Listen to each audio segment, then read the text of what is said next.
and suitable to handle the local decision-making, Nintendo officials would often dictate advertising campaigns that companies had to follow. One employee of Nintendo's UK distributor remembers late-night calls from Kyoto with bizarre worldwide advertising campaigns that would do nothing for consumers in the country. A waste of money, he remembers. Nintendo truly believed what worked in Japan or America would work everywhere else in the world. We can also see how the different distributors collaborated. In the Spanish advertisement for the NES in 1987 on the left, it's clear that both the console and the game boxes say Asian version on them. The reason? Because this advertisement was originally a pack-in flyer for the Asian version NES in 1986. The advertisement was changed later on with subtle differences between the two, as you can see on the right. What makes this really strange, however, is that Elba is a Spanish TV maker and that they removed this on the revised version. Going back to the main discussion, however.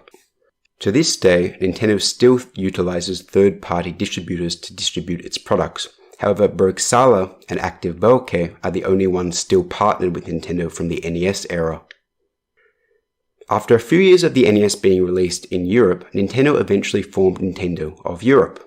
With the fall of the Berlin Wall, Nintendo of Europe handled the German distribution of the NES, taking control from the previous distributor, Beinengreiber. Nintendo also positioned itself as the first contact point for the other distributors throughout Europe, despite it being clear that either Nintendo of Japan or Nintendo of America was still calling the shots, and with advertisement campaigns following a more global focus rather than localized. The company didn't take over distribution for the whole of Europe, however, with operations only focusing on Germany in the beginning. For a few more years, many of the third-party distributors that Nintendo originally contracted continued unabated, with their local knowledge and relationships being more attractive than central control. One of these companies, Stadelbauer, had the rights to distribute the NES in the German-speaking other than Germany countries since 1987, namely Austria and Switzerland. Based in Salzburg, the company had partnered with Nintendo since 1979, distributing Game & Watches in the region too, a partnership which lasted until 2014. Stadelbauer may be known to you just because they are the company that actually invented the Nintendo Mini Classic machines. Not only did they have the rights to Austria and Switzerland, however, Stadelbauer also held the rights to Nintendo's products in the whole of Eastern Europe. By the way, Switzerland is particularly interesting because instead of purchasing translated boxes and manuals from Nintendo, Stadelbauer instead locally printed their own French manuals and added them into the boxes of the products as seen here. An English box with both French and German manuals, however that French manual is locally printed on locally sourced paper. I propose a question. Say you have a product which is insanely popular in the first world, but after 10 years it has increasingly become obsolete. What do? Well, of course, you begin selling it to poor people from other countries. Indeed, in 1990, a Nintendo of America representative commented on the plan for the NES. Step 1. As the Super Nintendo would become the leading system in America, the NES would be passed down to the younger children in the family, meaning software sales were the most important aspect in the country. Step 2. In Europe, the NES was only starting to become popular, so sales of consoles and market recognition were the most important aspects of business. And finally, Step 3. As Europeans graduate to more advanced games, Nintendo's plan is to market NES to Eastern Europe and the Soviet kids. In David Sheff's 1993 book, Game Over, Sheff hints at the Eastern Europe distribution of the NES, and I quote, "Eastern Europe was a low priority, but it was not being written off. The Austrian Nintendo distributor introduced the NES and Game Boy into Hungary in 1991. Game Boy took off there, although sales and numbers were necessarily modest compared to France and Germany." This small tidbit in Sheff's book is just the starting point. And so we begin down the rabbit hole. In 1991, Stadelbauer's newly formed Hungary subsidiary, Stadelbauer Kft., located in Budapest, began advertising both the NES and Game Boy for sale. Games were the exact same as their Austrian versions, in German or English with a German or English packaging, but with locally printed paper instructions in Hungarian. Quite a large catalogue of games were available for the system, including third-party published games as well. Stickers on the consoles indicated their Nintendo sales country and games as well. On the left is an advertisement from 1992 showcasing the range of NES games, Game Boy, and even Super Nintendo games available. And on the right, we can see the Hungarian translated manual for Super Mario Bros., which these days is quite a rare collectible. Here we have a console. Various different versions were also released for it, but the Super Set is the most common, and that tiny sticker up the top left indicates its Hungarian roots. As we'll see soon, this began an avalanche of releases of the NES throughout Eastern Europe. Nintendo's introduction in Hungary actually mirrors that of the rest of Europe quite closely. In October of 1992, Stadobau announced the Hungarian Nintendo Championship. The competition was based on players obtaining the most points within a 5-minute window in Super Mario Bros. On the NES to be run in Budapest. They also outlined the plans for a nationwide competition for the following year, and I quote, "As this game is not well known to Hungary yet, the competition can only take on national proportions next year." It doesn't actually appear the national competition ever was held, however. The country received the Club Nintendo magazine localized in Hungarian as well. From 1993, players could subscribe to the Hungarian Club Nintendo magazine, which, although was based on the other European Club Nintendo issues, originally from France and Germany, included Hungarian-specific articles as well. Perhaps one of the most interesting things to come out of the Hungarian distribution for Nintendo was a TV show called Elector Kalandor. Hosted from 1990 until 1993, for just a few minutes per week, the program was basically a call-in race of both Super Mario Bros. And Super Mario Bros. 3. Players would call in using a phone with a keypad and control Mario. Depending on the points obtained, different prizes were won. By the end of 1993, the two people that received the most points won brand new Super Nintendo consoles. Let's take a look. Át a joystickot és induljunk vasárnap reggel. Hogyan játszunk Marióval, a Super Marióval, Tisza új városból a cigány családdal, és elindult a játék. So yeah, that was Hungary. Chef's Book was published in 1993, meaning that it was published before the end of the NES's lifespan, which of course it means it misses a few countries that Nintendo had operations. As I published before, the NES was released in South Africa in 1993, with repurposed Hong Kong NES games and a South African specific console. Under the direction from Nintendo of Europe, the distributor in the country saw minimal successes, however the Game Boy was quite popular. Like many of these countries with lax copyright laws at the time, the biggest challenge that Nintendo faced was competition by third-party clones. And so, let's look at Poland.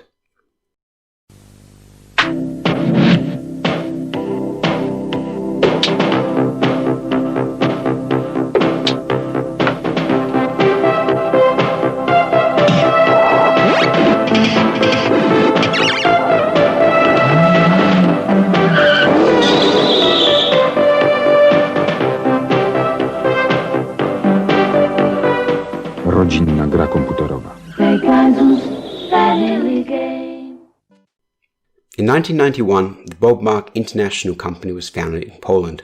Having discovered an NES clone in Taiwan, the company began to sell the clone under the name Pegasus. The TV game, as it was known, was a high-quality knockoff of the NES and made millions.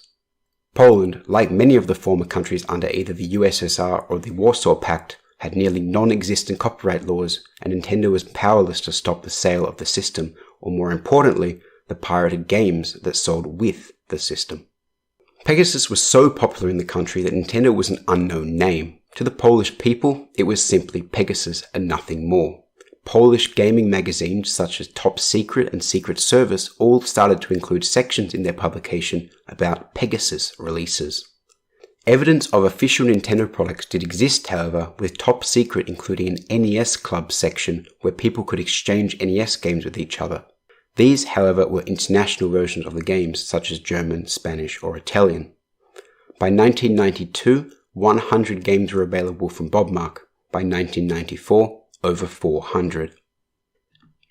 In February of 1994, Poland ratified its copyright laws, meaning Bobmark could no longer sell counterfeit games. Consoles, however, were unaffected. On the 6th of October 1994, representatives of Nintendo, Stadelbauer, and a company named Entertainment Systems Poland, or ESP for short, outlined the plan for Nintendo in Poland. An all-out assault on Central Europe's largest market would introduce Nintendo to the country and flood the Polish market with Nintendo products. ESP would also be the official representative of Nintendo in the country. Estimating that 90% of the game cartridges in the country were illegal, Nintendo claimed that they had refused to enter the country until strict copyright laws were enacted. Partnering with its American advertising agency, Leo Burnett, it announced plans to bombard the country with an array of advertisements promoting the NES, Super Nintendo, and Game Boy. Claiming to have allocated $300,000 American dollars for 2 months of advertising leading up to 1995, it's debatable actually how much was spent. Advertisements for the systems were localized versions of advertisement made by Nintendo of Europe for Germany, which were also commonly localized versions of advertisements from America. All forms of advertisements were used, with magazine, radio, and television campaigns all being utilized. However, less television than normal, remembers one employee working at ESP at the time. ESP chose 4 regional distributors: Lucas Toys, ACNG, ATM, and LMS Electronic. Each of these companies had previous experience distributing electronic products from televisions to computers and electronic toys. It's important to note that ACNG's president was in fact the same as ESP's. ACNG just handled this distribution side of things, while ESP handled representation. Monday, November the 14th saw the first day of Nintendo officially being available in stores. Located in the central department store in Warsaw, all 3 platforms were available. For the Polish market, products were expensive to say the least. The NES and Game Boy each cost 2 million zloty each, the Super Nintendo 3.8 million, or about €80 and 145 respectively. Higher quality games for each of the systems cost approximately half of the consoles themselves, that is 1 million for the NES and Game Boy and 2 million for the Super Nintendo. To put this into perspective, in 1994, the average salary of a Polish person was only 5 million zloty. For an average customer to purchase an NES console with one game, it would cost more than half of 1 month's worth of salary, a purchase which could easily be made for much cheaper for its alternative, the Pegasus. Unsurprisingly, the console sold poorly. Due to the abundance of systems that were still unsold in other parts of Europe, NES consoles were siphoned from the warehouses of other distributors and resold in Poland. Spanish NES consoles were imported from the Spanish distributor Spyco, and stickers were applied to the boxes with locally printed manuals and warranty cards added as well. Game Boy and Super Nintendo systems were supplied by Stadelbauer in Germany, however. The stickers displayed Original Nintendo, finally in Poland. Games were standard Stadelbauer versions with either German or English boxes and manuals. Unfortunately, we don't have any photos of the manuals for the Polish NES games, but an employee of the company has confirmed that they were included. Instead, they offer a Super Nintendo console manual. In December, a second store in Warsaw began the sale of Nintendo's products, with various games such as Super Mario Bros. 3, Aladdin, and Kirby's Adventure being available. Demonstration units were also available, which could even be played while the store was closed. In 1995, both ESP and Nintendo pushed on, with sell-through of Nintendo products being around 100 units per month. The Game Boy saw larger successes due to the lack of competition, of course. In December, in the Museum of Japanese Art and Technology in Krakow, a 2-week exhibition of Nintendo's products was put on display to the Polish people. Titled Super Mario in Krakow, entry costs were less than €1 and allowed people to see all of Nintendo's offerings in the country and play as many games as they desired. One publication described it as looking at a free arcade rather than a museum. At the event, the regional distributor for Krakow, ATM, outlined Nintendo's plan in Poland coming into 1996. And I quote, "The 16-bit Super Nintendo has enjoyed great success and has gained a large group of supporters in the country, the Game Boy too. We have announced a sensational reduction in the price of the 8-bit NES, which will help to crush the market of fakes from the country." The NES continued to sell into 1996, however was phased out around the middle of the year, with the successes ATM describe not being realized. Various different Super Nintendo consoles were released as well. The rest of Nintendo's history in Poland can be summarized quite easily. The Nintendo 64 was eventually released in the country. ATM withdrew from distributing products in the same year, along with Elemus, leaving only Lucas Toys and ACNG.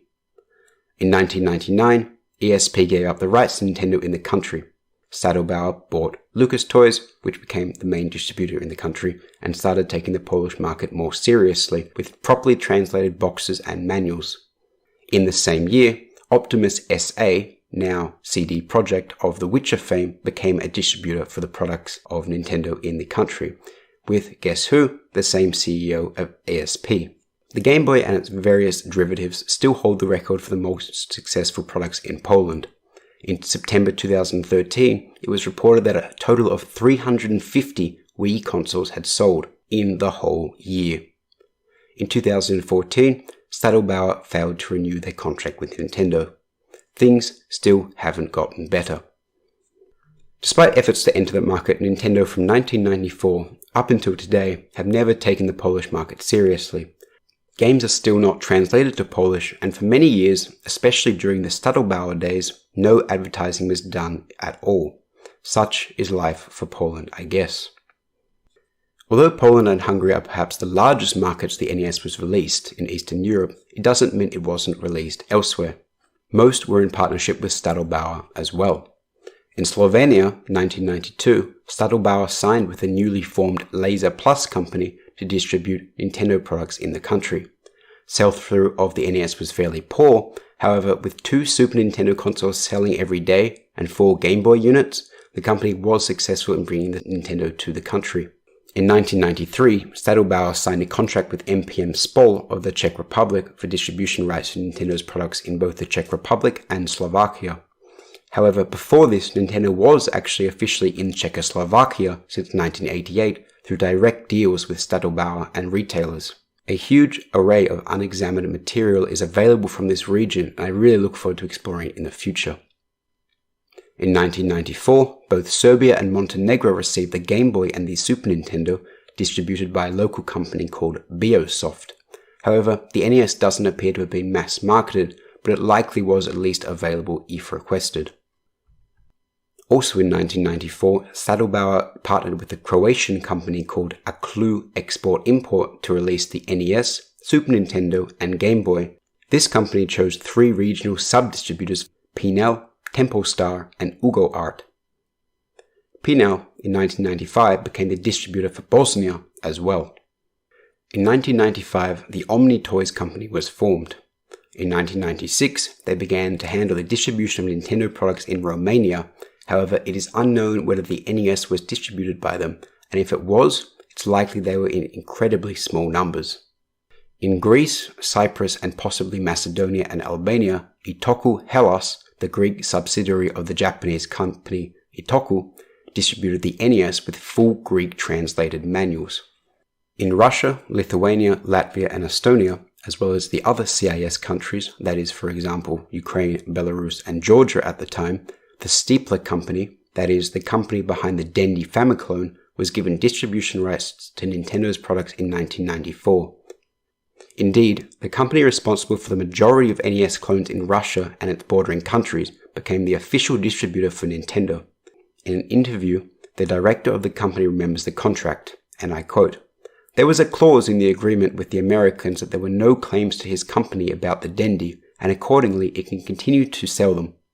However, Steepler's retail stores that it had opened since the success of the Dendy, and I quote, should not have the Mega Drive consoles of the main competitor of Nintendo at the time, Sega. Nintendo clearly knew where their priorities were. It's quite interesting seeing official Nintendo products with the Dendy logo on them like these. There was even a popular television show during that time that was all about video games, Nintendo included. Let's take a quick look at that. Вот видите, поголовно у всех есть какая-нибудь игровая система и несколько игрушек к ней. Кстати, было бы интересно узнать, сколько... Oh, and also other parts of Africa and the Middle East even got the NES too, like the NES from Egypt pictured here. As we've seen, the NES knew no borders. Although research still needs to be conducted, we can see that attempts to market the console were made throughout all of Europe, well beyond what is commonly known. Other regions of the world, such as the Middle East and South America for example, also received official releases of the NES. However, with not enough time in this presentation to explore those regions, they must be left to a later date. I hope everyone's enjoyed this presentation and hope you've learned a thing or two about Nintendo and the NES. Hopefully my book is finished soon and it'll outline everything we've already discussed and more. I hope everybody has enjoyed this presentation and has learned a thing or two about Nintendo and the NES. I hope to present to you again soon about the NES and explore more research as it's found. Again, thanks for listening, stay safe, and enjoy PAX Online.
Hello there! I would like to introduce to you a cooperative, friendly, fast-paced and fun-filled game by the name of Camped Out. The first title from Inca Studios from Melbourne, Australia. Camped Out is a couch co-op game for friends and families where up to 4 players work together to set up their campsite before nightfall.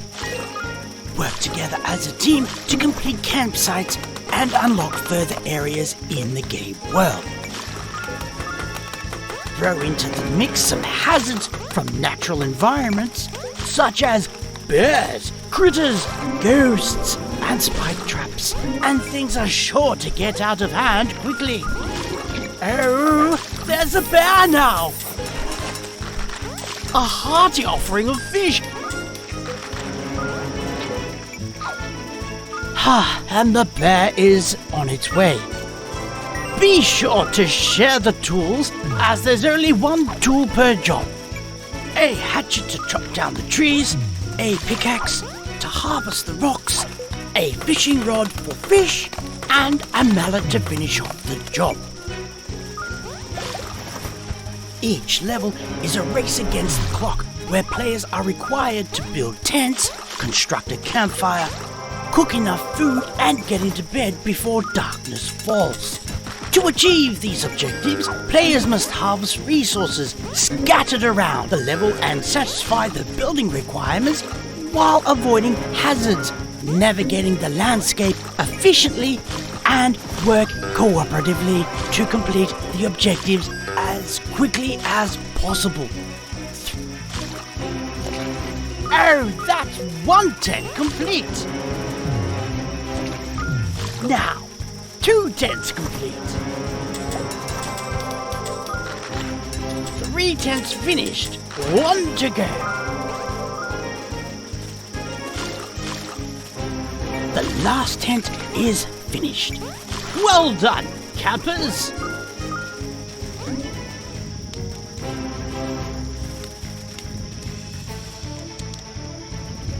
A straggler! Quick, get to bed before nightfall!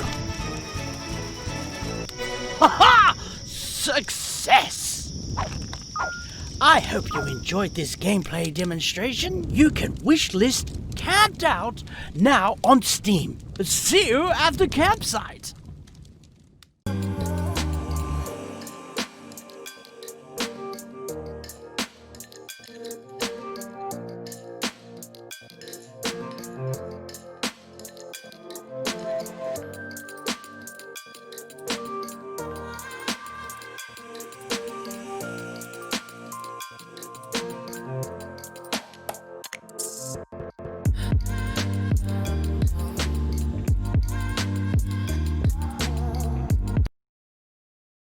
Jim Darkmagic is the wizard of Acquisitions Incorporated.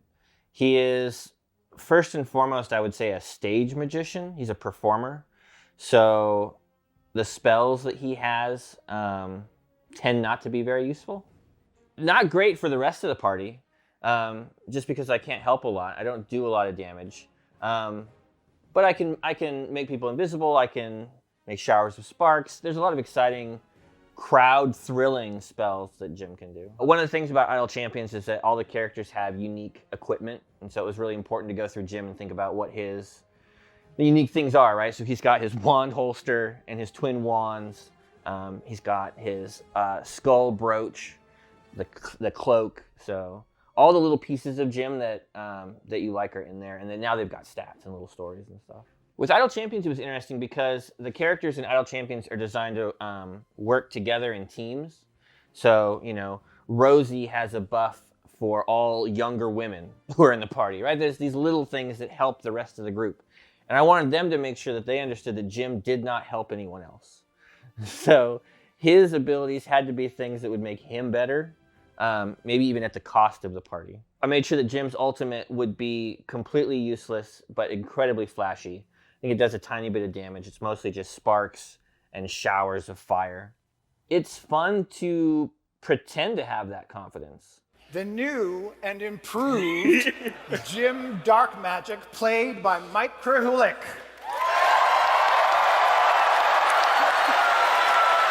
Like the last show at West where I came out in that costume, like I was so nervous, you know, to come out in a wig and everything and makeup and like a leather pants. But Jim has confidence, right? Like he would be able to do that. And so it's fun to pretend to be someone who has that, who can do that.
Exactly, yeah. I set up a food court right next to me just to make it feel normal. So That's good. I had some really greasy Mexican food for lunch. there you go. That kind of feels like, PAX South a little bit. Yeah, there you go. Well, welcome everyone. We're going to play some Jackbox games for the next couple hours. So sit back and enjoy the ride. Should we introduce ourselves? Yeah, we can. Go ahead, Allard. I'll let you introduce yourself. Okay, my name's Allard. I'm the CCO at Jackbox Games. I've been working with these guys for a long time. I've gotten old working on Jackbox stuff, so I'm lucky enough to say that. Now we should have done something where we introduced each other, probably. So we go. I'm Warren. I'm a director at Jackbox Games. I directed the game you're about to play, Quiplash 3. I started out as a writer, worked my way up, and then they didn't lock me out, and they were Yeah, we were tempted a few times, but yeah. But I always found like an open window in the back, so I just we'll start off with a little game called Quiplash 3. Maybe you guys have seen this on some early streams, but yeah, we'll throw the code up here, jump on in, and try to be as funny as you can. Yeah, but also, try not to be a jerk. Exactly, yeah. There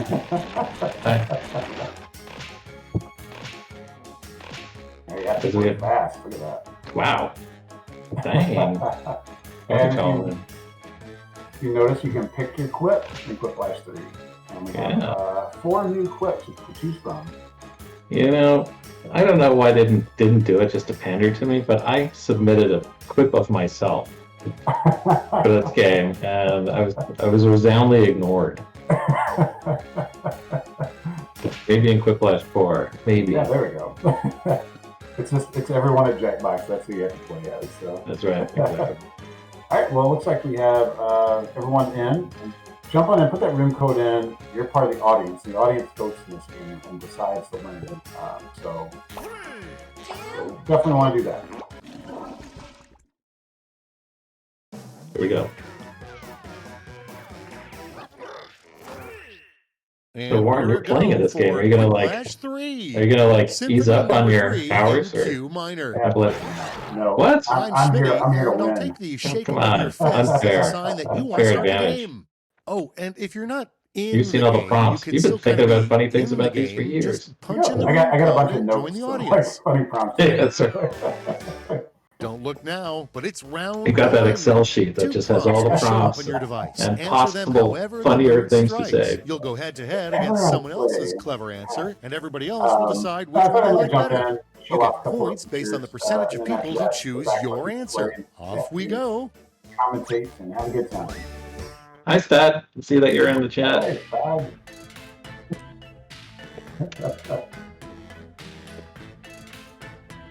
Let's see. Now, do you find that people who put in their prompts faster are usually funnier? Or do you think sometimes, they do require some deep thought, and other times it's like whatever just pops into your head. So, yeah. Anytime I try to think about anything for too long, I'm like them riding the edge of being able to submit in time.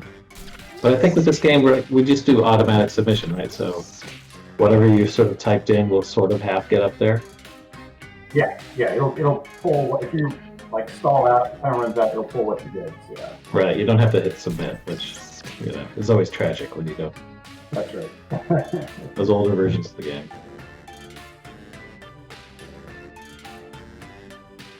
Warren's audio is a little bit muffled, but Warren's setup is All right, complex. let's begin. Yeah. I'm also hungover, so yeah, that's true. First is, believe it or not, kids are going crazy over these blank trading cards. Ooh.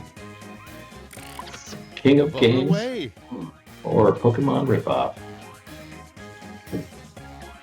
Okay. let me check my settings on my voice while I'm thinking of it. Kids are going crazy for these King of Games trading cards or Pokemon ripoff.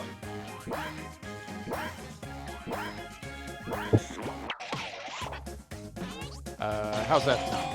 Oh my gosh, that sounds so much better. Yeah, Discord picked the default setting, so it went away. I wasn't on my actual mic here. Wow, you sound good now. And Man, now, the dulcet tones of if a Warren. friend describes your blind date as interesting, it means blank. Okay, everybody, pick your favorite quip. If a friend describes your blind date as interesting, it means she uses balloons as breasts. Well, things were done that I can't repeat. Oh. Sounds like a date I'd want to be on.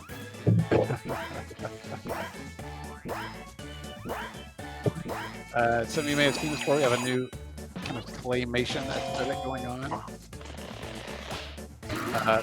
Warren's not as clear as Casey Kasem now.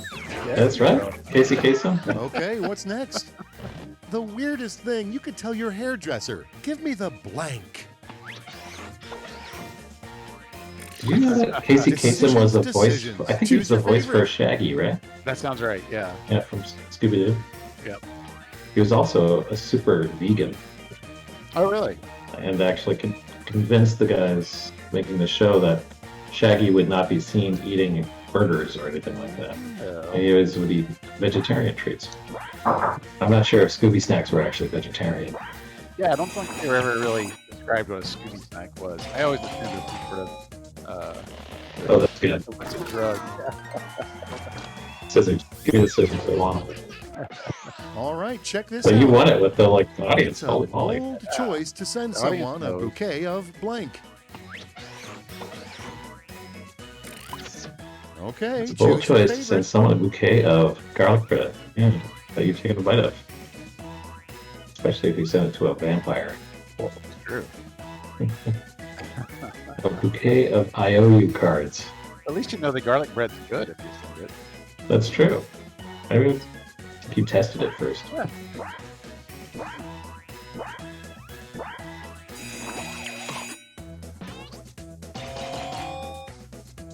Well, looks like, oh, and the audience goes with the garlic bread. And here we have, Got involved there. for a wedding to be legal in Florida, blank must be present at the ceremony. I see that Belly is calling out our matching hats in All Slack. right, choose your Okay. favorite. So, We coordinate well. as you can tell, I'm being blasted by the sun, so if I didn't wear this hat, I wouldn't be able to see anything. Earlier, like you were so washed out, it looked like you were like ascending into Valhalla. Or something. One day, my friend, one day. To the gates of Valhalla. Yeah, this is like the Jackbox hat wearing bear act right now. Next, the forbidden meat comes from what animal? Ooh. Geese. Or Brian. And now, pick your favorite. Yeah, that's got my vote.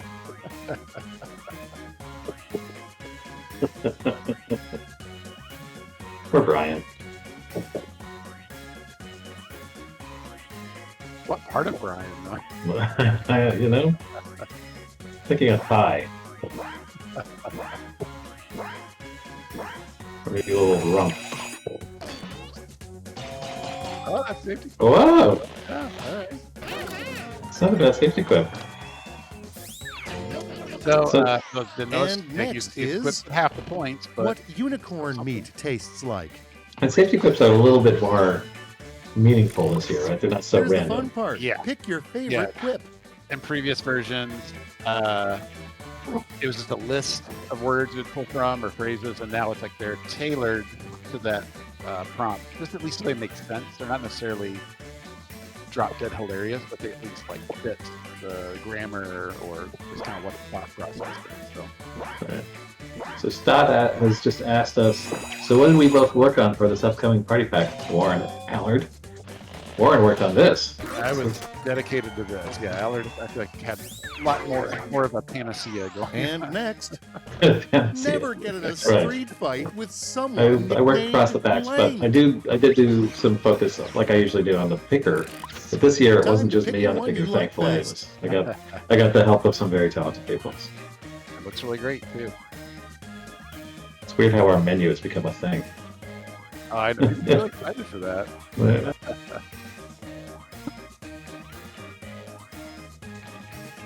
But yeah, this is the Party Pack 7, October 15th, correct? October 15th, that is right. And Order now. you can order now and get 10% off. Why not Which, save a few bucks? yeah, well, save some cash. Now someone that said, round "Warren one is a Voice distant baby." memory, let's move that's on to fine. the scores. Me.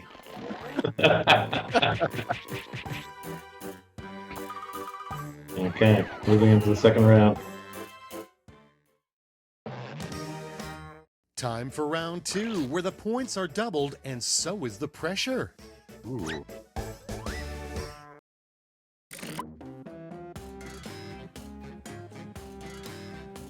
Now, did you guys ever? I mean, we all sort of called this kind of like the colonoscopy version of Whiplash. Yeah. Did you guys? Was that sort of an intentional thing? Well, Like, It started out just as like a vortex where things would go, and then we're just going, well, that's kind of look like the inside of a butt. So it's like, but that's on brand, you know? yeah.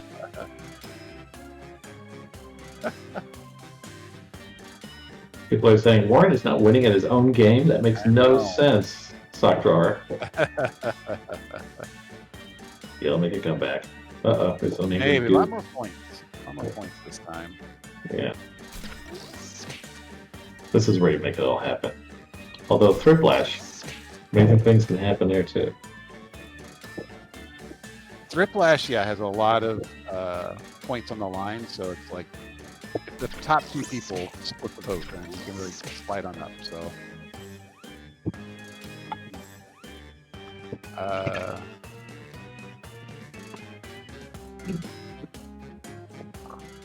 Time's winding down. Use a safety quip if you have to.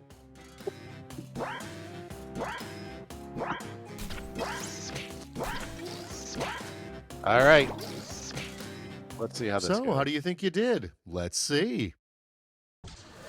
I don't know if I gave my best answer, but I wanted to show Leading up. off, So we'll see if it works out. the best dish to make to impress your vampire boyfriend. I mean, It's choosing time. myself, yes. Pretty good. Pretty good. A 7-layer burrito, 3 layers of blood types. Let's see. Warren, do you know what blood type you are? I have no idea. I feel like I knew it one time and I've forgotten it. I think we did one of those like blood tests like in a science class when I was like in 5th grade, and I got like 2 different results. So I was like, I don't think this is that accurate. I only found out when my son was born, and that's when I started actually giving blood because I'm O negative. So. Oh, okay. Moving right along. They're giving blood and they never say The anything about it. least so I assume it's helpful nothing tip special, in so. Sun Tzu's The Art of War. The least helpful Now it's tip in time Sun to vote Tzu's for your Art of favorite. War. Sun Tzu said, that! Making a Karen art.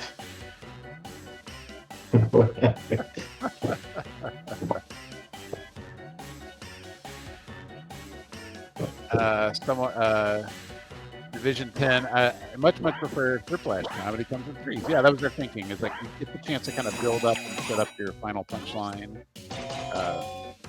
When we were first playing around with it, it really clicked when people started like breaking the form a little bit, trying different ways. Let's to see the next have one. fun with it. So it The opens up random some video possibilities for YouTube it. keeps recommending that you end up loving. Now it gets real. Oh yeah, Pick your going for favorite. the emojis. New feature of Whiplash 3. That's right. Random video YouTube keeps recommending that you end up loving. Clicking eggplants. I don't get that, but you know. Yeah, eggplant. Eggplants, that's it.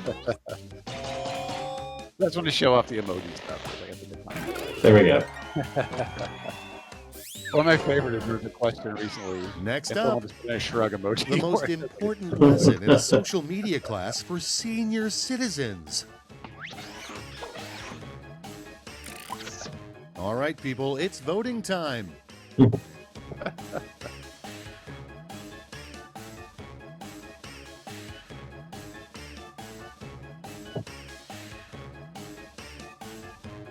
Nope. So tell Sure, I tried to. Yes, we're gonna play 3 Quick/3, and then right after this, we'll see what people are interested in playing. Yeah. For a while. If you've got suggestions, start throwing them into the audience right now. Yep. Without further ado, this player took a DNA test. Turns out they're 100% blank. All right, vote for the one you like best. Listen, we all know ZZ is awesome, so. True. Damn you. Flip is my favorite. Yeah, it's kind of a no-brainer to stick them in there.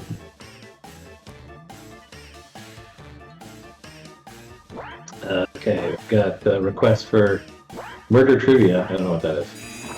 And Well, we Matter- don't make that, so Yeah, we don't make murder trivia. Matter City? Yeah, I'm into that. Blather round could be fun to try again. What will be the leading Okay. cause of death I- in 2200? I heard that the lag was a little bit. Oh, really? Yeah.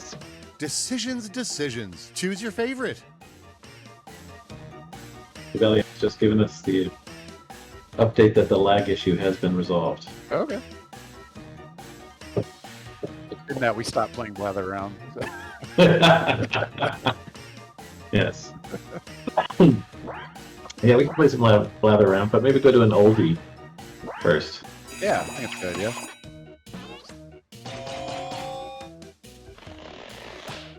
We got all the time in the world, as my dad said. Until he passed Let's see away. how they handle a polite way to weaken the aristocracy. Time to pick the one you like best.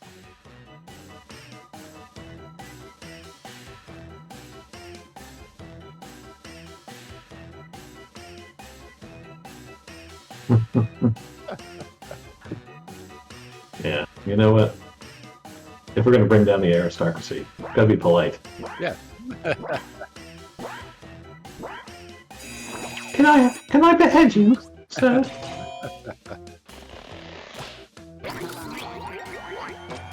Oh, Warren's coming up Next on the from docket, behind. it would be This is where he makes devastating his to have a pounce. caricature artist draw Right. you blank.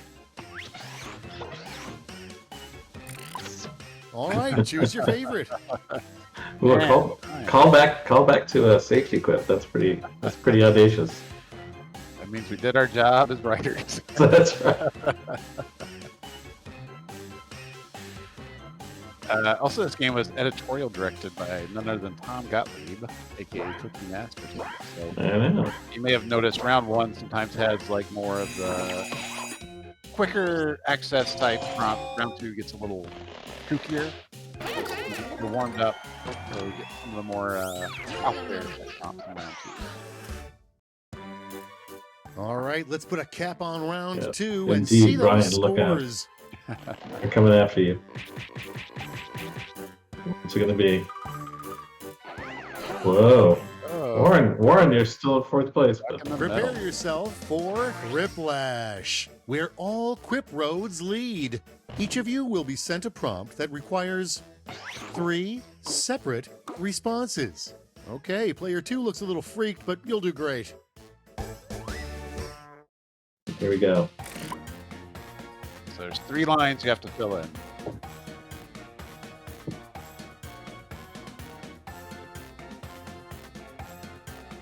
We did a lot of testing to get to this point with the Quiplash. Yeah, we went through a lot of stuff. Yeah. A lot of different variations. I feel like we got to something quite simple and poetic.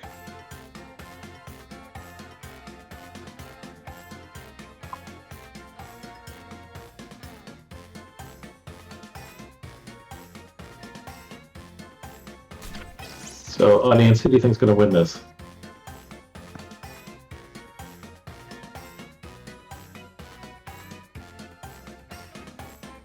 Oh, Division 10 is going to be doing a quick Starbucks run, everybody. I'll take a big iced tea.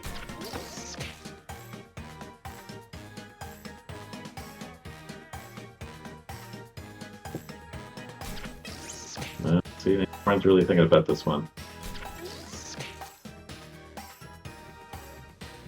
You only have 22 seconds left. There we go.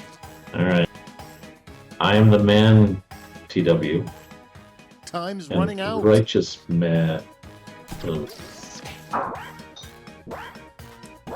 Uh-oh. Get that in there. I'm ready if you are. Gosh, it's gonna have to start screaming. 3 Zoom backgrounds nobody's asking for.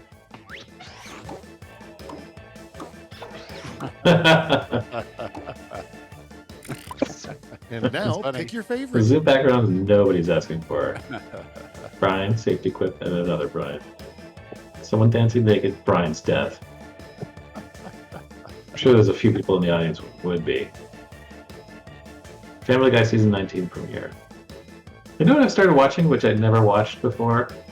What's that? I don't know, which I don't know why I never watched it, but my son kind of got me onto it. Is King of the Hill. Oh, yeah. That's a great show. And there's so many seasons. There's so many. Yeah. It's like, I feel like it's like a hit gold. I feel like that was the show I'd watch it 3 first. And be like, oh, I really warnings love they it. need to And then put on the came out side of season. beer cans. Oh, yeah, that's great. 3 warnings they need to put on the side of beer cans. Do not shake. No, seriously. Okay. Don't say I choose didn't your warn you. favorite. Just one more. Just one. Just one. Whoa. That's my Thursday night right there.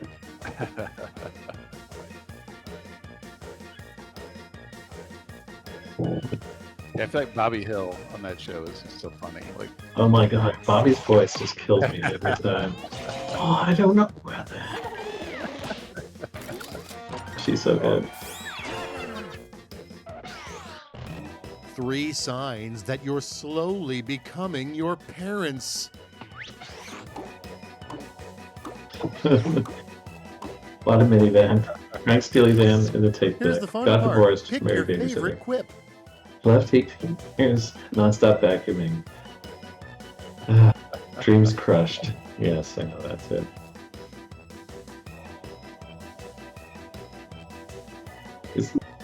I just saw that Steely Dan was trending on Twitter. oh, really? Anyone want to know why? Like, I think there's been stuff about them recently that just like the trivia of like how they got their name and stuff like that. yeah. It's a good story. Like anger or denial, the 3 stages of grief that weren't mentioned by Kubler-Ross. Okay, Yeah, everybody, fuck pick everyone your up. favorite quip. These are great. Yeah. These are self-reflection. Extreme homicidal rage.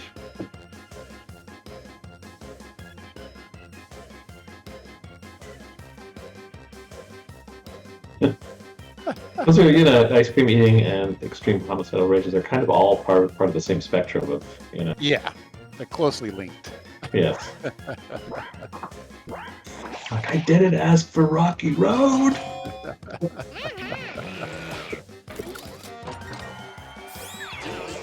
Nicely done.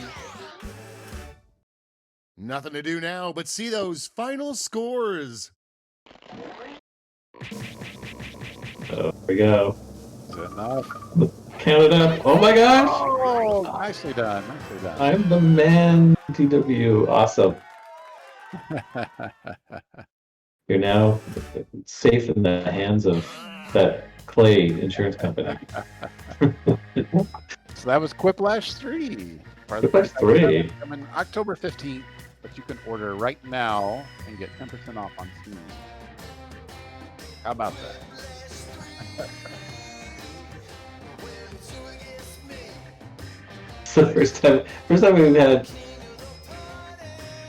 lyrics to any Quiplash music, which is awesome.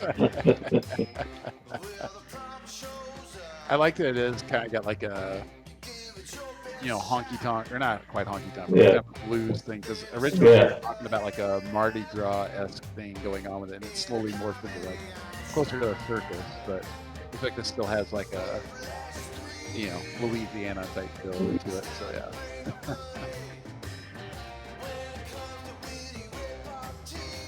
All right. It's like Brian Setzer orchestra should probably pick this one up for the road. That's awesome. Okay, well we're gonna play something else now. This is pretty exciting. What do we say in the chat? What do we feel like? Well, there's a few things. There was murder trivia, which I'm still not sure what that is. There's also someone mentioned Madverse City, which might be fun. Might be fun, yeah. Good to do that. I don't know. What do you think, Belia? Belia's. Okay, let's do some Madverse City. It's getting fired up right now. And if you're able to get in that last game, maybe let someone jump into this game. So yeah. And Allard and I will sit this one out and commentate on the quality of the wrapping. That's it's just like PAX. We'll just sit back at our little table and just judge everybody. That's pretty much what we do. One thing we can't do is we can't sell pins. That's right. Yeah. Get stuff over. I know it's like stuff like that that's you don't think about. Another big old robot. It's like, oh yeah, all right, come out on meeting all the people. Like you come up, and just even if you only have like a 1 minute conversation, you meet so many people at PAX. Yeah, it's so great. Yeah. Everyone is so nice, warm, takes good care of each other. Good, very happy space.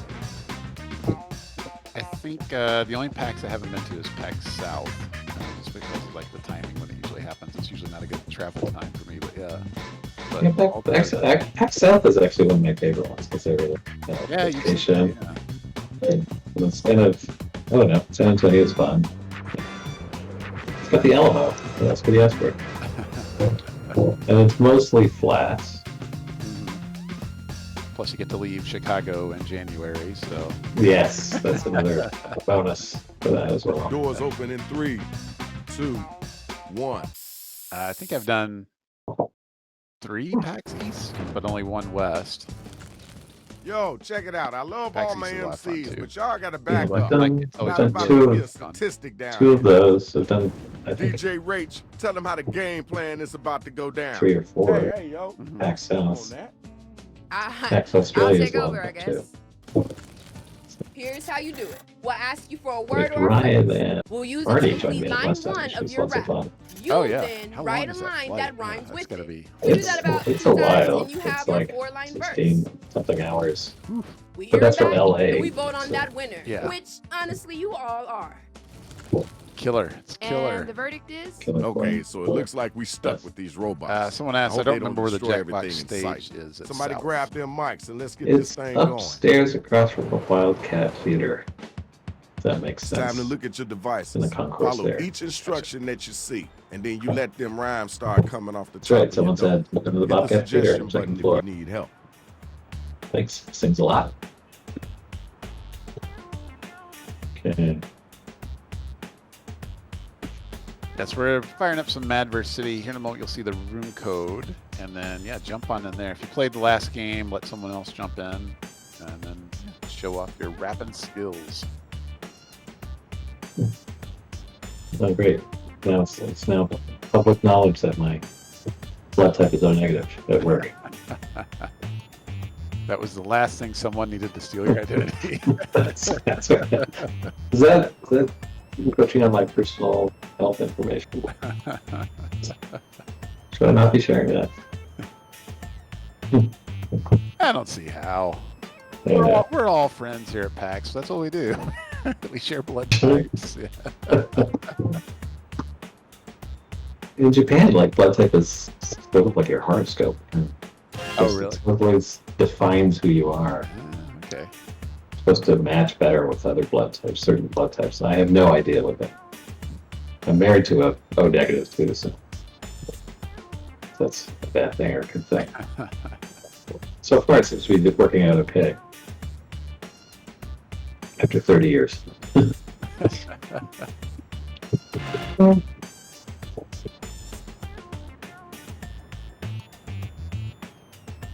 I'm very excited for Adversity because I haven't played or watched anyone play it for a while. Yeah, it's been a bit.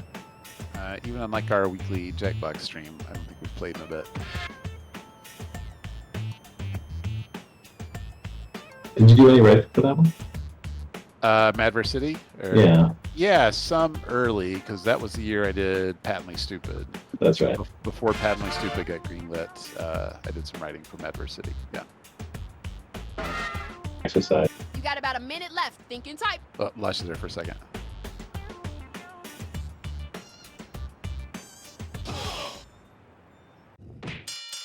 Here are the first matchups. Okay, check it out, y'all. We got our first two robot Are you battles. I hear you now. Yeah. Okay. Y'all ready? Yeah. Y'all ready? Exactly. Come on, let's do this.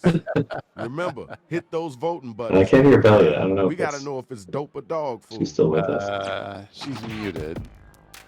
Okay. Coming at you like a runaway wagon. Yeah, 'cause that Riding was Party backwards, Pack, what, horses 5? dragging. Yeah. My dates Yeah. show me off So I like wrote I'm a early on stuff, and then Not once dragging, we I'm a rewrote dragon, the game, I'm a fortune, you're a rookie. 5th game, I moved over to that. Right. So I wrote some for Jack. Now that was dope. First time, Forget what first else is in round. there. I hope you can keep that going, I have though. trouble remembering. Now the you know packs it's your turn, sometimes, right? When I say hey, all the people shout yow. I'ma hit you with a rhyming power. Okay. My lyrics are dreams come true, make you awake. This cookie brigade gonna show you. Now how we can to see what's bake. going on. Awesome. I didn't know the game was was kind of going. whack. I didn't Just either. chalk that up to beginner's bad luck. I was like, Right wait, now this it's is the time to vote. So start clicking that button. so tough. Tough crowd. So go to jackbox.tv, put in that room code VQCT, and you can vote. Voting time. Right now. Let people know how much you love them.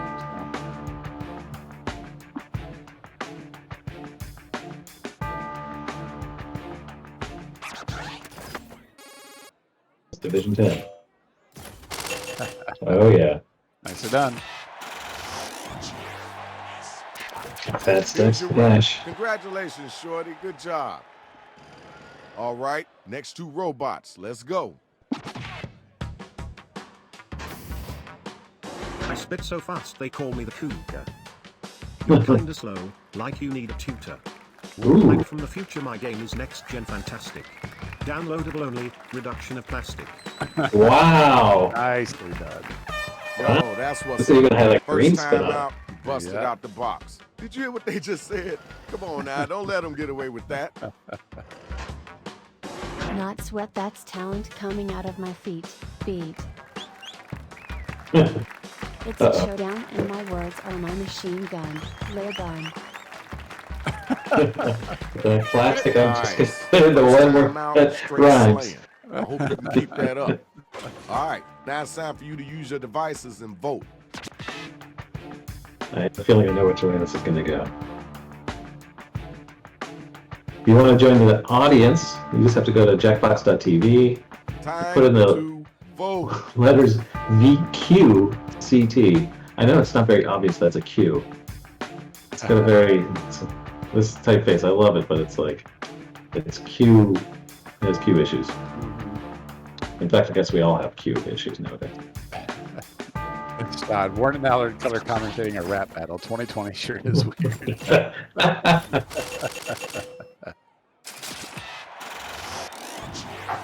That's where we've gotten to. Okay, there's your winner. Yeah, I don't think Now this it's is the time peak. for the next matchup. Where my two battlers at? But this may be peak of weird. Maybe so. My eyes on the prize because I'm peachy. Oh boy, it's really a party now. Oh boy. I'm tearing up these streets like a gargantuan. And I'm flying through trees like Tarzan again. Ooh, I like that. I like things that really stretch. I You gotta know? see a little bit more though. It's time for you to answer that one. Gotta come strong too.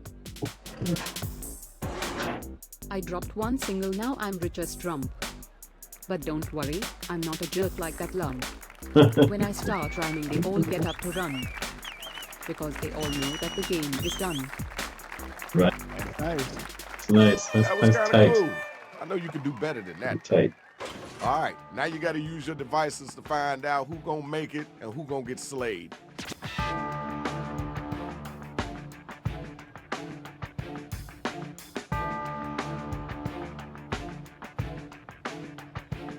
Hit the voting button, pick somebody. I just love all the designs too, like based on like 90s tech stuff. You know, Yeah. floppy disk and all that's just so great. I know. Hector did such an amazing job on these.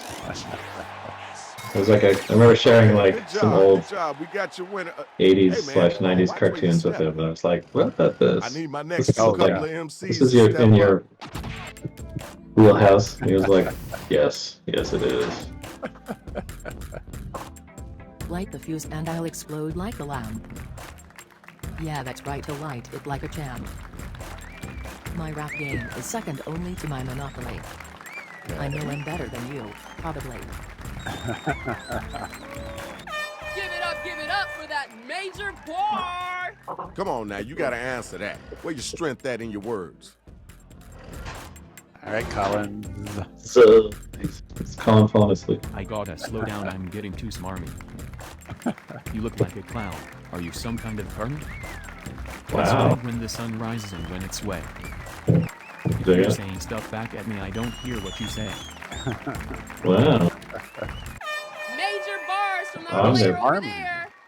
The battle is over. It's time for you to Queen pick was up on your her ass. devices and vote.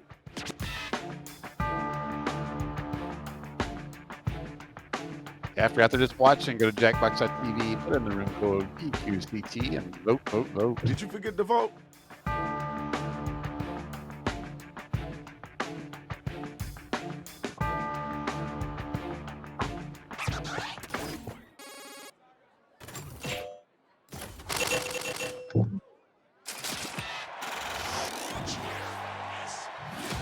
All right. Nice. See it. The numbers don't lie. The thing I like about this game too is Congratulations. like the matchups, kind of like Okay, everybody, round one is done. Let's it move really on allows to you the to like next climb the round. ladder, have a good round or two. Now let's check out the numbers. Let's see who's winning this right now. What? Look at that.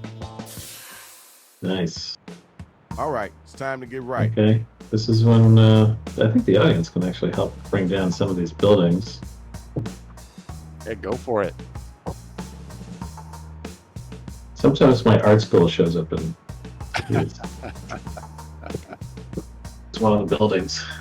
Not that quite poetic. We should have got Boston City Hall in here somehow. So. Right.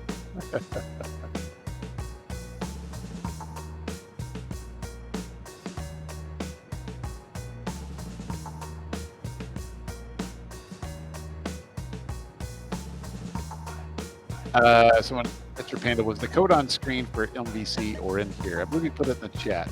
Yeah. Scott answered. Delia posted in the chat first. So. Thank you, Scott. QCT. Well, looks like there's mayhem on the streets. It wasn't the Antifa. You blame everything on that. It was just robots.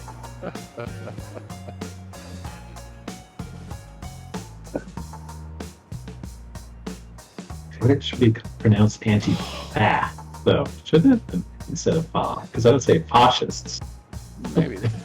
Fascist. Fascists. Oh dear, it's the fascist again.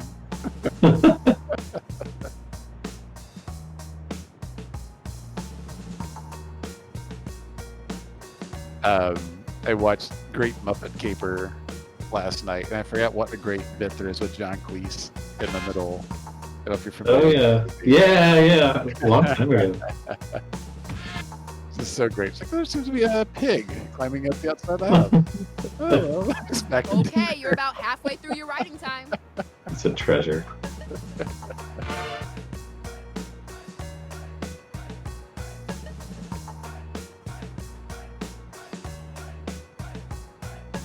Ooh. That building is so close to coming down. Almost. Come on, 35 audience. left. Oh, you're gonna bring it down one. It's like a tiny slice. Oh, there we go. Oh, there we go. Now, if you can't think of anything at all, you can use that right for me button. Yeah, in this game, we actively call you out for using the right for me, though. Like, it still works, but it'll be something that lets people know what happens. Yeah. Right, exactly. This is a tough one to write for as a player. Yeah, some people are just like super fluid with it. Round two. You It's a give struggle that for me loop. to Battle of number rhyme one, things. Battle of number two. Let's go. Yeah, sometimes just when you go blank, it's tough. I got no flow. Lighting you up like it's Christmas. No matter what you do, you're gonna miss. Okay. The sun is about to set on your feet. Cause you know I can't be beat. Not bad. Good job. Not bad. All right. I see what you're working with. You So gotta play get it back safe, to but that. it's safe. Picking words that are easy to rhyme with. That's always a good thing to do. Well, Christmas Serving was you up like a piece of rocky road. I know machines Hey, can Rocky you Road out. again. Get ready to lock and load. Your flow's a disaster like a Category 5 natural disaster. Now sit and let me read, because you know I'm your pastor. You're a Wow. disaster, just like a natural disaster. Yes, superstar rapper. Time to vote, y'all. Who brought it? I applaud that.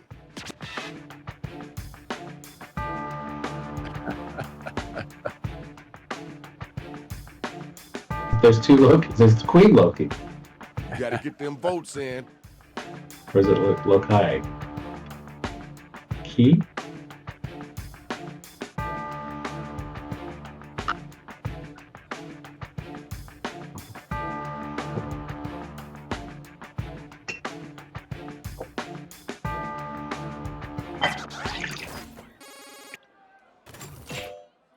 If you like this game, this is the Jackbox Party Pack 5. I don't know if it's currently on sale, but ever heard you go to jackboxgames.com and see he holds sales from time to time. Where my next two robots at? Let's do this, y'all.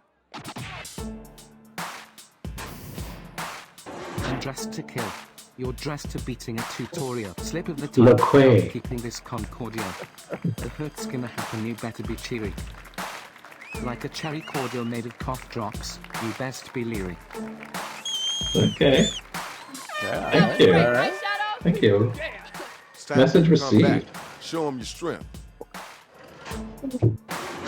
This is no Valentine, this is a strident. Trident. I'm about to kick it up and add some adobo. Yo no. Pogo. Oh, okay. Great job, gigantic robot. We are not scared at all.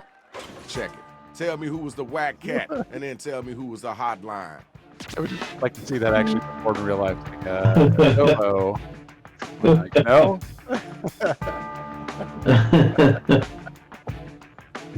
Let's get those votes in expeditiously. Too complicated versus There's one list, exactly. Sometimes less is more. That's right.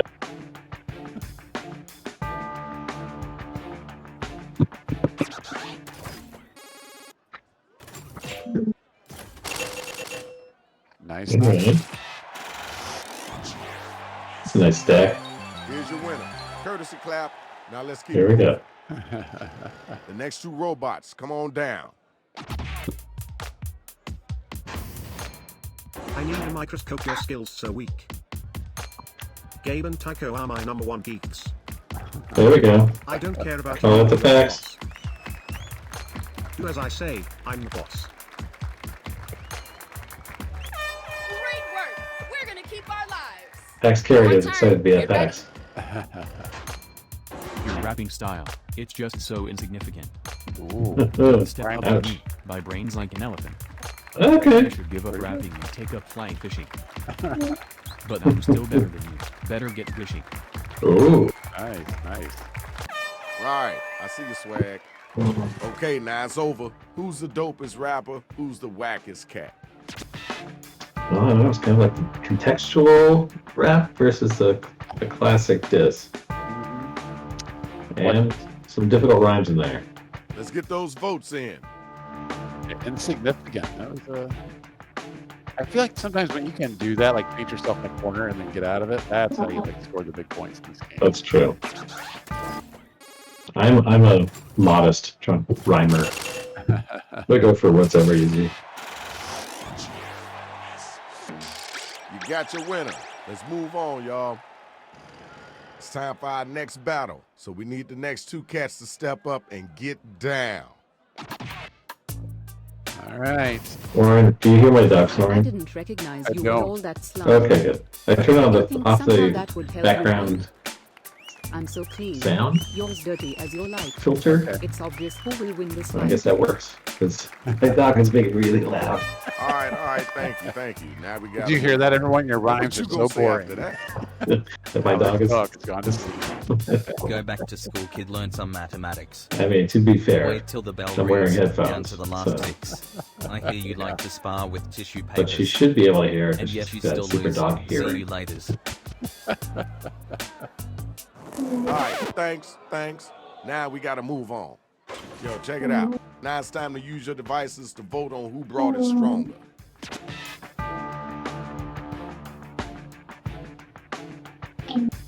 Where do you think it's going, Lauren? Ooh. Hit Not the voting sure. button. Not sure. Pick somebody. I like them both, not to be wishy-washy, but I feel like they both did a pretty good job on that one. I'll say VGH 522. Yeah, I'm gonna take. We have 26 in the audience right now. Let's try to get that number up. Let's go like 5,000, 6,000. Huh? Come on. Yeah, we can handle it. Yeah. We dare you.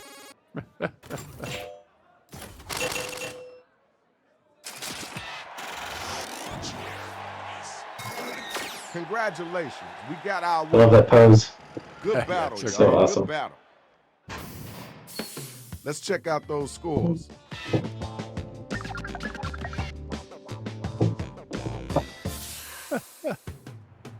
Same drill as before. You got to dig deep into your brain and pull them lyrics out. This is it. It's your last chance. Let's bring in the buildings too.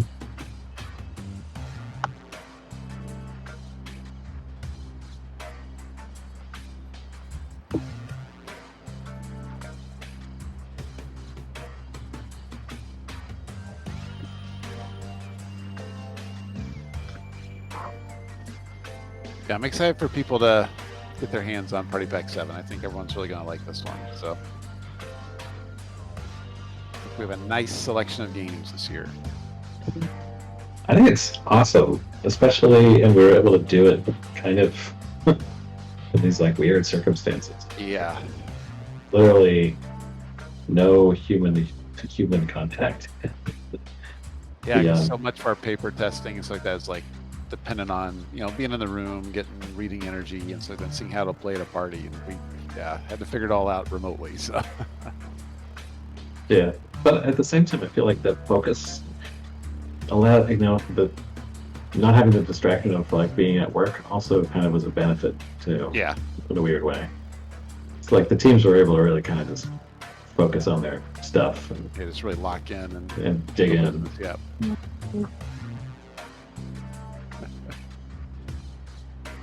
What adjustments did you have to make to this pack while being remote? I mean, I say like the biggest stuff, you know, like you're saying, because we were figuring out the final round, like Whiplash for a good chunk of it. You can't just quickly come up with like a lot of times. You've probably heard Arnie talk about this. You just like whip something up with some paper and let's just go try something out, and then on the fly you might be changing stuff. We couldn't really do that because we're making digital prototypes. So you try to come up with things that you could adjust quickly. Like I made some in Google Sheets and stuff like that, so people could be typing. We could do reviews. That worked remarkably well, I think. Yeah, at least kind of got some of the basic ideas out there because you kind of had to temper your expectations. But it was definitely a big learning experience for us this past summer. Like now, how do we do this without being in the same physical space? Yeah. Right, and I think we had like 3 or 4 official like video conferencing packages now because we tried them all out.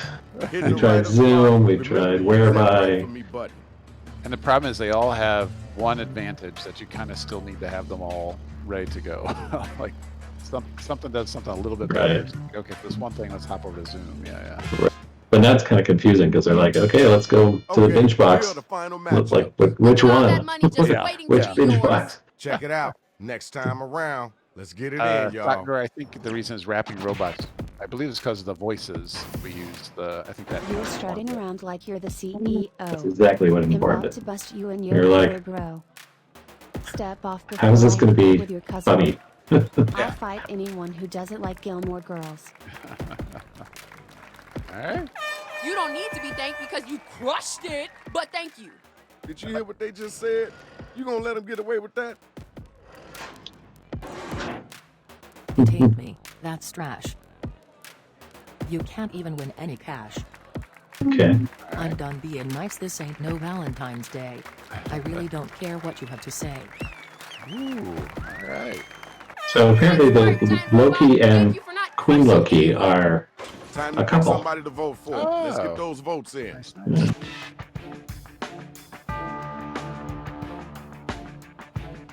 Bringing families together here. Jackbox Games. And then tearing them apart. You got to get them votes in. That's the ultimate goal. Yep.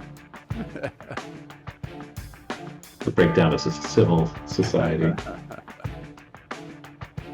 Although I do love PAX, we have a lot of families come in gangs, where the kids are all, cosplaying, and the parents too. About it. Yeah, when I see people cosplay this, like they really come up with some. Well, CJ comes up with some really good ones too. CJ does. I need my next two MCs to step up here. You ready to go? All right. Okay, then it's Mr. King Loki against Division 10. You just got a big guy. You're stuck on the ground while I'm gonna fly. Ooh. I ain't being cruel, you're missing the yell. Time to finish our fight. There goes the bell. Wow, that's nice. Very matter of fact. You gotta cook something hotter than that. All right, grab the mic. I ain't sure what you're trying to flog. Because if you even want some tying, I can't recall. You're so wrong to think you're enlightened. When Terry's no one in the world you're able to frighten. Dang, this is like Clash of Titans. Yeah. Pretty good too. So please don't squash them. Ding, ding, the bell has rang. Vote to see who was the dopest MC.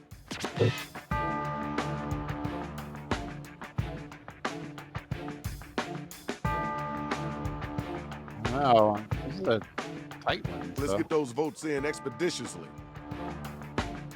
Doctor, we could have done wrapping sandwiches or end tables.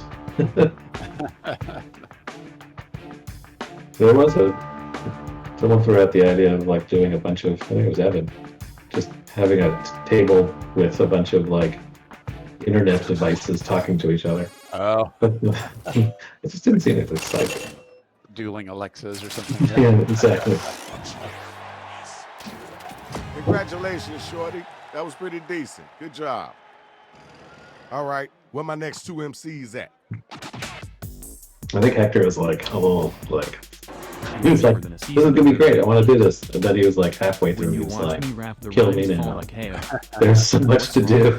Oh yeah. So many animations. The only way you can win is to use some kind of cheat. Come along though, like we play on Fridays and like see like the art. All right, peace and love. Let's move on. Whoa. Ooh, you gotta respond to that. Right. Also, one of our great contractors, Nolan Downs, did a lot of this animation too. Oh, he really brought this to life. Why are you so obsessed? Very talented young man. Make a dope ride. You need a hand tie. That was okay. Wasn't the best I heard, but it wasn't the worst either. All right, y'all, it's voting time. Let's make it happen. All right. These are the top two, right? I think so. Time to vote. I always feel like this is like the classic. Okay, cake makers, let's see if you're up to the flower in this one. I think you just pitched our next game, right? Or it's like a damn reality show.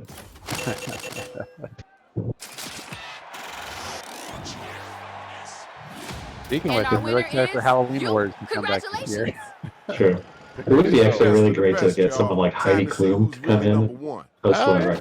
If we can get her and Tim Gunn like host the game for us. Yeah. I'd rather listen to You guys, just putting it out there. Heidi Klum, if you want to work with Jackbox Games, just let us know. Yeah. Let's all give it up for year 2522. Alright, if anyone in the chat knows how Okay, to word, cool. That's dope. Now let's keep it moving. all go and Yo, tweet at her right now. You gotta get that. You're the one who's definitely dense. The gap in your skull must be immense. Look at you now thinking you're all fluffy. Nice. I'm standing over here thinking, and quote, no toughy, and quote.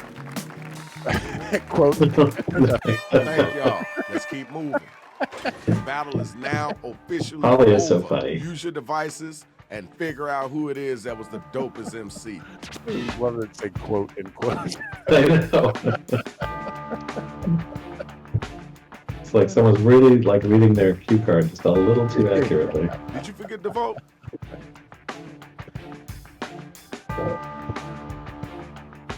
We didn't have the animation to do this. That would have been great as a robot. Uh-huh.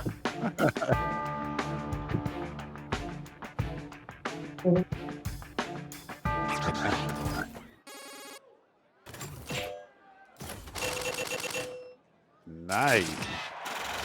Wow. Big win, big win. And now we got our winner. Nice job. 25-22. That was hot. Now we got to check out the scores and see who won this. Roll it up.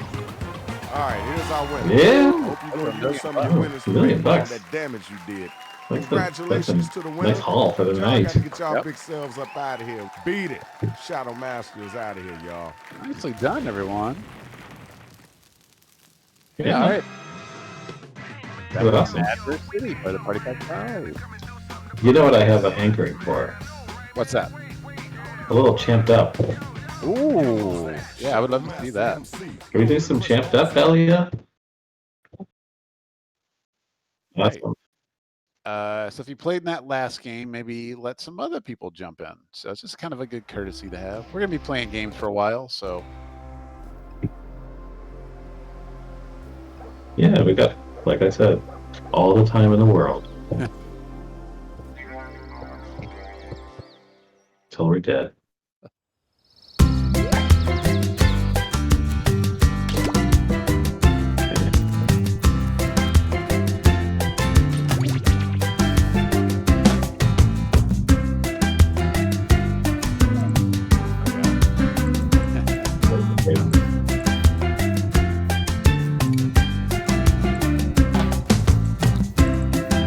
Say like all the time in the world. I want to watch a bunch of Twilight scenes. It's like this Halloween, so. Oh, yes. So you talk about the guy who's like, I want to just like read these books. Yeah. Yes, he's like, my glasses. What I need to check into, like they had that 80s reboot. I also still need to check out the CBS All Access ones, but I remember watching the one in the 80s and thinking it was pretty good, and I haven't thought about it in a long time, so I need to see if those are available anywhere too. Such a good show. Okay. Good. Yeah, so Let's there you go. And the room code is. Okay. You Announce it. Yeah. Yep. Yep. Okay. One person's still picking their character. We got Skullfox, we got Van Haven, got Chubby Panda. Are we going to make Panda references? I mean, it's going to be a week-long callback. I know that Tim Stiffen is watching because he is talking about my blood type, so. Ooh, that even changed sound. 3, 2, 1.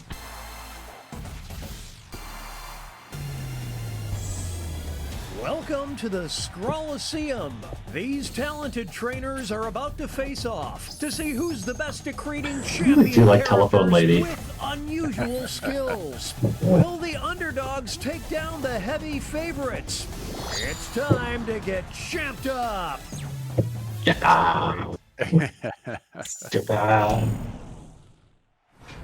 In this first step, the trainers will be prompted to draw and name a particular type of champion character. They'll be equipped with 2 tools, a pen for drawing and a thick marker for coloring in. That's so Once cute. the character is drawn and named, it can be submitted. The Little timer's Spitzy. been set. Off we go.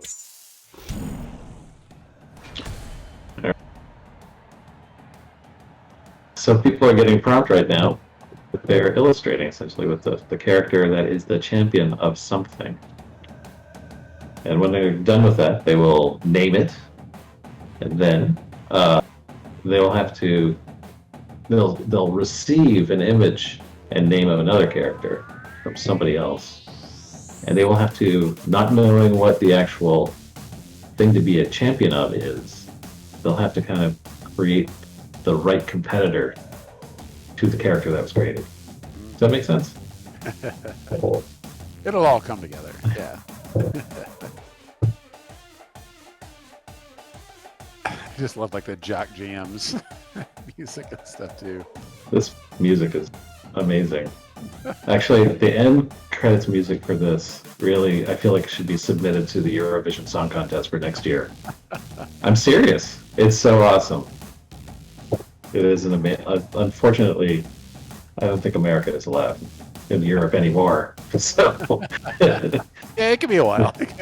yeah, there's little chance of America going to the.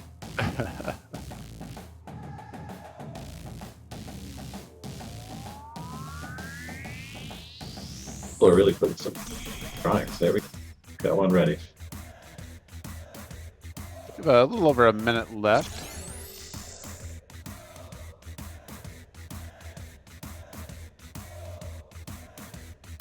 You got two. Oh, go ahead. Oh, I was about to say that you got the choice of 2 types of pens. One is a sort of fill-in pen, and the other one is kind of just your average line pen.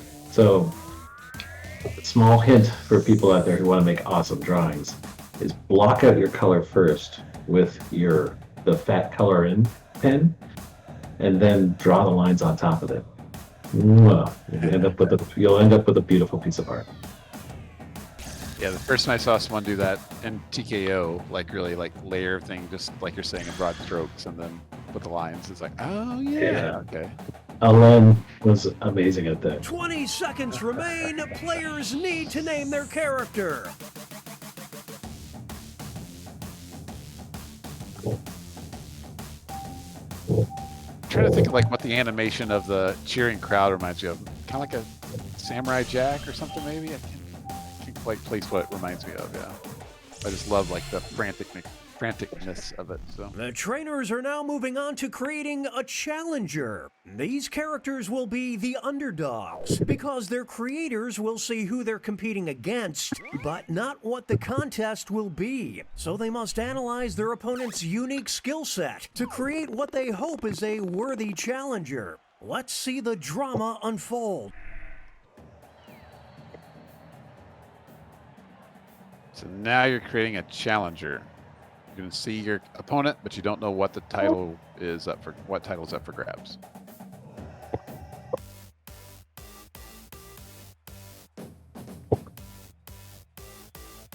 It seems like a lot of work, but it's worth it. Payoff is so good, yeah. Sock drawer. It reminds me of stuff. Yeah.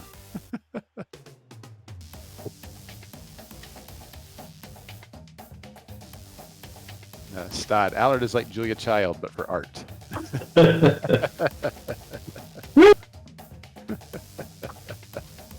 That's the limit of my Julia Child's impression. Are you also like a secret sniper for the army or something? That's right. It's amazing. Her story is amazing. It's nuts, yeah. It's a cool lady, man. Mm-hmm. I do like French food a lot. Yeah, so. It's really good. That's we visited Paris a few years ago, and it was just like, it's true what they say. Like, we just would just walk into any place, and they're just making like a simple sandwich, and it's the best sandwich you've ever had. It's like, yeah. Hey, can I just move here into this? No, into your restaurant. Get out, you stupid American. I feel like everywhere we went to, at least in Paris, I don't know how the rest of it is. Like, the second someone, say, didn't speak very good English, but they knew you're American, they're kind of like, okay, well, they were very nice. I thought they were just very accommodating. Kind of like, all right, yeah, we get it. We don't speak the same language, but I feel like it was almost like, wait a minute, where's the French people I was expecting? Because you're all really nice. I'd heard so many people say, like, yo, get ready for an attitude, and it's like, I feel like everyone was very accommodating. So yeah. Joshy Boy says, I feel like Party Pack 7 has one of the best soundtracks. Can't wait to listen to the soundtrack before they release the game. It's true. Probably will. It's likely that we will. There's such good music with this one.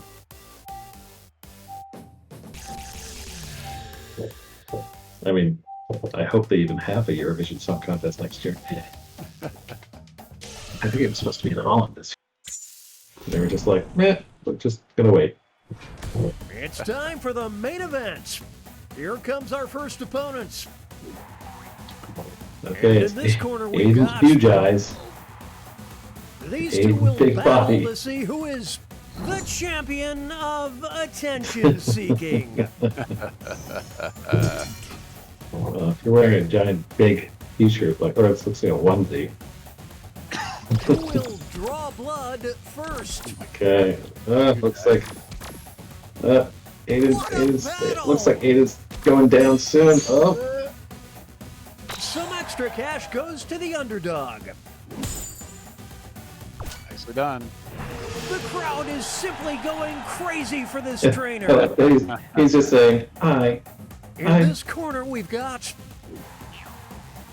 They'll be Dark facing Man. off against. Mad Side is Marty. For all, who is the champion of the Oh future? man! Hey. Wow. Wow, does that 88 mean something? Who wants it more? That's when I graduated college. It's neck and neck. Holy smokes! Oh, I think it could be. Well, it's going back and forth. It's gonna be tight. Nice done. Oh. Question: this trainer is a fan favorite. Now entering the ring, and opposing them will be. One of them will be crowned the Some artifacts champion on of the, pushing the envelope. The fill. It's the Clash of the Titans. Oh, here we go. Who wants it more? What is the Please, the just put it out of its misery. Michael a Happy Career dude doing? I know. Is he cleaning the gutters? I don't know. Let's just say the crowd is not a I'm fan so of this unhappy with my trainer. career. I can get the leaves out. Next up, it'll be Okay. versus. Not Pokemon. These two are facing Smoking off to see who Pikachu. is the champion of has-beens. Oh man! That's so great. Pikachu. I don't believe what I'm seeing. Whoa, Nelly! Pikachu. Now So this Pikachu is had a been new quarterback duel. for the Bears. That's right. I'm opening up a restaurant. The fans are going wild. Sakdor asks Warren and Moving on, we've Arnie, got- what do you mean, Allard?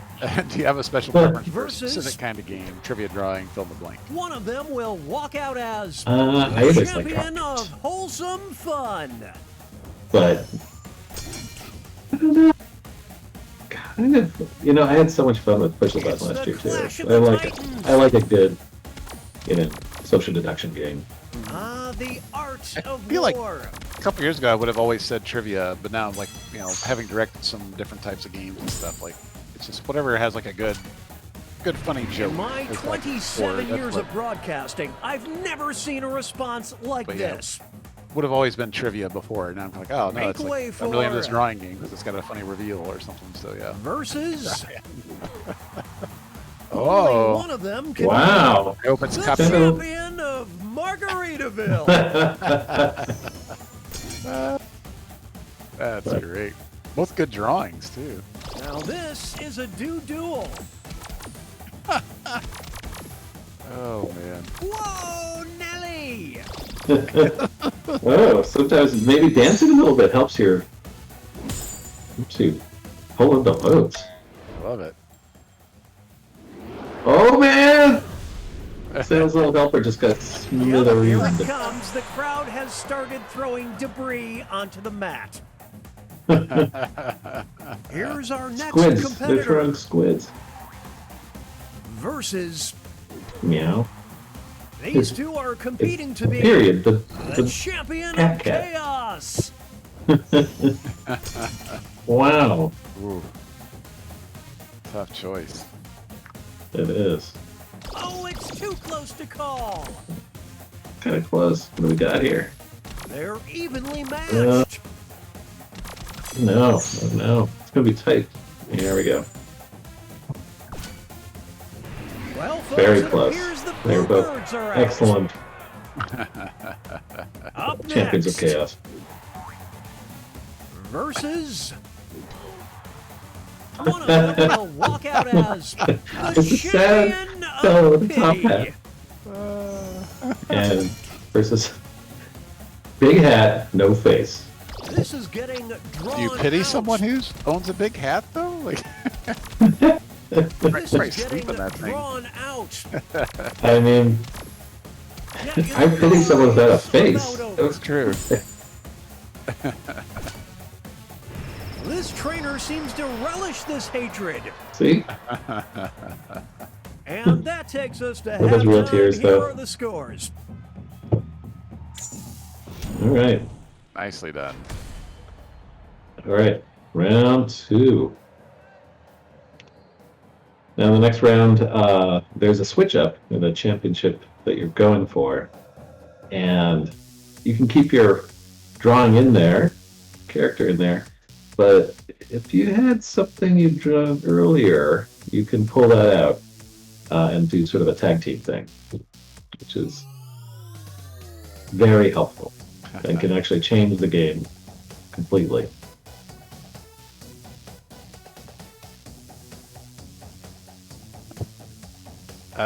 This is part of the Party Pack 7 coming out October 15th, but we're doing pre-orders right now, so you can save 10%. If you go and jackboxgames.com and check it out. Everyone talks about the orb in Quiplash 3, but I'm more focused on the champed up blimp. I didn't know there was a giant orb discussion. Is it an orb? I thought it was like a tumor. It's a polyp, yeah. It's just yeah, exactly. Yeah. You might want to have the doctor look at that. Well, we're trying to raise awareness of getting colorectal screenings. So Yeah, you got to go. When you're now 45. What's the age? In your 40s. Yeah. Yeah. When you're in your 40s, especially like if you have like family history, sooner the Yeah, better. that's That's right. my message to everyone: is take care of your health. I agree. Is Tim Sniffin in the chat is saying, "I dare one of the players to create bigger hat, smaller face." Okay. That's a Good challenge. question. Is the pre-order 10% off only for Steam copies, or is that across all platforms? It's on Steam. Okay.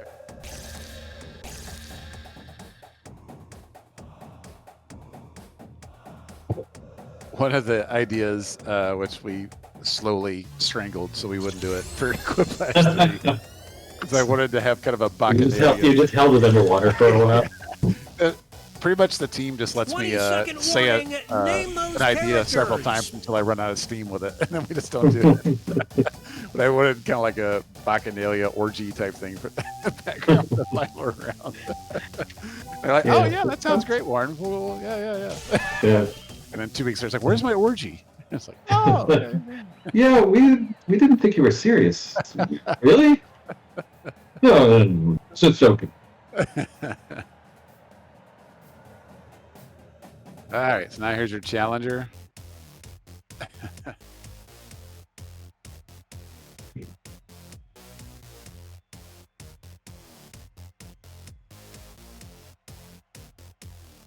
will appear.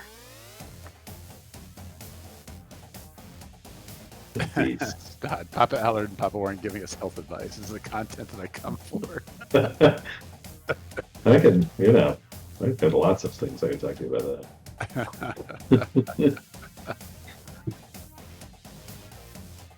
Also, we give advice on, relationships. If you're having any issues at home, we can probably give you some tips. That's right. On how to fix your marriage or your relationship with your dog or cat. General home maintenance. Anyone has a malfunctioning furnace, we could probably diagnose it here. If you're into botany or you like growing vegetables in your basement, like I do, I've got lots of advice for them. Vegetables. That's right. What are you growing right now? Some plants. Okay. I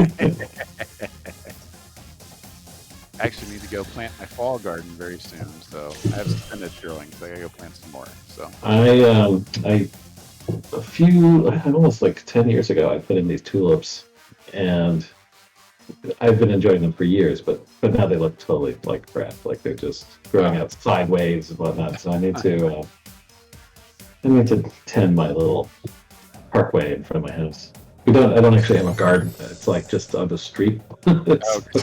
So I have some gates that I can plant things in, where nobody stopped me from planting things in. But my tulips need to be redone.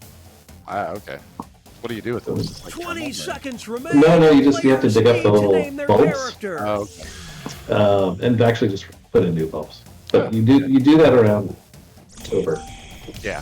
For them to come up. Sprout. Yeah. Exactly. It's and then the if there is a half, next, which means it's if there is a time for next the year, tag teams. we'll Each have matchup will include a surprise tulips come up in contest April, where and so players it's can quite tag joyful. out their characters. The Very bonus points are doubled, and votes for both contests will be cumulative.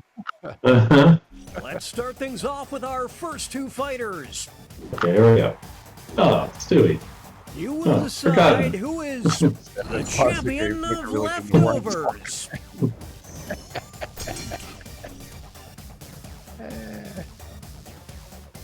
We're watching a scribble quibble. It's not over yet. Here's the next title up for grabs. The champion of food poisoning. Will the trainers keep their characters or swap out? Holy smokes! Wow. More like a world chump. Wow. I'm just saying. Seeing something big happen right now. Oh yeah. There's no I in teen, kids. Only in kids. Nice. Two new fighters enter the ring. Who is We the flawless. champion of hallucinations? This is good stuff. What a battle! Shrimp Steve is Who will draw blood big. first? He's totally big. We'll declare a winner after this next match. The champion of heavenly objects. The trainers have a decision to Oh, make. ball fight coming in. Here we go. Shrimp Steve, are you gonna keep? It's the Clash of the Titans. Keep at it. Yeah, you have a good chance. This is getting drawn out. Oh boy. This is getting drawn out. Me versus the world mentality. Thank you, Cookie. Or not Cookie, officially. Yeah. Sports Cookie.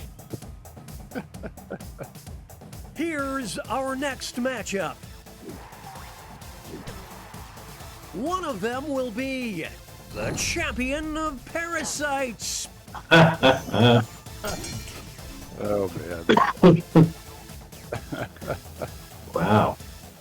Now this Just is an a orange new with shades. duel. Or orange man. It's kind of This sad. next contest could swing things. The Orange with shades. champion of being needy. Oh. Will the players tag out? Let's find out.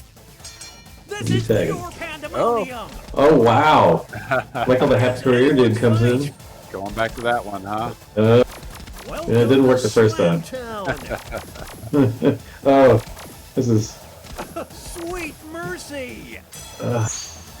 so painful. They did the work Nice of job, two Skull fighters. Fox. Good one. It's time for our next bout. You will decide Oh, who man. is the champion of pulling an all-nighter. Just a random Jackbox Games developer. Hey, look, it's us. What a battle!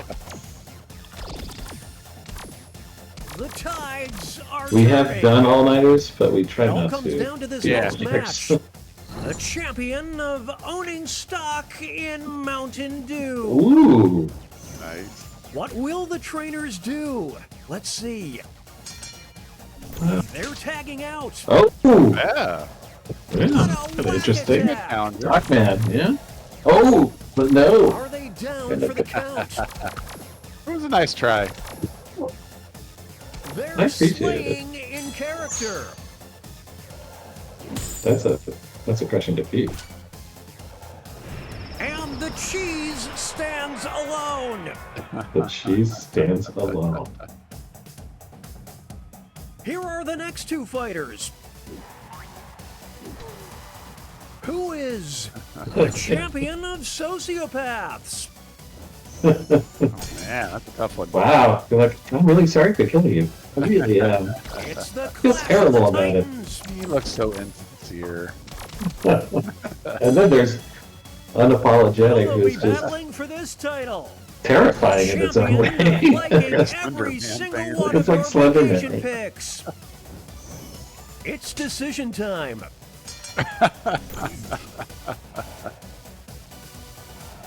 Holy smokes! Oh, it's gonna be tough. Yeah. Oh, sorry for killing man. Move. Oh, that drawing of Aiden, you guys, so good though. Is killing man like another, thing like Burning Man? That there is teamwork, folks. Nicely done, nicely done. Moving on. You will decide who is the champion of school photos. Oh yeah.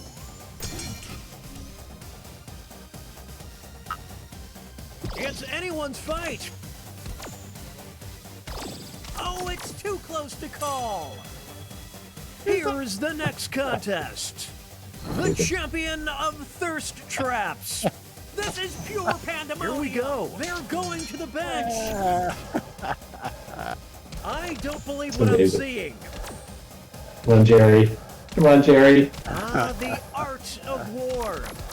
Oh. That was painful. A tag team for the ages. Yeah. It makes sense. It makes sense. But not Pokemon Thirst Trap. Up next, Touch one of them will be the champion of new mascots. Ooh. Oh man. Yeah. Good Wow. luck with this. I don't know. We're watching What's our a audience looking scribble like? Quibble. Glad I don't have to make this decision. Chompers. Now it's time to determine the champion of haunting your dreams Oh tonight. my god. Oof. What will the trainers do? think I know which one. Terrifying. Hello, I'm Nick. Draw blood. That's a different kind of dream. Oh man. What a stud!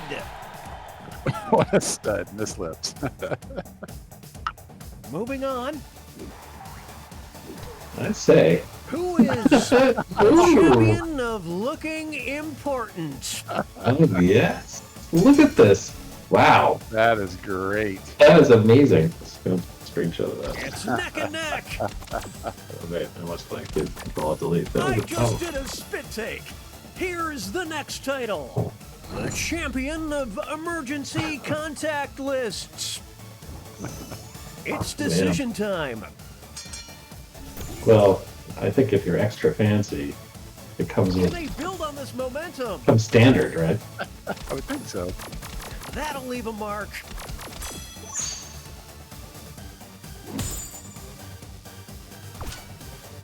Hard to top. A solo victory. I What a say. feat.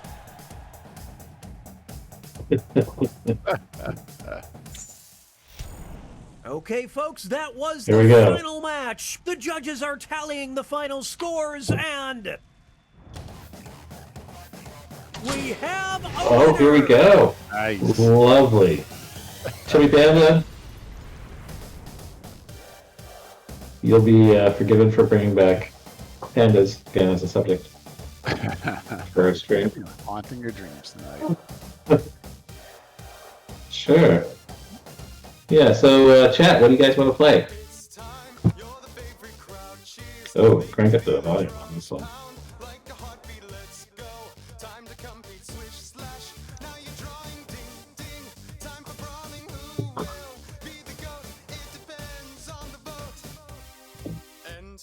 Lots of people are writing Quiplash 3, we already played. We might visit later if we have time. Quiplash 4 we don't have done yet. Seeing some votes for Blather around. Let's try Blather around. Yeah, let's try it. Okay, coming up next, Blather around. Ooh, yeah, that's a good rhyme. Gather round for Blather round.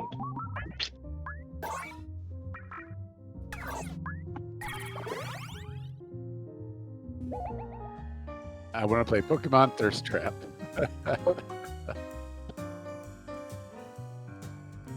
Alright, so there's your room code in the chat. OUVW.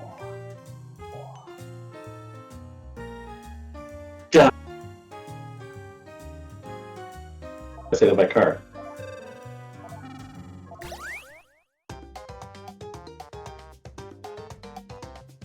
Welcome to Blather Round. It's no Jenga, but we try.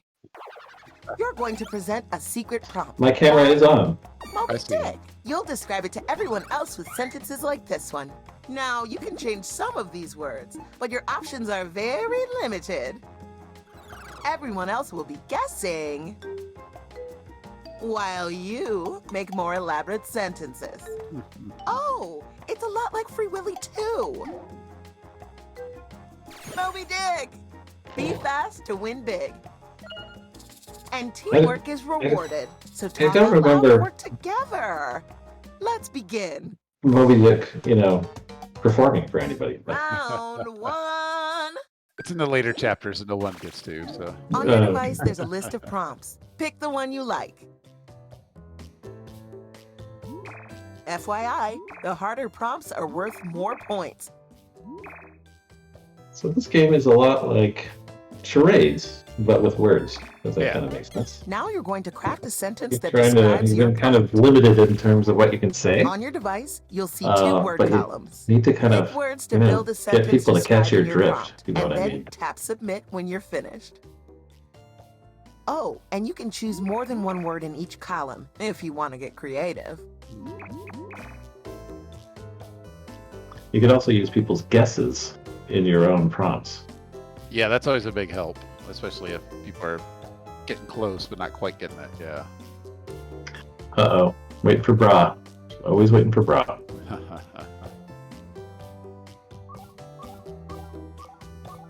You only got like 8 seconds, bro. Time is. Alright, There we thank go. you. You're first. Don't get cocky about it. It's random. The category is person. They're a peaceful human. Guess what you Yeah, have so to do now. I very much dig the Yes. style of this look. Or That means everyone the in the style of this audience, game as too. well. The folks talking Hey, about it in presenter. the Time to write Slack another right now. sentence. John. Wow! Oh, nice. Holy Slam moly! dunk. Tell me about it. Very quick, yeah. That's fast. You can't see me right now, but I'm giving you 2 thumbs up. And wearing a fabulous sarong. This is gonna be a person. Delightful. I love people. They're a nice fictional figure. The Mummy. Lady Gaga. John Cena. True. Mel Gibson. No. Taylor Swift. Well, she is fictional. Superman. They adore the safety. Ooh. Is this like Smokey the Bear? Batman. Gandhi. McGruff. They're nothing like Ninja Panos. Cats. If you contributed a guess that got used, you get points. Captain They're so wicked. What a sweet little sentence. So They adore small, so safety, cute. but they're wicked. Paw Patrol. Smokey the Bear. Maybe they're from like Boston. They're nothing like Paw The Wicked Patrol. Witch. That's not a bad guess. But they're like safety. Well, she had a lot of handrails in her castle, so. That's true. Known for the shaggy predicament. Ooh, the quiet is kind of nice. Just kidding. Make some guesses. Timmy. Timmy. Time is running out. Time to. Oh. Little Scooby-Doo. Oh, we were just talking about Casey Kasem. Nice work. It all comes around. If you Jackbox contributed a listens to your guess that got conversation. used, you're getting some points too. Gives you content. Yeah, The what is a where? You're guessing a place. we're all on the same wavelength, man.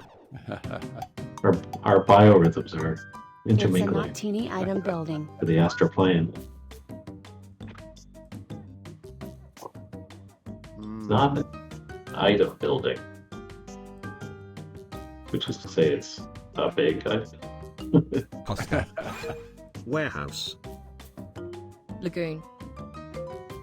Pyramids. It's a place. Megamart. Feeling stuck? You can always hit skip to get a new sentence with fresh words. Yeah, you want to get What as a many day. clues out there as you can. Yeah. Smurfs.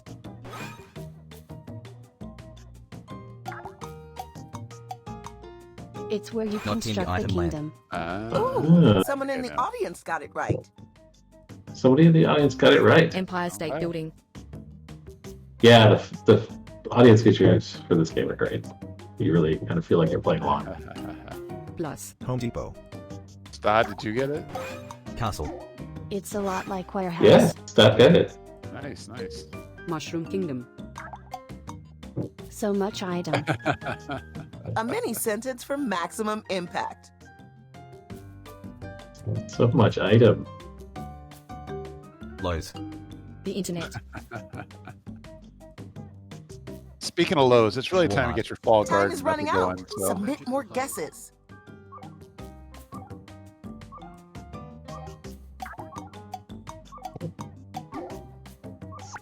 It's bigger than Home Depot and Walmart. Walmart. Bigger than Home Depot and Walmart. Target. This There we go. Nice. Oh, you got it! And not a My- moment too soon. My wife works for IKEA, but in Sweden. Because I can't see her. I'm over the moon. So much item. So much item. The category is person. Perfect. I happen to be a person myself. They're a fictional device. A person who is a fictional device. John Cena. Nightwing. They are related to the cinema. Pokedex. Gandhi. Hmm. BMO. Panos. Bender. R2D2. The Mummy. Speed Racer. John Cena. Speed Racer. Kepo. Great movie. C3P0. Jack Sparrow. John Wick. C3PO. C3PO. Joy. Hey, presenter, are you stuck? No shame in that. Just skip the sentence. Android. Yeah, you could always keep it moving by picking something else.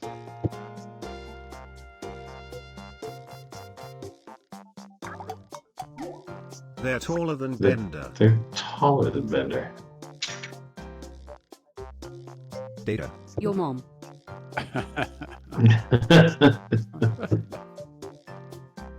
Yeah, we knew this was going to be a fun game. We were It's so first testing this out because it's like, Why, that it's sentence just funny in to the like palm of my make hand. the computer say funny things. Yeah. It is funny sometimes. It's like the little things that will make a game Iron like Giant. click. It's like, yeah, we said, doing something The stupid timer like stops that, for yeah. no one. Get those guesses in. Voltron.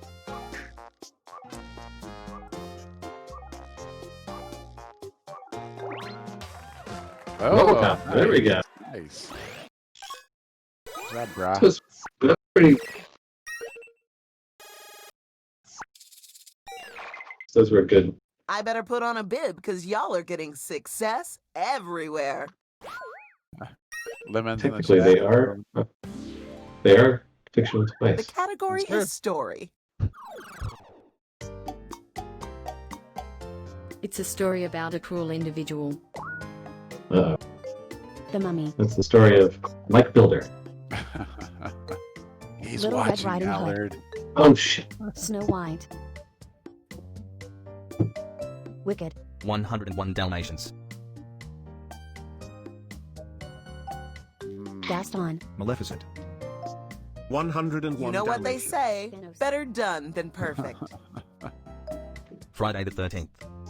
You can do it. And an angry scheming gal. Oh, Okay. Bomberman Fantasy Race. I'm thinking of a Smurfs. certain clown-like evil character. It. Not that one. Death Note. Like Death Note. I didn't watch the live-action one though.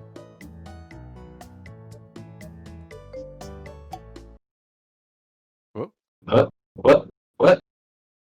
Do we hang? Oh man! No. Oh, we had a crash.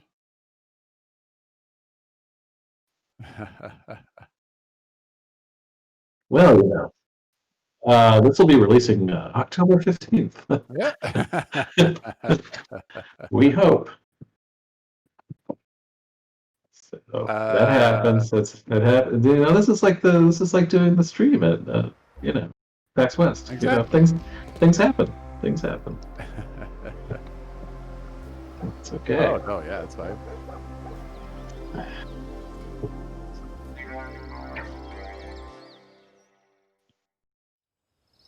Do you want to go back into Quiplash 3?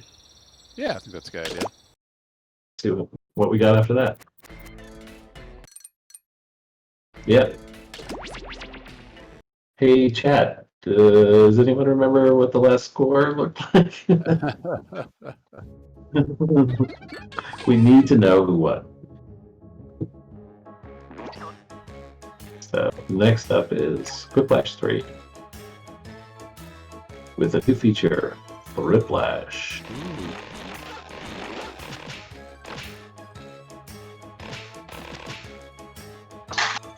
Oh, and I think people are kind of getting into the game already.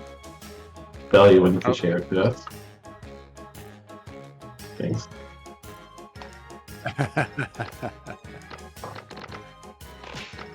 Awesome. Yes, like Sardor said, if you played recently, let some other people jump in. Look at that job.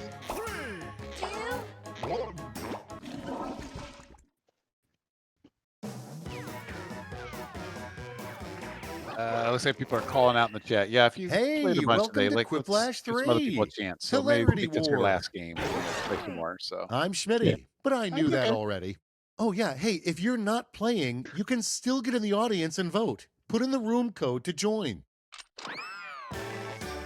And now, round 1. You're going to see 2 prompts on your device. Answer each one with a brilliant response. Soon, you'll go up against another player's answers while everyone else votes for their favorite. Points are awarded based on the percentage of people who went for your answer, so make them count. Okay, if you want to join the audience, you could go to jackbox.tv and put in the room code FAYQ. FAYQ. That's right.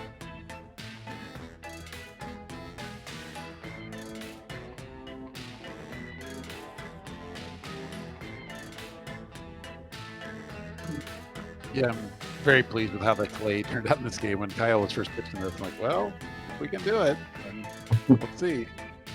Yeah, he really knocked it out of the park. Yeah. I remember being like, you realize how hard that is.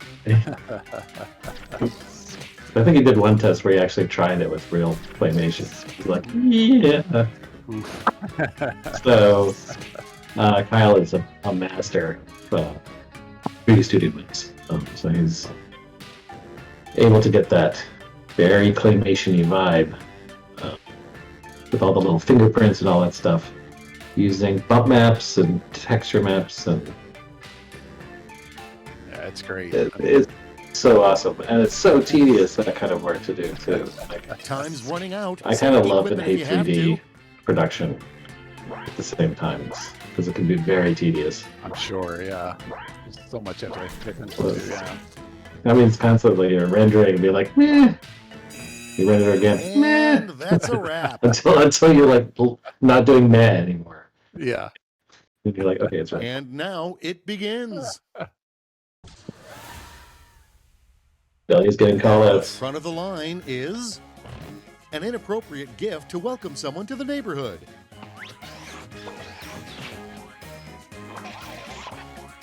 Wow, enjoy the freebie. Oh, I think Omar. Oh, wow. Yeah. And Don't worry. now, werewolves have 2 weaknesses, silver bullets and blank. I have to mute myself for a second. Okay. Now it gets real. Pick your favorite.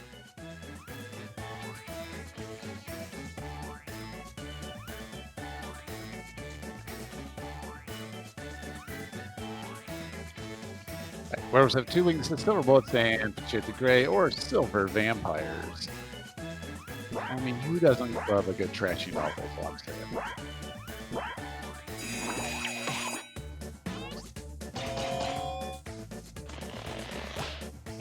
Whoop, the audience tips it. Yeah, Omar joined and Next then immediately one up. left, so yeah, we'll have You some. know your doctor is an idiot No when he answers in says, there, but I yeah. need 10 cc's of blank stat. He's to not pick an the one idiot, you she's like asking best. forgiveness.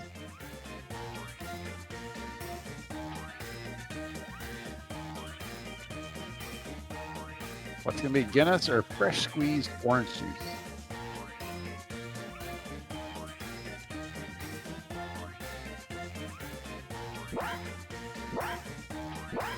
Also in chat, how's your overall PAX experience going? I'm on a really good panel to check out, and we've enjoyed being here every day with you guys, playing some games. Do I have a favorite? Next up, I always like the vampire. After a massive downsizing, the store unfortunately the had to be fun guy. renamed Bed, Bath, and Blank. Of the new ones, I mean, it's hard Now to go it's wrong time with to food. vote for I your like favorite. the banana as well, so yeah. Bed Bath and some other stuff, or Bed Bath and Bankrupt.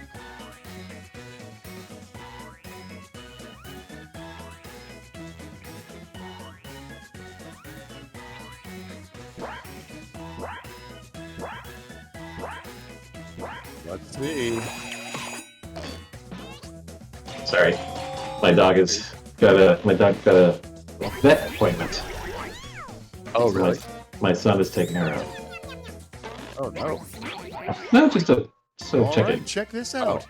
It's her, The best she's game a, for a gamers-only utopia. Whoop. There we No go. show, huh? Well, enjoy these big points.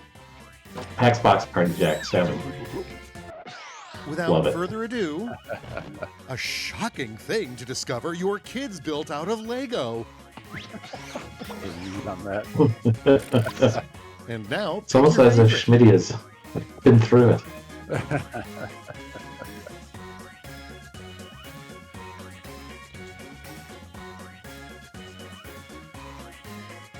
Yes, Omar left the game. Yep.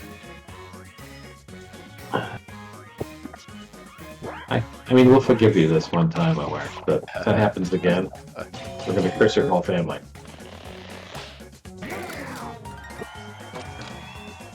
Yeah, I think he got changed in chat. Next we have... So, the wasn't that coolest kid in middle school is always the one wearing blank. Decisions. Choose your favorite. I mean, that's pretty bold to wear Crocs to school. Very true. It's probably something they do every day in, other countries.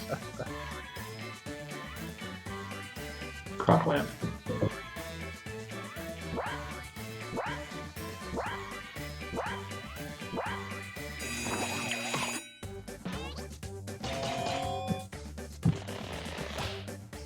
Oh, the audience tips it.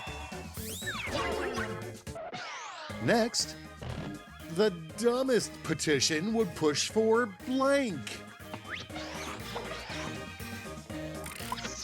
Okay, choose your favorite. Yeah, you tell them. That's right.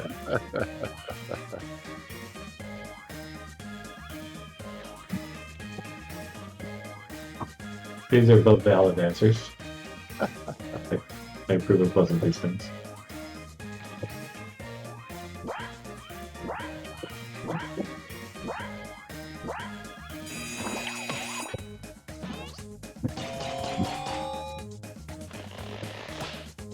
Okay, let's not get political here, but I got some points out of that.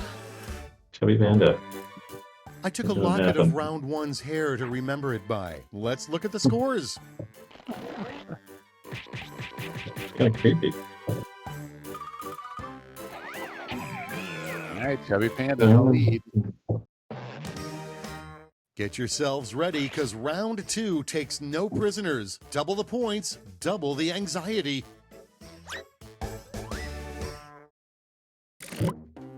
One feature I like on this game too, I don't know if anyone's seen it in the main lobby, like we have where we can read the room code out for those who may not be able to see it.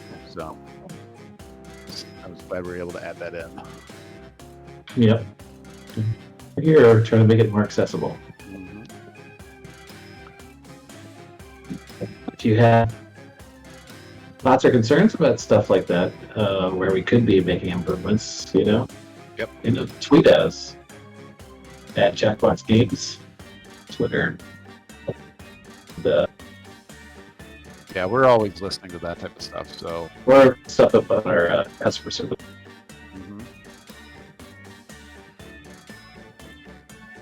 Get all that stuff, please. yeah, we love interacting with our fans and stuff, and especially where we can help out. So never feel shy about like I said, submitting something to customer service or tweeting at us or letting us know. Yeah.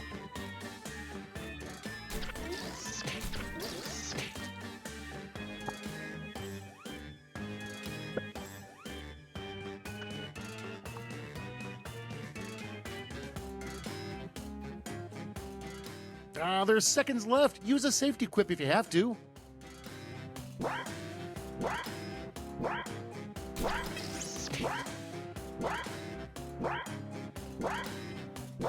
What other cool features are in this upcoming package you talk Yeah, about? I get it. You can't rush a good poop joke. I'm not sure, Stab. I'm not sure what we've Finally, already let's see some talked about, action. what we haven't, so. And first is serious question. Who's a good boy? Who's a good boy?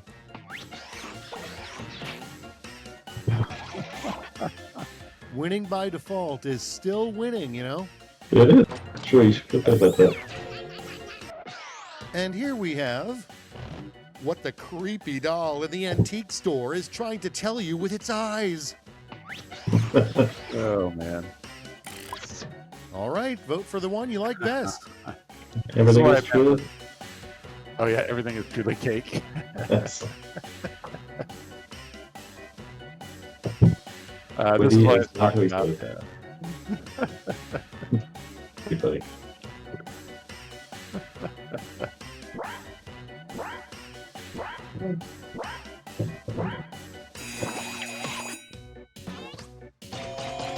That's a good split. Nice. Oh. Oh, yeah. Audience like that one. That's Okay, a what's tie. next? The worst way to end a best man wedding speech. Okay, everybody. My kids pick your look forward to favorite calling you quip. stepdad. Nice. But I love you more, Barbara. Remember last night? It was the same joke.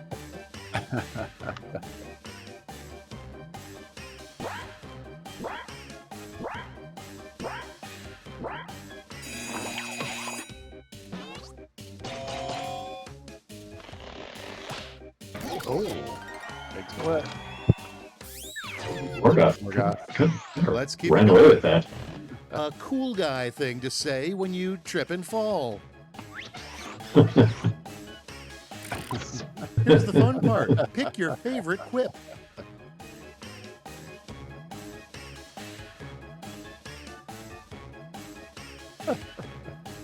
Yeah. I think that they might work. Maybe. Maybe. It's possible.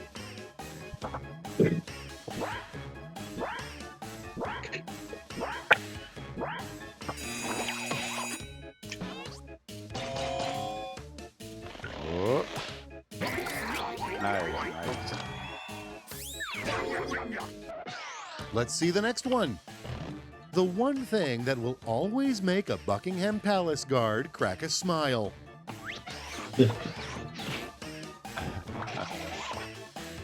That's what we call a gimme. Yep. And next is an unlikely candidate for Pantone's Color of the Year. All right, choose your favorite.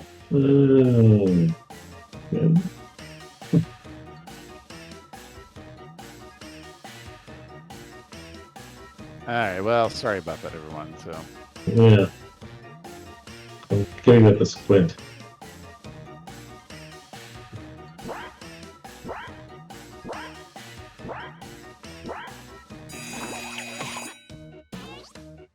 Alright, bro, let's not do that, huh? It's not called for. Moving right along. I want Yeah, to go as that's this uncool. player for Halloween, but I don't have blank. All right, people, it's voting time.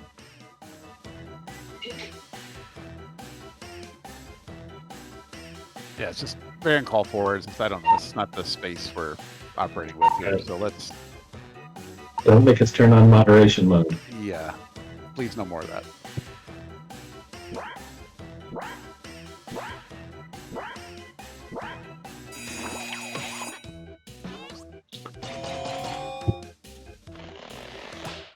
And yes, after all, we do actually have that feature now. We didn't turn it on for this game since PAX audiences are usually pretty chill. Next on the docket, what Santa's elves do when the So old yeah, we man do. Do you want to talk about the mod feature? Yeah, so at the beginning of the game, there's actually Okay, a choose your special website you go into. The game will generate a password. And then if you're wanting to be in the mod, you would type that password in. It'll take you into a screen that looks just like the normal lobby and stuff. And then as the game starts up, you'll see the responses come in real time, and you can reject them or accept them before they would actually pop up on screen. So in that case, Brad's answer would have been hopefully rejected by someone. So yeah, would have never appeared on screen if you didn't want to. So. The game will actually wait a while for the moderators to get their work done, and the game Now will, that like, you've pause laid and waste comment to on it, round so, yeah. 2, let's survey the damage. It's been a feature that we've been kind of trying to figure out for a long time, and it's been a popular subject for a lot of our fans, and especially streamers who've had their, last chance to redeem streams yourself. kind of ruined I'll by be sending each jerks. of you a prompt Yeah, as that you can see, needs just as what happened 3 here, it's like it separate just kind of responses. You'll do great.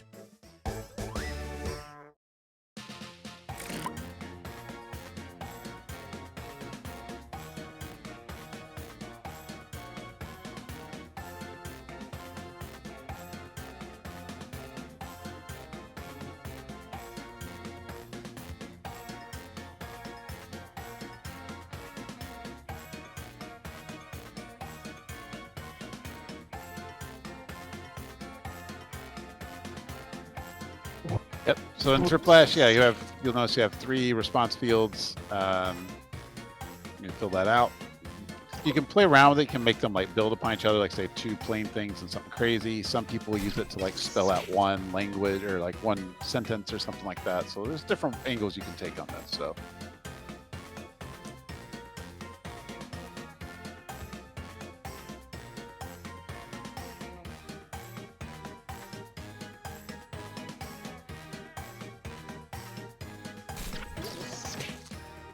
music always is kind of mesmerizing to me. I think I'm going to like wake up to this going on in my head. It was one of those things when we were first like talking about like a circus. I was worried about it being annoying, and then naturally leave it to Andy to make it awesome. Yes. And it's like waking back, like, oh yeah, that's actually really good. So yeah. Yeah. What was the term that he wanted to do? Kind of make it more gritty. Yeah. That's yeah. time. Kind of swamp it up a little bit. Yeah. Let's get thrippin'. Here we go. Based on your deeds, the 3 most likely things you'll be reincarnated as in your next life.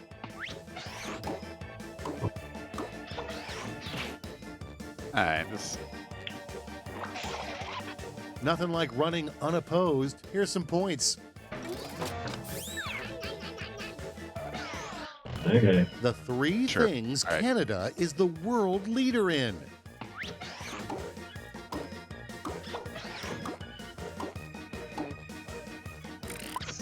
Here's the fun part. Pick your favorite quip.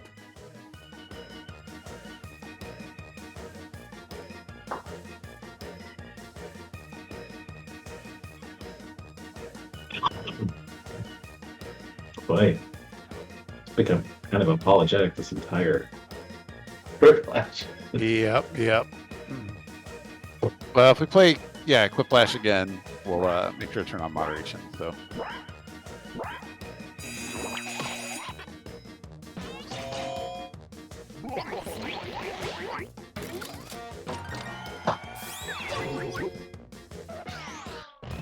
The 3 lessons we learned today. Oh man. I learned a few lessons. Yeah. In the past 40 minutes. All right, vote for the one you like best. Warren is the answer to everything. Maybe not the COVID crisis, but... No, I got very few solutions there.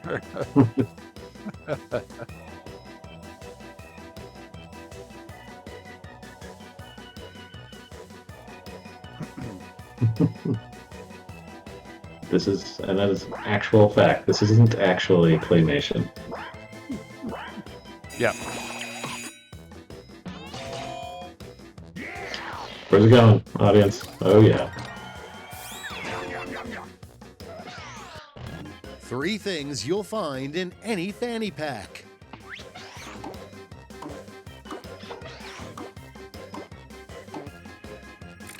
Now pick your Nice, favorite. nice. Remember Ken's fanny pack?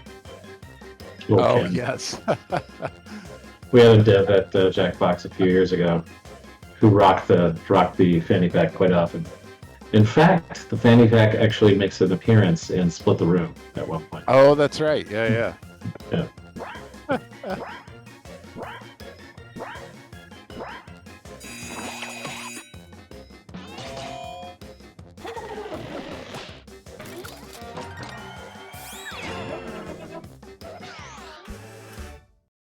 I can't believe we made it. Let's see the final scores.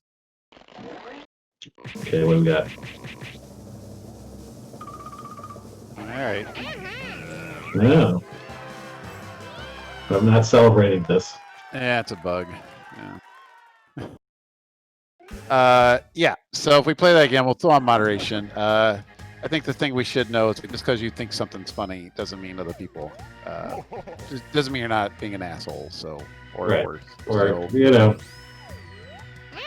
let's stay away from third rail subjects. Let's just yeah.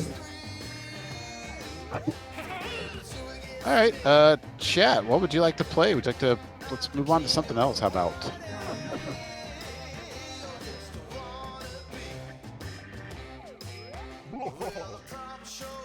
We have several people typing.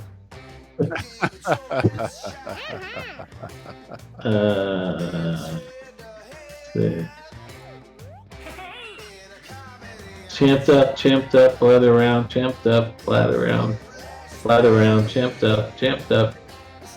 Yeah, we could. What if you like Allard? I'm a little bit worried about doing blather around in case we crash again, but. Okay. Was that user error that I crashed, or is it?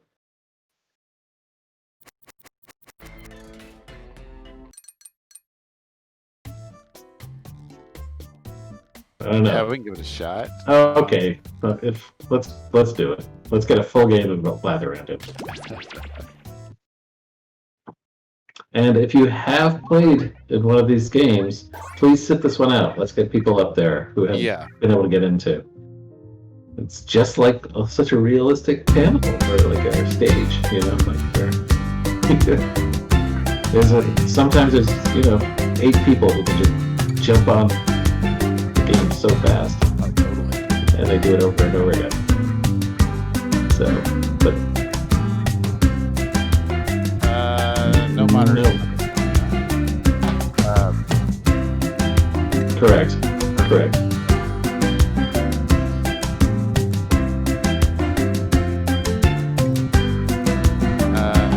So be a good person. Our only rules is be a good person.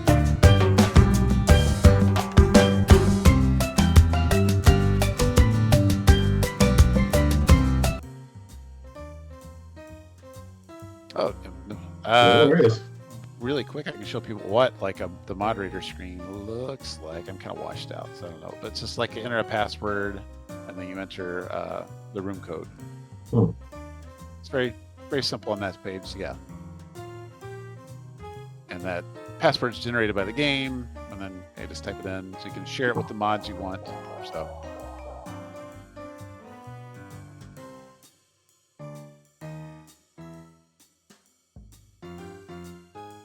Okay. All right. It's easy. Okay. Let's do it. These all seem like new people. I think the man might be a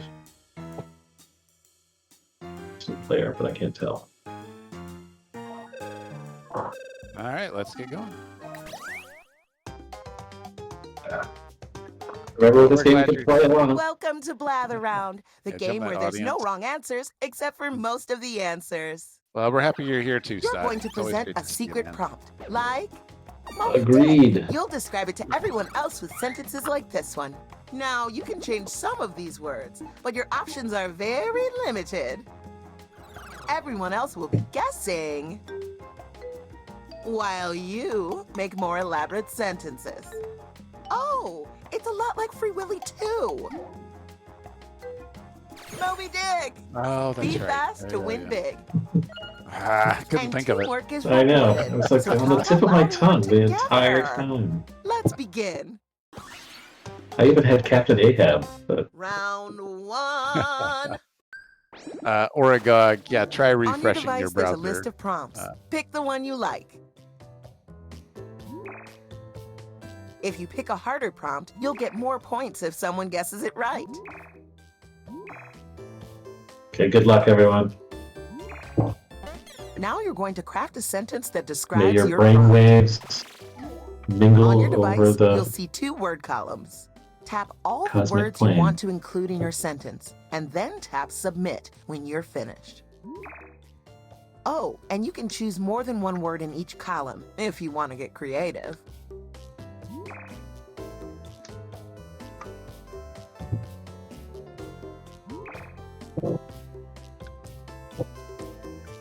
Yeah, and when you're going here in a minute, just remember it's good to get through as many clues as you can. So move quick.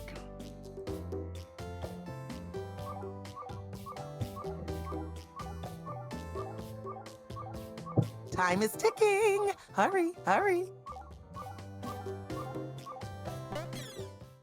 There we go. Let's start with you. The category is person. They're a thick human. All right. Thick in a good way? Like double C thick?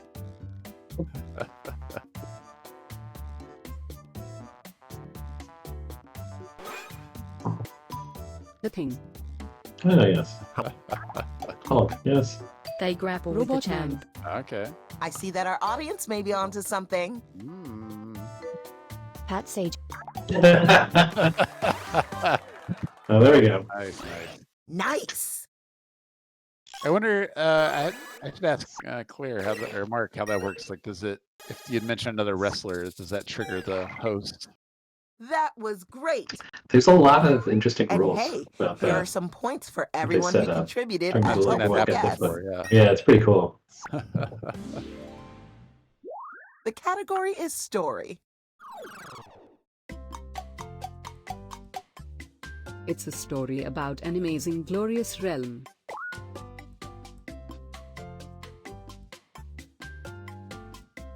For Jackbox offices. I miss them so much. Yeah. Ooh, dang. We're in the presence of a guessing genius. Nice.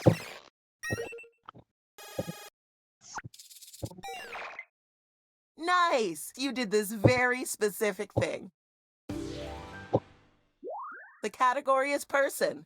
Perfect. I happen to be a person myself.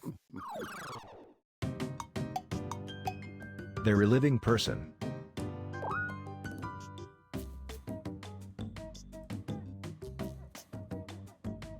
Pierre Trudeau. That's quick. Oh. Obama. John Cena. Aw, well, They are famous for the talent. for the talent. Yes, I'm not dead yet. No. No, I'm not really famous for anything but weird stories. I hate to be the one to say it, but you gotta make some guesses. Simon Cowell. Yeah, keep throwing stuff out there. At Talent Freedom. Sean White. You can always hit skip. They're nothing like Simon Cowell. Good. If you contributed a guess that got used, you get I'm points. really glad. Pat Sajak. She's so athletic. Ooh, A mini okay, sentence we've for got a maximum ginger. impact. Right. Tom Hanks. Well, yeah. No. Ed Sheeran. Mel B. Ooh, that's a good guess. Yeah. What about Cardi B? Wait, Get Mel your B guesses was in before this Scary thing wraps Spice, though, up. right? That's right. Yeah, yeah. There you go. That's 3 to 1. Nice.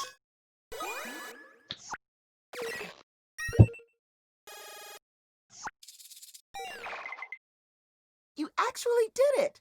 Not that I'm surprised. I had faith in you. So you get some extra points for I've got throwing up just some the thing. a clue that was The used category to say it's not anything like this. It's a teeny origin of life structure. Ooh. Wow. Well, this should be a quick one, I think. I would think so, unless it's. It is inside a person. Okay. My appendix. There we go. Nice, nice. I was like, this is gonna go down quick. Brilliant, Beatles. I thought diarrhea, so I don't. Yeah, that's true. That's usually an answer that Look we at all get. the hard work you did. You're guessing a person. Ooh, tricky. It could be anyone. They're a positive, wonderful entity. Oh my gosh. Brie Larson.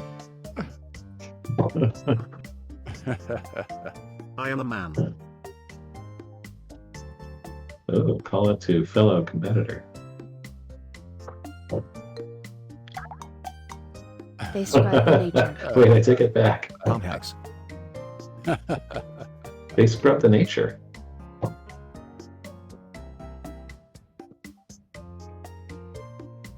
Carl Sagan? No. They're taller than I am the man. Oh. Steve Irwin. Ooh, the quiet is kind of nice. Just kidding. Make some guesses. Scrub the nature. Scrub the nature. He's so spotless. Smokey the Bear. Oh, that's not a bad guess. Yeah. That's true. Who scrubs the nature? Hold up. Bob Ross. They're kind of similar to Smokey the Bear. They're kind of similar. Hmm. Mr. Okay. Clean. That's a good dude.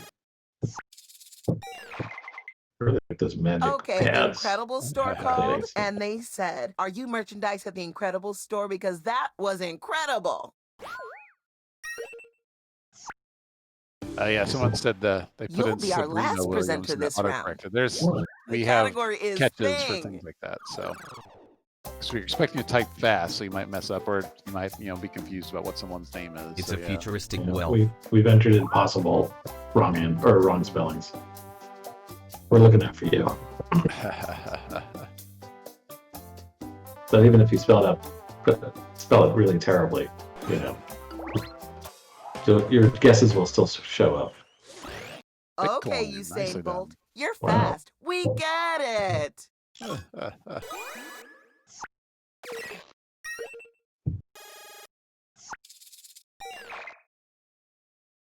Everybody's had a turn. Let's see the scoreboard. The scoreboard is the rude awakening that this is not a low-stakes activity, but an incredibly competitive sport. It's true. Let's do this all again. Did we get into the second round the last game? I don't think so. I can't remember. Okay, By well, now, you're phew. practically an expert at picking prompts. Pick something your friends might be able to guess. Don't look at me. You know them better than I do. You guys kind of know each other? I don't know. Write a sentence to describe your new prompt. Tap a word to put it in your sentence. Tap it again to take it out. You got this.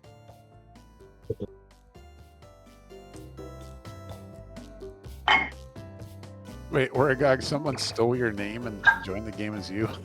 Oh, really? Jeez. Alright.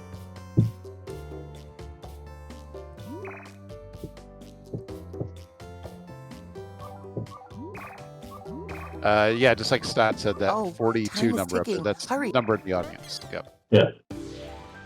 It's your turn again. The what is a where. You're guessing a place. Right, Ash is just asking me, did we get into the second round? Incredible ancient place community.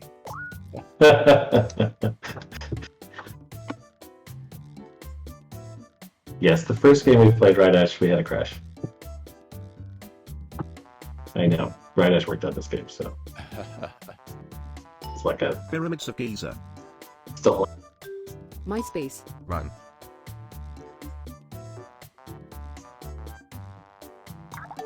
Ancient Egypt. We've decided to That's where you blame live in the Belly kingdom. for that, so it's no big deal.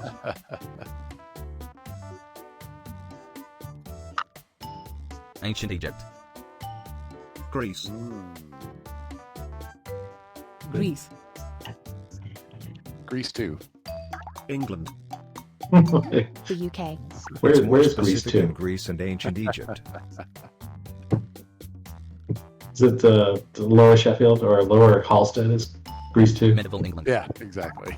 Just above Pilsen. So much hammer goddess. And that's one thing that What a marvelous COVID really sentence. made suck. I love going to Greek Town in the summers. It's like such a great part of Chicago that Athens. you can't Yeah, have. no, you can't have. Although they kind of open up their street serving and all that kind of stuff. I think so, yeah. Acropolis. But still, the fun is Yeah, fun being is able to kind sit of on a patio and yeah. fun is kind of gone. Bopa Norse just mythology. doesn't, you It's a know, magical Mount version of the Olympus. UK. work when you've got a mask on your face. Time is running out. Time to take some big swings. Norway. No. Mm. This place has a mythological deity Oh. feast. Hogwarts. Oh, Hogwarts. Oh, yeah. Ah, real mythological deity It's feast. a lot like Valhalla. Okay. It's yeah, I know it is. Here we go. oh, So close. The first time nobody gets it right is a doozy. At least That's the correct. audience figured it out. You were in the right world. If you Nicely think the done, presenter audience. did a good job anyway, hit my bad on your device.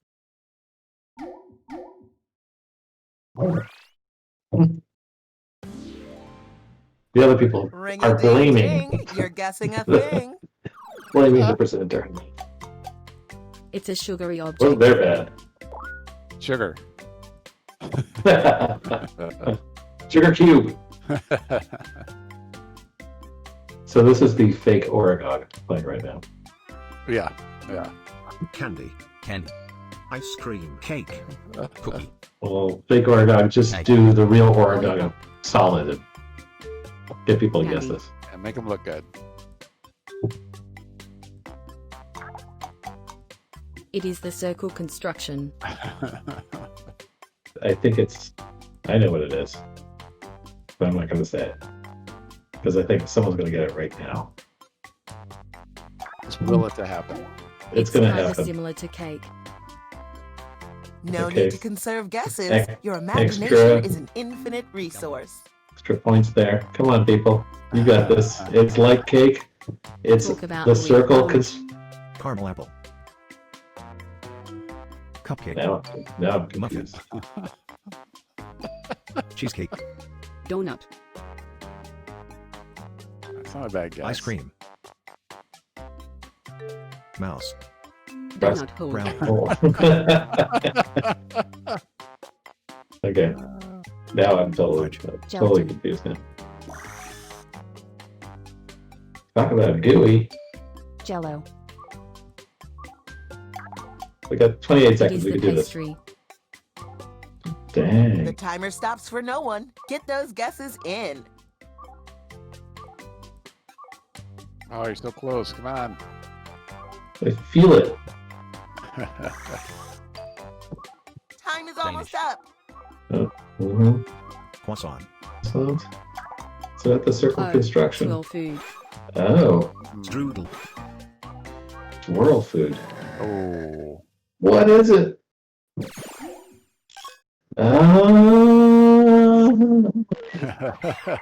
It's a Pizookie, yeah. You were this close. Probably.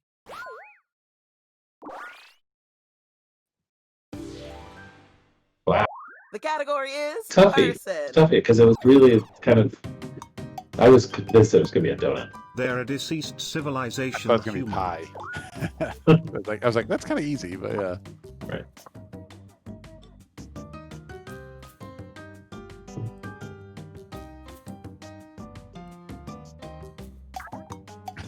Belliot still doesn't know what a Pizookie They are is. celebrated for his. Oh, that was fast, like a sports car. Vroom, vroom. I think there's another name for Pizookie. I can't remember.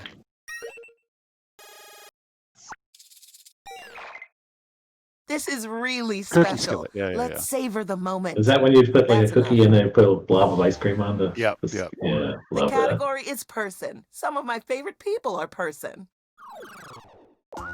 It's always the thing that sounds good after you've already They're a had colorful, something else to joyful eat, thing. and then it's like that's the mistake you make. Yeah. I know, and then you're like, I'm gonna die because I ate this thing. So, Bob Ross. it is true. They represent the food. There we go. Mr. Rogers. Ellen.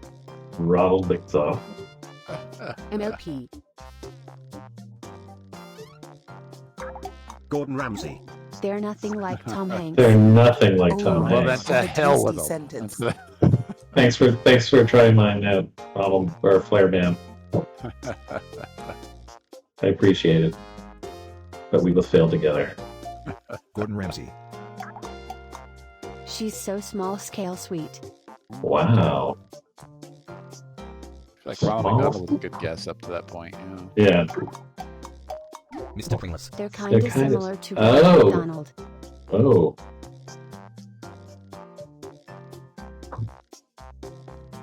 Huh. Rachel Ray. Strawberry shortcake. Oh, that's not bad. Known for the sweet commercial. Commercial. What a fabulous sentence you've made.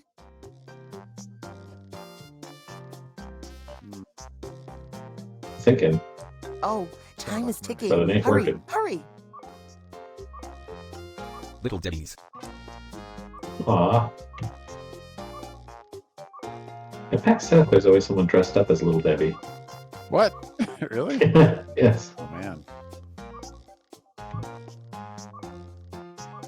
That's some love of an oatmeal cream pie right there. That's They're like an animated version of Wendy. It's almost over. Keep guessing. What is it? Who is it? Oh, the green M&M. I Wow. wouldn't say y'all nailed that, but life is about learning. Wow, that's a toughie. Category That is is hard place. one. That is You've all really been hard. places. That This would should have be worth the easy. points. It's a sunny land. I think they got pretty close though, given it. They were circling around it. Yeah, I don't Yeah. know.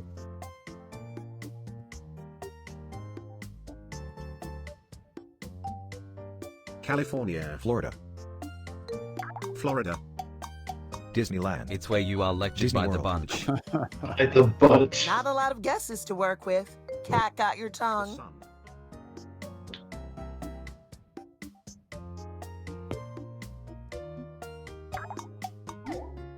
It's nothing like Florida. It's nothing like Florida. Sounds nice. So much ruin. A fun We have size some- sentence. We have some Floridians. Remember, the At only Jackbox. wrong guess That's true. is a Yeah. non-guess. I So kid. I kid. Some ex-Floridians, I should say. I think that Dave Innes, the art director for this game, I think he grew up Alamo. a little. He Hyrule. grew up in Florida. I think. Oh, really? Yeah.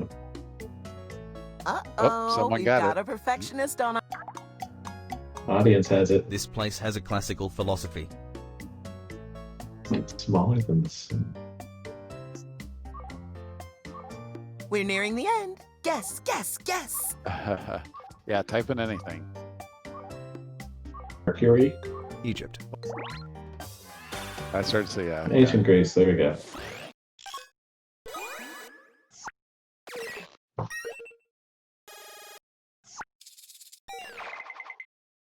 You can't see me right now, but I'm beaming with pride, and I look gorgeous! This is the Well last done. presentation, so make it count. Story, time to attend the tale. Okay. It's a story We're about coming under the my wire in terms of the time we've been allotted. Yep. I'm not sure how much wiggle room we have, but let's get those answers out there. See who wins this game. Fast. Let's put it down.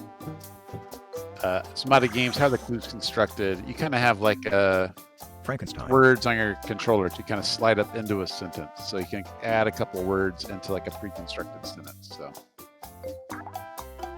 Friday the 13th. A bored bear. Halloween. The Mummy. Cthulhu.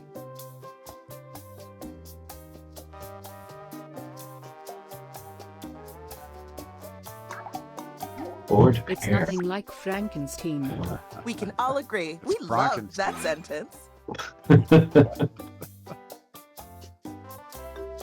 Dick. Still one of the greatest movies of all time. Oh, I love it. Yeah. I don't know how many times I've seen that movie, Nightmare on but it's probably in the I'll dozens rinse the of times. Stranger Things. One of my favorite jokes in The Simpsons is where Homer says to Mel Brooks, he's like, I saw a young Frankenstein that scared the hell out of me. And when I was like 3 or 4 or something like that, I remember it came on TV It's a and like, older story I thought it than was a scary Dracula. movie. Nadia. For a Time is long running time, out. that's a scary Submit movie, more yeah. guesses.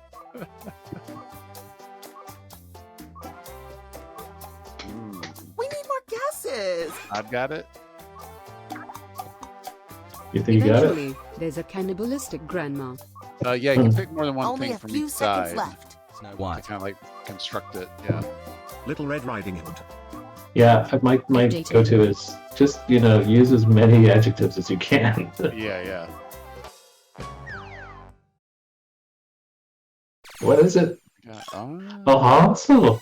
Hansel? Hansel. Oops, you failed. Hansel. Time for the moment of truth. Who did it? The big juicy winner is Ba-doom. It's Crazy Hat. celebration noise. Well done, Crazy Hat. Wow, and we Thanks are for playing. If anyone feels like they vibed with me, very talk close. to me in the next game. Oh, I thought we were done at 3:30. You're right. You're right. This one. Okay. Cool. Well, yeah, that was Jackbox Party Pack 7. Lathered around. We also played Quiplash 3. Played some Champed Up. Yeah, now's a good time. If you're interested, go over and pre-order this. It comes out October 15th. Get 10% off on Steam if you pre-order now.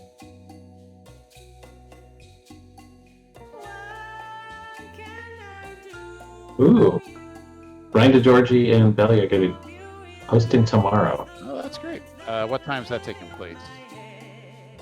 1 to 3:45. Great. Great. Take care. I'm going to dress up like Little Debbie and hang around the stage. I mean, that's worth it for stop by alone, right? That's true. Oh wait, I just got a message from someone. Don't do that. Okay.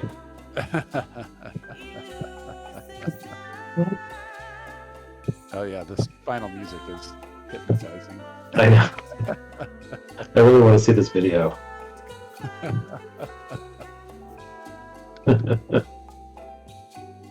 Yeah, well, that was fun. Thanks everyone. Yeah, thanks for playing. You guys have any questions? Yeah. You can ask us anything. This is our only, well, not our only, but it's like a mini AMA. And you should ask something to Warren, because he's going to have a good answer. Oh man, what pressure. Now it's when you can learn about a nice fall garden. Yes. I think we all want to see pictures of that garden. Is there a custom mode on any of the games? Well, there's definitely one on a game we played today, and that is Quiplash 3. We have the make your own prompts feature back in there. There's also going to be some special episodes featured in there, so when you go in, you can check that out. So, but yeah, make your own prompts once again, publish your own episodes. And the difference between Quiplash 3 and Quiplash 2 is in Quiplash 2, you would say make your prompts, and then would go to like a final round like you'd normally play in the game.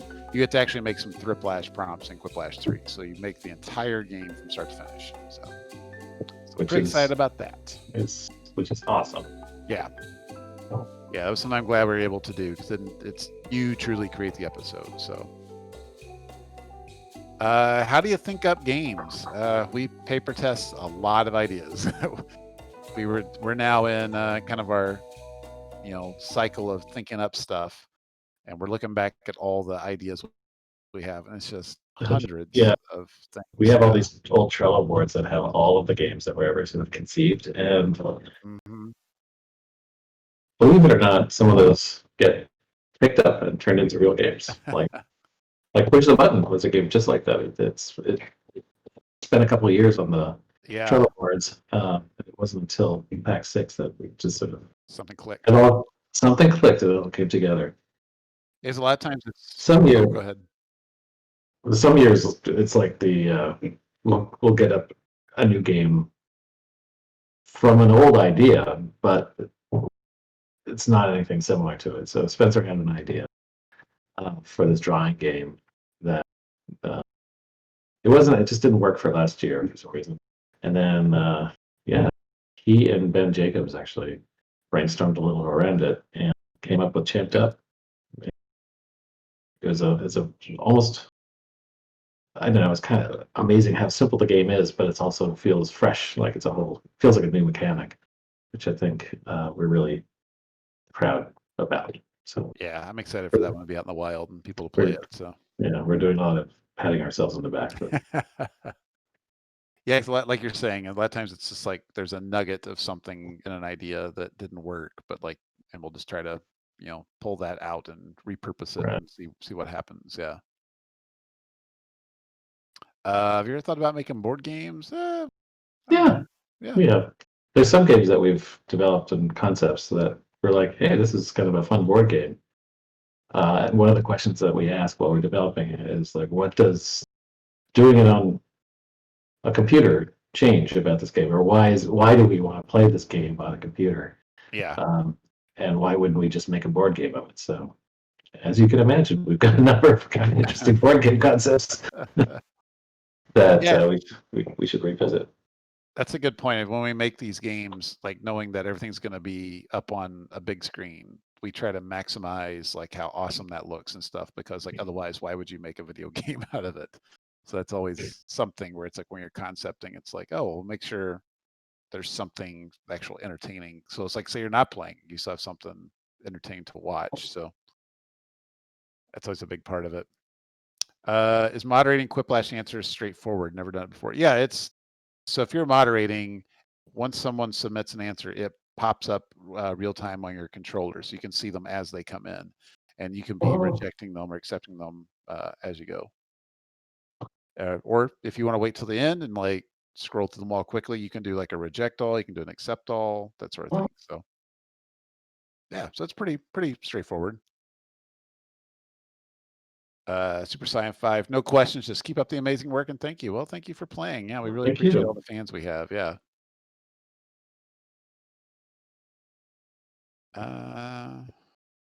Any thoughts on making an official The Devil's in the Details animated sitcom show?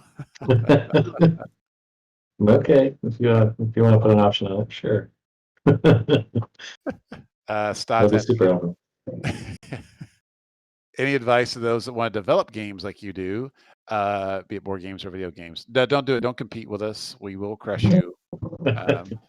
It's just make your games, like just do it. Like find ways to get it done, even if it's quick and dirty. Like just make stuff and make as much as you can and try to get it out there. Like I know that's not great advice, but like that's kind of it. It's kind of like the same thing with any artistic thing you want to do. Is just do it, see what works, see what doesn't work. Yeah. And don't do it in a vacuum.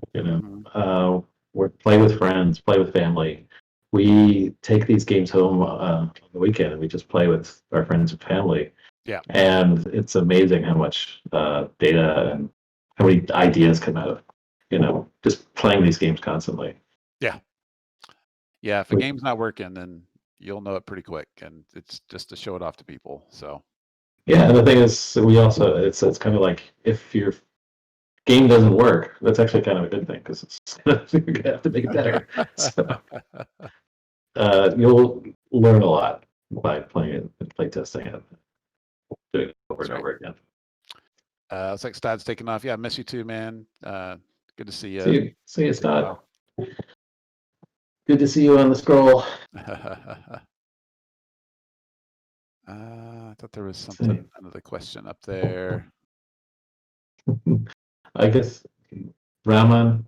Yeah, I don't really understand American culture either. But, yeah, nobody hates you here. It's just about being respectful and being a good person. So, yeah, it's also you need to put things into better context so it doesn't get misinterpreted as that.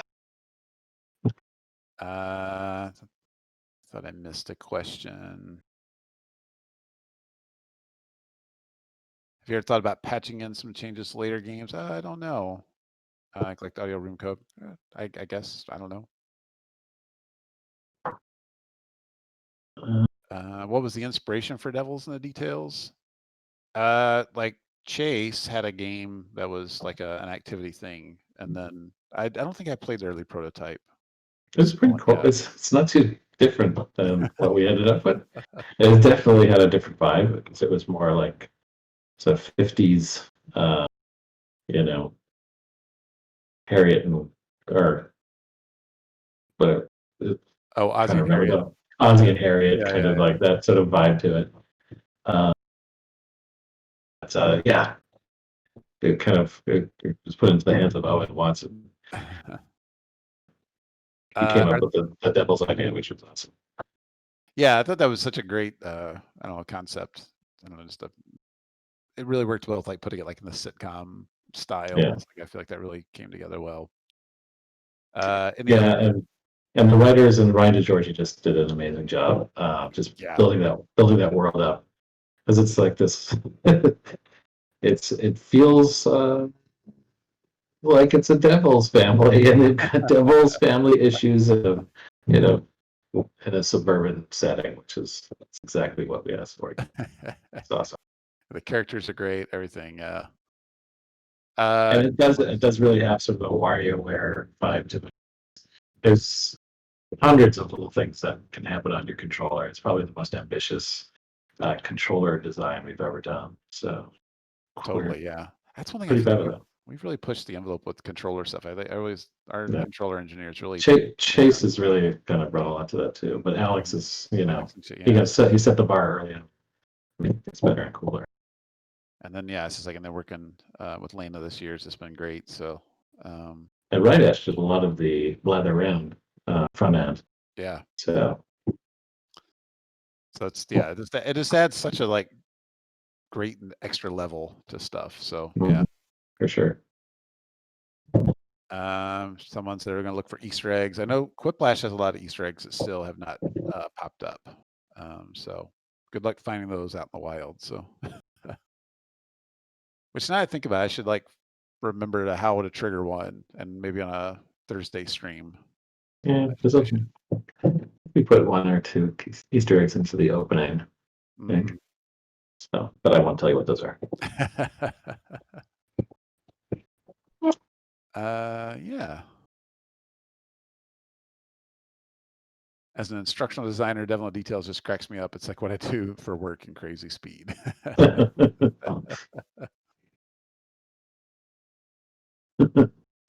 Any other questions? Yeah, I know my wife and I tried to play Overcooked at the beginning of the whole pandemic thing. And that's when it was just things were crazy trying to take care of a house and a kid and career.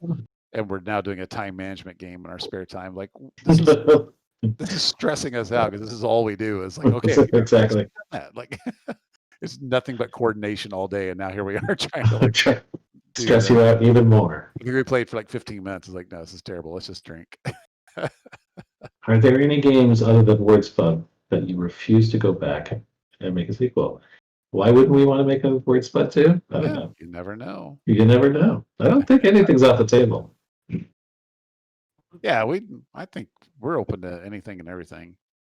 What was a game concept that got scrapped for one reason or another? Well, we don't really ever throw anything away, so I don't want to like say too much there. But well, I can talk about something like Push the Button, where it's just like social deduction games are always on like a razor's edge of like being too easy or too hard, and so like it was always like, oh, let's try out this mechanic and that, and like that's, I feel like, oh, we went through so many for that. I think we did sort of a proof of concept of Murder, and it was a very straight on prototype for doing Murder. And it was fun, but the thing is with Murder, you kind of rely on all the sort of sounds around you with your eyes closed and whatnot.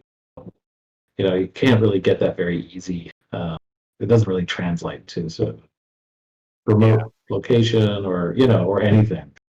Even like local, it's everyone's just tapping on phones. There's nothing really noisy or creaky in their chair about it that you can accuse people of, which I think is the genius behind Push the Button, because you give people sort of, you know, a chance to kind of hang themselves by their own petard.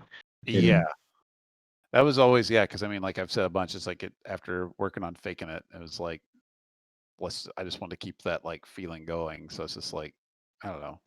That's such a great moment in Faking It too. It's like when you hold up 5 fingers or something like that. It's like, how many steaks do you eat a week? Yes, that was mine. Yes, that's what killed me at one point. We did TwitchCon. I called out somebody I didn't know on stage, and it was something like, how many steaks have you had like this week? And she held up like 6 fingers. And I'm like, you're busted. And it was absolutely true. It was just someone who eats a lot of steak. It was like, that's right. All right, well, there you go. That's right. Whatever happened to the old weekly online You Don't Know Jack questions? Well, we used to have a daily this or dat, like the year 2005-ish. And then we had a weekly sort of flash version of You Don't Know Jack, which we crashed servers the first time we put that up. And people were like, you don't know jack about servers.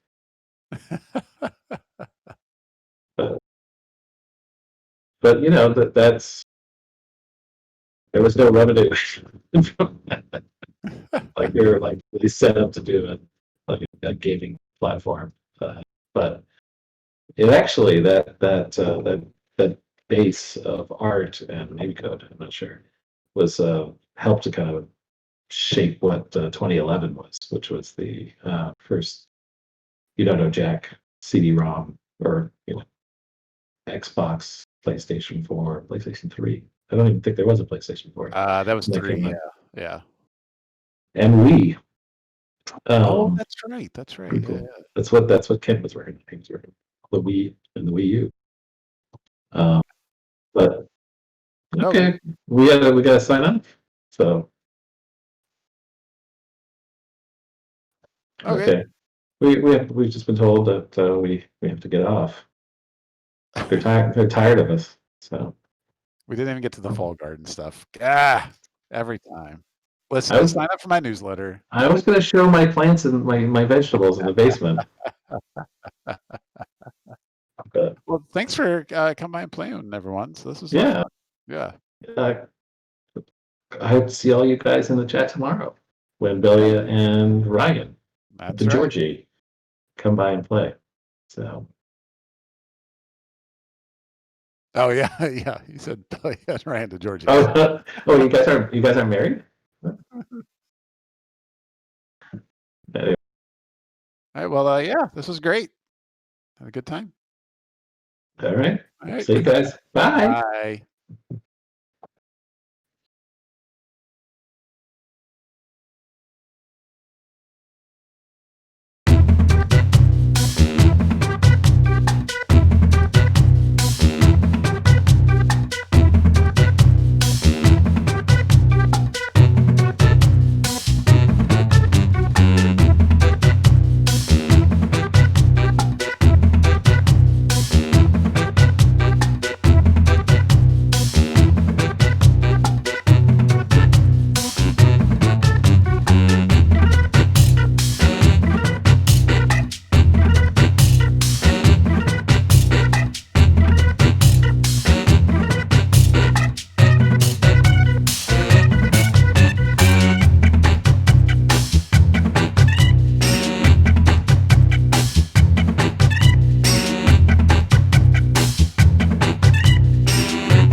Hello there.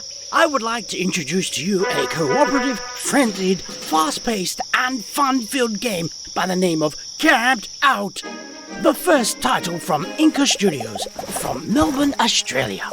Camped Out is a couch co-op game for friends and families where up to 4 players work together to set up their campsite before nightfall. Work together as a team to complete campsites and unlock further areas in the game world. Throw into the mix some hazards from natural environments such as bears, critters, ghosts, and spike traps, and things are sure to get out of hand quickly. Oh, there's a bear now! A hearty offering of fish! And the bear is on its way. Be sure to share the tools, as there's only 1 tool per job. A hatchet to chop down the trees, a pickaxe to harvest the rocks, a fishing rod for fish, and a mallet to finish off the job. Each level is a race against the clock, where players are required to build tents, construct a campfire, cook enough food, and get into bed before darkness falls. To achieve these objectives, players must harvest resources scattered around the level and satisfy the building requirements while avoiding hazards, navigating the landscape efficiently, and work cooperatively to complete the objectives as quickly as possible. Oh, that's 1 tent complete! Now, 2 tents complete. 3 tents finished, 1 to go. The last tent is finished. Well done, campers!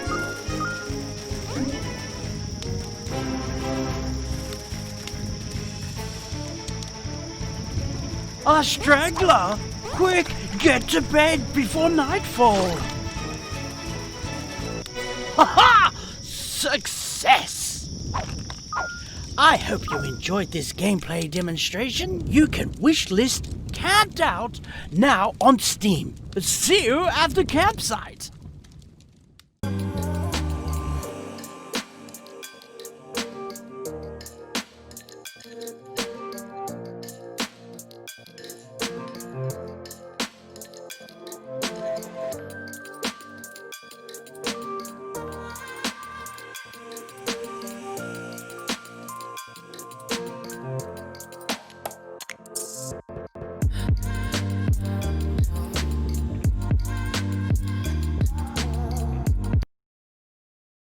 Jim Darkmagic is the wizard of Acquisitions Incorporated.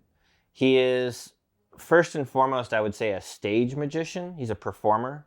So the spells that he has tend not to be very useful. Not great for the rest of the party, just because I can't help a lot. I don't do a lot of damage. But I can make people invisible. I can make showers of sparks. There's a lot of exciting crowd-thrilling spells that Jim can do. One of the things about Idle Champions is that all the characters have unique equipment, and so it was really important to go through Jim and think about what the unique things are, right? So he's got his wand.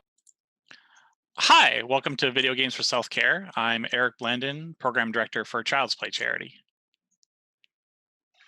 Hi, I'm Jeff Soulier. I'm an account specialist with NPD Games. I work with a variety of publishers, manufacturers, and organizations within the video games industry, including Child's Play. I manage that relationship.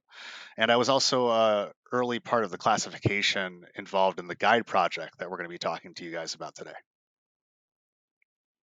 Hi, I'm Anthony Silva. I'm an operations analyst at NPD. I run the classification team for games out of our Carlsbad office. I was one of the original contributors on this project and do most of the classification on the therapeutic games week to week. I wanted to thank you for coming to see our panel. We're going to be in the chat during the whole panel, so if you have any questions or comments or need some links or whatever, feel free to ask us there.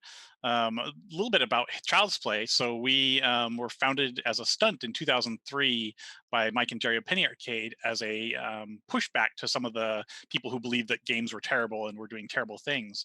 They reached out to Seattle Children's Hospital and built a wish list of games and toys, things like crayons, all kinds of stuff that would be useful to them during the holiday season, and threw it out to the community, and the community responded overwhelmingly. Almost $250,000 of stuff was bought within less than 2 months, overwhelming their garages and forcing them to rent U-Hauls to get it there.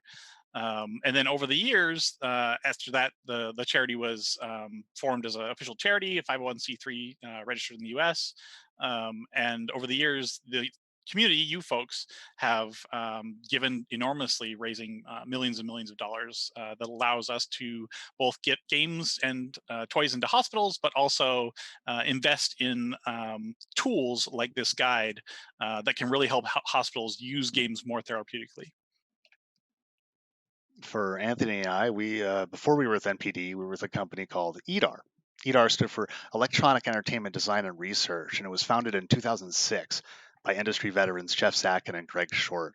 You might actually recognize Jeff Satkin from the awesome video games data talks that he's given at PAX for several years.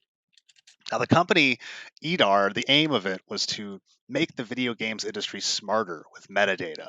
When we say metadata, we're talking about facts about video games, things like release date, genre, platform, as simple as, ESRB rating. There's an objective fact that we record. And over the next 10 years, we took this approach and we researched as many games that came out as we possibly could over as many kind of vectors as we could. And we developed this huge database of over 7 million facts about nearly 90,000 products. And Anthony, you've been there since pretty much the beginning of this. So do you want to speak a little bit about our metadata? Yeah, metadata on each product that Jeff's talking about, all those the 90,000. There's about 1,500 facts right now per product that we track. And of those different categories, like Jeff talked about, we have things like genre, we have game space, we have cam perspective. And he mentioned something about objective and subjective facts. And those objective data, like release date, like sales, are things that have one possible answer. Or if you look at game genre, that is a subjective thing, which we use definitions to develop a methodology of researching. In genre, we're looking at the actual gameplay, the actions that the user undertakes to play. We're looking at the game-defining features. So, for example, in an RPG, there's a heavy focus on character advancement, or an arcade game, there's a heavy focus on score and limited lives. And then finally, for genre, we go ahead and group like objects. So we're grouping things together that belong together. For sure. So EDAR, with all this metadata work and this huge database, we began our collaboration with Child's Play in 2014. 2 years later, NPD purchased EDAR, kind of recognizing our expertise in the database. Using it with NPD's sales data just made sense. And EDAR was acquired in 2016. So games are good for you. We can all agree on that. But especially right now in 2020, I think it's really important to remember that video games can be a great avenue for self-care. I mean, obviously, it has not been a great year for many people. The ongoing effects of the coronavirus pandemic have left people locked at home, a lot of people dealing with serious mental health issues. And we think it's important to remind people that games can help you feel better. Of course, you don't have to look far to find examples of this in the market. In March and April, we saw gigantic engagement with video games and the games industry because of the pandemic, or perhaps informed by the pandemic. The huge success, for example, of Animal Crossing New Horizons. Yeah, it's a great game. It's a first-party game from Nintendo on a platform that is selling extremely well, the Nintendo Switch. But it also has the ideal premise for right now. All we want to do is get away from all of this. So what could be better than an island getaway where you're just hanging out with these animal friends and having a good time? I think people that really resonated with people who were feeling trapped at that time. And I think this moment generally, culturally, especially here in this country, is that we're being reminded of how important play is, and that games can be a great space to still get that social engagement that we really need when we're all isolated. So obviously, there are well-documented benefits of gaming. The top one that you probably think of first, and I certainly do, is that games are helpful with eye-hand coordination and cognitive performance. I know when I was a little kid, I definitely used that excuse many times when told to go outside. But it's true. Games can help with eye-hand coordination and your cognition. But there are other things that games can do that might not be so obvious. Games can help us with a sense of accomplishment and making progress when perhaps we feel like things have stagnated. Similarly, games can provide an escape or distraction from the upsetting and familiar. I know, all of us are we're locked down right now. We're not in the same room like we'd like to be. We're all in our homes for the most part. And that cycle of that routine can really weigh down on you. And games can offer you an escape from that, or ever so briefly.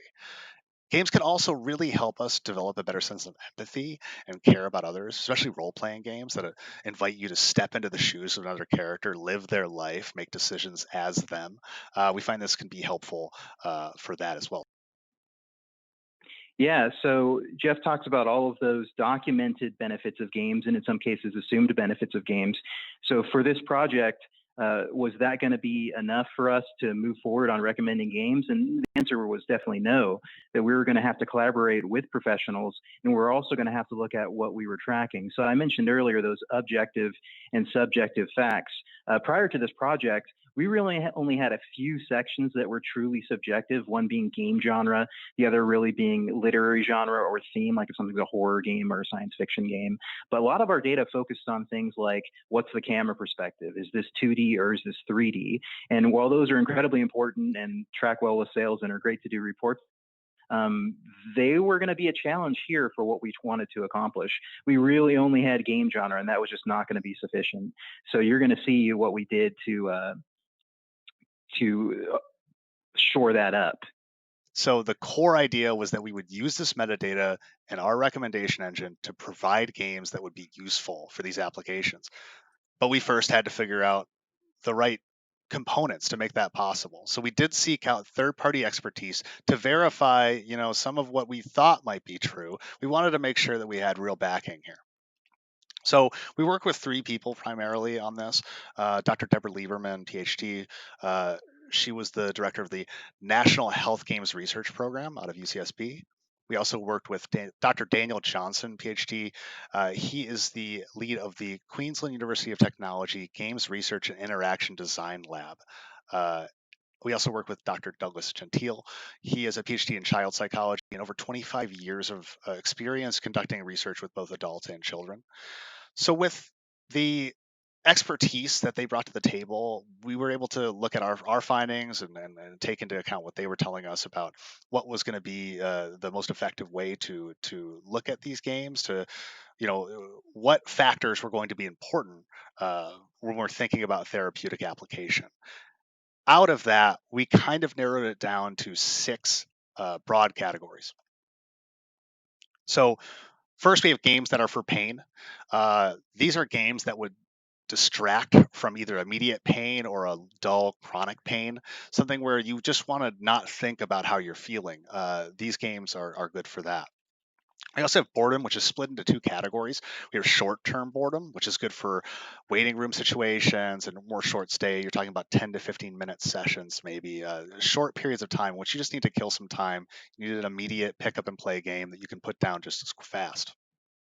We also have extended boredom. Extended boredom is kind of the inverse of that. You're looking at a longer stay. Maybe you're in hospital. Maybe you just need a game that's going to keep you engaged for much longer. You're talking about 30 to 40-hour games, longer than that, games that you could play forever, ideally.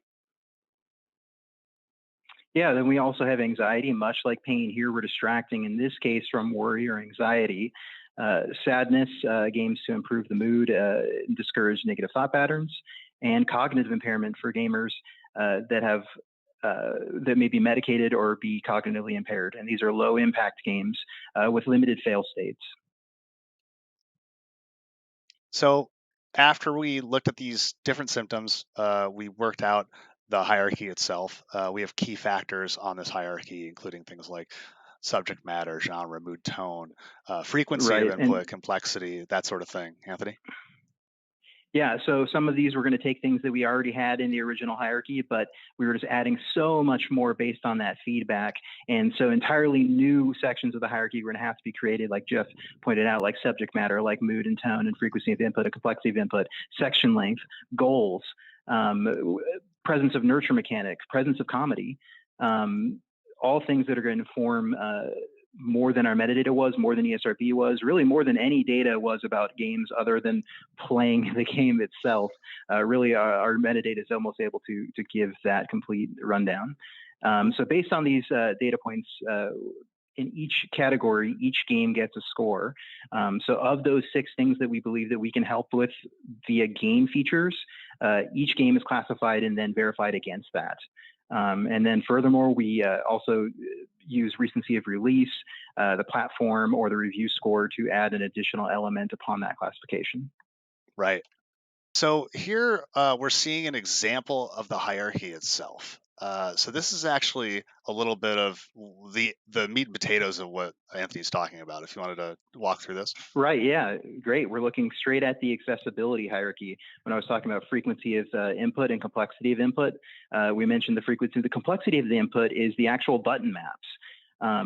So if you think of an Angry Bird style game or a game that's just a clicker, you're only inputting in that game in one way. It's very easy to comprehend, and there's not really any friction between the user and their input. You have moderate based games, but if you look at the high complexity games like a Madden, you may have the face buttons on that, but then pressing L1 gives you an entire new set, and pressing L2 gives you a third set. So in those games, you could see how that would be a real accessible barrier to gamers with cognitive impairment, or perhaps pain games where you're not trying to have them get any friction between input and the game. We also track motion controls, again, another big factor in accessibility. And in accessibility, we're also tracking the cognitive accessibility of the game. So both the mechanics of the games, the systems that are involved, and then the learning curve. So you can look at a game like Minecraft, which has a whole bunch of systems in it, or any RPG. So you're going to see that the complexity of mechanics in a game like that is going to be really high. But in the case of Minecraft, the learning curve of Minecraft to pick up and play Minecraft is actually low, right? That someone can actually pick up that game, go into the open world of that Minecraft game, and actually get some value out of traversing that without hitting a fail state. Now, with other games like Civilization, the learning curve on that is much higher, where someone isn't able to just pick up and start playing that and having some initial value out of it. So by kind of breaking these important things of the game into these multiple variables, we're able to query like we would on any of our other metadata to kind of help us get these best games. Yeah, and just a little bit more on the hierarchy here. Oh, no, go ahead. Go ahead, Anthony. Take it away. I was going to say we're going to move straight on to mood and setting, and that's another just really important thing because as we're talking, we just looked at the accessibility of the game and how that might help inform a title. But as when we started out in this project, that we're going to need to know a lot about these games to get these good games. And in this case, accessibility wasn't going to be all we needed. So for example, if you look at a great game for pain would be high frequency games with low complexity or high frequency, you may just do a query just to get against that. And you're going to get games like Heavy Rain, which is going to be something you do not want to be recommending to preteens. But when you take mood and setting and you're able to then look at this hierarchy here, you might be able to look at a game with a light tone or a great mood, and you're going to get something like Dragon's Lair, which is a perfect game for pain. So Jeff will run a little bit more through the mood and setting hierarchy because you can look through that. It's real fun. Yeah. This is probably my favorite hierarchy in the entire database. Honestly, I really like I like looking at subject matter and tone because I think it's very important that you capture the balance between tone and subject matter. Another classic example, I think it's listed here. You're looking at something like Borderlands, right? Something who has not a light tone but a jovial tone for being a kind of a dark themed game about some dark things. We also have here music and sound. It's just an important thing to call out. Sensory input is gigantic for a lot of people, and especially in games, music can really impact that. So we have some special call outs on the hierarchy here for things like high energy music, dissonant music, or kind of placid, calming, relaxing music. And all these inputs kind of inform how we rank the titles on the other end. I think about something like, like Doom has dissonant music as much as I would enjoy it. And that's maybe not the kind of music that you want in every game you would recommend for these categories. Right. So having that deep hierarchy, once we classify all of those games, and we've been doing over 1,000 per year, many of those don't make the recommended list, but you have to do all of those titles that the best ones surface to the top. So how do we do that? What are the best titles, and how do we verify that? Well, first, we talked about those symptoms, and we create benchmark titles based on that feedback. So when we came up with the best in class things that could help for the pain system, we went ahead and actually created a test game, filled it out with what we consider would be the perfect 100% score. So for example, high frequency, this and that, and we did that for each category. And then for every game we've classified, we actually run that through our recommendation engine against those test games, and each game gets a score against that ideal game. We do that per platform, and then establish rankings by that platform, and then we review and adjust on top of that based on things again like review score and the release date, and then also so we don't have like 6 Mario games, even though Mario is scoring very high. We want to be able to give a bit of a variety to Child's Play as well. Yeah, it's really important to us that the recommendations, despite the fact that we're using the metadata, we're using the recommendation engine, we're building out these lists using what we think is really good data. We also want to have a little bit of a human gut check at the end, and that's kind of what that last step is. Really, just making sure that we look at the stuff and go, yeah, does this feel right? And as Anthony said, kind of removing redundancies in older titles. So once we have all of those rankings, we have the results, and this is actually pretty fun. We're going to walk through some of the titles that we have recommended to Child's Play, and that Child's Play has been able to recommend using our guide that we've collaborated on together to help people play games and feel better. So let's start with Pain. It's kind of the most straightforward one. I mean, it's the top example for a reason. For pain games, you're looking at a high frequency of input, as we've talked about, to distract from pain. You're looking at shorter play sessions. Anthony, anything else you want to call it for pain specifically?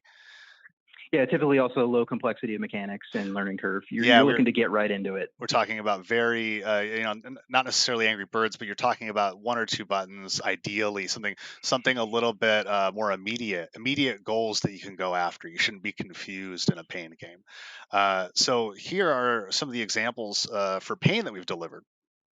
Top here we have Tetris Effect. It's a recent version of Tetris, and you probably know about Tetris. You've probably seen it before, but it does not lose its effectiveness. Here you've got really soothing music, a lot of great sensory input, and an immediate, simple game to focus on. It's a high skill ceiling in Tetris, and for my money, I think Tetris Effect is a good version of the game.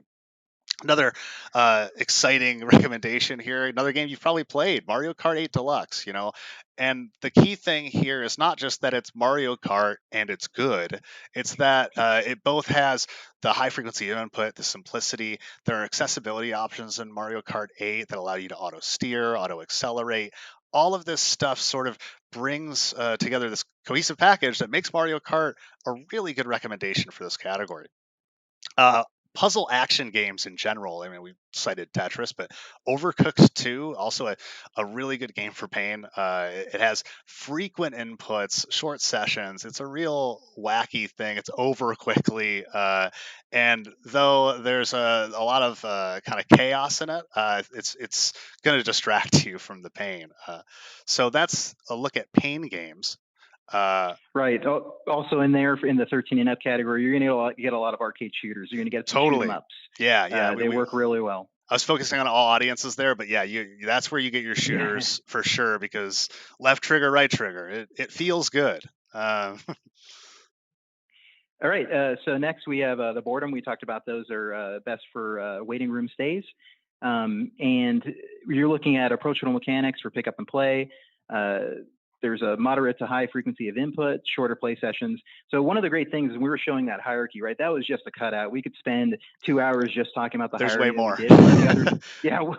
One of the other sections we did was goals, right? And very specifically, there are short-term goals, things like match victory, right? And boredom short-term is where you're going to find a lot of those, right? Where you're just getting in, you're trying to win a match, or maybe you're trying to beat a level. Level completion was another one. So yeah, immediate goals and objectives to pursue. And some of those games that we came up for it, obviously everyone's talking about it right now, and it really is. It's a perfect at the moment short-term boredom game is Fall Guys. You're getting high engagement. The matches are relatively short, and they have a quick objective. You're just getting in there, you're playing, you're having some fun. Rocket League's another one. It's incredibly immediately engaging. You're looking at, again, match victory, and you're getting some great excitement in a short period of time. And just another shout out to how we're cutting these games. And so you're seeing these games, and of course you might think of, wow, these are some of the best games. Of course you'd recommend them. How we're doing the depths of these mechanics, we can look and see Fall Guys is really a perfect game for short-term boredom, but it might not be the best game for anxiety, and really kind of recommending the most optimal games for the best symptoms, not just good games. Yeah, not just saying, well, here's a high rated game that looks like it might work. I mean, and that's why we had to go through this process to make sure we could recommend these things that really feel like they're airtight.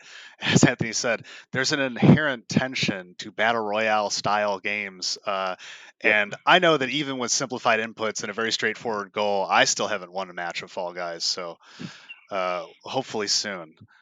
So boredom, the other half of boredom, obviously we have extended boredom. As I mentioned earlier, you're looking at a narrative focus a lot for these games. You have something that really draws the player through and continues to engage them over time. Not necessary, but very helpful for this category.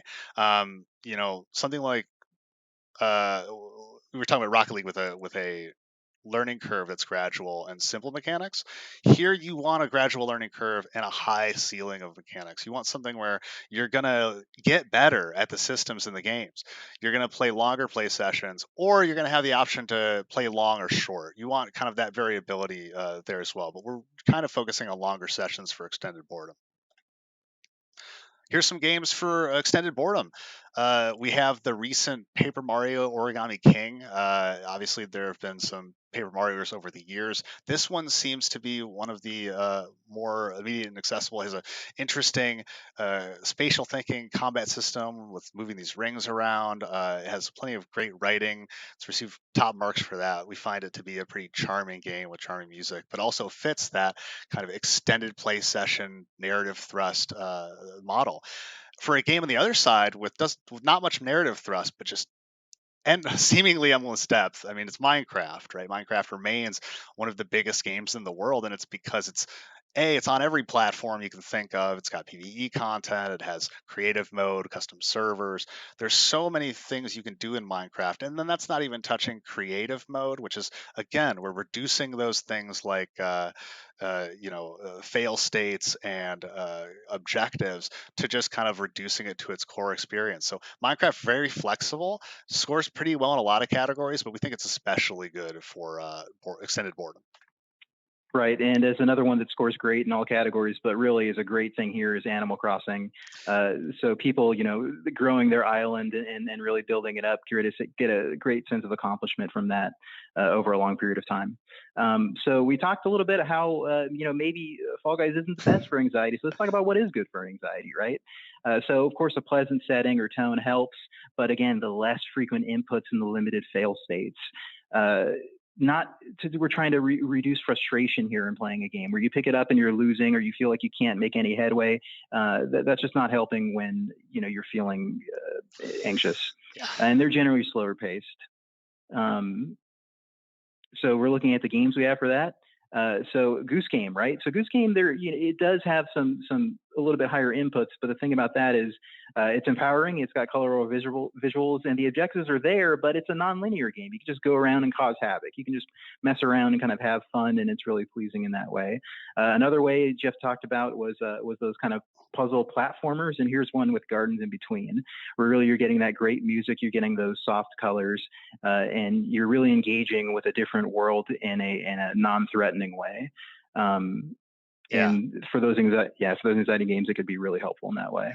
Definitely. And yeah, the thing with Goose Game is like as you said, it's really it's where the music, the style, the comedy, all this stuff is really elevating this game for anxiety. Whereas like if you're looking at one factor, if you're looking at controls, maybe you look at this game and say maybe it's not ideal, but that's why we look at all the different factors so that we can really drive home what's good for what.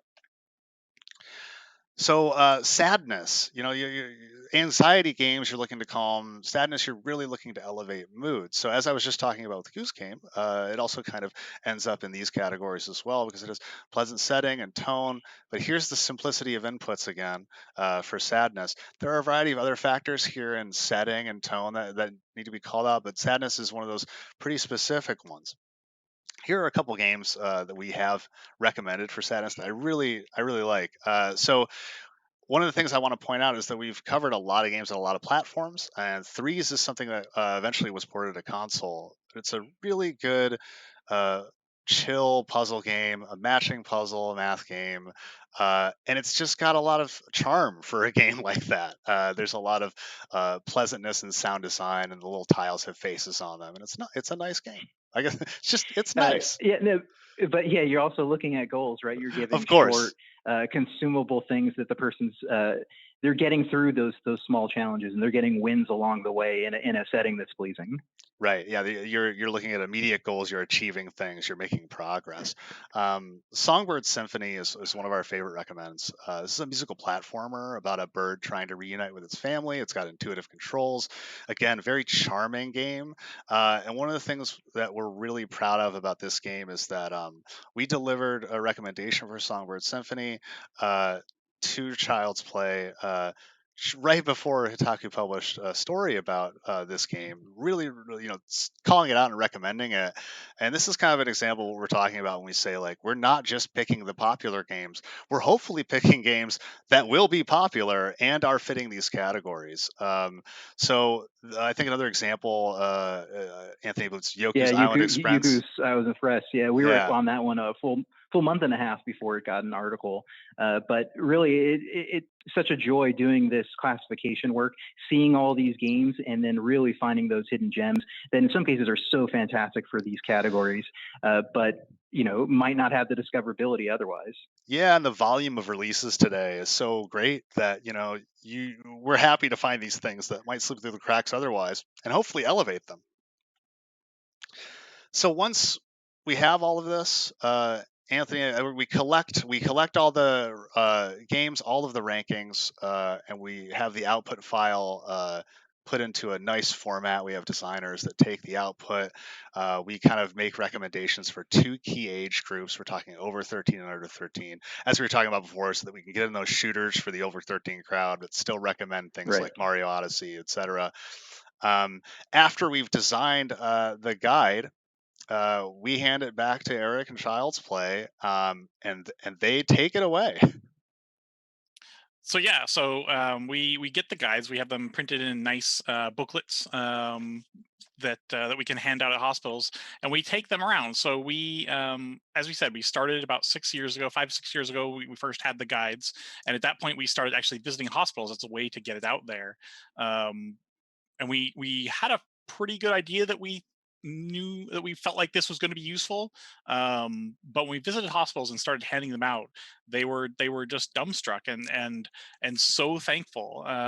The child life staff have always had a bit of a sort of knowledge or an inkling that the games were helping kids in the hospitals, but to have this guide that they could use as kind of a prescriptive tool. I mean, it's not clinically prescriptive. These aren't clinical symptoms, but they were familiar with that. They could use it, and it was so much more affirming to them to be able to say, "Ah, yes, this game is great for this kiddo who's suffering from long-term pain." I can give this to it, and then I can see the benefits of it.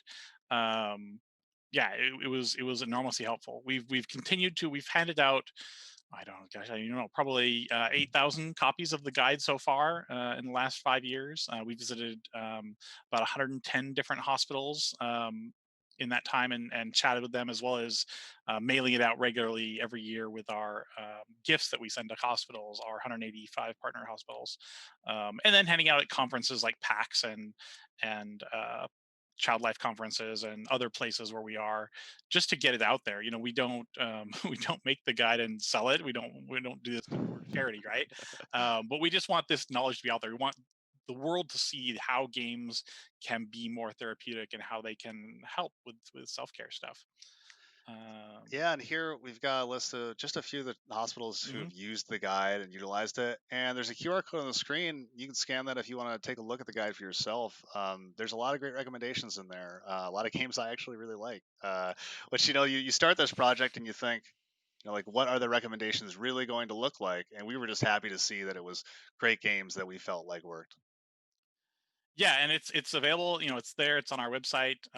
If you are in a place, a school or a hospital or something, and you need some physical copies, let us know. Reach out to us. We're happy to send you physical copies. If you would like to, if you're doing some research or would like some sort of more data on, because the guide has it only unfortunately has 3 copies of each game in each category, because it's physical and we need space. Can't be sending out a novel to people. Yeah, It's a but we booklet. do get tons more data. I think we get 20 different games in each category, maybe from 25, yeah. 25, yeah. So Yeah. and that's every month. So if you do want more data, please let us know and reach out. Or if you want to talk about it. And if you want to talk about it, there's our contact information on the screen. We're happy to field any questions about this stuff on the MPD side as well. We're so happy about the work and proud to still be doing it. And in closing, I do want to ask you both a question. Do you have a favorite game that we've recommended in the guide, or do you have a game that you really want to call out that we haven't talked about yet? I mean, I like, as far as a game that is a winner in hospitals. Minecraft. We talked about it, Minecraft. Yeah. But it is so useful in so many categories. In creative mode, it's pretty great for anxiety, because you can just wander around and do anything. In long-term boredom, obviously, even short-term boredom. Most kids are so familiar with it that even playing for 10 minutes, they can sort of do something. It's so ubiquitous now. The game is so ubiquitous that it becomes kind of like, and unlike something like Fortnite, which is squarely focused on competitive play, like you said, you have that creative mode. Anthony, you have a pick, or do you want me to go first? You can go for it. I think 2 of the games that I see on the lists frequently, that I know this is a little selfish, but Fez. Fez is an adventure platformer from last generation, and that game has wonderful music. It's got deep puzzles. I think it's a great long-term boredom pick. I think especially 13 Up. A lot of those 13 Up games, they're not all the action shooters. It's not all dour. This is a very bright, pleasant game that just has beautiful art, and I'd say Fez is a good pick.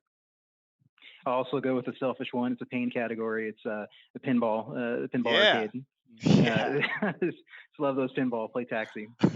This reminds me, I've in here is Journey for anxiety. Yes. I love it, and I love that we can sometimes, like, it's not always like giant AAA games that filter to the top. Like, sometimes they're indie games that that get rated and filter to the top, and then hopefully can benefit so many kids. So yeah, one thing I love about Journey in the guide as well is that that is a title that a lot of people would call out. I love that our hierarchy that what we did there for the system we put in place, it does for our system validate that. The Journey, we believe, via our system is a good game for those systems. Yes. So that is Therapeutic Games for Self-Care. We hope that you enjoyed it. Please feel free to ask any questions via email or again in the chat. And I hope that you have a wonderful PAX Online. Thank you, Jeff and Anthony. Thanks, everybody. Thanks so much.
and welcome to our developer introduction for Guile and Glory Firstborn, a turn-based tactical RPG where the battlefield is your only weapon. Here at Elston Studios, we set out to create a strategic experience that focuses on tactical unit placement and clever use of the environment. In Guile and Glory, your foes cannot be harmed by normal weapons. Instead, your heroes use their abilities to push, pull, and maneuver foes into deadly hazards around the battlefield. Not everything you face will fall so easily. From undead sorcerers to mighty dragons, we've dotted the drowned lands with fearsome bosses to challenge even the greatest of heroes. Though your foes will be powerful, you will have plenty of tools to balance the odds. As you play, your heroes will amass the blessings of ancient deities, each providing new sets of skills and abilities. Mix and match these boons of divinity to create your own unique playstyle as you challenge the legions of the Firstborn. From the team at Elston Studios, thank you so much for your attention, and may your adventures in the Drowned Lands be glorious. And the battles they fought in will not be forgotten. Once more, the Firstborn are bound. And with guile and glory, I will tell their story. May the three be forever renowned.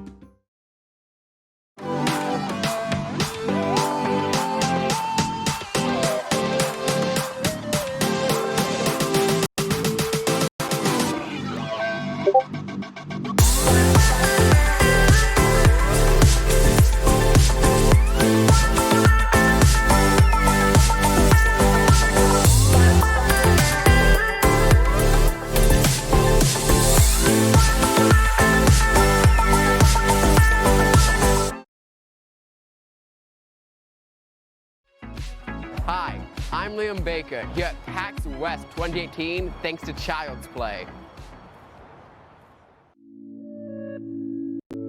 I've always liked video games, and Liam would first just watch myself play video games. He'd always be by my side. As he got older, Liam started overtaking my skills. At first, Liam would let me try, Dad, let me try, and then I just let Liam do it because that became his passion. At 6 months old, I was diagnosed with cystic fibrosis, and since then I've been going to the hospital 5 times a year for 14-day stays every year. In the beginning of the hospital stays, there was nothing to do, and it was really boring and stuff. And then as I got older, Child's Play came into the picture. I definitely don't know where I'd be now without having video games to play. For somebody who is stuck in this environment of just all these people just walking by outside, being able to participate in everyday normal life, it helps provide me a sense I'm still connected to the outside world. As he's gotten older, it just seems like he's been spending more time in the hospital, and it also affects his overall mental health as well.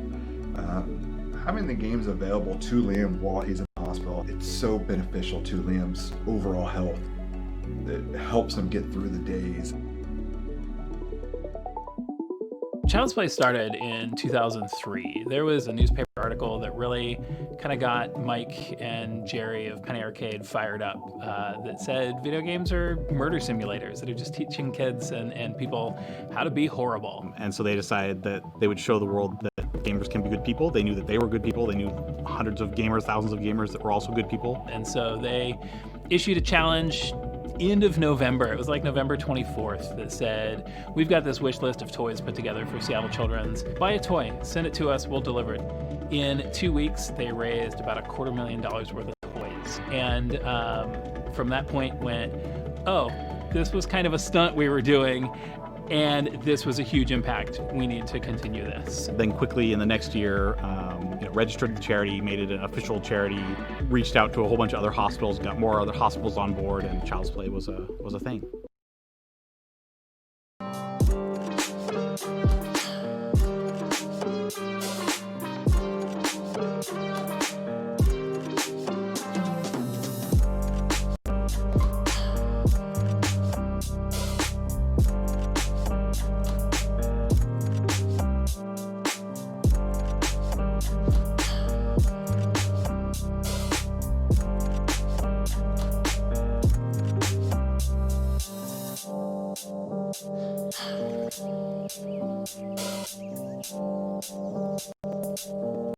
Come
get some!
Is this all you got?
Get some!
and welcome to our developer introduction for Guile and Glory Firstborn, a turn-based tactical RPG where the battlefield is your only weapon. Here at Elston Studios, we set out to create a strategic experience that focuses on tactical unit placement and clever use of the environment.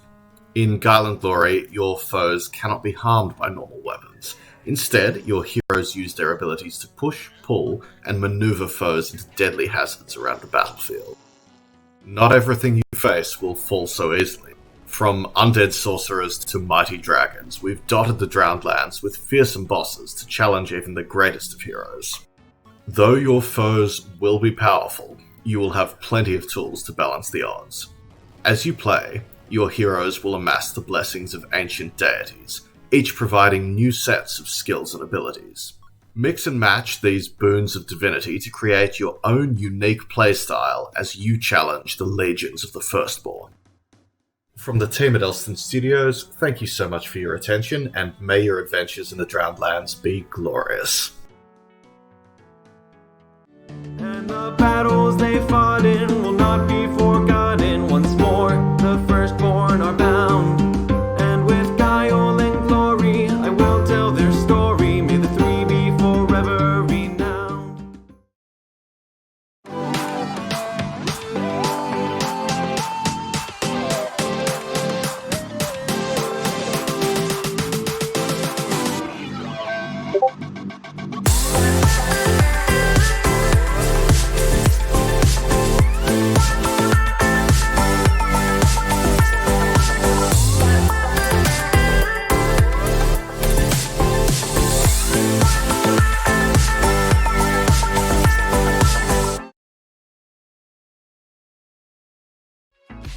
Hi, I'm Liam Baker, here at PAX West 2018, thanks to Child's Play. I've always liked video games, and Liam would first just watch myself play video games. He'd always be by my side. As he got older, Liam started overtaking my skills. At first, Liam would let me try, Dad, let me try, and then I just let Liam do it because that became his passion. At 6 months old, I was diagnosed with cystic fibrosis, and since then I've been going to the hospital 5 times a year for 14-day stays every year. In the beginning of the hospital stays, there was nothing to do, and it was really boring and stuff. And then as I got older, Child's Play came into the picture. I definitely don't know where I'd be now without having video games to play. For somebody who is stuck in this environment of just all these people just walking by outside, being able to participate in everyday normal life, it helps provide me a sense I'm still connected to the outside world. As he's gotten older, it just seems like he's been spending more time in the hospital, and it also affects his overall mental health as well. Having the games available to Liam while he's in the hospital, it's so beneficial to Liam's overall health. It helps him get through the days. Child's Play started in 2003. There was a newspaper article that really kind of got Mike and Jerry of Penny Arcade fired up that said video games are murder simulators that are just teaching kids and people how to be horrible. And so they decided that they would show the world that gamers can be good people. They knew that they were good people. They knew hundreds of gamers, thousands of gamers that were also good people. And so they issued a challenge end of November, November 24th, that said, we've got this wish list of toys put together for Seattle Children's. Buy a toy, send it to us, we'll deliver it. In 2 weeks, they raised about $250,000 toys. And from that point went, oh, this was kind of a stunt we were doing, and this was a huge impact. We need to continue this. Then quickly in the next year, registered the charity, made it an official charity, reached out to a whole bunch of other hospitals, got more other hospitals on board, and Child's Play was a thing.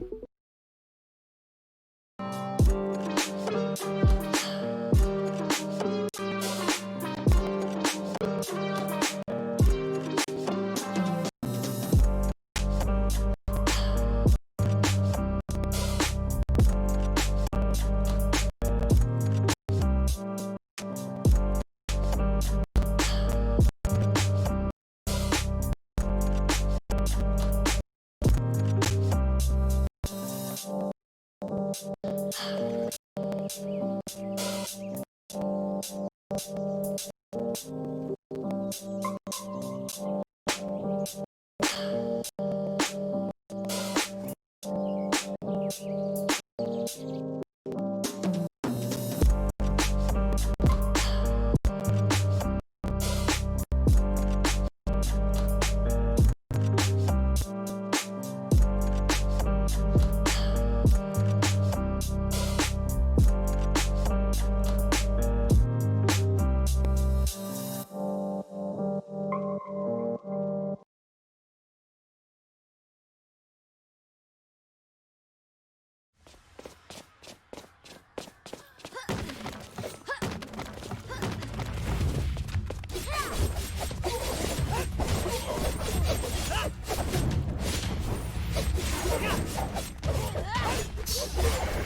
get some!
Is this all you got?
and welcome to our developer introduction for Guile and Glory Firstborn, a turn-based tactical RPG where the battlefield is your only weapon. Here at Elston Studios, we set out to create a strategic experience that focuses on tactical unit placement and clever use of the environment.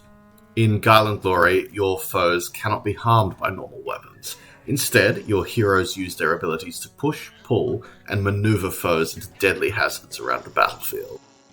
Not everything you face will fall so easily. From undead sorcerers to mighty dragons, we've dotted the drowned lands with fearsome bosses to challenge even the greatest of heroes. Though your foes will be powerful, you will have plenty of tools to balance the odds. As you play, your heroes will amass the blessings of ancient deities, each providing new sets of skills and abilities. Mix and match these boons of divinity to create your own unique playstyle as you challenge the legions of the Firstborn. From the team at Elston Studios, thank you so much for your attention, and may your adventures in the Drowned Lands be glorious. And the battles they fought in will not be forgotten. Once more, the Firstborn are bound. And with guile and glory, I will tell their story. May the three be forever renowned.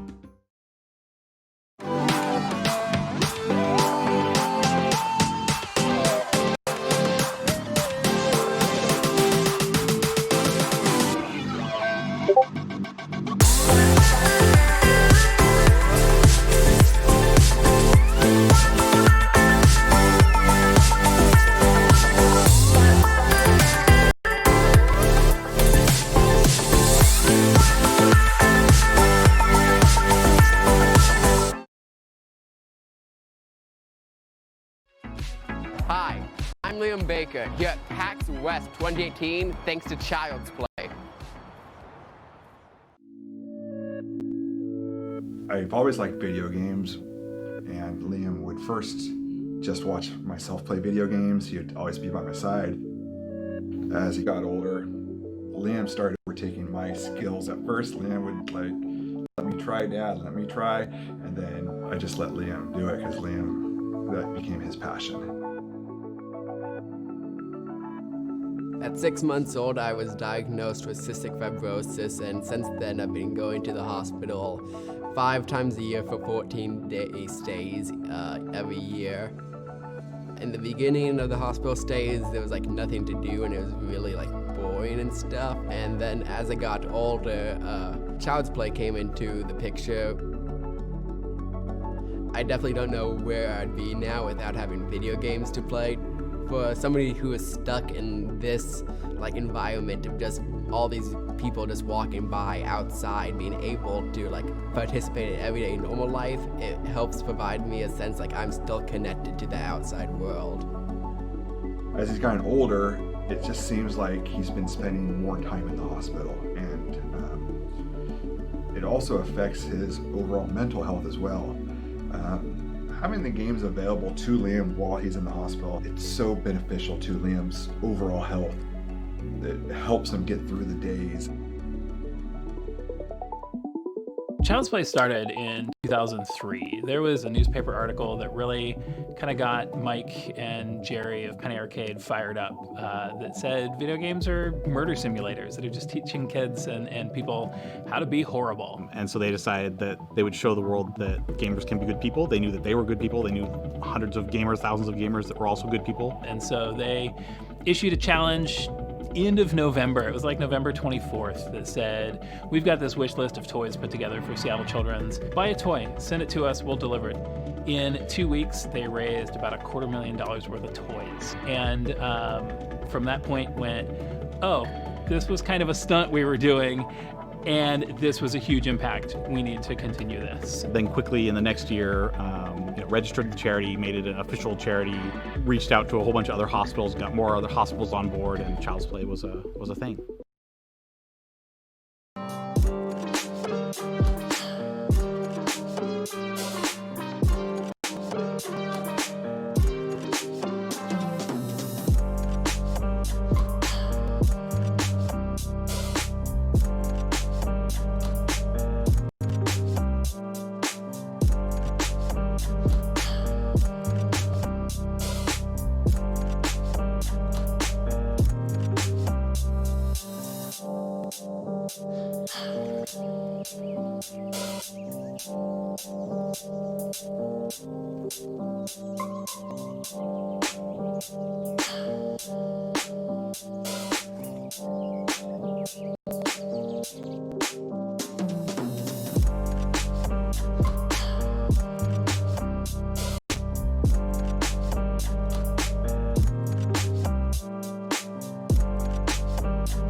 Come get some!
Is this all you got?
Come get some!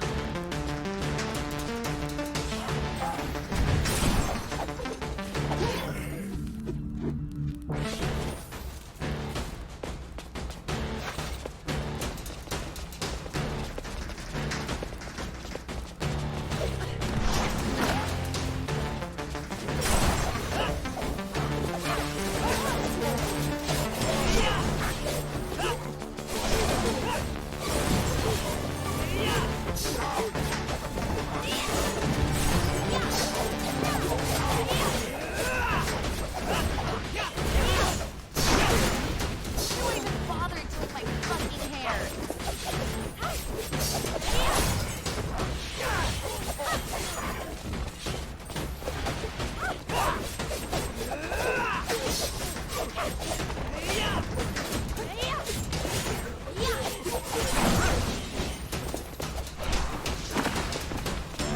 Is this all you got?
Welcome to Projects, Play, and Pandemics, Creativity in COVID Times. We're going to spend the hour sharing with you what we've been up to creatively the past few months. Hopefully that will inspire you to begin working on your own projects that you've been thinking about, or encourage you to pursue new skills during this time. The panelists will introduce themselves, and then we'll get started. Hi, my name is Michelle Clough. I'm a writer and narrative designer with the outsourcing studio Tailspinners, which does game writing and narrative design for various game companies and game studios. I'm also the co-founder and chair of the IGDA Romance and Sexuality Special Interest Group, which basically talks about romance games, sex games, and the developers that make them and enjoy them. So, yeah. Great. I'm Stacey Mason. I'm an indie developer and narrative designer and researcher. And so I've previously worked at companies like Telltale, where I was the creative lead of the R&D group. I've also worked at places like Hangar 13, part of 2K Games, and then moved on to indie, where I worked at Sonderlust Studios, and am now starting my own team. I'm also finishing up a PhD in computer science with the Center for Games and Playable Media at UC Santa Cruz. I'm Sharang Biswas. I'm an independent game designer, writer, and artist. I do mainly independent freelance work.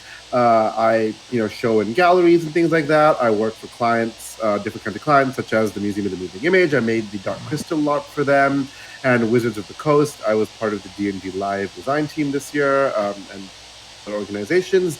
I am also on the faculty of computer science at Fordham, and I'm in the program. I'm in the faculty of the program of advanced photographic studies at Bard College.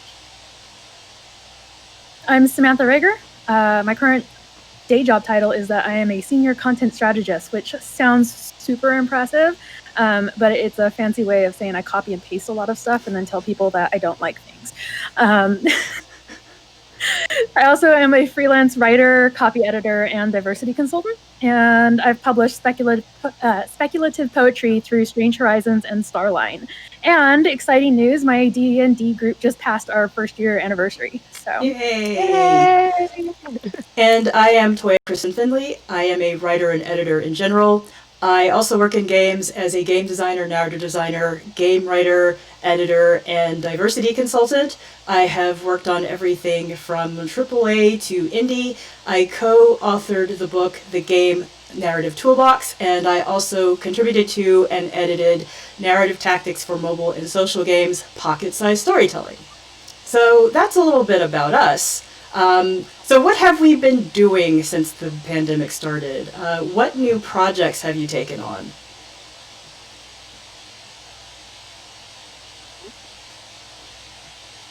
Wrong, you open your mouth first. You get to go. I was assuming we're doing the same order, so I'm like, is Michelle going to start? I don't know. Oh, okay.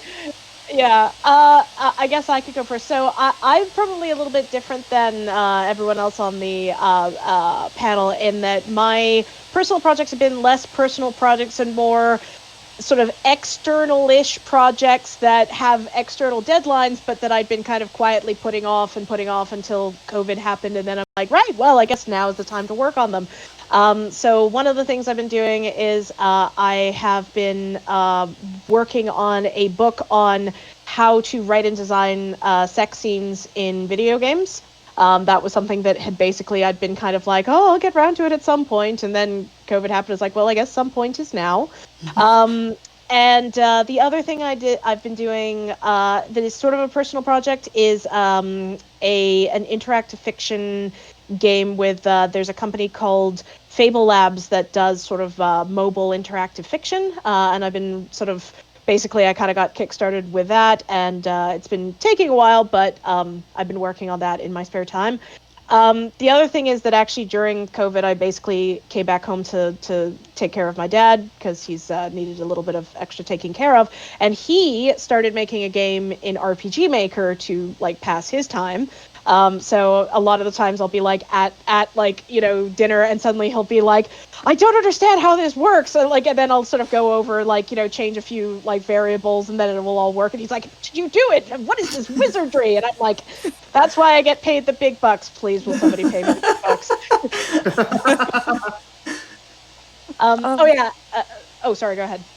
Oh, no. I was just going to say the other thing that I've been meaning to get back to in terms of personal, like for fun projects, has been Dreams on PlayStation 4, which is a really good sort of like technically user-friendly, very powerful game creation tool. And they just released their VR set. So you can actually make and play VR games in it now. And I still kind of suck at Dreams, particularly in terms of art.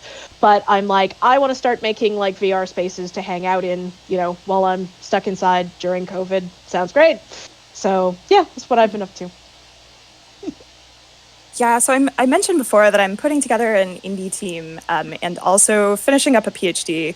And both of those are things that will kind of expand to fill the time that you give them, which unfortunately during COVID is all of the time. So I found myself a couple of months into shelter in place kind of realizing that I was working 110% of my time just because there was no real break between work and downtime for me. And a couple of my other writer friends found themselves in a similar position. And we were sort of lamenting the fact that we weren't really writing for fun anymore. And so we started a game jam, which we're calling the Fortnightly Fiction Jam. That's based around interactive fiction and story games. So it's kind of work on a different time scale as a hobby, but what it's done is sort of allowed me to tap into, some of the angstier feelings that I can't really put into my commercial work, and being able to have a creative outlet for that while also growing a community that's really welcoming for people that have, for example, never made a game before, but are interested in trying out interactive fiction for the first time. So yeah, that's been really fun and honestly, low-key kind of keeping me sane during the quarantine. So yeah, that's what I've been up to mostly. And I just now connected the dots as to who you are because of Fortnightly Fiction. I'm like, I've been seeing that post in the Facebook group a lot, and I'm like, now that's you. So most importantly, I have been expanding my cooking skills a lot. I have cooked more I have roasted more chickens in COVID than I have cooked any bird before COVID. Right? I have roasted 6 chickens so far. While in the past I just roasted 1 chicken, 1 duck, and 1 goose. Right? So lots of new cooking things going on. I made cookies for the first time. I made brownies for the first time. It's amazing. But work is interesting for me, right? Because I keep hearing people say like, don't worry if you're not productive, treat yourself, it's fine. And I'm like, excuse me, I'm a freelancer. Daddy landlord needs me to be productive. So don't tell me all that, because all the people telling me that are salaried employees, right? Even if they're in the game world, all of them are like, oh, I'm drawing a salary. And I'm like, well, lovely, right? Right, exactly. So it is interesting. I know people who are watching this, you're going to be a range of people, right? I get infuriated when people are telling me it's okay. I'm like, honey, it's not. So, your anger is fine.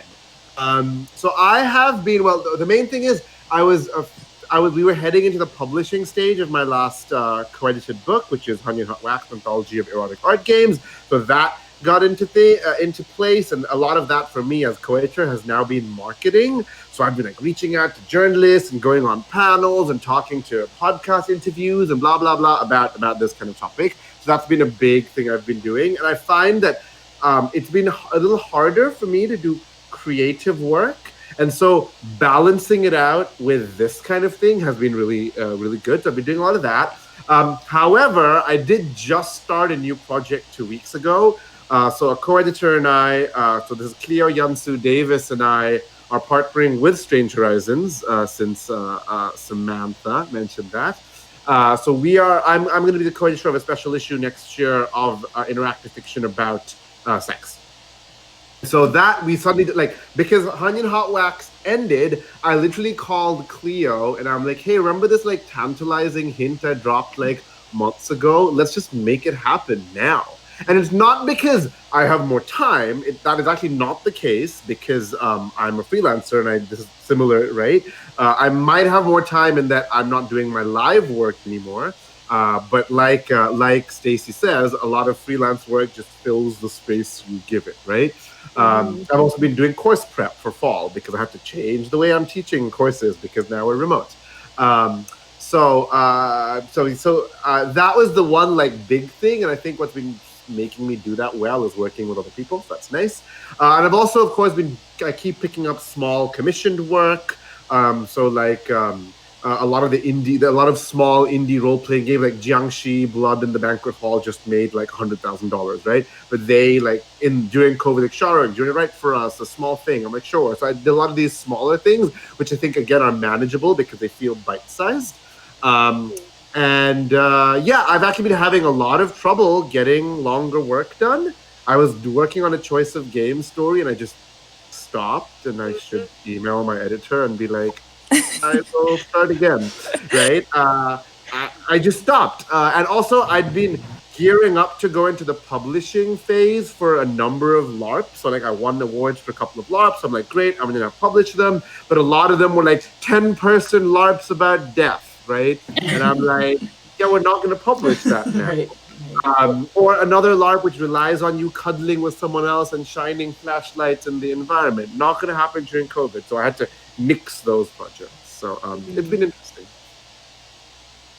Yeah, it's listening to you guys talk about like filling all your time and doing all this stuff and being super productive, and I'm over here like, my personality, if you ask me what I've done during COVID, my first instinct is to be like, oh, I've done nothing. I've just, sat on the couch. I'm such a loser. I've done nothing. And I have to actually have other people outside of me go, no, sweetie, you've actually done a lot. Let's list it out. So like when Toya, when you invited me to this and you're like, oh, you're working on that homebrew D&D thing, you should be on the panel. I was like, does that count? I had exactly the same thing happen to me too. So yeah, I think part of the reason why is that mentality of like, oh, you've got to be producing, you got to be putting stuff out there. What's your other side hustle? And I've been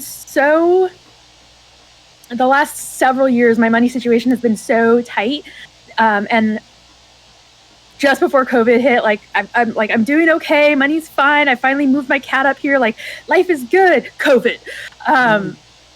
And so now I'm having to stop and relook at things and go, okay, I haven't been writing for myself, because when I think about sitting down to write my stories, I'm like, oh, but I'm not good enough. I don't want to sit down and start because then I'm going to show myself that I'm not good enough.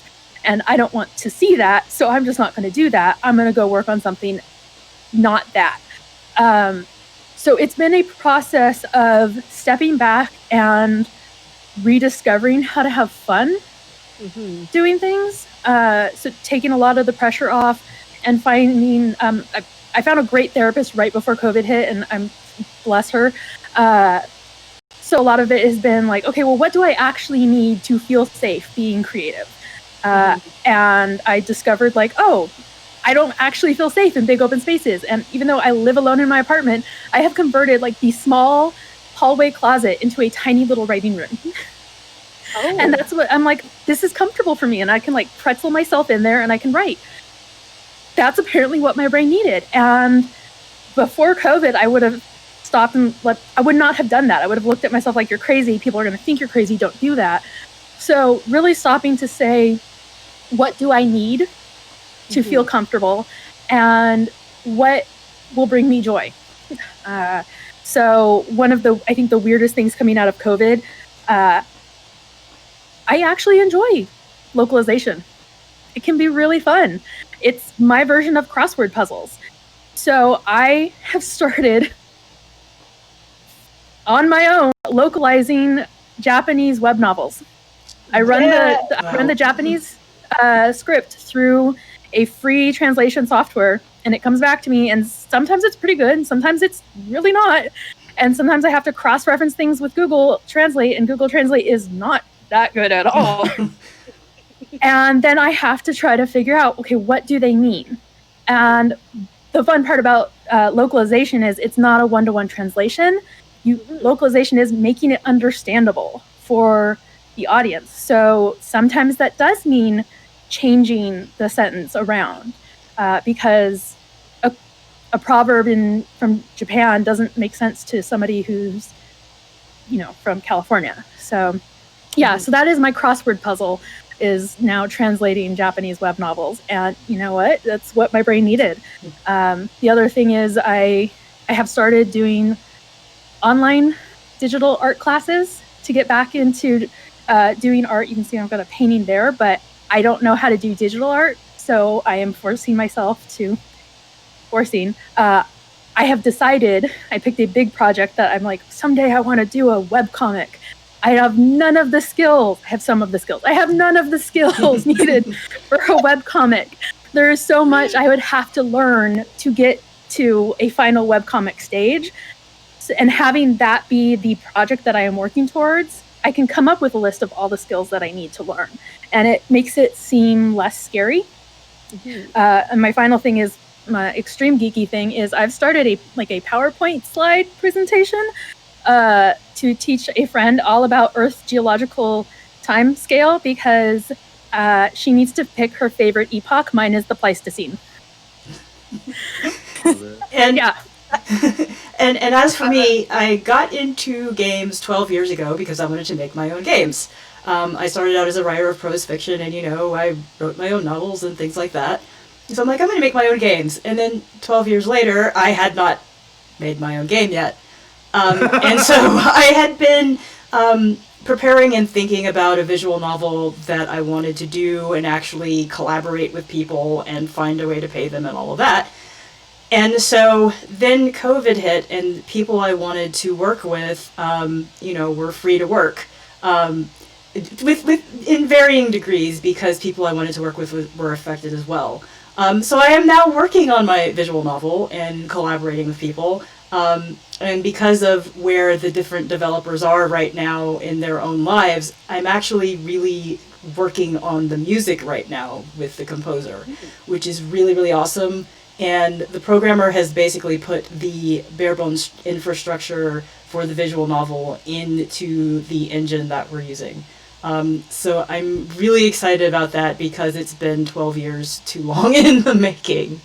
So both Samantha and Sharang touched on this about I've got to be productive. Why am I not productive? Or figuring out what you need to do in order to be creative. So as Sharang mentioned, lots of people have responded to the pandemic in different ways. Some people just kind of want to be by themselves. Some people need to be with others. There's a lot of fear, which is okay because that's normal. We've never been through anything like this before. And when you have that kind of pressure, like you're fearful, you're anxious, it's really hard to be creative because it takes so much of your physical and mental energy that you need. So in the things that you've been exploring during this time, have you found that approaching something new has given you the inspiration to find that energy, or like Samantha said, figuring out, hey, I could make this space just for my writing room, has helped you to develop skills? What have you found has helped you to kind of be productive when you need to be? I found Samantha's statement very resonant because Michelle's going to despair at me for saying this, but I have learned, so before the pandemic, I was never a reader of genre romance, right? I was not a romance reader. In fact, I confess I may have shared some of that misplaced disdain that some people have at genre romance, right? Which is a terrible thing, right? That's not a good thing to have. I was like, oh, romance, right? But then I was rewatching gay TV shows, the good ones, they're all these crappy ones. And I'm like, you know what? This is making me happy. I need more of this. And so I went into my New York Public Library app because it's been a lifesaver for me here. I've been getting every book I wanted on the New York Public Library app. And I'm like, I'm going to start reading gay romance stuff. And of course, the genre is enormous and there's lots of really terrible stuff out there. So I've been sifting and winnowing and finding stuff. But I found that, reading gay romance isn't that bad. And romance writers are very talented people. And this has also been a new thing. I've been reading Archive of Our Own. So I've been going. You've been reading the sacred text. Right. sacred text. I've been going into like queer/fan fiction on AO3, which again before this I would have been disdainful of. I mean. But right now, I'm like, well, actually, there are a lot of things going. Fanfics have a lot of interesting things happen. Like they do a lot of cultural work that's interesting, and also This important to me is it does a lot of cultural work for queer people who have outlets through this. And I was talking to a bunch of our other professor friends about like what is the role of fan fiction, and like in fact, it's easier to get into romance through fan fiction because you already have a predetermined relationship with the characters, and what does this mean? I'm currently as in this weekend I'm watching stuff at the San Francisco Porn Film Festival, and watching that and thinking about that in terms of okay, well, what is this doing? What is this doing? It's been really interesting, and that has actually been energizing me, and that's something that's been making me happy. And it just happens to be that I'm working on multiple sex-related projects right now. That I can say that all of this is research. Whether or not it is whatever, but I can tell myself, because we're in the Weberian aesthetic of like, if we are not working, we are not good people, right? The Protestant ethic and all that. So I can trick my brain into thinking I'm being productive, even though I don't believe that one's measure of value should be productivity. But I can trick myself into saying I'm being productive because I'm like, yes, I'm reading a sex scene in a book because I'm editing 2 anthologies about sex. I'm doing a panel tonight about sex. That's one thing. Just to hit upon why my plan for this weekend is to play Return of the Obra Dinn and Edith Finch, because I'm like, yeah, totally research for a project. Yeah. Oh yeah, that's my excuse during Steam sales. I'm like, oh, but I'm narrative. I gotta buy these to know the story and see what narrative tricks they're using. Yeah. Right. And even better, I write a lot of nonfiction, right? So if I watch or play something and then I can somehow fit a sentence about it into an article I'm publishing, I'm like, there, it was worth it. Guys, see? Eurogamer published this. It was totally worth it, right? So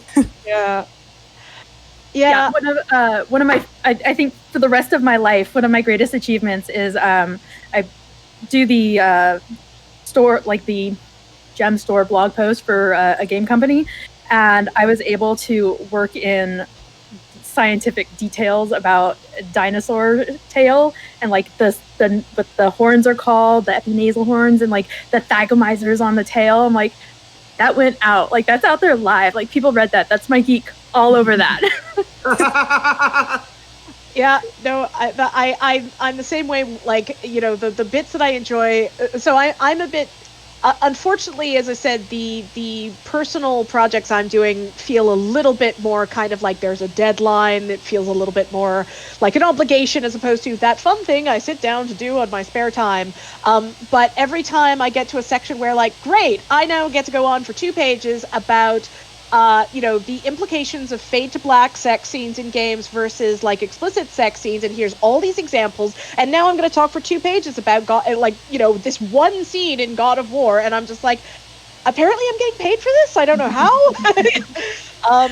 But I going off of something Sharang was saying, is for some reason the word popcorn came into my head. That sort of to a certain extent, before COVID, there's this element of everything we have to do has to be super serious. We have to be super productive. We have to be super do deeply meaningful things. And I think for a lot of people, to a certain extent, what has helped at this time is embracing the kind of more popcorn-y elements that we like. So yes, it might just be I want to sit and read romance novels for an hour, and I to a certain extent the perfect ideal is if you can combine your creativity and your popcorn quote-unquote consumption into one thing. Hey, I'm playing this game that also lets me make a game. That's great.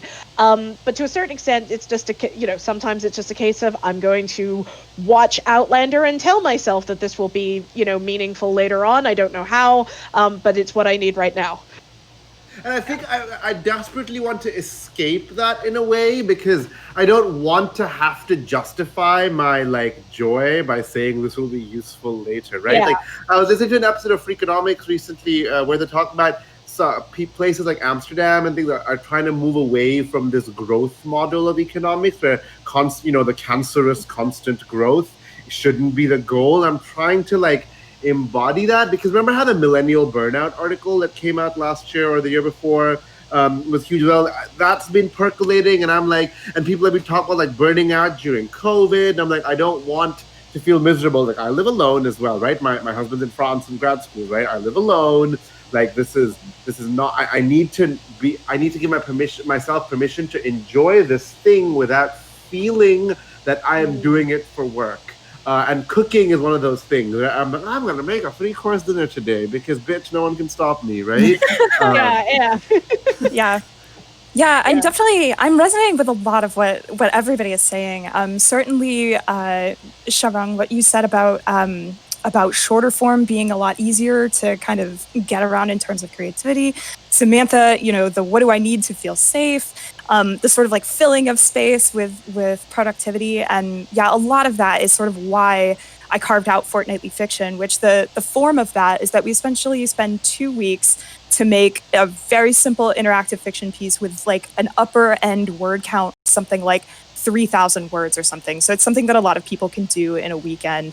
And for me, like that was what I needed to feel safe, because I have all of these really long-term projects. Like, I've been working on my PhD for 6 years and I'm sort of getting to the final stages, but it's a really long-term thing. And then starting a company, that's also this huge commitment and all of that. And so for me, it was that thing where time in the pandemic has just been, it's like on one hand, you blink and it's been 3 months. And on the other hand, like an individual day takes 20 years. So like I also was having this, I want to finish things in order to feel the sense of like completion and release that you feel when you finish something.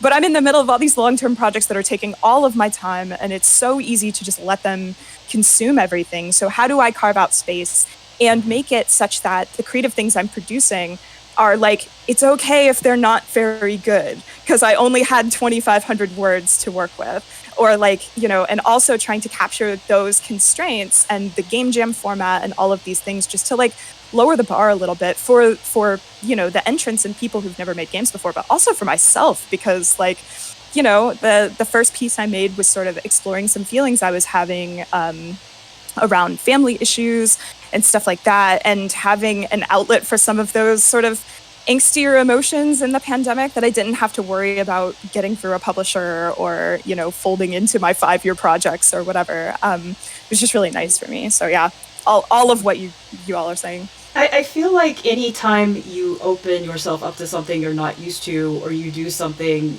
that you don't do regularly, you kind of expand your perspective.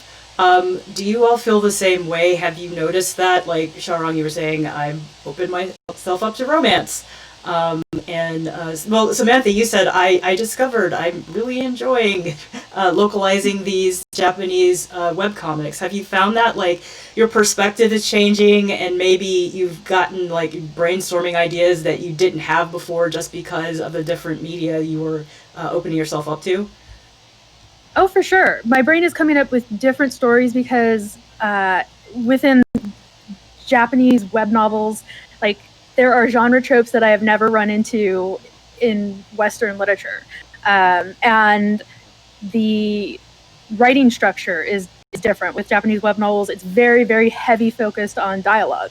And I love writing dialogue, and having to go in and put all the prose and description, like I always get dinged on that by my editor of like, we don't know what they look like. Like, it shouldn't matter. And in Japanese web novels, it's like they don't care. You can literally scroll through like 5 pages and it's just dialogue, and there's not even any tags. So you just have to infer who is speaking, and sometimes you get lost. And like then you look at like how high this story is rated and how many views it's got, and I'm like, well, damn, I could do this too. So that's definitely been really interesting, and like I said, just allowing myself to go, well, this is fun. Like other people would think that this is like torture, but this is fun for me. And what does it matter what other people think? A weird reverse thing that I've been experiencing is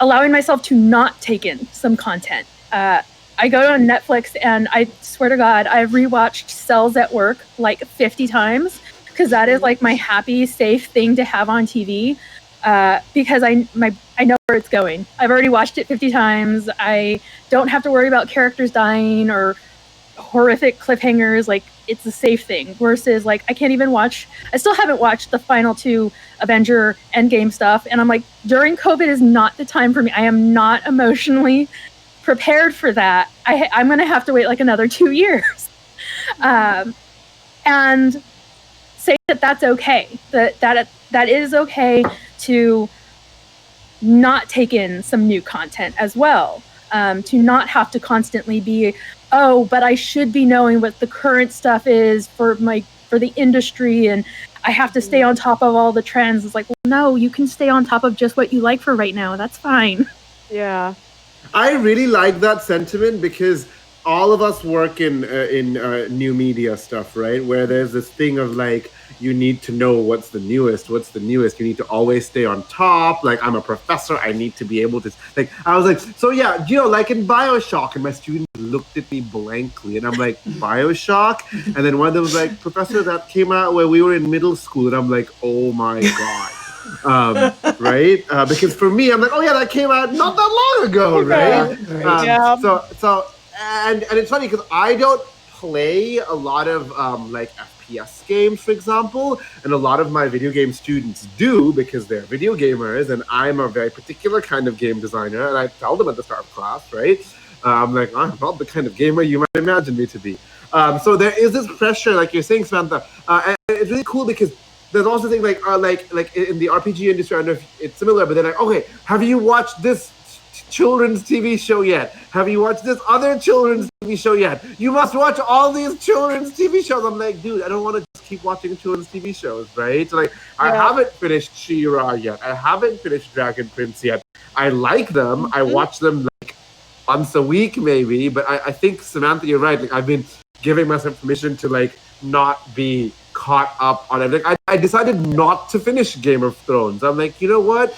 I'm not gonna finish the stupid thing. I've watched the 4 seasons, right? I watched the 4 seasons. I read on Wikipedia what happened in the end. Great. I'm done with that world now. So. Yeah, I mean, it's kind of like eating. Like, just because you got this huge serving set in front of you, like at some point you're full. And yeah, it may taste good, but you don't have to keep eating until the plate is clean. Like, you can stop eating. Yeah, absolutely. This is like so resonating with me because it's not even like that in terms of like, it's not just things that people tell you, oh, you should be watching this or you should be playing this. Sometimes it's even things that you yourself feel that you should be playing because you know you like it, but you're just not in the right like mindset for it. Like, so for me, my cross that I bear is like, anybody who knows me for 5 minutes will be like, that woman is way too big a fan of Final Fantasy VII for her own good. Too big a fan for Final Fantasy VII. And then so everyone's like, so you finished it like first week, right? And I'm like, no, I'm still like back on chapter 8.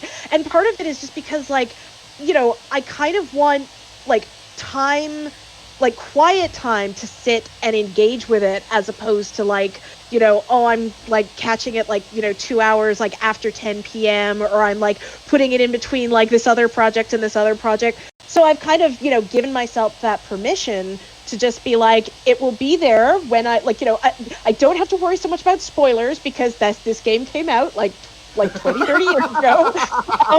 Like, I've gotten a few spoilers, but they're the sorts that make me happy, and it's just like, okay, that's fine. It will be there when I'm like in, and if I want to play, because I think that's the thing, there's like so much for us to do, like both completely fun things and productive things, that I think there's almost this feeling of either you feel guilty that you can't do it all, or you'll do one of the things, but you'll be feeling guilty that you didn't do that other thing. So like, I'll be like, I'm playing Warcraft. I shouldn't be playing World of Warcraft. I should be playing Final Fantasy VII. But when it comes down to it, it's like, well, I'm in the mood to play I'm in the mood to play World of Warcraft right now, so I will? ? Sorry. It's like they have feelings, every single one of the projects or things that I want to be learning or should be working on is a person or a friend. And if I don't work on it, then I've hurt its feelings. And so then I run into the situation of like, well, I don't want to hurt anybody's feelings, so I'm just going to sit here and do nothing for a while. Yeah. Well, the worst part is it's like a macro version of which Netflix movie should I watch now, right? And then for 1 hour you watch none of them. Yeah, you just scrolled Netflix for an hour. Yeah, or YouTube. Just, oh my God, I spent so much time on YouTube, and I'm like, this is time I could have been playing a video game. The worst part, though, about like the projects that have hurt feelings is when there's an actual editor behind that, because then you actually have to talk to your editor, and there aren't actual hurt feelings, but there's that feeling of, oh no, my editor's going to look at me and be like, I'm not mad. I'm just disappointed. When you are looking to learn something new, everybody's brains work differently. We learn in different ways, and there's just so much content. We've been talking about content. There's just so much stuff that you can find, different tutorials, different videos, different wikis. How exactly do you evaluate a learning source to know that it's going to be helpful for you? I do not. You don't? Yeah, I rely 100% on recommendations from people I know, honestly. I rely on recommendations. A big part of like, if they let me see the beginning of the content for free, like here's the first lesson for free, you can watch that, then that'll help me because I can get a feel for, oh, okay, this is how they're like language, like this is how they talk about a thing, because if they talk about a thing in a way that does not make sense to me, this is not going to work. So I can start to get a feel for it that way. And then sometimes it's a money issue. Like, how much does this cost? Is this within my price range? Or, oh, this does look like really good content and it costs a lot of money. I do want to do it. So since I put money down, I have to do it. Like, I can't not do the thing. Like, there's so many Skillshare or free YouTube videos out there that, yeah, you get lost. It's like, well, which one do I pick? Well, I already paid X amount of money for that class over there, so I'm not even going to look at YouTube and all the really cool shit there. I'm gonna do that class that I put money down for because they're not going to give me my money back. I'm getting my money's worth. So that's part of it for me, but that's like recognizing and like being able to put money down versus like when money is tight and I still want to learn something. Yeah, it's a challenge. It's definitely is a challenge to juggle. I think it's like, I have a rule though where it's like 5 clicks. Like you can go 5 clicks down the Google rabbit hole and then like you have to cut yourself off. So sometimes setting up rules like that. Yeah. I think a lot depends on like what kind of learning like someone wants to do, because like for example, like I've been watching a lot of tutorial videos for things like for Dreams, where that will be sort of, it's much more contained tutorial. So it'll be like, how do you do a cloudy sky with God rays or something like that? And it's a very contained concept. So, and in those cases, I'll be blunt, sometimes it's just, oh, it's 5 minutes. I'm willing to spend 5 minutes as opposed to it's 20 minutes.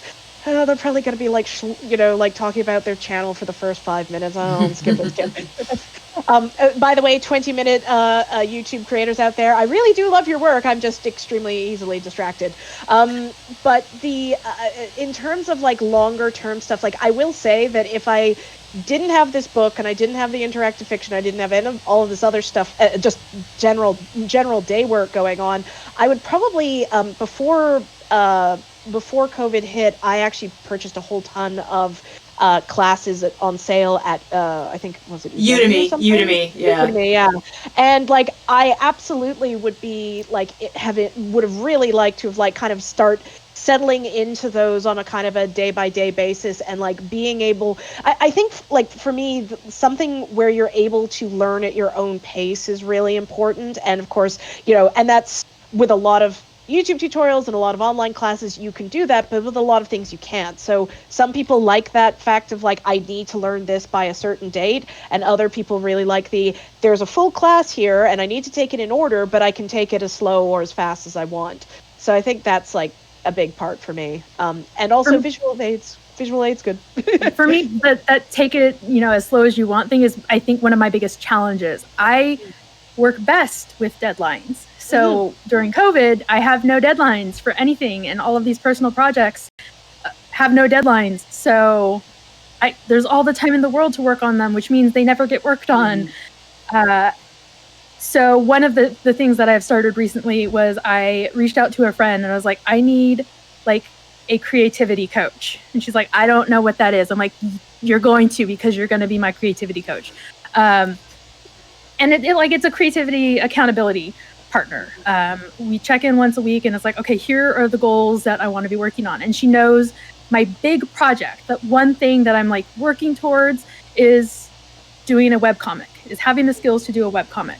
So picking that one big project, having a friend who knows that that is the goal, it helps me wade through all the clutter. Because if I start watching a class and I'm not really into it, I don't really feel like I'm getting what I need from it, I can bail out of that class. Is this going to help me learn how to draw anatomy better? No? Okay, well, I'm out. Is this the style they're teaching? Is this something that I'm into or not? No? Okay, well, here's this really beautiful oil landscape painting tutorial. Well, I'm not going to do that. I want to learn how to draw like an anime face. So sometimes, yeah, that's a thing that helps, is pick a big project and have somebody who can help you stay accountable, and then also help you not overwhelm yourself. Like if your goal is to write a poetry book, don't have your goals be like, I'm going to write 15 poems a day and I'm going to revise like 20 of them like this week. Like that's not really probably real. I mean, maybe you can do it, but maybe that's not realistic. So like maybe it's like you're going to write one poem this week and like maybe revise 3. Like know what's actually achievable for you, and then if you manage that, like then you can add a little bit more. Don't overwhelm yourself to begin with, because then you've already set yourself up to feel like a failure. Start baby steps. For me, I am the more senses engaged, the easier it is for me to learn. So like I can pick up things if I read it, but it's really not going to stick. So I need to see and hear and also be doing what I'm seeing and hearing. So Michelle mentioned Udemy. I tend to binge flash sales and buy 2 or 3 courses at a time when they're like $11.99 or less. And Samantha was mentioning that you can preview the video, so you can get a sense for that instructor's teaching style. How much content do they have in a video? What visual aids do they use? Does the way they explain things make sense? You can do that for Udemy courses. You can do that for YouTube. So I would preview things first to see if you are in the flow with that instructor, and if you're clicking with that instructor. But also, several of you are collaborating, and that what did you call it? The creative accountability coach is really, really cool. And we've all worked in games, so we're used to collaborating with people. But there might be some people watching who are not used to collaborating, and they might be thinking, well, maybe I want to take on a project where I do need to collaborate with someone. Why is collaborating helpful? And during this time specifically, because we really can't meet in person as much, how have you been using different platforms? What platforms have you been using to collaborate with other people? Well, the accountability thing, I think, comes from me being raised Catholic, so guilt is a big motivator for me.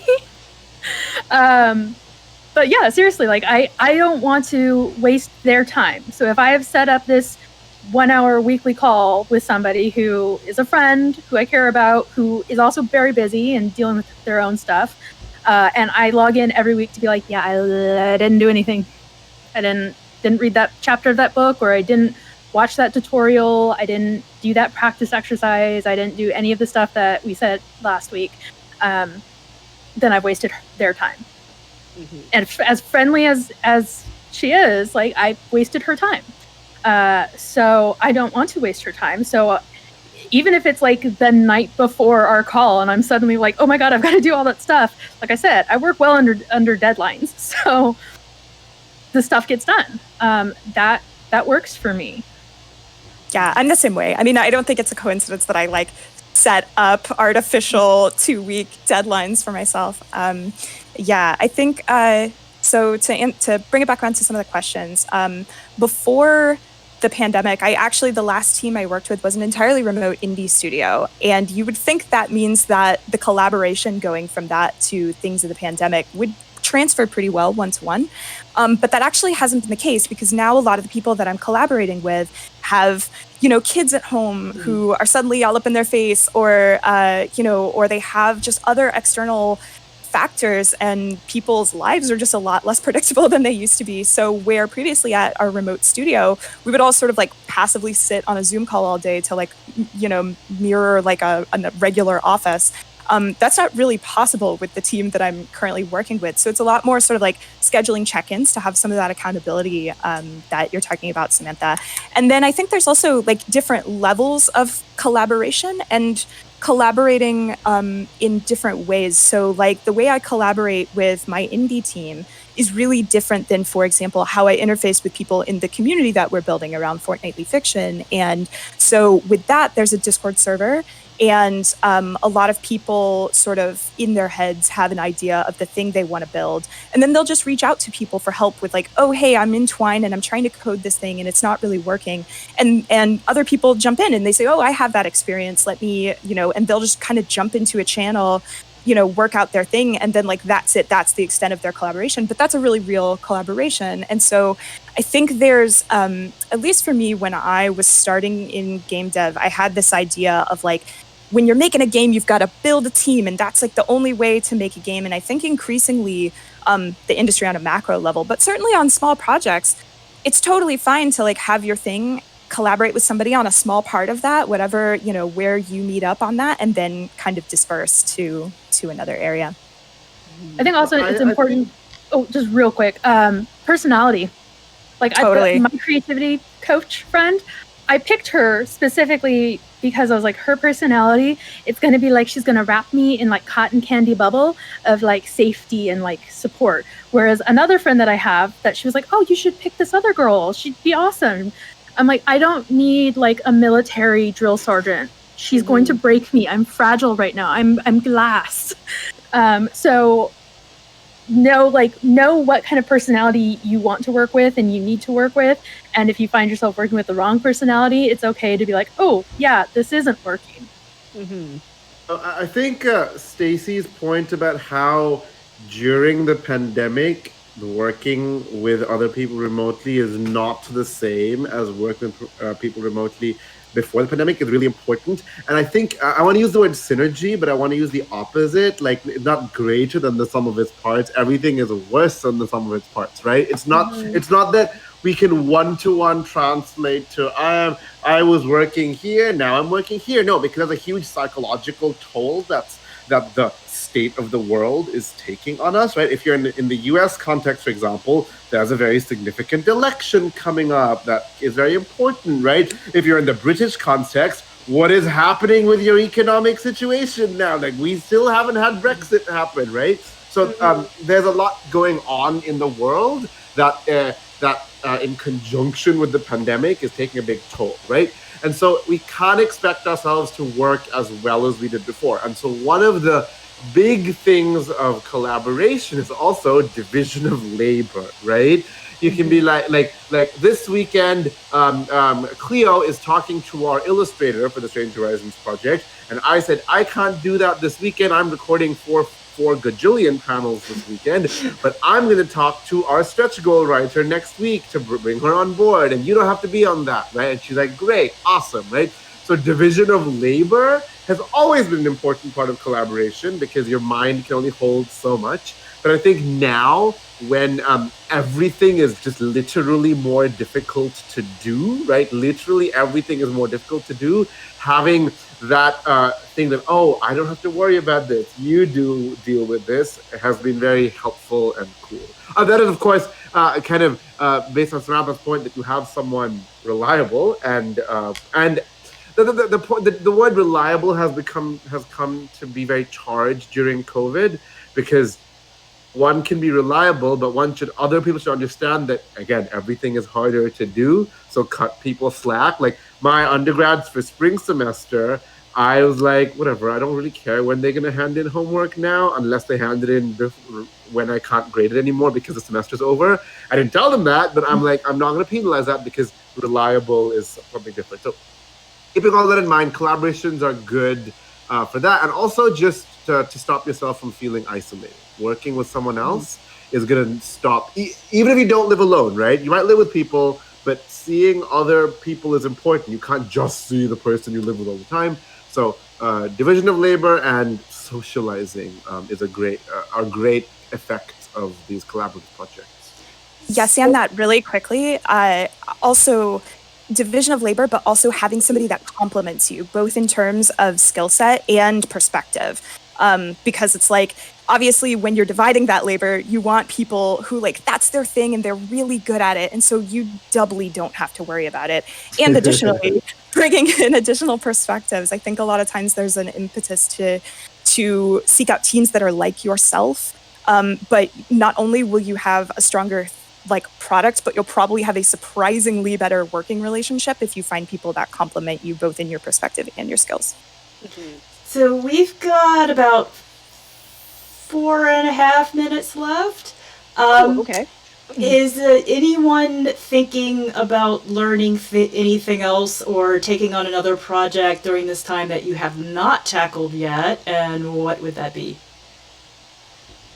Well, as I said, I would love to spend more time tooling around in Dreams or in Udemy and learning something.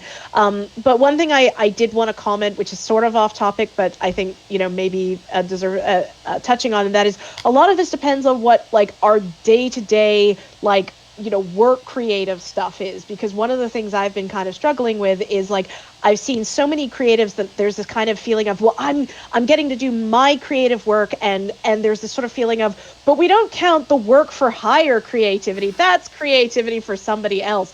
And it's something that I actually struggle with a lot, because I'm like, yeah, no, I'm not being creative at all. I'm just writing 20 million barks for this game, and then I'm doing the outline for this game. But part of, I guess, the process has been realizing that that, even though that's not necessarily my personal project, that is still creativity, and it can still be fulfilling. I can still come at the end of a week of writing barks and be like, man, I kicked the butt out of those barks. That was amazing. And so to a certain extent, that has given me a little bit more permission that, maybe I'm not doing as many personal projects or as personal learning as I could be. But that's okay, because I'm getting fulfillment out of the sort of day job work that I'm doing, and I've still got enough energy to do the book and some of the other projects. And at the end of the day, if that means that all I've got left is some World of Warcraft and some Fall Guys in me, that's okay. It's fine. It's really fine. And I want to extend that to non-creative or non-artistic work as well, right? Because we know this, right? Economically, we have historically relegated, quote, women's work, end quote, right? The labor of keeping your household up to that's not work, right? So like I said, right, I am cleaning a lot less than normal because I'm feeling depressed all the time, right? So the days I'm I cleaned today, that's that was a thing I did that I needed to do, and that is an achievement because we often don't do that. Yeah. Oh, I definitely write down on my daily list. I list out everything I do. I did the laundry. I took out the recycle. I put that down that's an achievement, because it is. I had to walk outside. I will actually say, I really like, Samantha, what you were saying about, doing your kind of, little writing note, because I think even just those little details of, what are we doing to make the space we're in, if we're stuck in this space, what are we doing to make that space, more livable? And that in itself is creative. I mean, in terms of, super simple things, we've got this beautiful, deck area, and all I did was I bought, a couple of cheap solar lights on, wherever, and I put them up, and I don't know what, we don't think of that as creative, but it gives that same sort of wow, I'm really happy to be in this space, and I was able to make that space work for me and work for my family. And I think absolutely, just those little things like that can be really fulfilling. And I want to see your writing nook sometime. I'll do like a Zoom call with you. Yeah. We've got about 30 seconds left. Anybody want to add any other pearls of wisdom? It's going to be okay. Support indie creators and artists. Yep. Take care of yourselves. Yeah, look for small acts of self-care that you can do. And it's okay to say that you need help. That's fine. We're all vulnerable right now, so. All right, well, thank you so much, panelists. It was a fantastic discussion, and I hope all of you viewing enjoyed it, and that you are feeling more productive when you need to be. Don't feel like you have to be. But again, thank you so much. Thank you. Thank you. Bye. Thank you.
Genesis Noir is an adventure game set before, during, and after the Big Bang.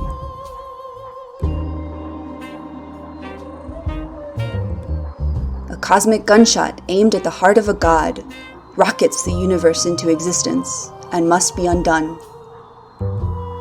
Explore the expanding universe to discover clues on how you might destroy the Big Bang and prevent this tragedy.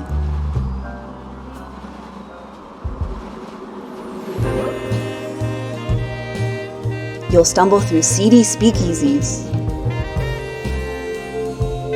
transform energy into matter,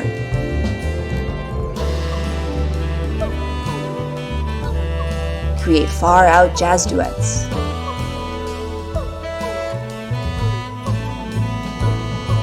discover what's inside a gas giant,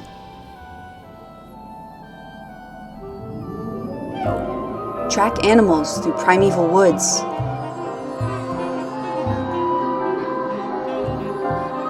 watch stars die in this film noir creation myth.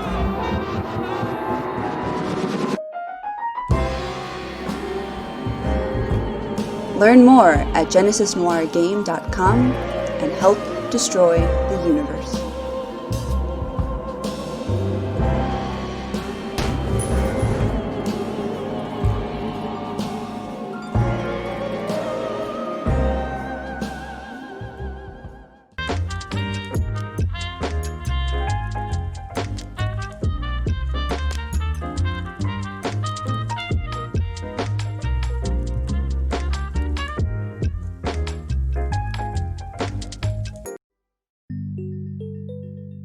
We've recently had a shift.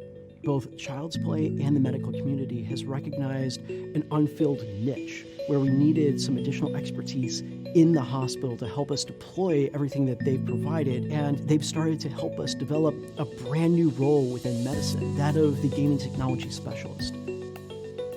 These are people who have expertise in gaming, in technology in general, knowing how to set things up, keep them updated, but also have expertise working with children and work hand in hand with our child life specialists.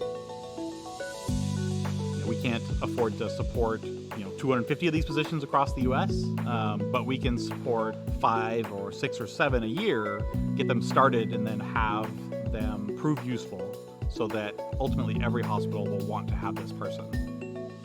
We'll always support our partner hospitals with Amazon wish lists. We'll always send them an annual gift to support their child life department. But being able to spread this position across the globe is the next push that we want to be able to do. I think that this is revolutionary. I think it's the next greatest thing for our profession. To see an organization like Child's Play really be able to admit, you know what, we can do better. What's our next step? What's our purpose? How can we change the world? How can we make a significant difference that's lasting? And so it's been really an amazing part of my professional growth to watch them get to the point they are today of introducing something that 5 years ago we wouldn't have even thought about.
The next chapter in Firefly's classic real-time strategy series, Stronghold Warlords is the latest in a line of unique castle sim games. Developed by Firefly Studios, creators of the original Stronghold and Stronghold Crusader, Stronghold Warlords introduces new RTS mechanics, classic Stronghold units, and 4 unique regions. In Stronghold Warlords, players must first design, build, and manage a fully realised castle economy, before taking the fight to rival opponents lifted from the pages of history. But you won't be alone in the fights, with the addition of a completely new way to play Stronghold in the Warlord system. Players will besiege Great Khans, Imperial leaders, Shogun commanders, and more as they grow their castle economy and construct new gunpowder-fueled siege weapons.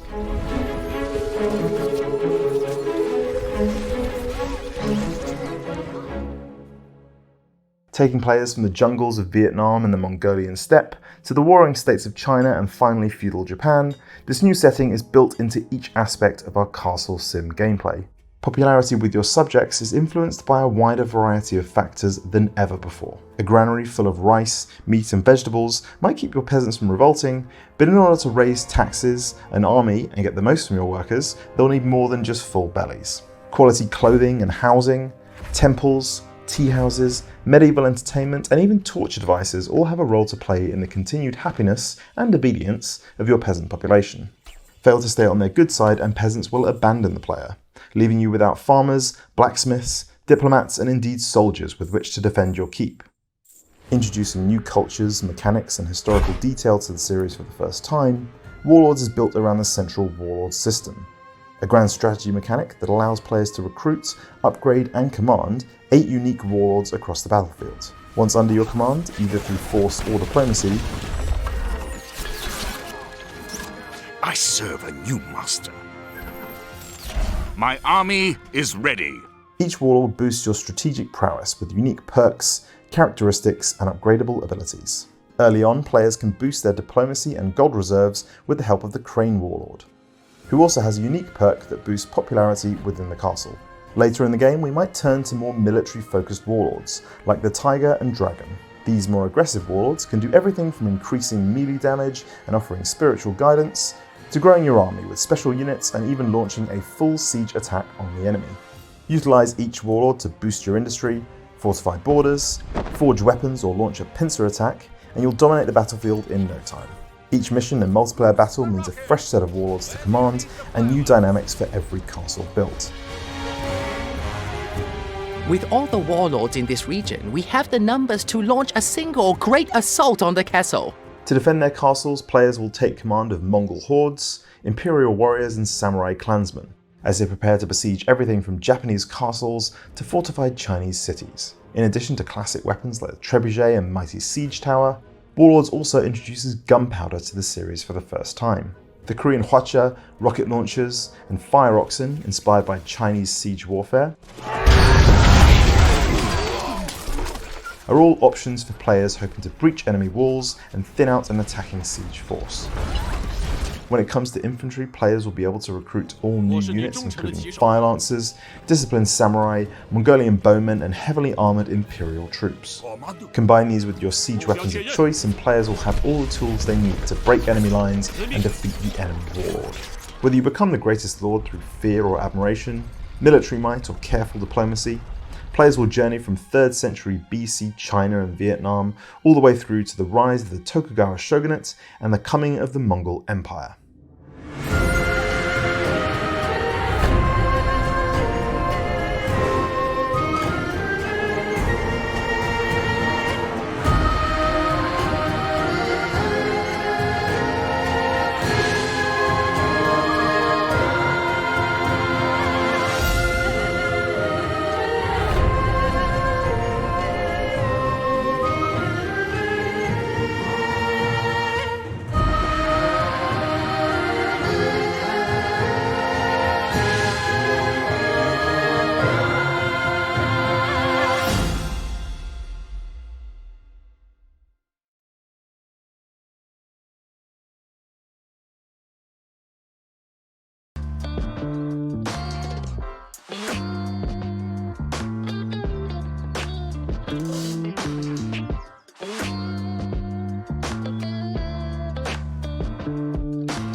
and welcome to Lovely or Lethal, Will That Animal Cuddle Me or Kill Me? A panel on animal representation in games. I'm your host, Jake, and I'm a game designer in the suburbs of Philadelphia. You can find me on social media at Spriteborn, and you can find my work at spriteborn.itch.io. My segment of this panel is going to be an introduction to the different ways that animals can show up in games. In particular, how are animals part of game design? This will also serve as an introduction to the rest of our panelists. The most common way that animals appear in games is as background, such as the birds in Ghost of Tsushima, reminding you that you are on an island in Japan. Here you can see the iconic cranes. Animals can also show up in games as metaphor. Grease is a game about trauma and recovery, and your panic attacks can show up as shadowy animals throughout the course of the game. Here you can see your panic as an eel. Animals can also be symbols. Jin Sakai, the lead character of Ghost of Tsushima, which I'm going to talk about quite a bit, is the defender of this land, and as such, his family helmet comes with deer horns on it. You can see deer in the wilderness all over the course of the game. Animals themselves can be adversaries in games. With the stealth of Ghost of Tsushima, human adversaries aren't going to find you very often, but hawks can see you from the air. You can literally fight animals as adversaries in games. This is a Thunderjaw from Horizon Zero Dawn, and part of it being an animal is that it has the affordance of exactly what you would expect. That looks like a T-Rex with rocket launchers on its back, and that's exactly what it does. Monster Hunter also does this really well. You can see a Rathalos in this picture, and it behaves exactly how you'd expect it to. It breathes fire from its dragon mouth, and its dirty-ass talons will poison you. I'm not going to go too far into the detail on this, because Hannah can tell you more about that in her presentation. You can use animals to subvert those expectations too. So when you fight Sif in Dark Souls, you expect to fight a giant wolf. Instead, she picks up a huge sword, and you fight something unlike every animal and every boss in the game. But one of my personal pet peeves is if you're using animals as adversaries, I hate it when they're too realistic. I don't want to fight this fluffy dog. I want to pet this fluffy dog. Please stop making me kill dogs. Some games get it, some games don't. So besides opposition, you can also have animals on your side. So animals can be your companions. This is very common when you have horses in games like Red Dead Redemption and Ghost of Tsushima. I picked Ghost partially because I love that game, and partially because the horse being your companion actually tells you a little bit about Jin Sakai. When nobody else is around and you summon your horse and get on it, he'll say supportive things to the horse, like, "You're a good horse, Nobu." And I really like that. Animals themselves can also be characters, such as the horse in Shadow of Colossus. Your horse Agro, while you're on the backs of all these colossi, will do her own thing, and she'll distract the bosses and get them to move around. She also has pivotal scenes in the various cinematics. You can even play as animals themselves, such as Amaterasu and Okami, but I'll leave Brandon to talk about that one. Animals have very commonly made appearances in games as absurdist, the same way that they show up in mascots in sports. This is often used to just remind you, this is a game. You're here to have fun. You're here to be entertained. But on the other side of that spectrum, games can be absurd with their animals so that you can talk about heavy things, things that would be too difficult to think about if you were very immersed in them. Spiritfarer uses this when all of its animal characters are there to help you get through lessons about grief and death. But if you want to hear more about animals as a storytelling mechanism, you're going to have to tune into Mark's part of the panel. Even when animals aren't your enemies, like the dragon on the right side of the screen, the affordances of being animals for your characters can still tell you more. Of the 3 player characters on the left, which one do you think is the Trixie character? It's the fox. Animals don't have to be characters, and you don't have to fight them. They can show up in the background, partially as setting, but also as resources. In Stardew Valley, you can raise chickens and ducks and goats and pigs and cows. All of them give you different resources, which are sources of income, gifts, recipes for food. Animals can also make an appearance in games as a form of activism. This is a scene from Coral, which is a puzzle game about saving the coral reefs. The appearance of fish is shown to teach you how important that is. But if you want to hear more about that, you'll have to hear Christine's part. Animals themselves can be game mechanics, such as in Monaco, What's Yours and Mine. It's a heist game where you're trying to steal as much stuff as possible from the level, and one of the character classes has a pet monkey that will steal money for you without being detected. But if you want to hear about monkeys in games, you're going to have to tune into Jonathan's part of the panel. I really like Shadow in Final Fantasy VI. He's my favorite character. And one of his mechanics is that he has a dog named Interceptor, where when he gets attacked, Interceptor will counterattack. It's great. I love it. But Interceptor is also part of the story. He is the only way that you actually know that Shadow is Realm's father. Animals can be a setting, not just a background. Best Friend Forever is a new dating game where you get to adopt a dog. All of the singles have dogs. Most of the major characters have dogs. It's just dogs everywhere. They are also their own characters with their own personalities. Animals can be a mechanism for travel, not just companions like the horses in Shadow of the Colossus and Ghost of Tsushima. Here in Calico, you work at a magical girl cat cafe, and you can take any of the cats and enlarge them and ride them around town. It's great. When you're not riding them, though, animals can still be navigation. So Ghost of Tsushima uses golden songbirds to show you where secrets are. You can see the songbird next to Jin's shoulder. Part of that is the bright gold. They swoop down in front of you and they lead you to where you need to go. But you can see in the distance those golden trees. That's also a point of interest. The game uses color, including color on the animals, to tell you where to go. But my favorite are the foxes. You can find foxes in Ghost of Tsushima, and they lead you to Shrines of Inari, which is a fox protector god. And then you can pet the fox. It's great. Sometimes animals can just be overall game design. When I was first playing Breath of the Wild, you just barely get over some towers, you have a few pieces of gear, you're starting to see what the world looks like, and then Farash swoops in, and you're just like, what is that? And of course you need to know everything about it. Can I fight it? Is it a friend? Is it going to show me where it needs to go? Like, what is this dragon doing? So it's navigation, it's resources, it's combat, it's lore, it's all kinds of things. And when games really integrate their animals well, an animal can be all of these things all at once. But my favorite example of that is Untitled Goose Game.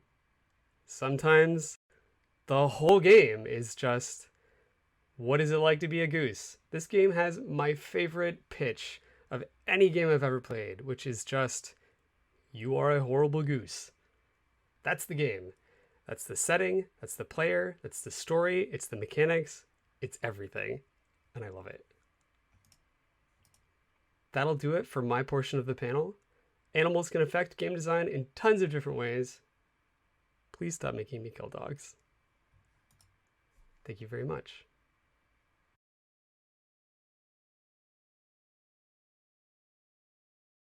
Hi, my name's Hannah, and I'm a 3D artist. I've been working in both with animals that might appear a little bit exotic or unusual to people who don't get to see them every day. I probably have a little bit of a different relationship with what kind of animals inspire fear or revulsion or affection. For example, not many people find the sight of a particular black and white bird very threatening, but that's probably because they've never been dive bombed by a magpie when they were a kid. We actually used the magpie as the mascot for a game about road safety that I made a number of years ago for kids learning how to ride their bikes safely around cars. And Basically, it's because the magpie is such an iconic character in Australia. So, think about when it comes to games. As an artist, I generally look at them from a visual design point of view, and I'm really interested in the creature design of animals in games, like whether or not they are an existing animal or a fantasy animal. Something I notice a lot in games is when they use our known mental library of existing animals to have a kind of shorthand to give us information about what this animal in their game might be like, especially if it's a fantasy animal that we would never have encountered in real life. How should we approach it? Is it likely to be threatening or friendly or neutral? And by giving it a similar shape or features to existing animals for which we have that sort of information and that memory, you can basically do away with reams of text and exposition that would otherwise get in the way of gameplay and allow the player to quite intuitively pick up on whether this is an animal that they should be concerned about encountering, or perhaps even think of as like something they can utilize as a mount or as food. And quite a lot of games use this strategy fairly subtly, to the point that unless you're looking for it, you may not immediately notice what this fantasy creature is based on. One that does it really quite obviously is the Avatar: The Last Airbender series. I worked on all the console tie-in games from the original seasons and the live-action movie, so I got quite familiar with seeing all their mashups of animals, which were mostly done for novelty value in that case. But one that I really enjoyed was the Fire Nation lizard mounts, because in Australia we have a lot of really large lizards, and they tend to congregate in cafes and around areas where there's a lot of humans, the same way that a lot of people in other countries get sparrows. So again, they're not really considered to be a threatening animal, although you do treat them with a little bit of caution. It's one of those animals that is perfectly neutral unless attacked or intimidated. So yeah, seeing lizards used as mounts, but also as fighting animals in a game was really quite cool. One of the other animals that I don't know that as many non-Australians appreciate is actually quite true to life is the platypus bear. I love this shot, which is from the cartoon of Avatar, where it gets frightened and lays an egg in surprise, like you might expect a chicken to do.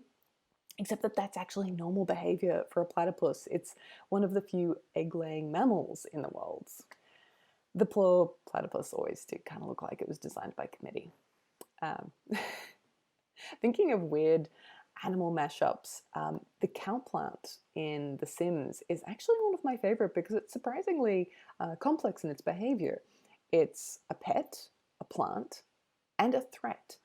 You can play with it, you can feed it, but don't be fooled by its cake lure or it'll eat you.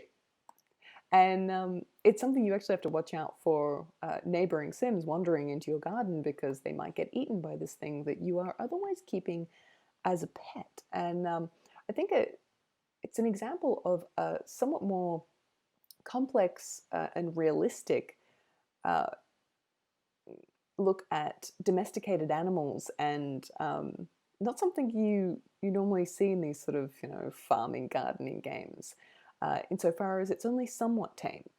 Yeah, you can treat it as a pet, but it'll still act out its animal nature. It isn't totally safe to be around, especially when it's hungry.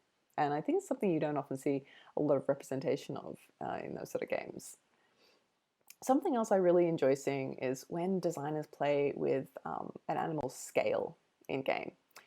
This is from Limbo, and I love the fact that the spider creature in it is huge compared to the player, which is basically tapping into that out-of-scale fear that many of us have of spiders, and in the game, making it as large and threatening as it is in our minds. And Fable also does this really well. It has these giant bugs that you find in the forest around Albion, and it's kind of an opportunity for us to actually fight these tiny creatures that many of us find scary or irritating, at a scale that actually allows us to make a satisfying fight out of it. Taking these animals that scare us, despite not actually being a threat, and making them a real large threat in game is a great way to allow us to do combat with these non-threatening creatures that unfortunately still terrify us in real life. And thinking of replicating our out-of-game interactions with animals, in Yonder, the cats all basically resemble Pusheen in that they're just little loafs of cat that roll around. And the gameplay around the cats in Yonder is based entirely on just encountering a cat in the world, which you can locate by their adorable little mewing sound. Then when you find it, you just watch it loll around and be cute for a few seconds before putting it in your backpack. It's basically a collection quest, but it taps into that instinctual or cute value of cats that we have in the real world, where we just enjoy watching them be their adorable selves. In the same game, Yonder, there are larger animals called Gruffles, and because this isn't actually a combat-based game, you don't want the player necessarily being intimidated by the size or the horns on this creature. So one of the ways that the designers used to diffuse our normal association with an animal that might be considered large and intimidating, therefore a threat, is giving it a movement style that reminds us of a cute, familiar animal. This big animal bounces around like it's an enthusiastic puppy. So the Gruffle will either bounce towards you if they want to interact, or they'll waddle away on their tiny stubby legs, basically making them instantly cute and cuddly despite their horns and size. And I think it's a really great strategy for if you're planning on creating a creature that resembles either a predator or a threat in a game, to diffuse that natural reaction the player has of instantly going on the alert and perhaps attacking it. One way to tip the player off is through giving it a non-threatening movement style. Rather than shoot first, ask questions later. So I've basically been talking about games that use animals as NPC or enemy characters. But when I was first getting into games when I was a kid, all of the animals were actually the player character that you got to play. And I don't know if this is something that's changed over the years. This is really a mid-90s kind of reminiscence for me. Or if it's a fact that we, at that point, perhaps thought of video games as being more kid-friendly, and we've always used those kind of animals with human traits in kids' media, like Peter Rabbit to the Looney Tunes. They all had these cute mascots as player characters. And one of the things I really enjoyed about that, but I don't think I appreciated when I was a kid, because obviously they were so familiar, is there's a lot of Australian animals in there. And I think that they were actually chosen sometimes by American studios to be in those games because they were almost fantasy characters. Like they were creatures that were just weird and different enough without actually having to come up with a totally made up character that they could use them as their mascots. And it's not something I realized at the time, but a lot of people didn't even realize that Crash Bandicoot was based on a real animal, like the Bandicoot was the animal. When I was looking him up online to find pictures, I found so many descriptions of him, or questions like, is he a fox? Is he a rat? What is he? And yeah, it's something that I think, when you see it from being an Australian, you don't realize it, but these are actually like weird, exotic, interesting creatures who, to a lot of people, have no pre-existing associations of whether it's supposed to be like a cute, cuddly animal or whether it's a dangerous animal like a fox. One game that I came across recently that I really enjoyed being the player character as an animal was Ian's Eyes. It's a game where you play the guide dog to a blind kid on his first day at school, and you have to protect him against the hordes of creepy school children in the school. But it's not only interesting because you get to play the animal as protagonist, but it really flips on its head that whole companion animal idea. There's a lot of games that utilize a dog as a companion animal, but I suppose less often do you see the animal in a relationship with a human in a game where the animal is actually the one in charge and making the decisions. So that was a really interesting reversal of that kind of role in games.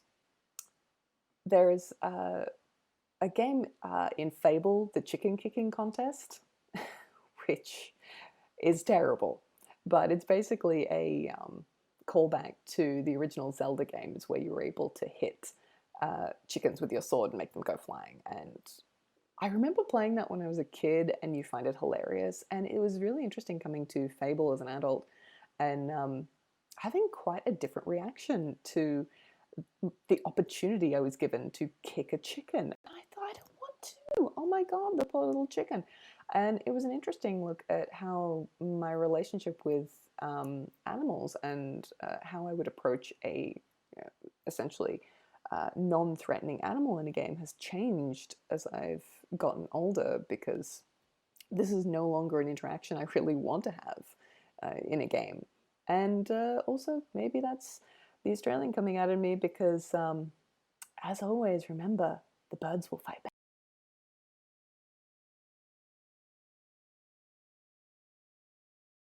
Hello everyone, welcome to my portion for this PAX panel talk.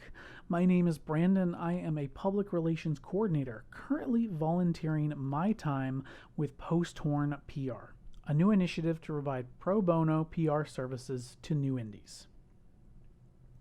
Now, animals have always been an important aspect of my life, dogs in particular. I've been lucky to have raised and known many great doggos over the years, so I thought, why not talk about man's best friend in my portion of this talk?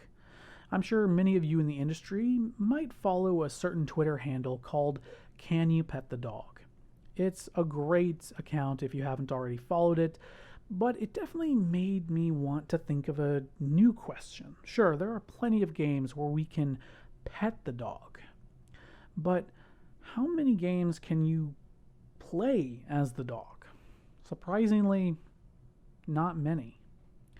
Now, of course, there are plenty of games where you partner with a dog, or maybe even temporarily control one. For example, Riley from Call of Duty Ghosts, or Rapide from Tales of Vesperia. But what about playing as a dog for majority of a game? Well, let's take a look at 3 game examples where the hero is a canine. Starting with Clover Studios' magnum opus, Okami. In this game, players take control of Amaterasu, a reincarnation of the Japanese sun goddess in wolf form. Now, to players, she looks like a divine wolf with a fiery shield on her back, while to the local villagers, she's just a normal-looking wolf that just happened to show up in the village one day. Now, she'll eventually use her celestial brush and ancient weapons to save Japan, but that's only one facet to this character. Clover Studios emphasized not only her divine skills and abilities, but also the abilities and things that she can do as a wolf. So let's take a look at that, shall we? Now, Ami has a dedicated bark button, which can be used to interact with characters and animals. She can also dig in certain spots to find treasure or even cause a bit of mischief in the village. Even in combat, Ami has some great unique dog-specific techniques, like a golden shower attack, and among others I won't mention. While she can't speak to villagers directly, she can interact with animals by speaking to them or by providing food to them. Animals, especially dogs, play a key role in the main narrative, with the introduction of the canine warriors, each dog representing a virtue of Confucianism. One warrior in particular showcasing the strong loyalty and bond by wanting to protect his owner from danger when Orochi, the main villain, comes to disrupt the village. I'm mainly going to keep the story as simple as that, because I would really encourage everyone to go ahead and give Okami a try. It's available on all modern platforms. So let's move on to the next doggo, shall we? Now, the next dog on the list is Wolflink from Twilight Princess.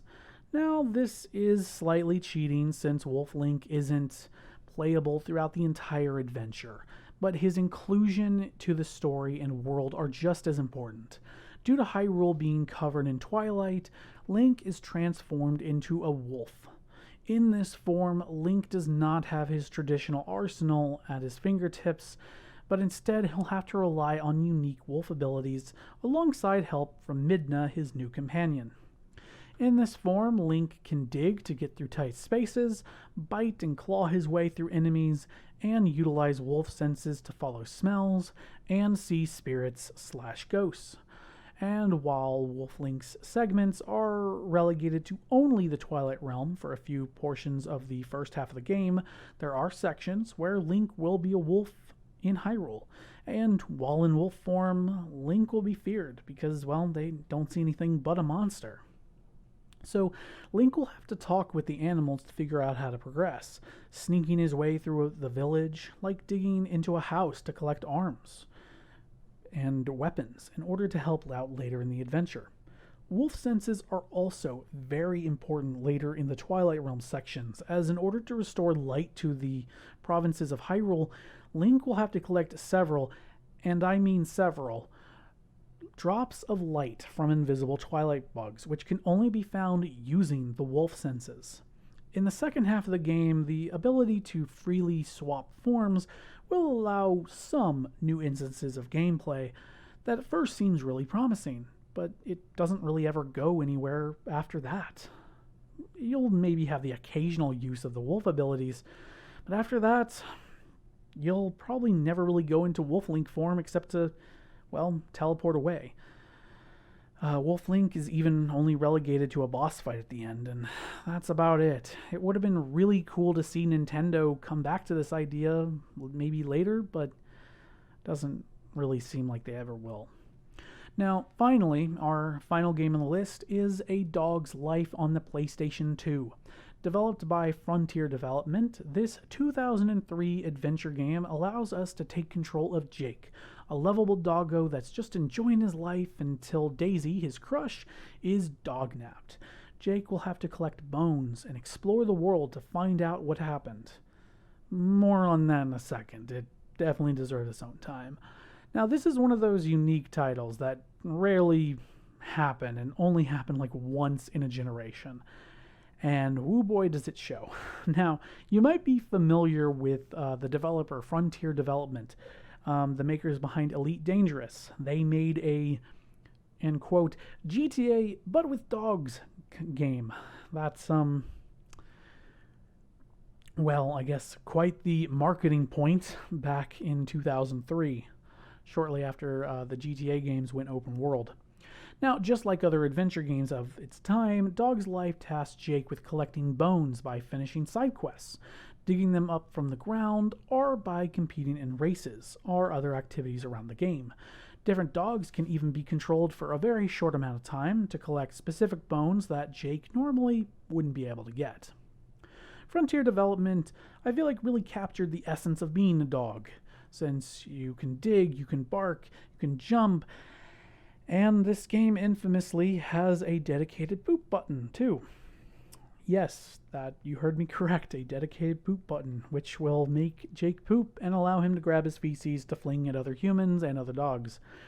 I suppose that's one feature Rockstar certainly will not be replicating in their future titles. Aside from those actions, players will spend a lot of time in Smell-O-Vision, where the game enters a first-person mode where you'll find specifically marked areas to find minigames. Collect enough smells, and you can move on to the next location. Now, a few seconds ago, I briefly mentioned the story, and wow, this game kind of goes from like 0 to 100 in like 2 seconds. So, it turns out that Daisy and other dogs are being dog-napped by an evil corporation in order to be turned into cat food. Yes, to turn dogs into cat food. And it gets darker, because at the end, the main villain, Miss Peaches, is sliced, diced, and mashed into cat food at the end. While the dogs just watch. It's something else, that's for sure. Now, These obviously are not the only games where you can play as a dog. There are a few more out there, but it's not entirely common as much as petting a dog is. Okami, Twilight Princess, and A Dog's Life all focus on similar but different aspects of being a canine, and I would love to see more of this be evolved in the next generation. I'd like to really see more creative outlets and unique titles come out of this, and hopefully, maybe even one of them will be the next big hit. Well, anyway, thank you again for watching, and we hope you enjoy the rest of your time at PAX Online.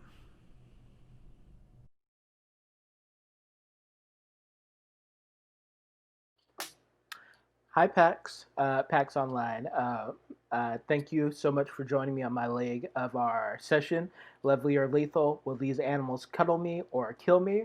I look forward to talking a little bit about animal representation in games across the spectrum, some of my favorite animal representation in games, some of my least favorite animal representation in games, animals in games I've worked on, and what I think the future of animal representation and interaction in games is.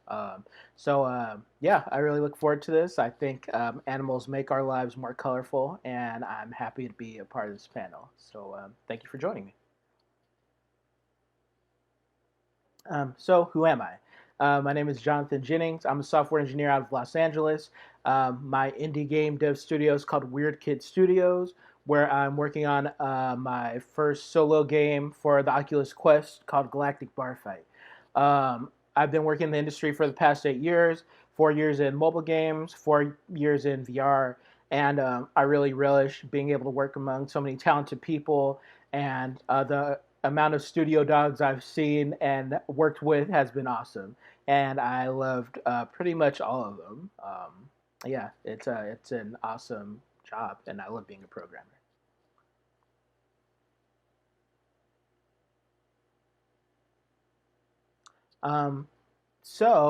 The animals in my life are Rue, Foxy, and Grizzly.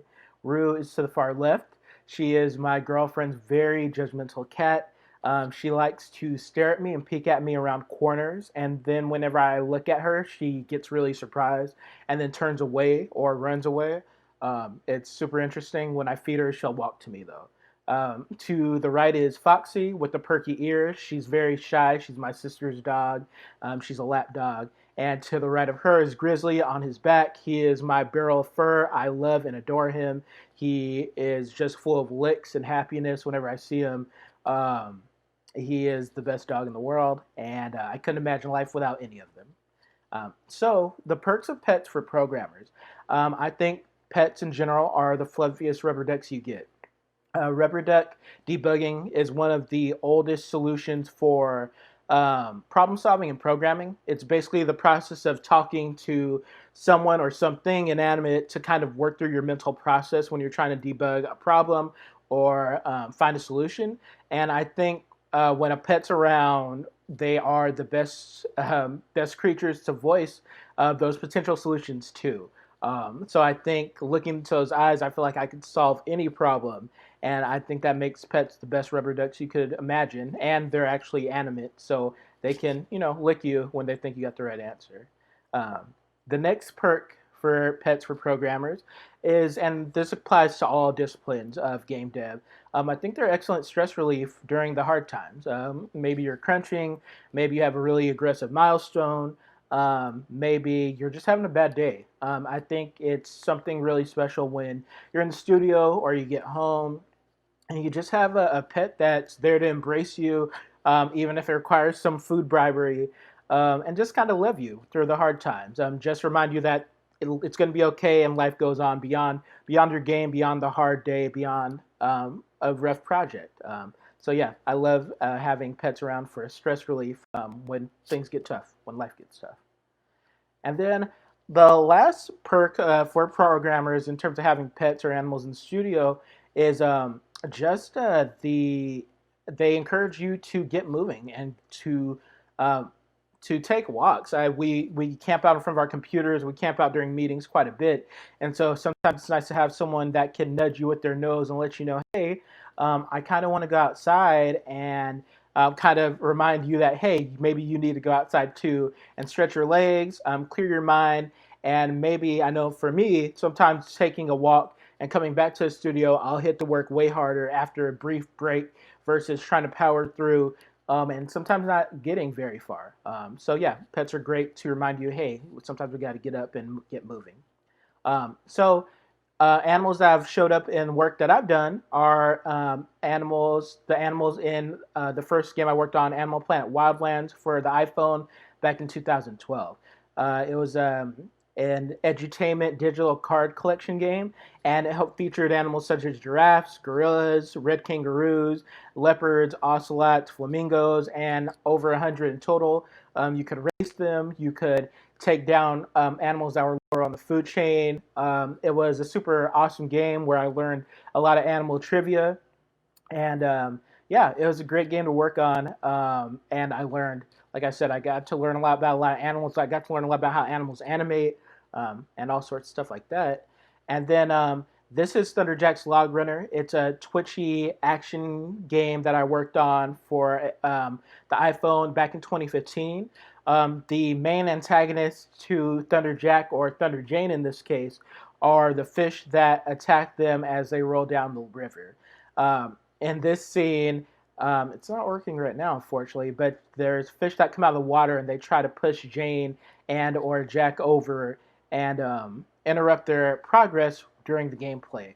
So they are the enemy to the main characters by far, and super not satisfying to compete against.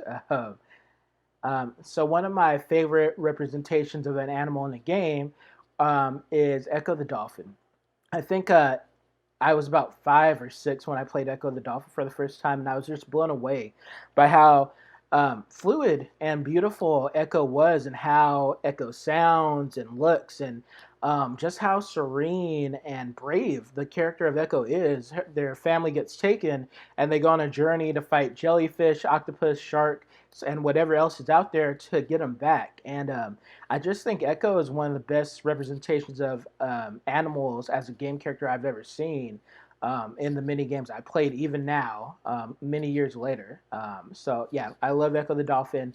I think it's one of the best representations of any kind of animal in a game. And then my next favorite representation of animal in the game are the Pomeranians in Tokyo Jungle.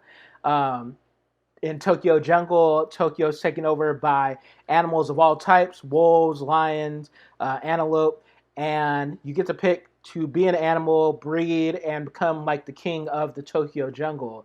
And nothing is as satisfying as wandering around as a pack of Pomeranians and taking out packs of wolves or hunting antelope. And just seeing such a small character become the king of the Tokyo Jungle is a lot of fun. So the Pomeranians in Tokyo Jungle are some of my favorite game characters for sure, and a lot of fun to play as. One of my least favorite animal representations in games happen to be the apes, monkeys, and chimps, just in games in general. Ape Escape is a great example. They always seem to be causing trouble and just serving as an obstacle to you completing something. And whether they're attacking you or just kind of causing a mess. I think Donkey Kong, the original Donkey Kong, is a great example of that. The lions and the Lion King are an example of that. Just in general, apes, monkeys, chimps they just tend to be the troublemakers in the games I've played. And so I think that always seems to be annoying. I'd love to see like a monkey or ape character that helps you. And I think the future of animal companions, one of the best animal companions I've seen is Moss, Quill from Moss. She is an awesome mouse who's adventuring. And I love her nonverbal cues, the way she communicates with the player. I like how her body language. She uses sign language to communicate with the player versus using actual words. But beyond that, it's just the way she animates to kind of indicate she's scared, or she's moving timidly, or she's trying to run for her life. Quill is just a really living character, and especially in VR, it feels like you're both going on an adventure together and a journey, and Quill feels very much like she's living and a part of it as you both explore. And That's it. That's everything. So thank you so much for joining me on my small section of our panel. You can contact me at LinkedIn. You can contact me on Twitter. And you can contact me on Instagram at chocolatebeer1990. Thank you again for joining me on my leg of our panel. I hope you enjoy the rest of it. The team that we put together for this is great. And I hope you enjoy the rest of your PAX Online. Thank you so much. And have a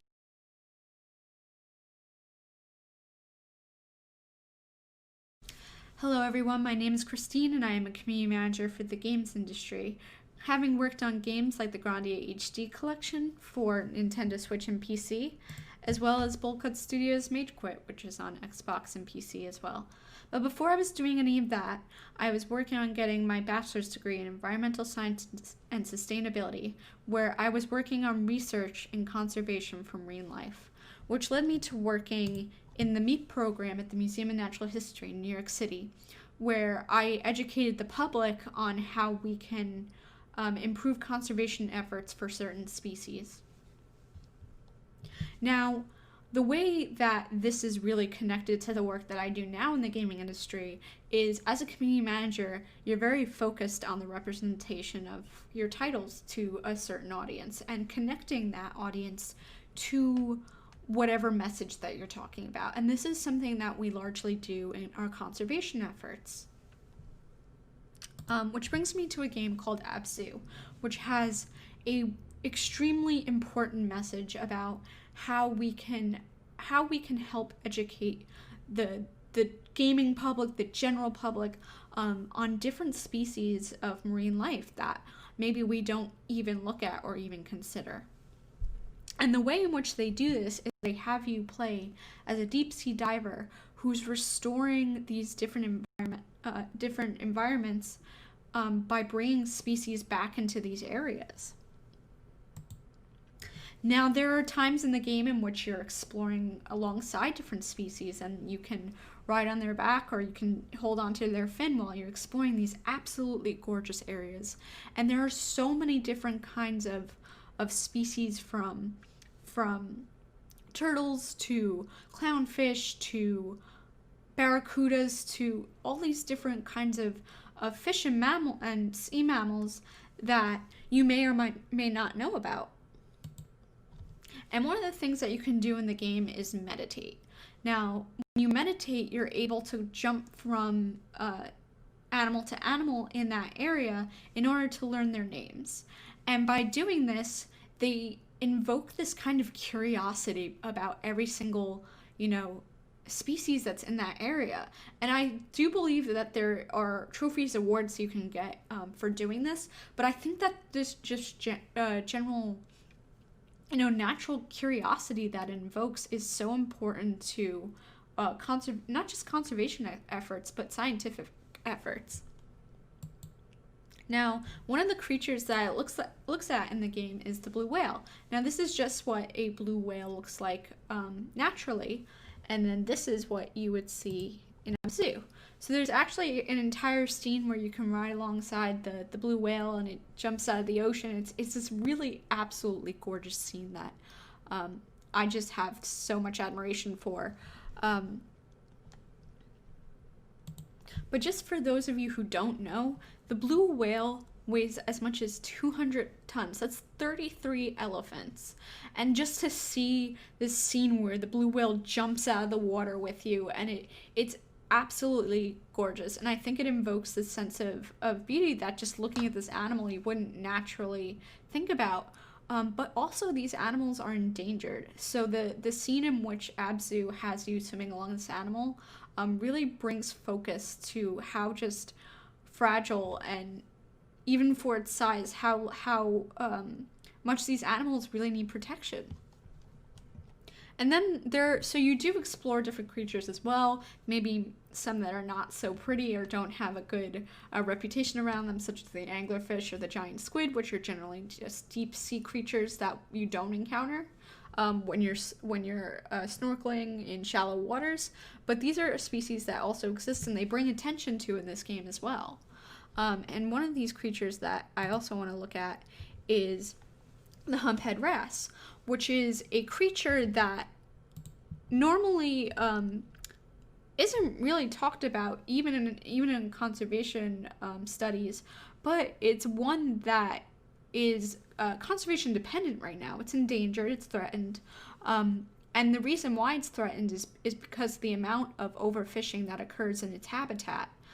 So it lives in the Red Sea coral reefs, where over 100 million, over 1 million species currently live, but the role that it plays in protecting those coral reefs is so important because it eats a type of starfish that naturally just eats coral reefs in order to keep it healthy.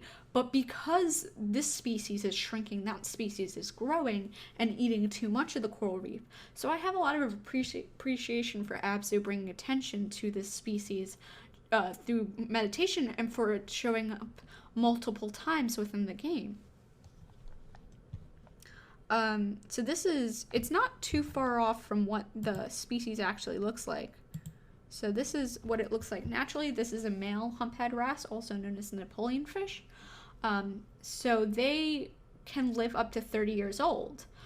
But the problem that's happening with these creatures is that they're not living to these ages because of overfishing. So they're considered in some places, especially in earlier history, they were considered delicacy in some places.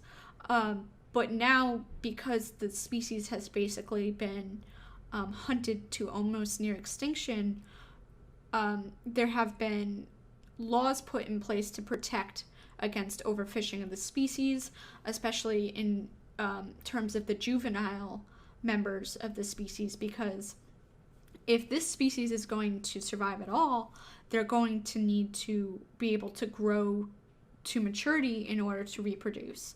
So another cool thing about this species that isn't necessarily pointed out at the game, but that I really enjoyed researching was, so the species, this is a male. The females are generally orange, pinkish, or like this really bright, vibrant color, but the species will actually switch from female to male if they believe. So they usually swim in pairs, and so if the male dies, the female will actually switch to male so that it can produce more sperm in order to help its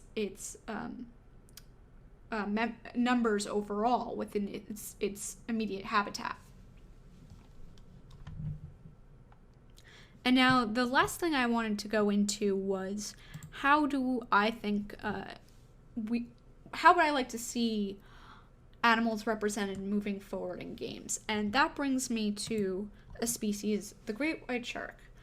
The great white shark is so villainized and made violent in so many games, especially with, I know it's more comical and Maneater, but even classic games like Donkey Kong, Crash Bandicoot, Ape Escape, sharks are always villainized, are always made to be either minor villains or very violent creatures, and this species is currently threatened. So the image that we give these creatures moving forward is extremely important to its survival. And one of the things that we can do as an industry and even as artists is to make sure that the image that we're putting on these creatures for future generations, especially children who will maybe be going into these science fields or even contributing to the life of these creatures, is that we can kind of take that bad reputation, that bad image off of them. And ways which we can do it is to kind of show both sides of the way in which these creatures exist. So Abzu does a great job at this, where in the first time you encounter it, it does attack the ship that's with you. But that's also because shark use their teeth in order to sense new things. They're almost like babies in that way. When they put something in their mouth to figure out something new, sharks will actually have sensory ability in their teeth, and that's why a lot of shark encounters, a shark will actually bite a surfboard. because it's an object that's foreign to them, and they won't go at it with the same veracity that they would their natural prey. So these are some of the kinds of characteristics that we can place onto animals moving forward in order to help their species overall.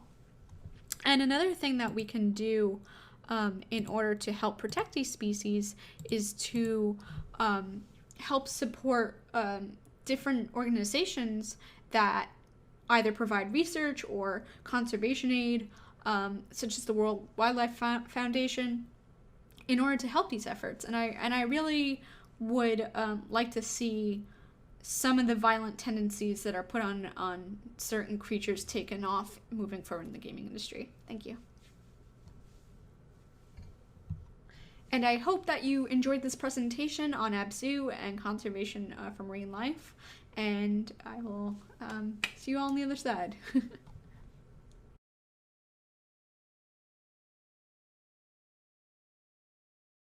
Hey, I'm Mark LaCroix, and I want to talk about how we anthropomorphize animal characters in games to the point where they are people too, and what we can do to carry that forward a little bit. First, a little about me. I'm a longtime filmmaker and animator with some minor credits on Emmy-winning projects. The work of mine you've probably seen is animation for Peebo the Panda, the vandalized animal mascot of the city of Pawnee from Parks and Recreation. It's not my proudest work, but it impressed my brother. Now I run Noble Robot, a indie game developer and publisher here in Minneapolis. We made Widget Satchel, which stars a mischief-making ferret on a space station in the far future. And I'll say more about that in a bit. FYI, if you're like bored of me at any point during this panel or at any time during PAX, feel free to fire up your Switch and head to the eShop and buy yourself a copy of Widget Satchel. Or Color Jumper, a game I ported and published on Switch just last month. Devs gotta eat. I'm also the creator and co-host of Nice Games Club. It's a weekly podcast where Nice Game devs Ellen, Steven, and myself talk gaming and game development. We do in-depth roundtables, interviews, one-hour game jams, and like a whole bunch more. Nicegames.club or wherever you get your podcasts. Before I jump into my thesis, I want to outline the kind of sort of spectrum that animals in video games are placed on. First is like sort of animals in nature, right? So the relationship you have is roughly the same as that you have with actual animals. So one of my favorite examples is Neko Atsume, which is kind of goofy and it's not realistic, but it has that same kind of idea where the cats in there are just cats, right? Then you have like mechanical pets. So they serve like a gameplay function or are themselves a mechanic, the feature of the game. But at this point, they start becoming characters, right? And then that goes into sort of like sidekicks, animal pals. You've got your tails here.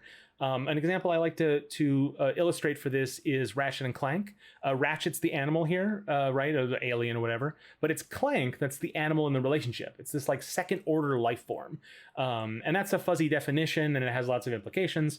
But basically you have your sort of like sentient, human-y, kind of people-y characters. And then you have other types, sort of like the droids in Star Wars are this as well, where like they're basically people, but culturally and the way the narrative treats them is kind of like pets or animals. But at that point, these are just fully characters now, right? So player characters that are animals follow on that same spectrum of anthropomorphism, but in kind of a different way. On one side, you have like the Sonic approach, which is basically like humans in animal costumes, right? So furries, basically. They have mainly human characteristics, even if they have like prehensile tails or whatever. Generally, games that feature this type of player characters are fantasy worlds that are populated by other sentient animals. It's not always the case. Sometimes they're the exception. But, this style is descended from cartoons. So like Bugs Bunny, Mickey Mouse, that sort of thing. On the other end of the spectrum, you have the Goose approach, which predates the Goose, but, like an asshole, they've claimed the title. In these games, you're an actual animal in kind of a real-ish world. Sometimes you do human things like take revenge or consult a minimap, but this approach elicits a kind of empathy with the imagined experience of actually being that animal. And this is why I put Goat Simulator in the category, because like it's not realistic, it's not meant to be, but that's not really the point of it. It's actually just about the imagined experience. And that imagining can be anything, right? It doesn't have to be, realistic. My real world examples here work in the same way. So like a skateboarding dog you see on YouTube, or like the World Cup predicting octopus, it captures that same feeling. Even though like most dogs can't ride skateboards and no octopus, as far as I know, is psychic or cares about soccer. One of the prompts we got from the moderator for this panel was, how would you like to see animal representation going forward? And this is something I thought about a lot when we were making Widget Satchel, because neither of these approaches really felt right for that game. I thought like maybe there's another way, right? Something that pulls from both but doesn't contradict either. And so in the game, Sprocket escapes their playpen, knocks over a bunch of shit, and stashes away dozens of socks and trinkets as they run through the station. And that's normal like ferret stuff, right? That's what you'd expect a ferret to do. But the player isn't doing that exactly. We equip Sprocket with the titular Widget Satchel.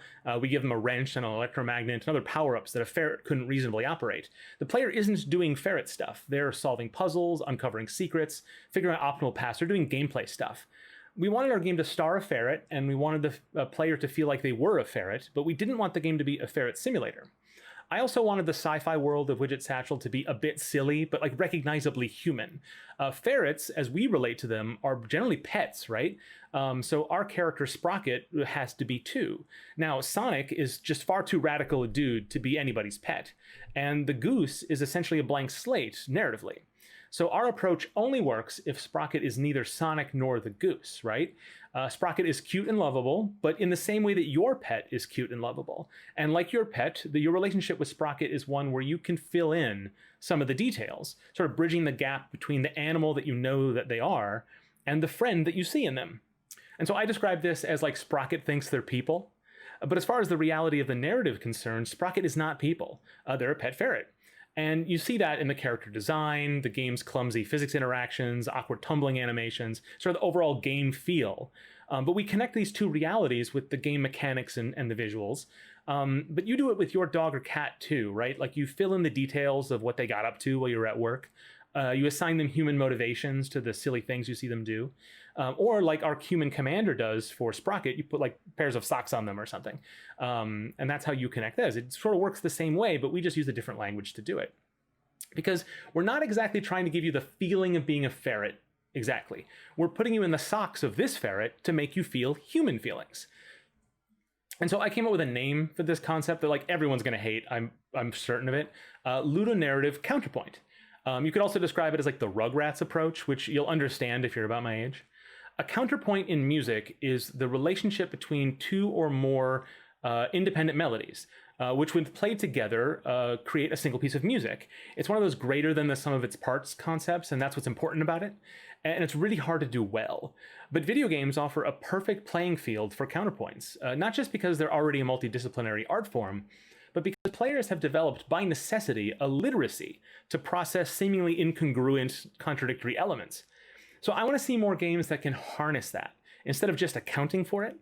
I've listed a few examples of games that sort of lend themselves to a sort of a counterpointive reading, but I thought about this concept a lot, maybe a little bit too much, while making our little Metroidvania about a ferret who slips past their human and runs around the house, which just happens to be a massive space station populated by robots and explosives.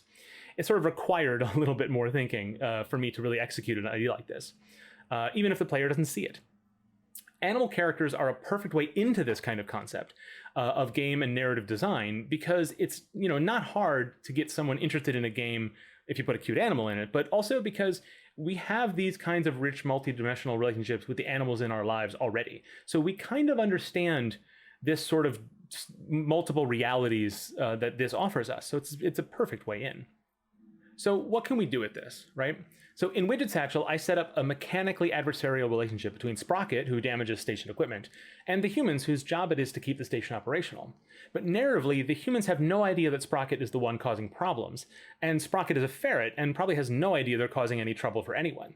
This is basically a third-person narrative, as far as the player is concerned. But unlike most games where you sort of lose control of the main character during cutscenes, the player is always in control of Sprocket. It's just that the player's motivations are not the same as Sprocket's. So in the end, the player can decide to leave on a shuttlecraft or return home to the human commander, who you learn as you play sort of misses Sprocket dearly. No choice you make is out of character, and ultimately it's a modest story about empathy and perspective, and that's a human story. So we can use counterpoint between mechanics and narrative to really talk about anything. And certainly we can use animal characters to talk about animal issues themselves. Imagine a rhythm game where you're auditioning for like a dog orchestra, and if you don't make the cut, you get put down. That's a Twilight Zone episode if it's about humans. But if you think about it from the perspective of that puppy in the window, trying to go home with somebody, it can give players a new perspective on kill shelters and dog breeding and other real-world animal rights debates. And we can also talk about human relationships too, and in a way that does not rely on allegory. Imagine a game where you sort of play as like a hamster spy, compiling intelligence reports on the mundane activities of like a neighborhood of humans to trade with the other hamster delegations or whatever.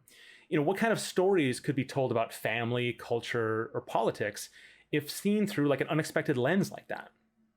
Certainly there's a lot of value in the Sonic approach and the Goose approach, right? Embodying a fully abstracted or a completely simulated animal character lets more people and more types of people be the hero in a video game, in that it's far preferable to like another white dude with like a thick neck. But we can do more and more interesting things with animals in games. At least I think we can. So that's it for me. Please go buy Widget Satchel if you want to be a goof and collect socks. Feel free to drop me a line if you have any thoughts on this topic or would like to submit Sprocket fan art to my personal collection. And give a listen to Nice Games Club if you want to hear 3 times as many developers deliver 9 times as much wisdom for 6 to 7 times as long as this every week. Thanks.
Hello everyone, this is Kevin from Treasure Coast Games, here to give you a quick introduction to our game, Hamster Scramble.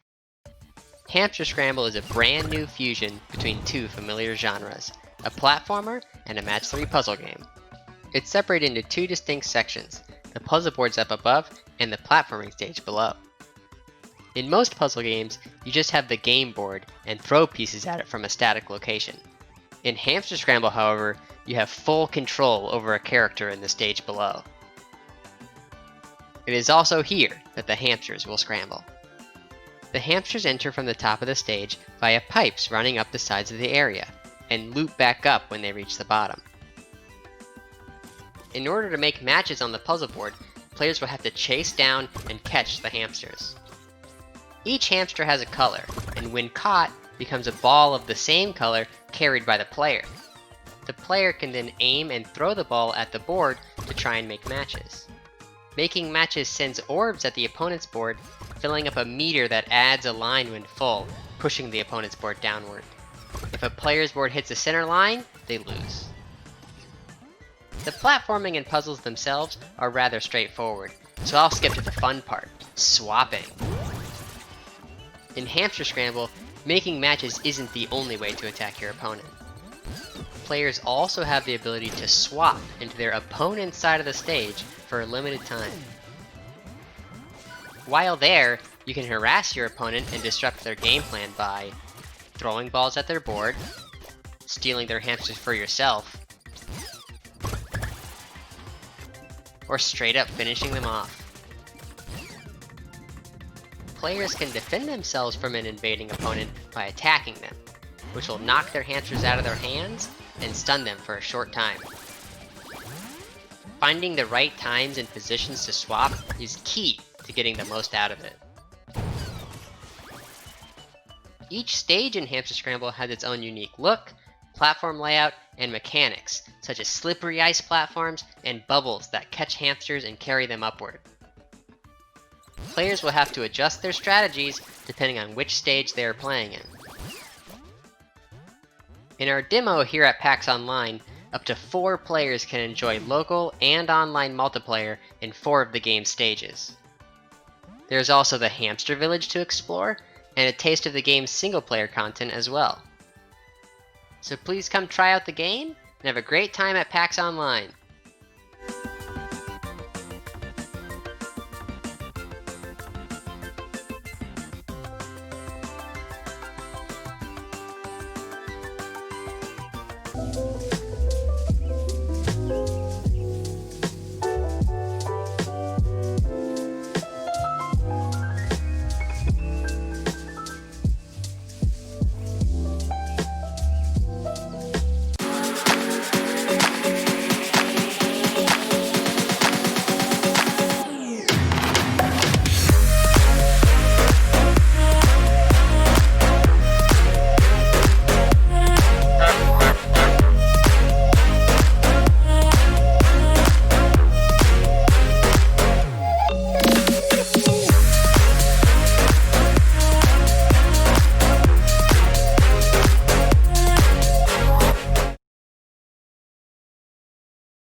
What do you think it's like here,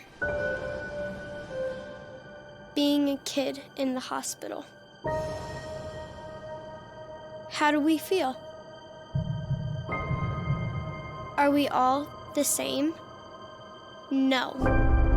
We are each our own, different. Some of us are here for an hour, some of us months. We all experience different things. But we all share one thing. We all just want to be kids.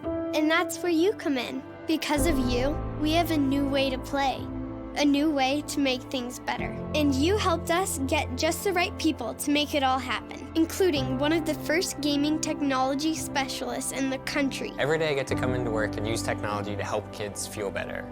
This includes gaming on consoles, it also includes 3D printing, and even includes immersive technology such as augmented and virtual reality. Not only do we use this technology for fun, but we also get to use it to help kids get through treatments and for procedure supports so they can heal faster and get home quicker. It feels like you're a kid again when you're playing video games. Not only that, because of Child's Play, we also have the world's first child life medical director. Not only do I get to help develop and manage these programs, I get to promote the mission of child life throughout Children's Hospital Colorado and the community. And you help us figure out how to do all this even better. We're conducting research on how we can use these new and emerging technologies to establish best practices to benefit our patients and families, to improve the experiences, and how we can leverage this technology in really fun and innovative ways. So, we just want to say thank you.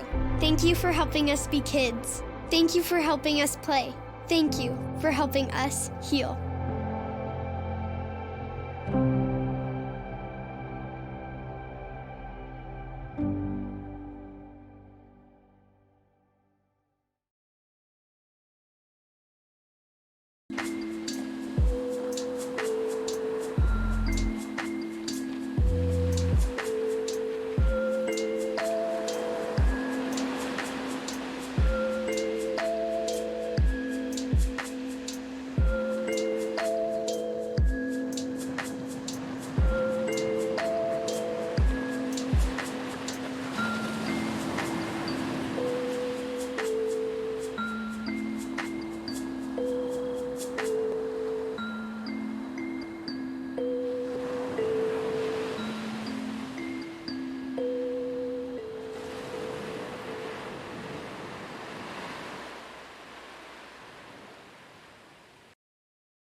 We challenge you to a Swabette showdown!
Hello everyone, this is Kevin from Treasure Coast Games, here to give you a quick introduction to our game, Hamster Scramble.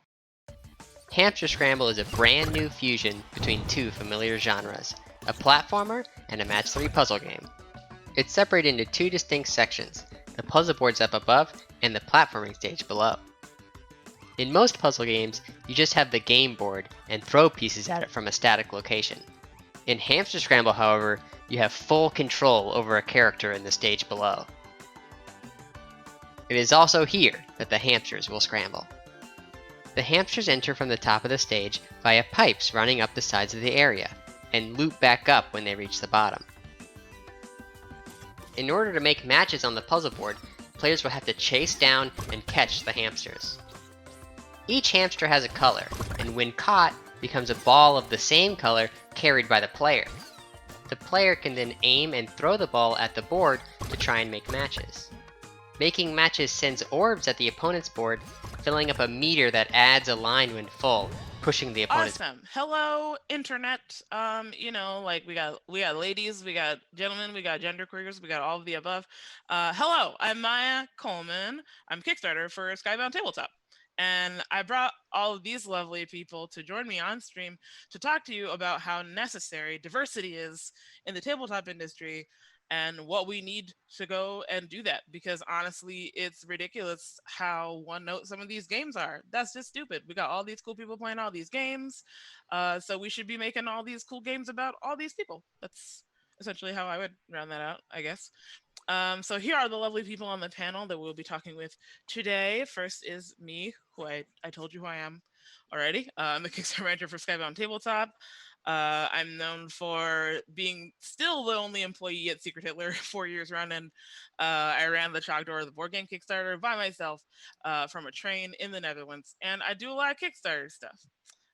James, you want to, without further ado, running Trogdor from a train in somewhere, that kind of gave me Snowpiercer vibes. Like, honestly, Maya on a train, like keeping things together. I think, Anya, weren't you there for a meeting that I had? I think it was for Inhuman Conditions, though. It was like me and you and Luke on a train, and like a train noise was like enormous, and Luke was like, "Where are you?" And I was like, "A train."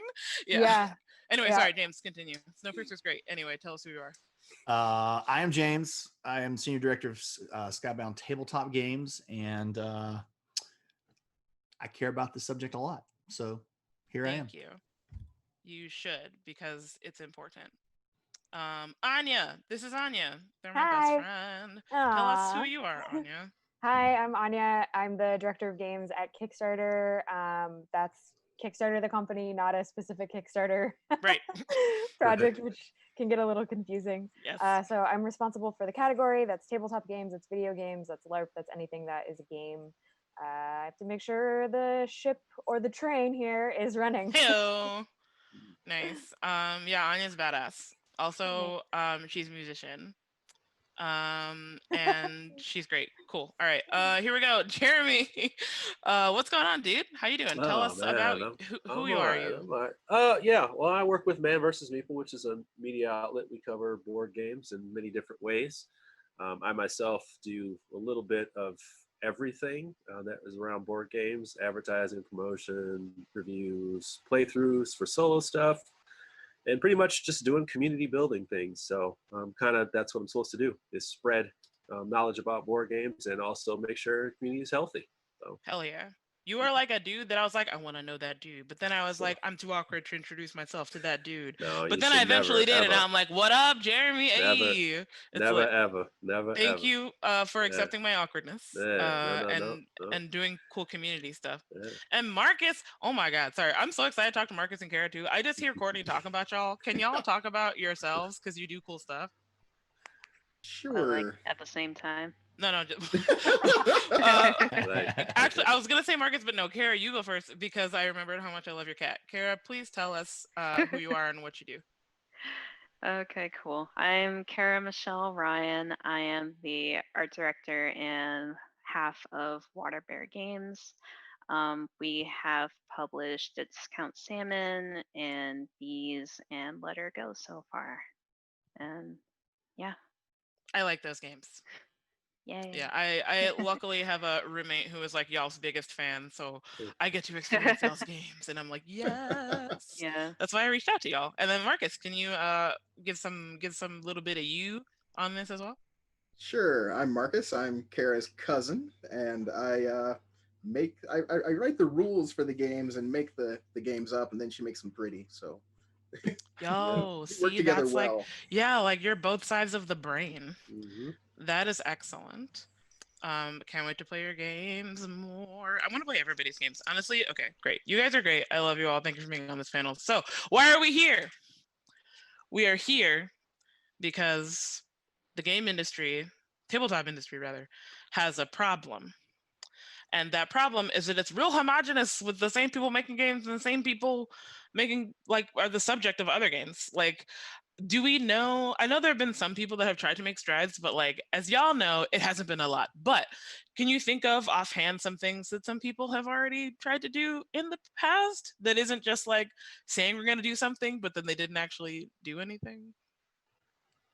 There's a game that was on Kickstarter from Banana Chan, and of course the name is escaping me. It was very recent, and it was a tabletop game about the Asian immigrant experience and running a restaurant, which I was like, that is a subject that I feel like is not discussed in tabletop, and let alone a game at all.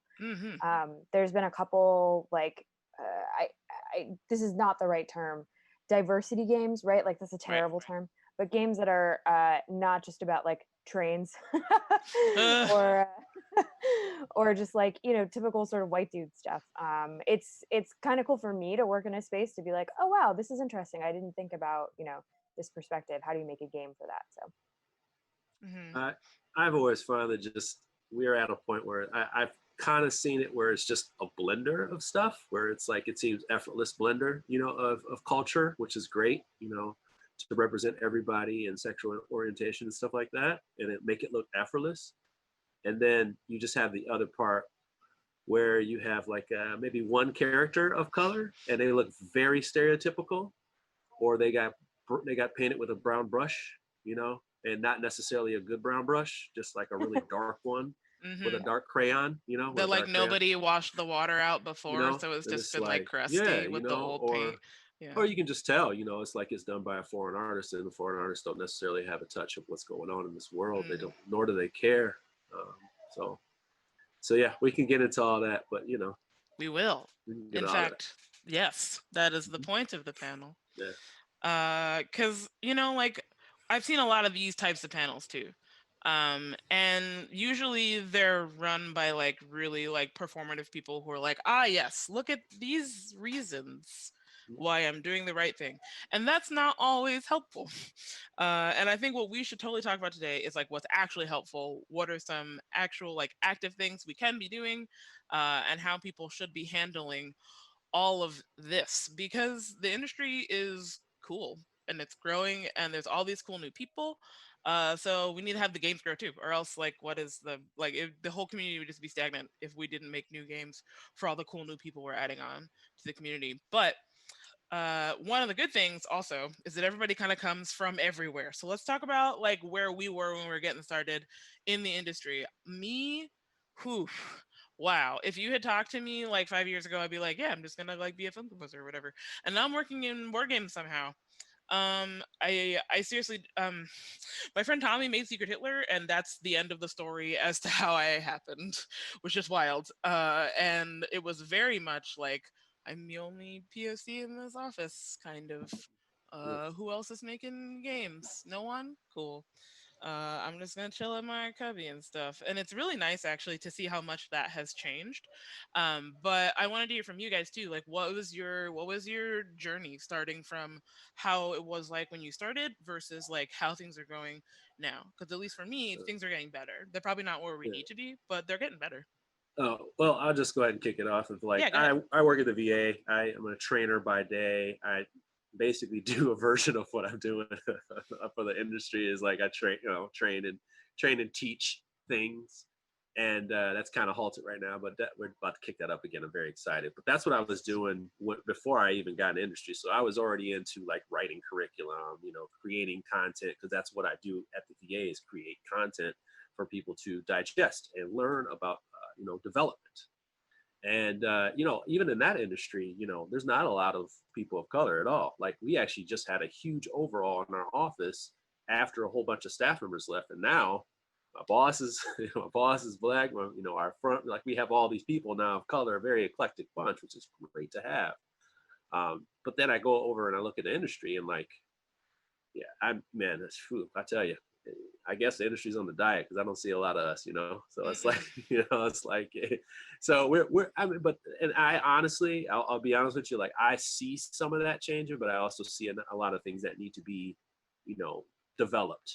Absolutely. And I see, and I will be honest when I say this, that I feel like there are people in place that are developing that, but they're not in a place of power yet, Right. And they do need to do the work, like everybody else, and they need to hone their skills. But I feel like we are slowly starting to see that culture grow. It may take 5 more years before those people get to those positions. I mean, because you can see how women are dealing with it. Like the things that women have to deal with alone. So it's like, are we next, or like, is that a blender, like, or is that industry, the industry always going to be like that? So we don't know, but we do have some people coming, and I like that idea. I like to try to take a positive spin on it. Try. Try. So yeah, how's the rest of y'all's journeys been? I love the positive spin. I'm a Sagittarius, so not to get all astrology or whatever, because it's all, I'm sorry, it's just nonsense. It's all nonsense. But that is apparently one of the traits of a Sagittarian, is we tend to, you can throw anything at us and we're like, well, but here's the positive side of it. I'm a Leo, so I have to, I'm just, then we all would positivity. you and I would get along very well. Leos and Sagittarius are very, very compatible. Anyway, so I've been in the games industry 12 years. I've been in the tabletop industry about 4.5 years. And before that, I studied music. That's what I thought I would do. And then I was like, oh, the music industry is so terrible to women. I'll go to games. Good move. Strong move. Strong move. Yeah. Strong move. Such a strong move. So it's been 12 years of a lot. It's been a lot. It's very interesting every time we have a Me Too movement that's happened in games. It's been happening roughly every other year at this point, and nothing ever changes, except maybe the last couple of years some stuff has changed, but it's kind of all the same. I would say, just to kind of infuse a little bit of the video game perspective in here too, since that's technically my specialty, but obviously working in tabletop, working for Kickstarter, that's a big part of my life too. There is a little bit more diversity in the video game space, at least from what you see in terms of the people that are making the content. The business side of it, not really. It's still, it's still pretty like a bunch of straight white dudes. It is changing. Roles are changing. I think also just looking at how work is going to change moving forward, given this current sort of like, we've been stuck at home for so long, remote is going to be a lot more possible. Hiring people from different backgrounds, because there's an accessibility issue, which is going to be a lot easier, right? If it's like people have to work from home for whatever reason, I think it's actually going to potentially be a positive. There we go. See, there's my positive spin for you. Spin it. But I will say that the tabletop space, I was really surprised when I started going to conventions for Kickstarter at how I would walk into a room, and I generally always feel like I'm the only one in a room, just because, like, despite this creamy white skin, I'm half Indonesian. And no one really suspects that. So I'll walk into a room and be like, yep, it's a bunch of white people and they all think that I'm one of them, and I am not. It's lit. Oh my God, you're like a double agent. I'm so sorry. That's so funny. No, it's so true. Because That's so funny. Like, I clock it in the back of my head. I'm just like, yep, there it is. I can tell you that, like, I'm sure, like, as my fellow women will do the same thing. Like, we're only women in the room. I have the fun added layer of the secret that no one knows. But I will say that, like, I do feel like some of that has changed. However, I also don't know how much of that is a confirmation bias, where I have chosen to surround myself with people that are not just a bunch of white dudes, because I refuse to adhere to the norms. But I do feel like, just sort of, I'm sorry, go ahead. No, go ahead. No, you finish what you said. Oh, I was just gonna say, I do feel like, just anecdotal surveying of being at like PAX, it does feel like things are shifting a little bit. I always lend this to is like you found the people who can sit with you comfortably at the lunch table, Yeah. you know, and you wish that everybody was hanging out at the lunch Right. table. You know, that's Yeah. the problem. It's like you find your lunch table, and like for me, it's always going to be an eclectic bunch of people Mhm. that I feel like have signed up for the contract. That is like, hey man, like let's be together. You know, like let's Yeah. be together, respect each other. You know, and respect everybody around us. But Yeah.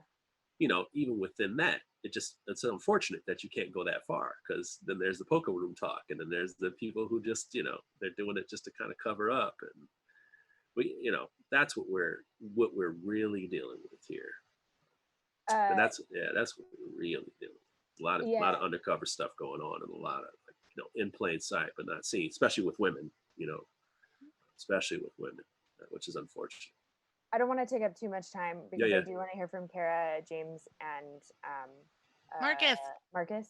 Marcus. But I will say one of the things that's very interesting as a like secret agent is the number of times I will be in a space that is all white, and someone that's not me will be like, "Did anyone else notice that there's only white people here?" And I'm like, "That doesn't make you better." Yeah. That's also wild. I feel like they don't always notice that. Like I was talking Yeah. to Jason about that too. It's like, do white people know? Like when white people walk into a room with only white people, are they registering that they're walking into a room with only white people, or are they just like, here I am in a room, as opposed to like I walk into a room and I'm like, okay, how many I got these brothers? Like there's like 2 brothers in the corner, okay, and I got some. Okay, I'll make my way over to those places where the other 2 people are. Like, but like I feel like white people like. Yeah. That's a I huge wanna- weight removed completely from just Well, I entering do- a space. Yeah, I mean, I do sort of feel like like part of me wants to be like, good job, but another part of me is like, are you saying that to be the person to call it out because you want to change it, or are you doing it because it's the topic of conversation right now?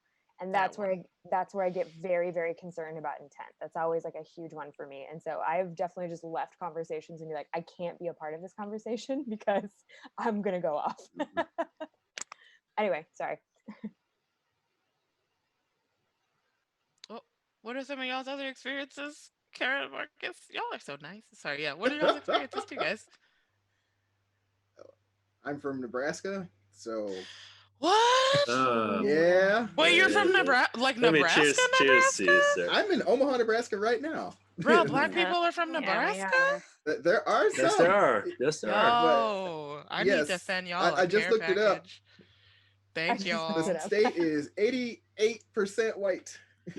So it's rough. I think what's more rough is that none of them know. Like they're like, I think it's 100%, and Marcus is just like, meh. And Kara's like, I am aggressively noticed when I enter rooms. I mean, when I'm Oh my not goodness. at game conventions, my day job is software development, and there are not many of us there either. I mean, I could count on one hand the number of other people who aren't just like white guys. Just when you go to a convention, for computers and for board games are very similar. Oh really? Yeah. Yeah, a lot of overlap in our friend groups. Like a lot of the software people are also tabletop nerds. So fancy that. That's neat. I didn't even think about that. That's neat. But yeah, so before I was doing tabletop stuff, I had graduated pretty recently from college, and I was an administrative and marketing assistant at a fitness center, but I wanted to be doing art things. And so in the beginning, like there was this event over a weekend called Startup Weekend where you try to start a company in 48 hours, or at least like the proof of concept. So Marcus was like, I want to start a board game company. And he was like, Kara, come make pretty art for my games. I was like, okay. And that's that's how it kind of got kicked off. But oh yeah, there's there's the shirt from Yo, that's a sweet Startup shirt. Weekend. I like that color. How about that? It's like blood orange. It's a good color. All right. It's funny that you talk about the color because Marcus said it was discount salmon, and then we made a game based on the Stop it! Are you kidding me? Yep, that's absolutely true. That's oh my god! Yeah, I I'll have am to take pictures. so I am so blessed to have learned this information. That is so cool. I love just like weird, like organic stuff like that. Just like, well, here, sweet. this is our lives now. Here's a game. So yeah, James, I want to hear about your journey too, because my mind is like forever blown at like how like white people see the changes slash don't see the changes. So like, what have you seen as like a dude with some power and some status who's been around here for quite some time? What have you seen? White fragility. That's what I see. Lit. And that's not just board games. That's the whole power structure, right? Is based around that white fragility. And whenever we start trying to, even internally in our own company, which I think Skybound is a pretty progressive company and cares and is inclusive. Even when you start trying to chip away and implement things, that white fragility pops its little head up and is like, well, can we do that because of bleh? And you're like, you have to smash it with a sledgehammer. And it really exposes that I can't use, I'm always called out for being hyperbolic.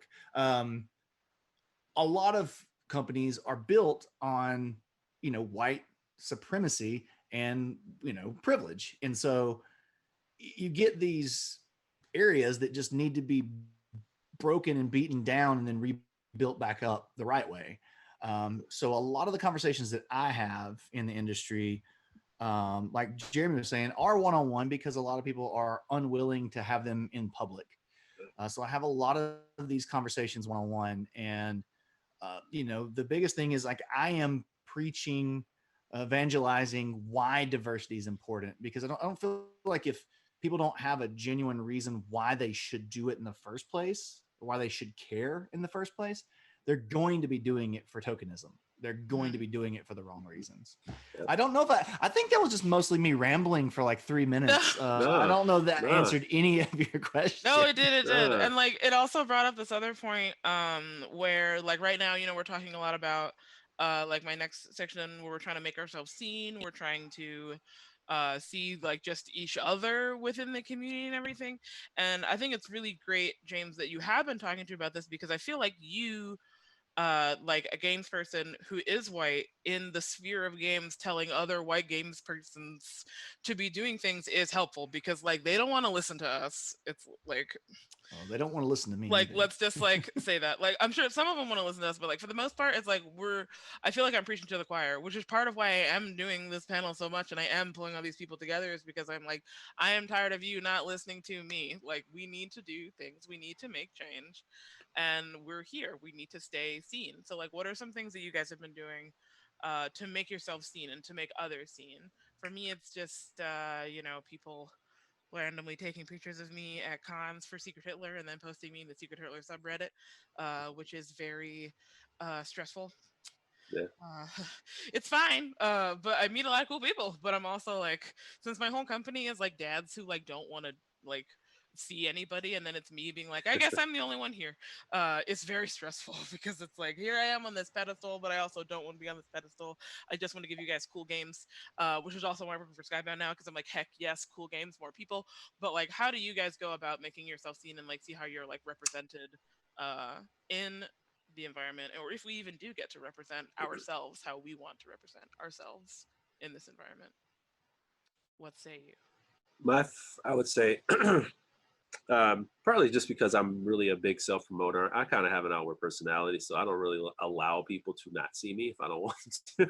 Like, I'm just one of those people. Like, I'm just one of those people. I like to be amongst people.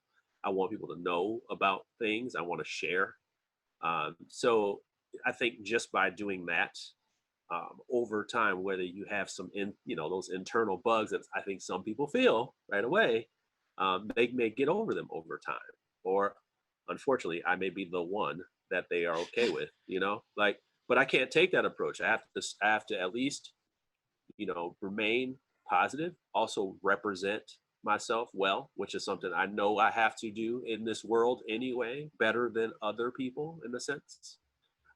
It's unfortunate, but like I really do have to put my best foot forward and keep it tight, and try to be good, sometimes. And unfortunately, that's the way it works. But I've been doing that, and I try to collaborate with a lot of people. I try to help a lot of people get contacts, just anything that I can do to help other people like myself, men, women, does not matter at all. I want to, not just be up front. I want to be behind the scenes and really help people grow and help this hobby grow into a more diverse community. And I will do that, whether I burn or not.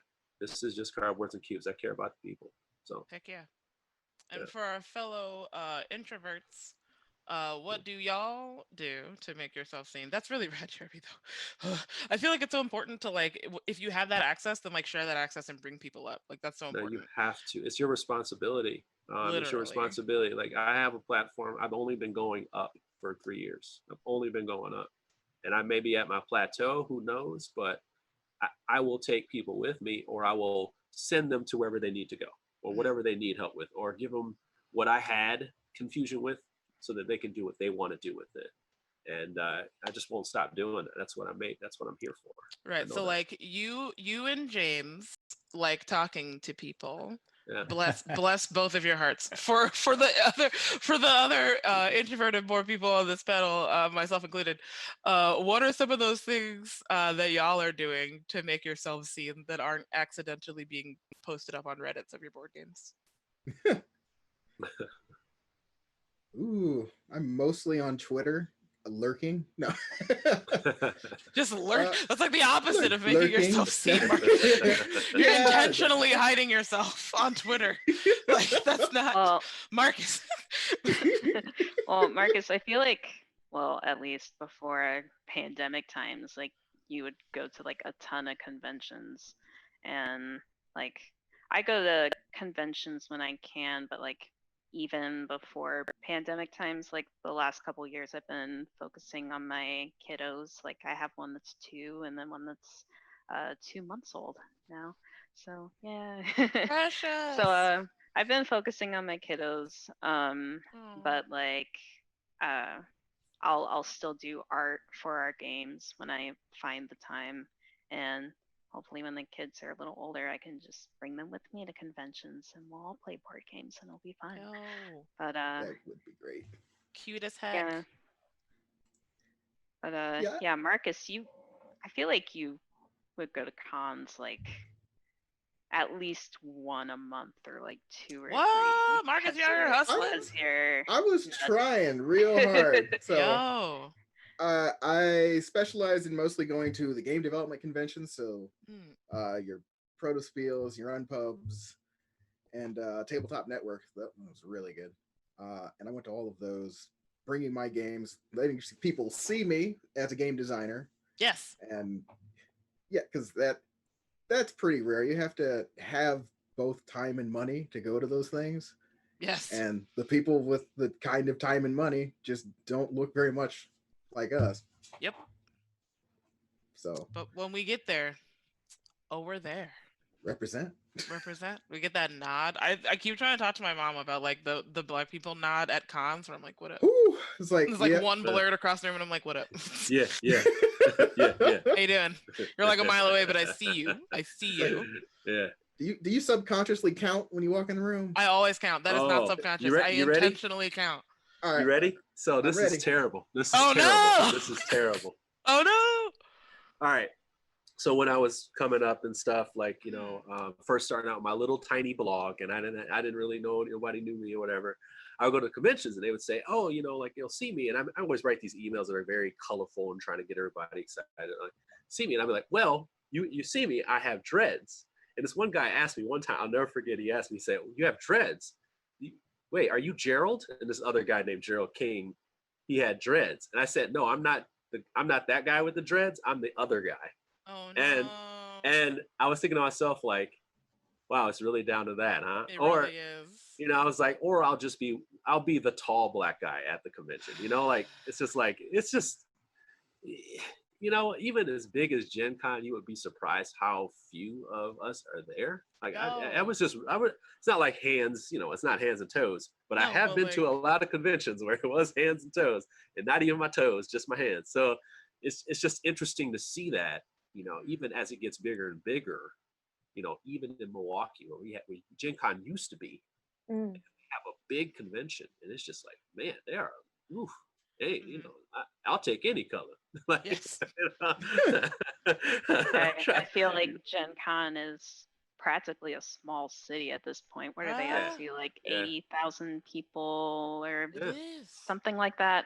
Anyway, just even despite that, it's very easy for me to find Marcus. Like, oh, there he Yeah, is. that's what I'm saying. It's still easy to find people. That's the craziest part. It's like, I know where you are, you know, like.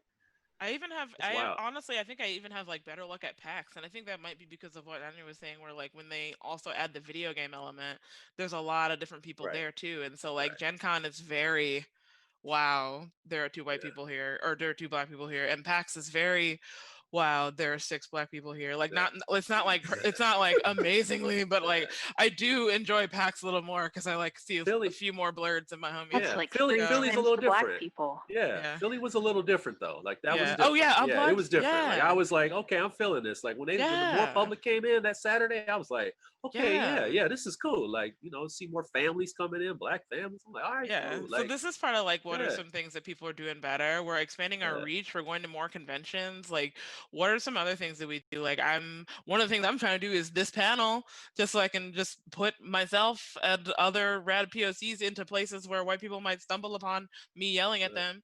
So, you know, like that's really important. Inserting ourselves into the scene. Like, what are some things y'all have actively done to make things better?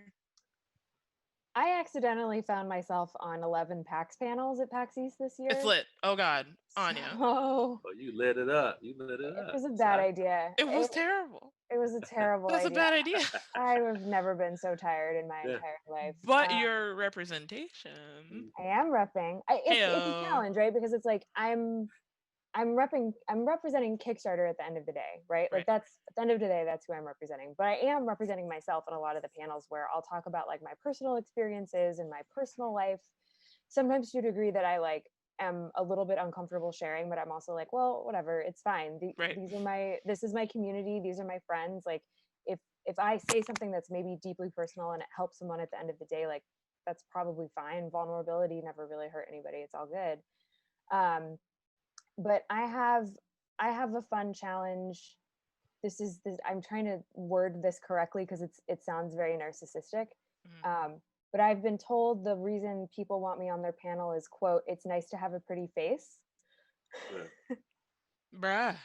That's absolute trash right there.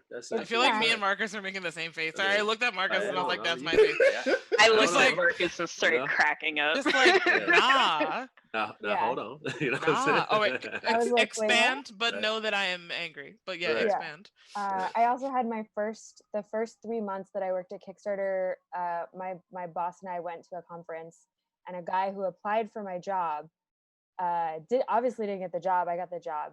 And he looked me right in the eye and he goes, well, I'm hot too. I could have gotten the job. And I was like, you said this in front of Luke. I want to leave. Yeah, wait, first of all, yeah, that's hilarious. And I want to know how Luke reacted. But like, second of all, bright red.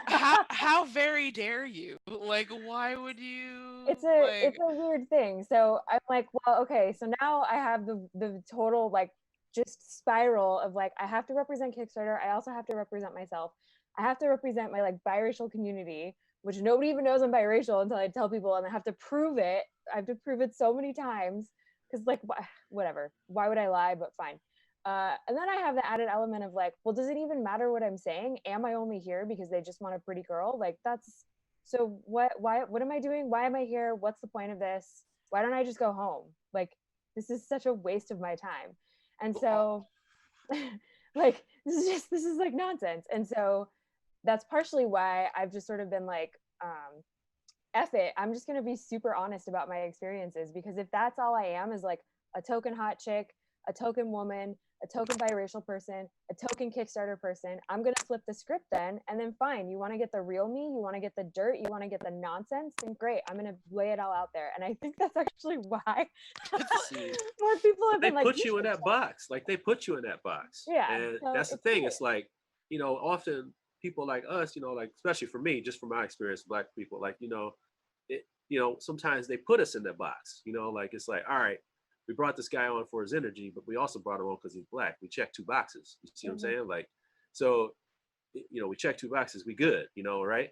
We got diversity in there. We got this guy, you know, at the same time, but they'll sell it to me as, you know, like we like your energy, we like your perspective, you know, and then you get up in the room, you find out otherwise, or you find out like, oh, this is where they put me in this box, Yeah. you know, and I use this joke all the time. Like somebody must have ordered diversity, you know, like on the side. So it's like, it's a truth joke, you know, like people think it's funny. I'm like, I'm saying that because you just don't realize, like I hit the quota, like I hit the Star Wars quota. So it's like, and unfortunately for you, that's exactly what they put you in. So it's almost no different whether they find you as biracial. It's the same thing. Like they would just box you. You know what I'm saying? So that's not what we want in this industry, and that's not what we want for the world. That's not just this industry. You know what I'm saying? Exactly. So because that's happened in panels in all industries of the world and stuff like that. I mean, it's unfortunate we got a mob up in this right here, and we don't even have the screen full of people.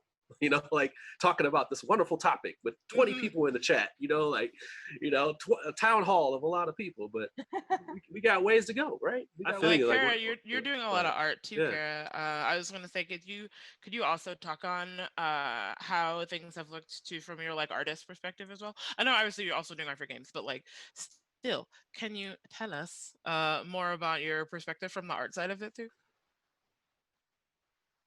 Did I? I don't know. No. But yeah, like about like trying to make minorities more visible. I'm not. Yeah, just I'm like not what sure, have you like, seen things or what you've done? Well, I can say that, like, on Let Her Go, the illustrations that Kara did, all of the illustrations of the game are hers. And the people that she put on the cards are diverse. They represent our friends. Oh yeah, that's right. There you go. I'm bad at words. Like, Kara, what did you do? Kara's like, I don't know. And the Marcus was like, everything. Everything. Thanks, Marcus. Yeah. But yeah, I don't know. I guess I wasn't even consciously thinking about like trying to make it diverse. I was just drawing people, and the people around me are all kinds of people. But yeah, like which card was it? Oh yeah, Jazz Hands. I based on my cousin Jason, Marcus's brother. There's a character like doing jazz hands, and I decided to do Jason because he's really into theater and stuff. But yeah, like I think I like, you know, drew him with braids and stuff, and you know, yeah. I want people the to card's see that. black and white, but it's still obvious that this is not a white person. Yeah, and I really like I like how that came about with you, Kara. I do want to say, like, I like that I asked you and you didn't know, but then you knew, but you also like did like it was like you're making these decisions because you know it's right, not because it's like I need to choose to make these people diverse. It's just already in your brain. You're like, all right, like we need these people, like, and the fact that that is like. I wish that was the majority of the default mode, instead of people thinking they like doing something and then the last step they're like, oh, we need diversity, or like, oh, we forgot, like whatever. But meanwhile, Kara's like, we need a game, and you're like, boop, here's these 30 different people, and you're just like, that's just the case. You know what I mean? Like, I really wish it was like automatic like that. Like Marcus, because you're from a dev side too. What stuff have you seen / done? Well, I mean, one of the things I've done is started putting my money where my mouth is, and actually donating to some of these companies that are trying to find more diverse voices and put them into gaming. Just if what's holding you back is a little bit of money, we can push a little bit of money at you, and we're giving people the network, giving them the outreach, showing them how the industry works, how to get your game in front of a publisher, just things you don't know because you're not exposed to. So that's one of the things I'm doing. I've seen any number of horrible things. I've had conversations I'd rather not recount. Yeah, sure. I've done. I mean, this is one of the things they tell you. You have to be twice as good to get half as much. Yep. Not because you're super talented, but because you have to fight uphill against all the stuff that, if you were white, you just wouldn't think about. It wouldn't be a problem for you. It wouldn't be presented to you.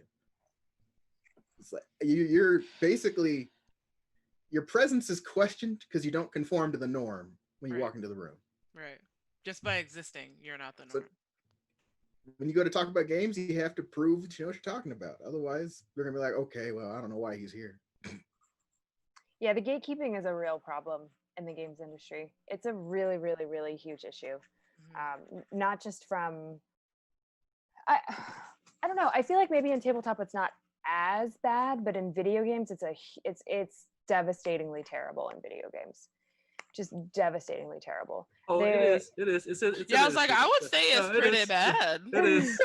Yeah. I would say it's pretty bad. I had to have a couple in persons. You know what I'm saying? I had a couple in persons, and I realized that at a certain point I had to play cute for a while, and then when people actually met me, and then we had some real conversations, they knew they knew like, hey, like, you can't just tread on people like anybody. Yeah. And then also me. And I'm gonna tell you how it is. I don't need to jam you up. It's just I need you to know that, like, it doesn't work, man. You can't just do these types of things. I think we do have a lot of people who really don't know like what they're doing. Like, and they don't, just like I tell them outside of my job, hey man, I know you're gonna have moments where you're like, oh my God, like I didn't mean to do that. Like that's great. I will teach you from ignorance. That's fine. But there's just a lot more people and a lot higher up that don't, and they don't care. So there's just a lot more of those people, and that's the problem. It's like I said, those people have to move up slowly. And remember that also there are also like physical manifestations of that gatekeeping. Was it this past PAX Unplugged? I think it was this past PAX Unplugged. I was doing a panel with Mike Seilinker, and the enforcers wouldn't let me in the room because they, quote, didn't believe I could know him, end quote, which was just like, bruh. I was just about to say, bruh. Are you kidding me?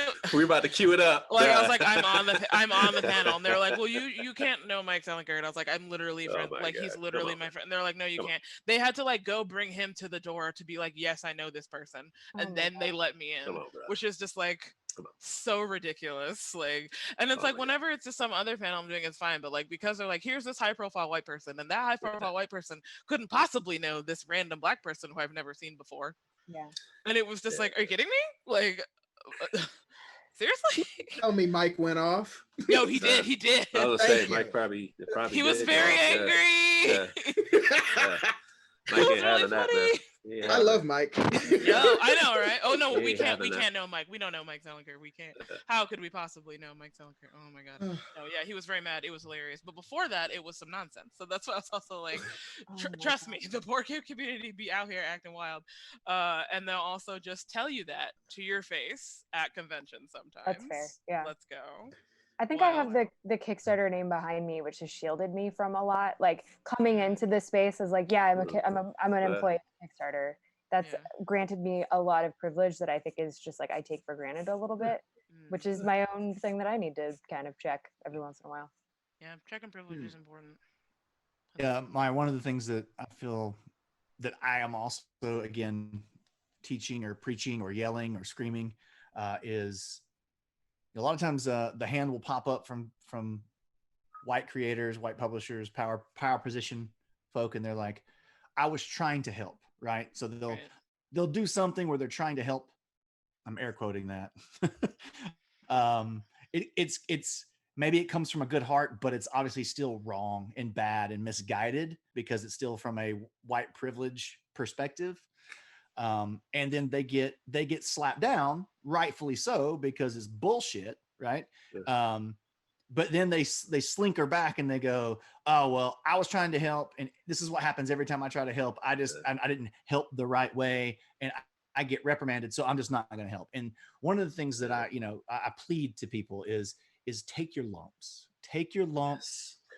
and then come back and keep going, because I have put my foot in my mouth so many times. I mean, as an extrovert, you do that normally, But for when you want to tread into spaces that you don't have good perspective, you're gonna do it a lot, and you've got to come in with humility and know, hey, I'm probably gonna. I come with a good heart here. I'm saying this. I want to help, and then like Omari, Eric Lang, Jeremy has been like, hey guy, that post you just made, can we have a chat about that? And you know, doing it in a way, and Eric has really been a really guiding light for me on a good bit. It would come in and say, don't take the post down, don't erase it and then put it back up the way we've told you or we've given you the perspective on. Go back in and put an edit and say, this is where I need correction on my perspective, and people are feeding into me, and we should look at it this way, and be humble about it. And so, sorry, I guess you're just gonna get like 3-minute rants from me about how do I get people there? That's the thing, because like I live in a place where it's 90% white people. Gosh. They're not used to thinking about these issues. They don't know how to approach these issues, and they're going to do it wrong like this. And then when they get jumped on, they're like, it's not worth the effort. How do I get people to where you are, where you're willing to accept this? Because I mean, I try to do mine in private. I don't try to come at people in public because that makes them less receptive to the information. But I don't know what else to do. Yeah, no, for sure. Calling out a white person in public is just like setting a Karen off, right? So, yeah, they really don't like being told no. I think your one-on-one approach is definitely at least a good tip as far as like, hey, but I think a lot of it just comes out of relationships, right? Like over the last 3 years, I've had interactions with Eric Lang and got to hang with him a bit at conventions and get to know him a little bit better. Same with Jeremy. And so when people call you out on things, I think we don't, in general, as humans, I don't think we do a good job of wanting to be called out in general. So when people that we respect and know and have a relationship with do it, that's when we're like, well, maybe I should actually listen to what they're saying. Right, but that's the issue. That's why it's like I almost want to say like this depends on the person, because like it takes a really aware person to even respect us in the first place to get to that point. And like it's very hard to try to change the mind of a white person who has power over you and doesn't respect you. And it's not like I can just be like, hey, maybe you should do this, because it's like they don't have any incentive to respect you, so they're just going to continue to disrespect you around you because that's what they know how to do. And it's hard.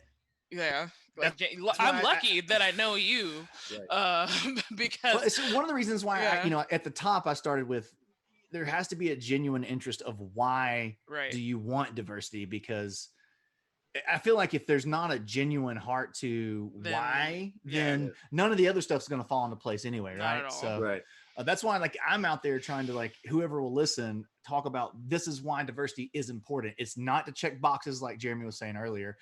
It's not like Anya said to have a pretty face on the panel so that we don't get yelled at in the Reddit forums. It's because your company will benefit from having a diverse team, period. I don't even know where I'm gonna go with this, but I just like thought about it and I was just like, dude, like this needs to be said. Like people need to hear this, man. Like, so we had this whole issue with our was it PAX? Not PAX, but Origins. And we had this whole breakdown. Like I left and like we just had a huge thing. We did some solidarity, you know what I'm saying? And like after that, we got all this, private messages from people. And since I'm like kind of connected to a lot of people, they were like messaging me, Jeremy, what do we do? This is my statement. I don't know what to say. And I'm thinking to myself, like, where was this energy before? Where was this energy before? I buy all your drinks. I buy a lot of drinks for people. I buy all your drinks and you ain't say nothing to me. Right. But we passed tipsy. You ain't said nothing to me. Like you ain't even had a real moment with me. And like that. You know what I'm saying? Like that. How can I do this? What can we do? And now all of a sudden, when your tail is tucked, you want to come out of the corner and sound good. You want to talk to me. And I don't, like I said, I can teach from ignorance. I can teach from people who really wanted to help, because they did, or they do, or they, they're learning, right? But I just want to say this to publishers who are out there, like, you got to do the work, like what James was saying, like you throwing bones at people, like you can throw bones at people. Like some people ain't gonna take the bone. Some people ain't gonna appreciate the bone. But you gotta like go further than that. You gotta go to these colleges. You gotta open up your mind to different people. And to find people like us, you may have to go to different avenues. You may have to mentor. You may have to start from ground zero with raw skills and turn those into skills. And I know that's more than you can ask for, but I mean, I hate to say this like business wise, like that might be cheap labor in the beginning. That might be free internships, like for you small publishers, like, and I was like, the thing is like, I was like, in the end, I remember telling one publisher that I was like, in the end, if you hire someone for college, I was an intern, young woman, young man, whatever, right? And they were of color, and you nurtured that talent, that raw talent, or that great talent from another industry and brought it here, you could have your small team of 5, and you can have so much success because you put in the work to bring these people in, And I was like, and that may not be another diverse person. It's just that like you can, if you open your mind, man, like, and I don't feel like publishers are doing the work, and like that also goes to like just even the front facing part, which is the box. They continue to go to the people who, don't get me wrong, they put some baller out. Like Quan Chamorro is awesome, right? Or Ian O'Toole is awesome. But it's like, and Beth Sobel, though, she kills it. She understands diversity because she understands the people of the world. But there are people who are doing some baller comic books right now. I think I backed like 10 comic books this year just because they were Black designers. Like I was just like, they are killing it. Oh my God. Absolutely. Like Ayana, there's a whole bunch of these crazy ones out there. And it's like, I want our industry to soak those people up and bring them in, and they're gonna have to go outside their bounds, do a little scout work, and I just wish that they did that. They had that energy. Yeah, Jeremy, there is a lot of friction because I get a lot of that pressure too. Like when we're adding people to our team, we'll get those conversations going in the background where it's like, well, but this person's more qualified or this person has more whatever. And I'm like, right. I was like, but there's a bigger systematic issue that people of color don't have the same access and privileges. So that's going to be a thing. And to your point, like you've got to take somebody who has the raw skills and say, because diversity is important to my company and I want that end goal to be a more diverse product and perspective, I'm willing to put in this extra work. And that is a hard conversation to have internally because if everyone doesn't have the same buy-in, like say as I do, or whoever, you just get those different levels of buy-in for why diversity is important. And it's just a fight. It's a fight.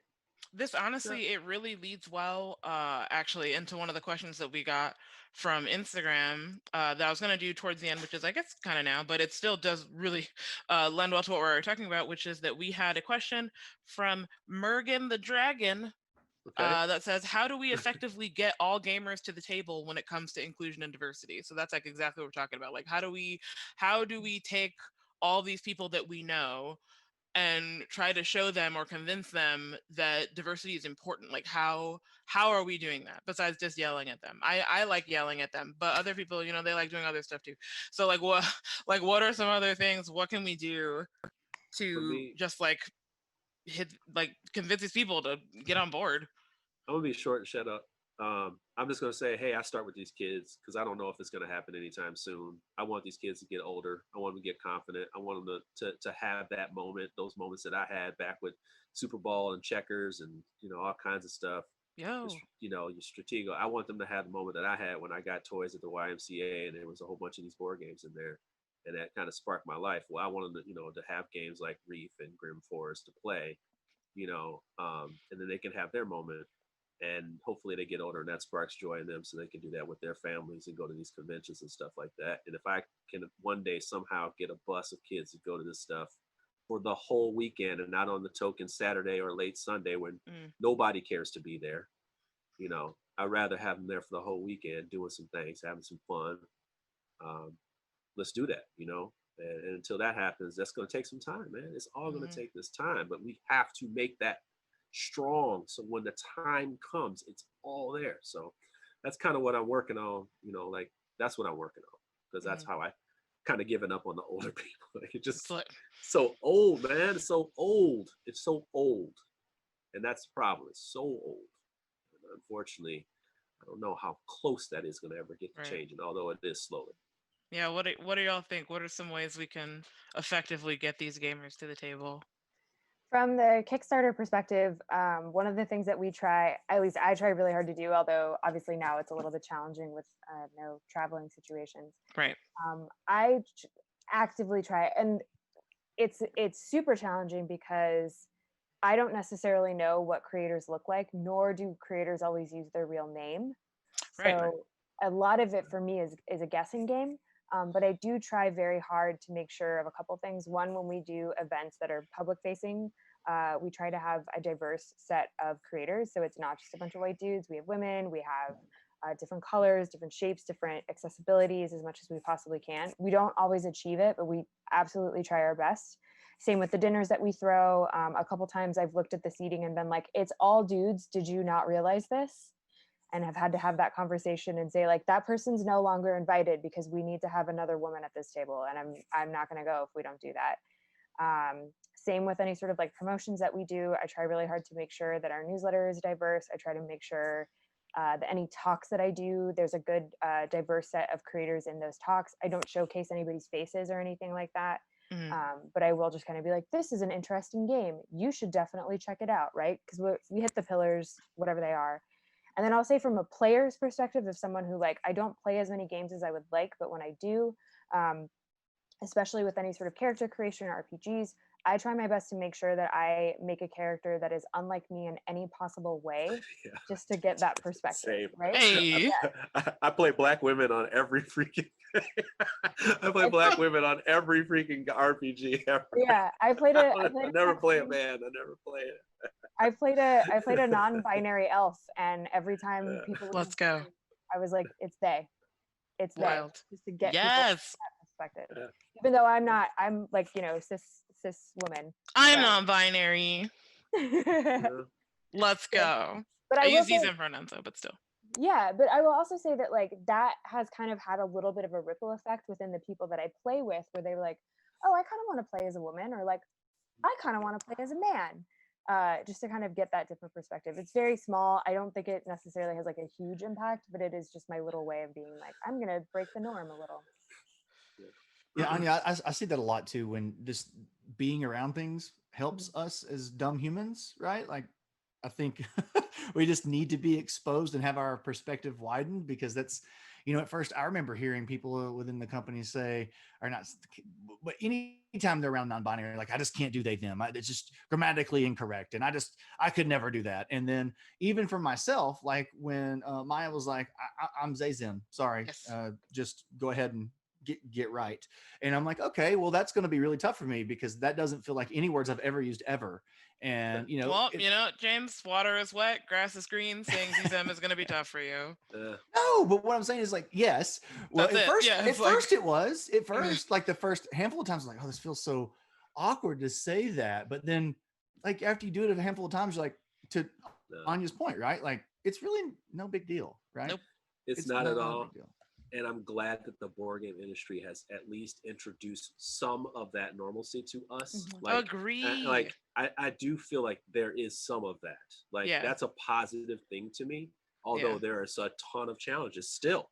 Yeah. It's just the language is out there, and there are honestly, enough of people out there in the content creating community that are are non-binary, and I'm glad that I get a chance to learn that for the world, because I don't see it a lot, and I work in a military, setting, so a lot of people don't even express that, but it's like, if they did, I'm prepared for that, like, like I'm already ready, because I know what to do and what to say. I've lived in that world. I'm thankful for that in the industry. Very thankful for that. Unfortunately, we are out of time, but I do want to give James another shout out to say I especially noticed that at Skybound, and I'm not just saying that because I work there, but like before, when I was transitioning my pronouns over, I hadn't actually told anyone yet. I just changed them in my signature, and Joelle and Bree started using them immediately. Like, literally, like, I didn't even have to tell them. Like, they just saw the change in my signature and started using it, and I was like, bless these people.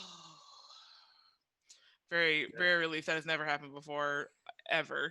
But so for people who are eventually watching this, here, if you want to get some more diverse people in your lives, you should obviously follow us all on Twitter or whatever. We got some handles here. These are all for Twitter, except for me. My Twitter is mostly dormant because I haven't used it since 2013. But you can add me on Overwatch. I will play Overwatch with you. That is how I usually interact with my fans. Play Overwatch with me. But thank y'all for listening to this. Diversity is important. Showing people how important diversity is also important. Follow through with said diversity is probably the most important part. So Live I it, hope, live it, yeah, live it. live I hope it. people got something good out of us talking to you about a necessary thing.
Hello everyone, this is Kevin from Treasure Coast Games, here to give you a quick introduction to our game, Hamster Scramble. Hamster Scramble is a brand new fusion between two familiar genres, a platformer and a match 3 puzzle game. It's separated into two distinct sections, the puzzle boards up above and the platforming stage below. In most puzzle games, you just have the game board and throw pieces at it from a static location. In Hamster Scramble, however, you have full control over a character in the stage below. It is also here that the hamsters will scramble. The hamsters enter from the top of the stage via pipes running up the sides of the area, and loop back up when they reach the bottom. In order to make matches on the puzzle board, players will have to chase down and catch the hamsters. Each hamster has a color, and when caught, becomes a ball of the same color carried by the player. The player can then aim and throw the ball at the board to try and make matches. Making matches sends orbs at the opponent's board, filling up a meter that adds a line when full, pushing the opponent's board downward. If a player's board hits the center line, they lose. The platforming and puzzles themselves are rather straightforward, so I'll skip to the fun part, swapping. In Hamster Scramble, making matches isn't the only way to attack your opponent. Players also have the ability to swap into their opponent's side of the stage for a limited time. While there, you can harass your opponent and disrupt their game plan by throwing balls at their board, stealing their hamsters for yourself, or straight up finishing them off. Players can defend themselves from an invading opponent by attacking them, which will knock their hamsters out of their hands and stun them for a short time. Finding the right times and positions to swap is key to getting the most out of it. Each stage in Hamster Scramble has its own unique look, platform layout, and mechanics, such as slippery ice platforms and bubbles that catch hamsters and carry them upward. Players will have to adjust their strategies depending on which stage they are playing in. In our demo here at PAX Online, up to 4 players can enjoy local and online multiplayer in 4 of the game's stages. There's also the Hamster Village to explore, and a taste of the game's single-player content as well. So please come try out the game, and have a great time at PAX Online!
Hi, I'm Gareth Damian Martin, the solo developer behind In Other Waters.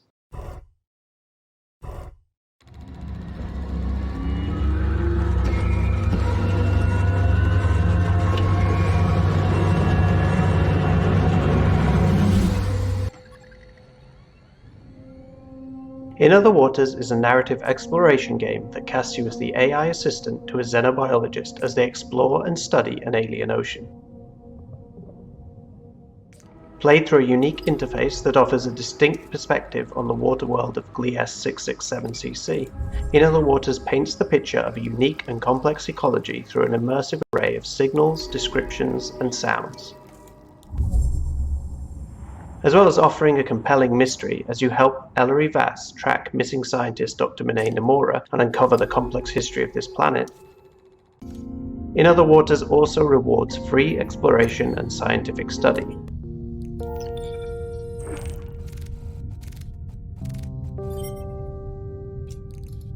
With detailed taxonomy entries complete with biological sketches to be unlocked for each creature.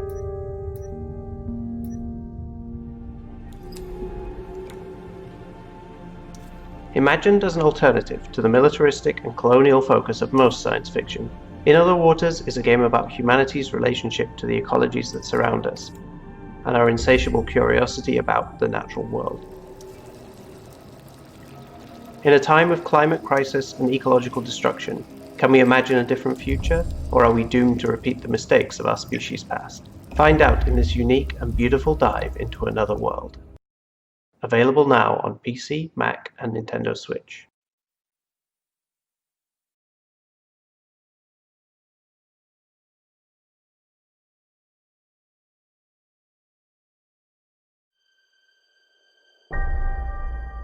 What do you think it's like?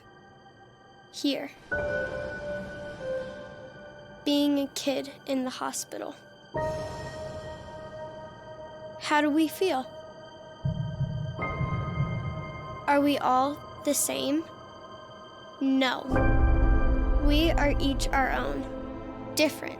Some of us are here for an hour, some of us, months.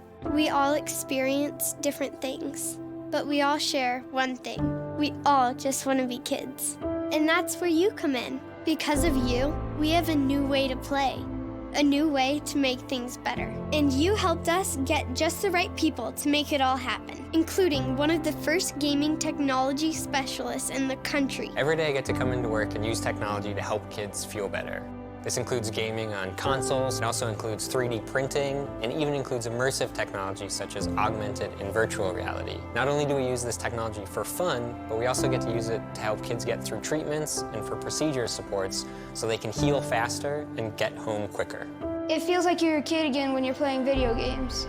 Not only that, because of Child's Play, we also have the world's first child life medical director. Not only do I get to help develop and manage these programs, I get to promote the mission of child life throughout Children's Hospital Colorado and the community. And you help us figure out how to do all this even better. We're conducting research on how we can use these new and emerging technologies to establish best practices to benefit our patients and families, to improve the experiences, and how we can leverage this technology in really fun and innovative ways. So, we just want to say thank you. Thank you for helping us be kids. Thank you for helping us play. Thank you for helping us heal.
Nine Witches Family Disruption is a 2D pixel art action-adventure game set during World War II, where the mysterious Occult SS division is using an evil curse in a desperate attempt to change the course of the war.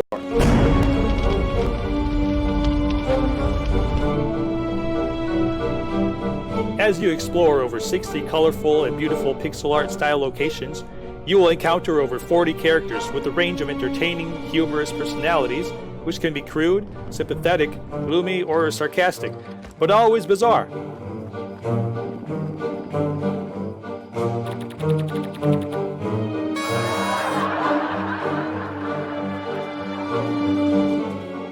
It's a single-player game with dual character control. You'll be able to switch between Professor Krakowitz, who is confined to a wheelchair, but able to commune with the dead, and his Japanese assistant Akiro, who are sent undercover to resolve the supernatural phenomena occurring in the rural Norse town.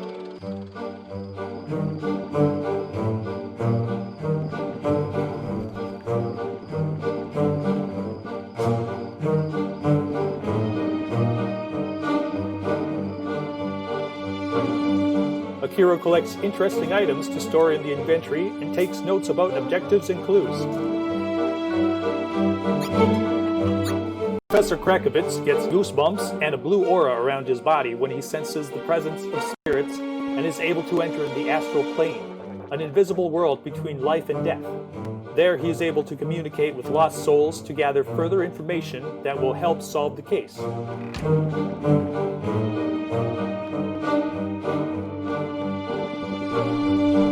The game is full of puzzle-solving elements that involve sneaking into enemy territory in disguise, solving riddles, finding clues, and missing keys hidden inside mystical artifacts, and many more well-known adventure game mechanics like Western-style standoffs and gunfights.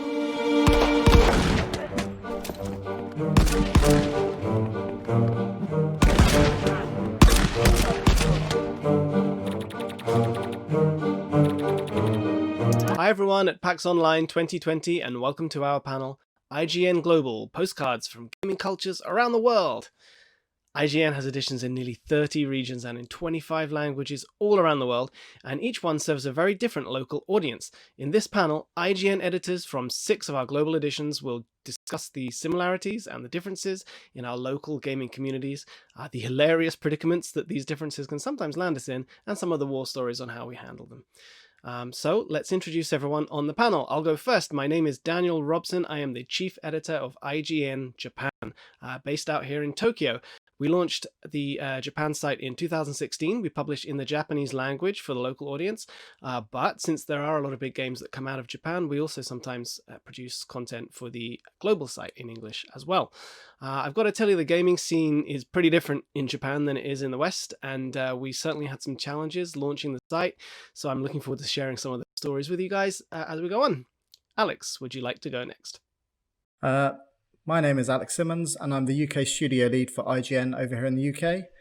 We started back in 2006, very much as a separate site to the US. We ran our own reviews, we did our own content, but now we are essentially the same site. We collaborate on everything that we do.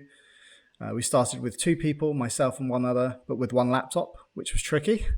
And now there's 6 of us across video and written. And like I say, we do everything that IGN does, from written to video to social, everything. We're a mini IGN on a little island in the middle of Europe. And slightly funnier. Well, you said that, not me. That's the Brit in me is allowed to say that, yeah. Next, shall we go to Andrea? Hi everybody, I'm Andrea from IGN Italy. We launched in 2012. We've been doing video games, like all our staff has been doing video games, magazines and content for the past 25 years or so. I could be defined as a veteran. I act as publishing director for the website, and I think we're one of the oldest by now foreign edition of IGN in foreign languages apart from English, and here we are. Awesome, thank you. Who's next? Danny. Hey everyone, so my name is Danny Lee. I'm from IGN Israel. I'm a chief editor. as you are. Just kidding, as all of us.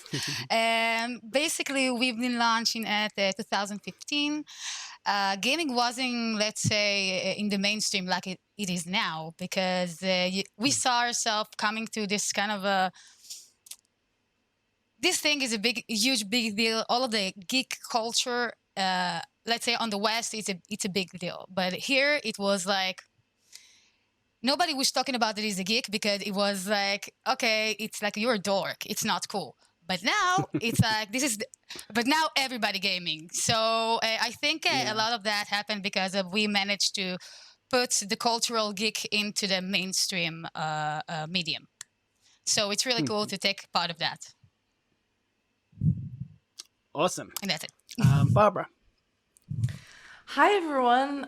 It's so good to have you all here with us to talk about IGN on a global scale. My name is Barbara Gutierrez. I am editor-in-chief of IGN Brazil.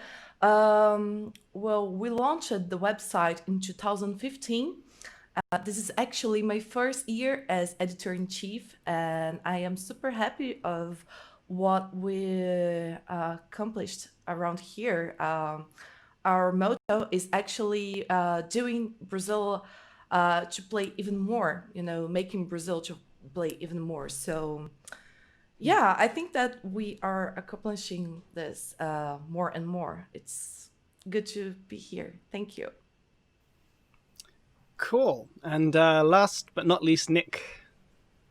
Marhaba everyone, my name is Nick Rego. I am the editor-in-chief for IGN Middle East.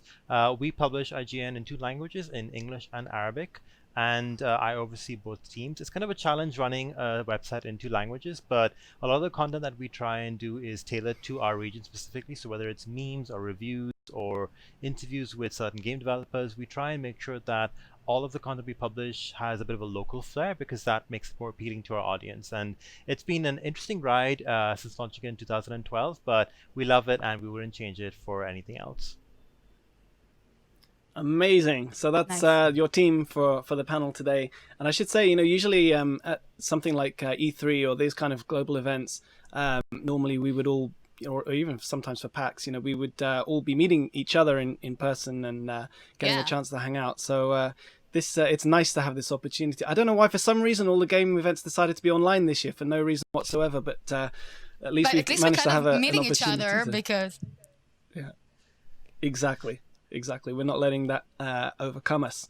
So let's start with some little snapshots of what gaming is like in each edition's country in your local region. First of all, I'm curious to know what are the main gaming platforms for each of you. If PlayStation is like the biggest in your market, put your hand up, please. Okay, right. Okay, that's a large majority. I wish I had 3 hands because majority.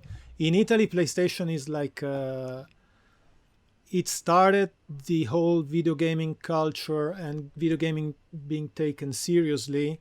What with Sony coming to Italy, opening an office, and so they established a very strong position which they have maintained throughout all these years. And so even without going into numbers, PlayStation is by far leading, like not like the worldwide figure you see where it's like 60-40 or 65-35.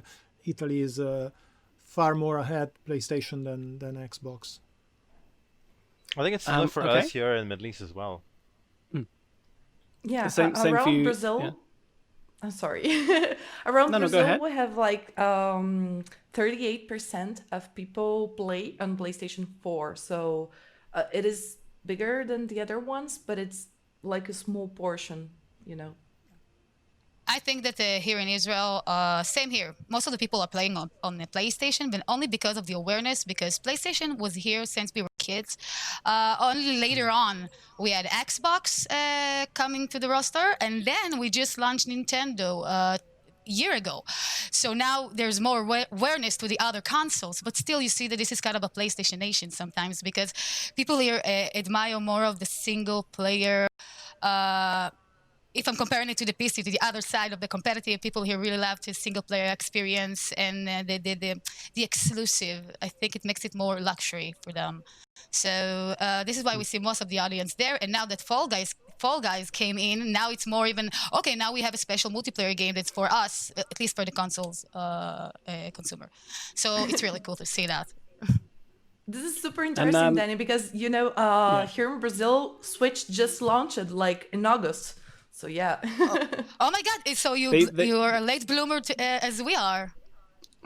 Yeah. Well, I have a Switch. I bought it like in another country when I went abroad when I was covering an event. So yeah, but we just have it now. Yay!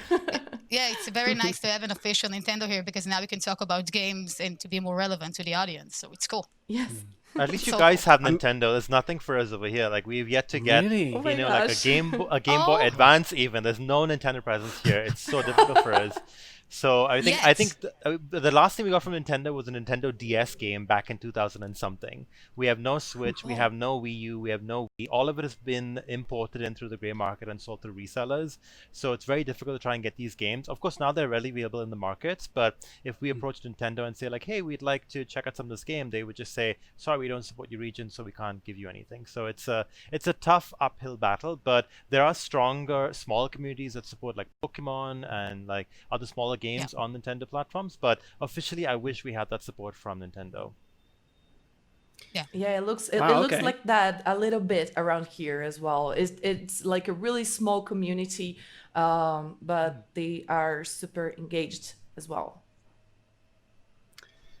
Okay, I'd like to come back to that in a bit more detail a little bit later, but first of all, Alex, what about in the UK? Which console has the biggest PS4 is the dominant force, but it wasn't always that way. So like PlayStation historically has been the stronger of the two, but with 360 it was a flip. Yeah. Xbox led through that generation because let's face it, Sony dropped the ball for PS3 in terms of developer support, in terms of the games that came out, and it's one of those things that like if your mate has got an Xbox, then you're going to go and get an Xbox because you want to play together, and that's what happened with 360. But then with PS4, again, Microsoft dropped the ball because they're confusing messaging around it being a multimedia machine. Like, who knows what Xbox One was going to be when it came out. People just wanted a games console. So I think that's going to be interesting for PS5 and Xbox One Series X because Sony is going the traditional route that it's always done. Series X looks like it's going to be more iterative, like a mobile phone, that maybe you'll upgrade every 2 years or 3 years or whatever it might be. It's an interesting approach. I don't know whether it's going to work yet because I think it all hangs on the exclusives. But for now, PS4, but PC is growing. You're seeing a lot of younger people getting into the PC market because it's becoming more affordable. Right, definitely. That's a trend here in Japan as well. But for us, I mean, Switch, Nintendo is by far and away, by a comfortable margin is beating out PS4. Already the Switch has outsold the PS4 in Japan with half the time on the market. Yeah. Wow. And it was, the same in previous generations. All the best-selling games. Sorry? All the best-selling games, right? Are on, yes, that's it. The chart, when you look at the weekly multi-format charts here, it's usually 7 or 8 or even 9 of the titles will be for the Switch. This is so it's interesting. Like a fairly gosh. severe dominance, yeah. And before with the 3DS as well, in that era, you would see just on the train, everyone's playing on a 3DS, and you would see very few equivalent of PSPs or Vitas in the wild and that kind of thing.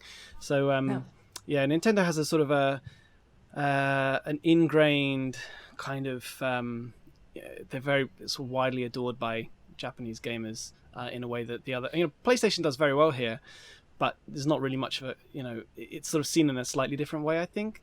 And Nintendo is obviously very sort of family friendly, child friendly, which helps a lot of parents to feel more comfortable, get games for their children, that kind of thing. Let's move on. I'm curious to know about games that are published, that are developed in your country, in your individual regions, that are, have gone on to be successful around the world. Alex, you've been quiet for a while, so should we start with you? Are there any British games that you can think of that have set the world on fire? there's a little game called GTA, but I'm not sure if you've heard of it. That was originated from I don't the know UK. this. You've not heard of it? It's pretty good. And obviously, well, that originated in Scotland, and now it's Rockstar as a company has exploded. I was fortunate enough to go to Rockstar North for the development of Red Dead 2. And although, I think there was 2,000 people working on that project, something crazy like that across the world, but it's all sucked up into the centre of that hub in Edinburgh.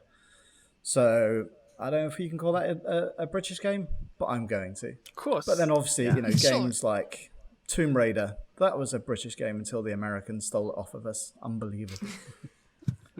And then obviously Rocksteady, that's a great British developer who've just announced their Suicide Squad game. So I'm interested to see what they do there. And it's even interesting to see what they're doing with the other Batman games. But, there's a massive list. Media Molecule, Rare, Playground Games, even all the Lego games, they're all from the UK. So it's a very big development scene, and it's supported by the UK government to an extent. They get tax breaks. That's good. I guess, and of course, a lot of those games are games that are. Is there anyone who is it out of any of you guys? Is there any country where GTA does not sell or is not popular? No, I didn't think so. Oh, really? It's one of Really, the most popular games. Oh, wait a minute. It's the only game that Nick people has a actually story. plays for Gather fun. around, children. It's story time. Only because GTA unfortunately has been banned in this region. Probably you know why, but yeah, you can't get the game in any physical stores or online stores, not even the grey market, I think. So you've got to find a way to get it online through other country digital Steam stores or whatever. But yeah, I mean, GTA, I think here is an interesting example because the game isn't readily available for people to purchase. You really have to want to play the game and reading IGN reviews and reading what people are saying about it to decide whether or not you really want to buy it. If you don't have an easy access to a game like that, then you're less likely to go ahead and buy it, I feel. So I think people who do have the game here and who are playing it have really sought it out because it's something that appeals to them. It's something that they really want to be playing. Of course. Andrea, how about you? Are there any games from Italy that we would know globally? Well, yeah, one for sure, because it went quite popular during its presentation, and it has been successful.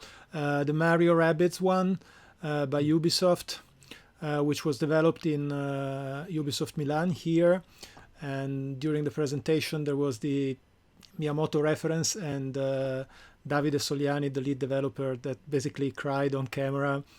And I'm lucky enough to have him among my friends, and it's been a source of pride for everybody here in Italy to have a game so closely being developed with Nintendo, which is kind of really protective about their IPs. And knowing Davide, I know how much love and care and him and all of his team poured into the game, and I think it shows. Apart from that, recent example, we've had Milestone, which has been reasonably successful with racing games since the early 90s with the Screamer series on PC, and then they went on throughout the years developing several racing games.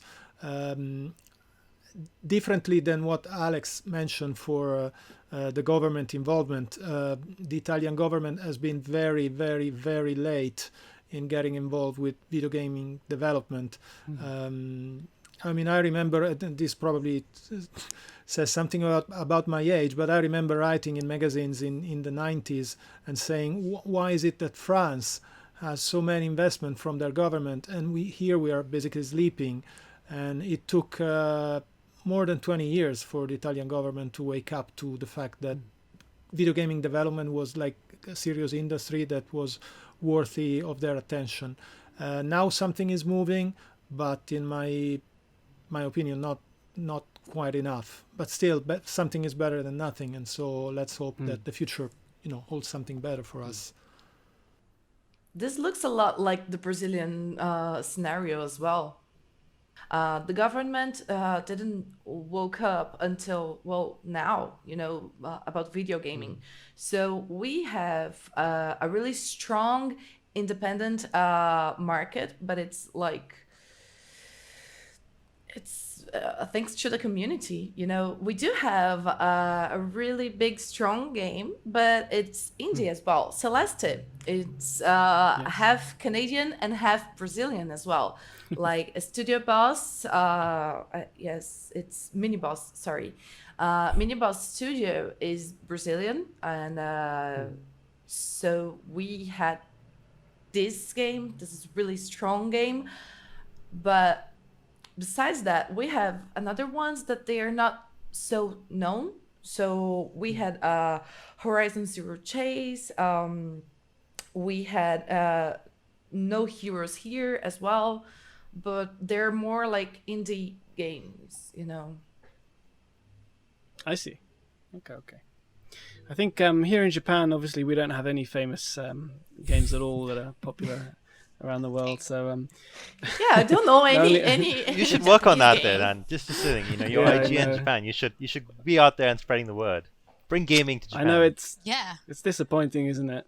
No, obviously Japan has given the world Mario and Sonic and Pokemon and all those lovely bright kind of games through to Dark Souls, and there's a lot of games that come out of Japan, and there's a lot of games that actually stay in Japan as well. That I mean, one example, for a long time, Monster Hunter was hugely popular here, and just nobody cared about it anywhere else around the world. And it was, selling to a very small dedicated audience overseas, but in Japan it was selling like millions of copies every time, and it was the tentpole booth at our biggest game show, Tokyo Game Show.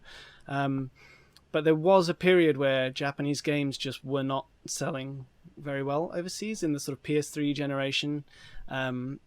Obviously, the PS3 being a system that was a little bit developer unfriendly in many ways, and developers were having trouble because in Japan, they tend to build their own game engine from scratch rather than using third-party tools, and so for a console like the PS3, it was very hard to develop for that, and it sort of got to a point where some developers were deliberately trying to make games that would appeal to a Western audience and failing quite spectacularly in some cases. Does anyone remember Quantum Theory from Koei Tecmo? Or there's a lot of the road is littered with some of those kind of games, or just making games that are only for Japan. And the problem just got worse and worse, and people started referring to Japan as a Galapagos mentality, and that kind of not only in gaming but in entertainment in general. But these days, of course, Japan is crushing it again all around the world. Animal Crossing and stuff like that. So it's definitely a nice place to be. We are a little tight on time, but we did touch on games that are banned in some countries. Nick, you mentioned GTA. Let's start with let's go back to Nick briefly. There were some other games, I believe, that you've had banned over there. Yeah, so funnily enough, when the original God of War series came out, that got the boot as well because it had the word God in it. So that got banned. Luckily, I think with the last one on the PlayStation 4, Sony was able to try and figure something out, and that was available on shelves. But brace yourselves, The Last of Us 2, haven't played it because it's not available here. I'm so sorry. Oh, yeah. So yeah, it's not available. It's not available in digital stores. It's not available as physical copies. So again, you've got to try and find a slightly shady way to buy the game either digitally or get a grey market import from somewhere. But I mean, when it comes to games being not available here, I mean, there are very much restrictions available across various parts of the Middle East, whether it's in the UAE or in Lebanon or in Kuwait, Saudi Arabia. Each country has its own restrictions and own kind of rating levels.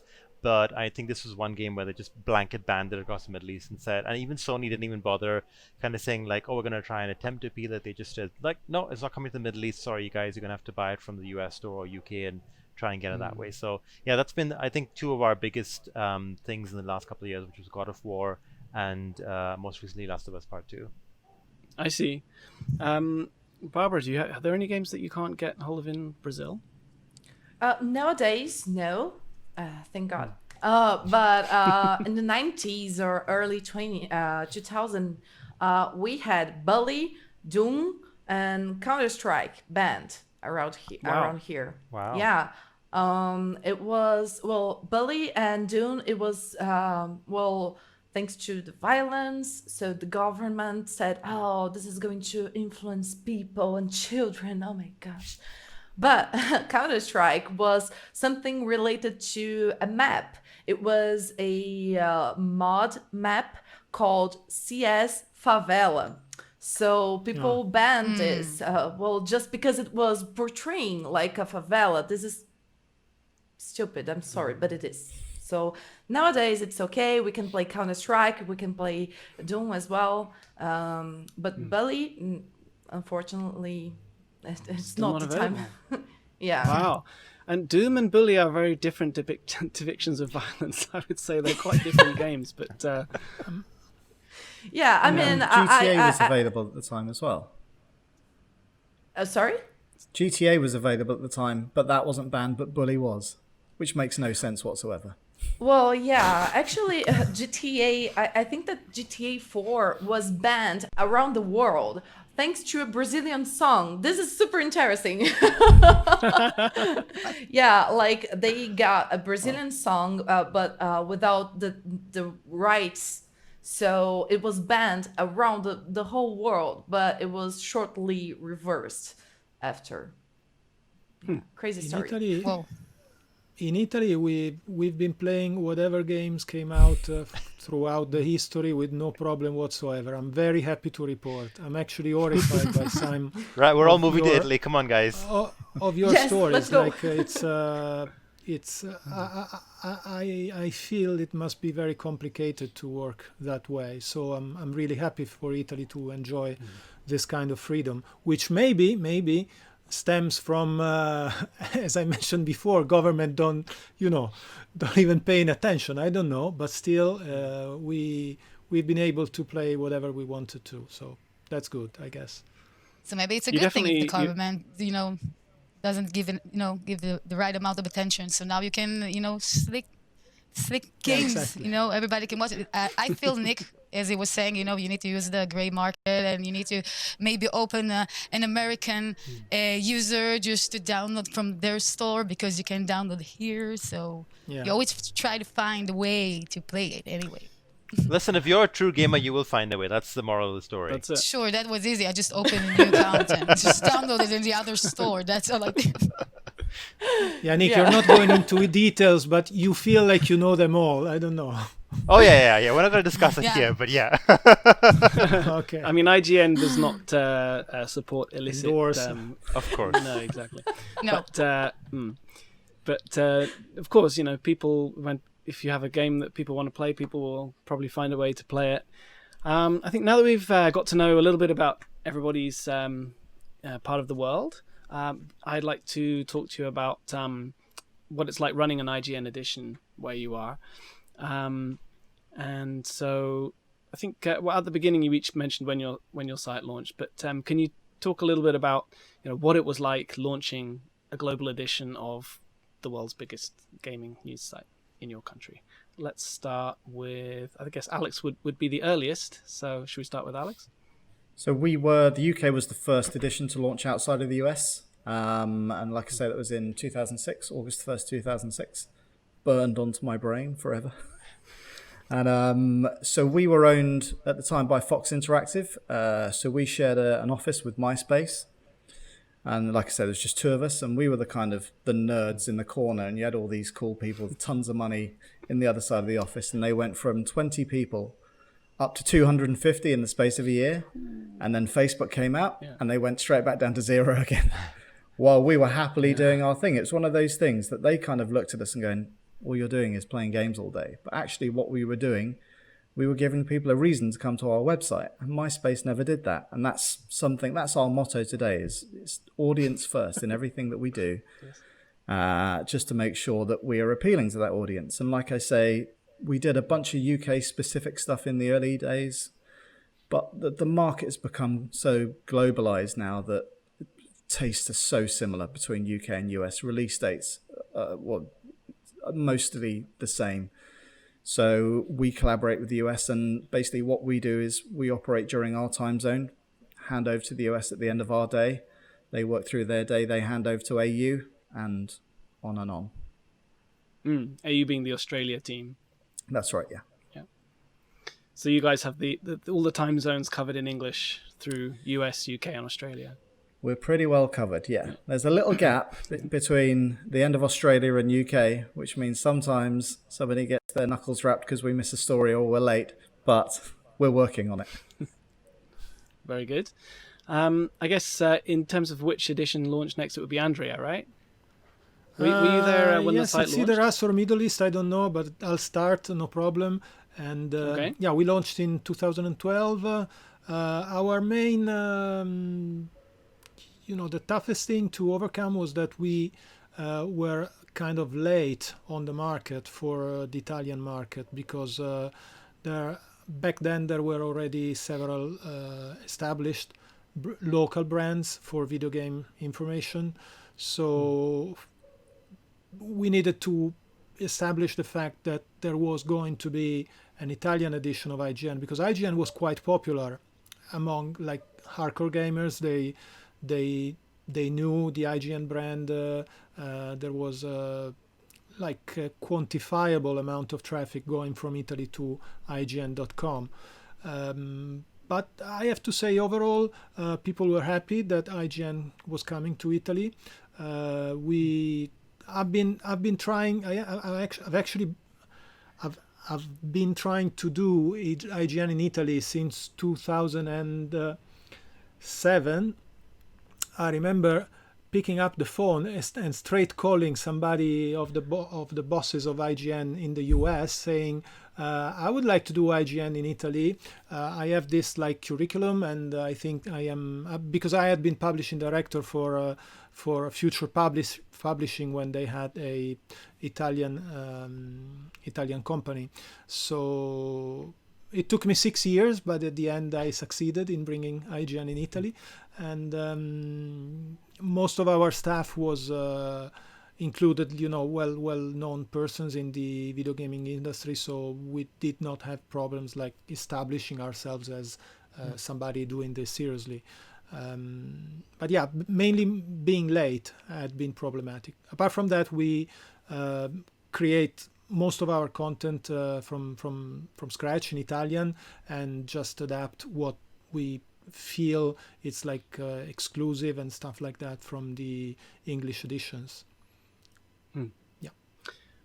Nick, how about the launch in the Middle East? How did that go?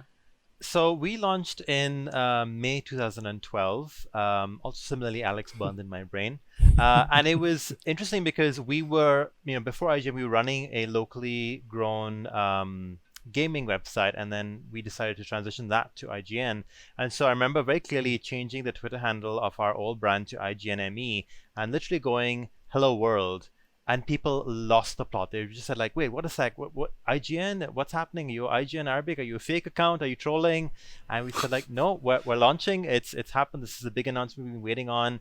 And it just kind of grew and grew from there. We launched obviously in Arabic and in English, and it's been fantastic. It's been challenging, obviously, running two different, sort of versions of the site in terms of making sure that content is covered in a timely fashion in both English and Arabic. But it's great because it's expanded the reach of the website to all these people who've taken up gaming, who come to us for gaming advice and reviews and things like that. And the community that's grown around it is fantastic. So whenever we do events, whenever we put something with the name IGN Middle East or IGN on it, people are going to show up because they know that it's going to be about gaming, and it's what we do, it's what we love. Awesome. Sounds relatively smooth. Relatively. Were you always publishing in English and Arabic, or was there a time when it was just one or the other? For us, our goal for IGN Middle East was you can't have a website that is only in English, because it's going to alienate a lot of people in other parts of the Middle East that don't necessarily have English as a first language, who struggle with the language. So we had to make sure that it is in Arabic. The other challenge with Arabic is there's so many dialects across it, whether you're Emirati in UAE or you have a Lebanese accent or Egyptian, you kind of want to twist and change some of the words around. So it's important that whenever we're making content, whether it's video content or articles, we kind of make it a sort of like universal style Arabic so everyone can understand it and there's no kind of differences with how someone conveys one thing over the other. So that's been definitely interesting for our team, but it's ensured that no matter where you are in the Middle East, you are able to choose whether you want to see the site in English or you prefer doing it in Arabic. Okay. Nice. Danny. Yeah. So how about, as I was saying, how's the launch of IG in Israel? Go okay, on. as I was saying earlier, we've launched at 2015. It was hard because there was no industry or any, let's say, entertainment industry in the geek culture here. Maybe a few tiny websites here and communities, very hardcore communities. Most of them, the people who knew IGN, they were like, they knew IGN from out abroad, not from here. So when they saw us launching here, they were like, okay, this is cool, but the same reaction as you had, Nick. Is that a troll? Is that a fake account?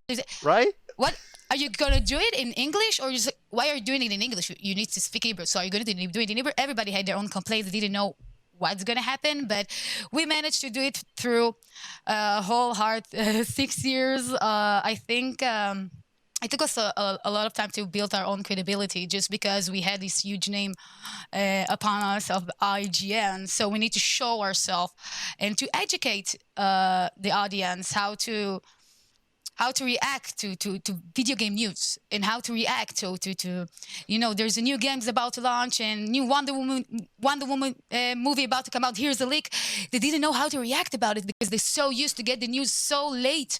But now when they have us, we have a very good response time. I can tell you that, even though we had difference in time zones, but just because. Or we're just getting the news right on time, or just, we're getting the news, let's say, on 3 a.m., but it's good for us because we're going to use that time to make a proper article, to make maybe a video or anything. Just when people will get up in the morning, they're going to have their own news just ready for them with the coffee. So I think that this is like the Israeli audience, it took them pretty much time to digest us, that we're here and not a fake, and we're very close to the IGN US. We're all working together basically, and they really like the way that our response time is very precise every time, anytime. So this is the biggest thing that I think I'm really proud, because it was like one of our disadvantages that we used it to our own advantages, and the audience loving it. And I just want to add about events that we do. We do tons of events, as Nick said. People just hear the name IGN and specifically Israel, they're just this, running to the party. We're packed. We have lists, everything, just because now the IGN, it's legit. We're the coolest kids around. Awesome. That's really cool. Barbara, when did you guys launch again? Can you remind me of the you launched in Brazil? Yeah, 2015 as well. We have 5 years. So yeah, awesome. IGN is a little baby yet, but it I mean it has been such a crazy journey, I wasn't there in the beginning, but I first entered like in 2016, I guess, as a reporter. So it's crazy to see that so much has changed, I mean, especially in the gaming market around Brazil, we had like a moment that literally not even a single company would inject some money into the gaming industry. And nowadays it's crazy with esports and indie games, and like the AAAs as well. So the most difficult part of building up IGN here is for sure about content. We have a huge gap between like the US developers or Japanese developers, so it's hard for us to get some interviews, to get like really fresh content, because the the Brazilian audience is so different from the US audience, from the European audience, from the Japanese audience. So we love memes. You know, that's it. You know, it's funny because, you know, in Tony Hawk 1+2, they're going to launch with a new single about, with a new music. And it's from a Brazilian band called... it's not Chorão, but his name was Chorão, and the Brazilian public went nuts. You know, oh my gosh, Chorão is in the game, and Activision was kind of, oh, let's go slow with this because it's not the character itself; it's just a music. But even if it's just a music, the Brazilian audience, the fans were just, oh my gosh, it's him, you know, just for the meme, you know. So it's hard for us to get this kind of content, you know, but it's great. I mean, the audience is amazing. Everybody loves gaming. So yeah, it's so good to be part of this. I'm definitely getting Bugsnax vibes from that last anecdote. Yes, totally. Oh my gosh, the it's not in the Brazilian game, but public. the song is so awesome that just embrace it. Yeah, go on. Yes. I mean, the amount of memes that we do around here in Brazil, it's crazy. For us in Japan, so we launched it shortly after you guys, I guess, then in 2016. And it was kind of crazy, really, because on the one hand, it's sort of almost surprising that IGN didn't already have an edition in Japan, because Japan is such a kind of key market for games in general. But for me, like, I came out of, I was in media for about 15 years, but up to that point anyway. But originally from the music side, but I was doing a lot of video game related media here in Japan as well, reporting for magazines back home. And when, you know, our publisher here is a newspaper company, and when they said that, we're going to launch the Japanese edition of IGN when you come in and be the chief editor, I was like, no way, you don't want me doing that. You should, find a Japanese person who has the language and the sort of the gut understanding of what's going on in the market. But actually, of course, I had a lot of that already, and I ended up saying yes. And I joined the company on April 1st of that year, 2016, and we launched the site, I think it was April 11th. So wow. 10 days later, and up to that point, we just prepared like crazy. We wanted to build up an archive of content so that we weren't just launching on day one with one article and nothing there. So I think we localized a couple hundred articles. Right. Yeah, same here. So like recent news stories and features and a few reviews. And, one day because people had already been looking a little bit at the English language site from Japan, and then suddenly one day they're redirected and here it is in Japanese. I think we just confused a lot of people at first. But, some of the sort of early barriers for us was, for one thing, Japan has some really, really good, strong game media already that, people know all around the world, and that is very deeply entrenched here in Japan. And it's not like they're rubbish and it's easy to overtake them. They're really, really good media that they have here. So that's one thing. But also, coming to it with a sort of a Western sensibility of doing things like, reviewing games. In Japan, most game media don't run reviews with a score at the end. It's very, very rare, like an in-depth game review. And so getting game publishers to sort of understand what that even means and why they should want us to give judgment on their games, when we might say bad things about it. Some of the publishers were not very excited about that prospect, and it took a while to win them around. And even some of the readers, one of the first reviews that we published, we localized the IGN English language review of Hyrule Warriors Legends, the 3DS version. And depending on when you're playing on a 3DS or a new 3DS, it took a massive performance hit, that game. And on 3DS, IGN gave it a 4 out of 10. And we published these two versions of the review. And people don't usually, media would not normally say something that sort of straight about, a game being bad, especially on a Nintendo platform and that kind of thing. And so you had some people saying, wow, this is great. We've got this freedom of expression, blah, blah, blah, and they're telling us what they really think, and they're not dressing it up in, and then you had other people saying IGN is just, they would call us karakuchi. It means like a sort of a sharp-tongued media. Disrespectful. And, yes, exactly.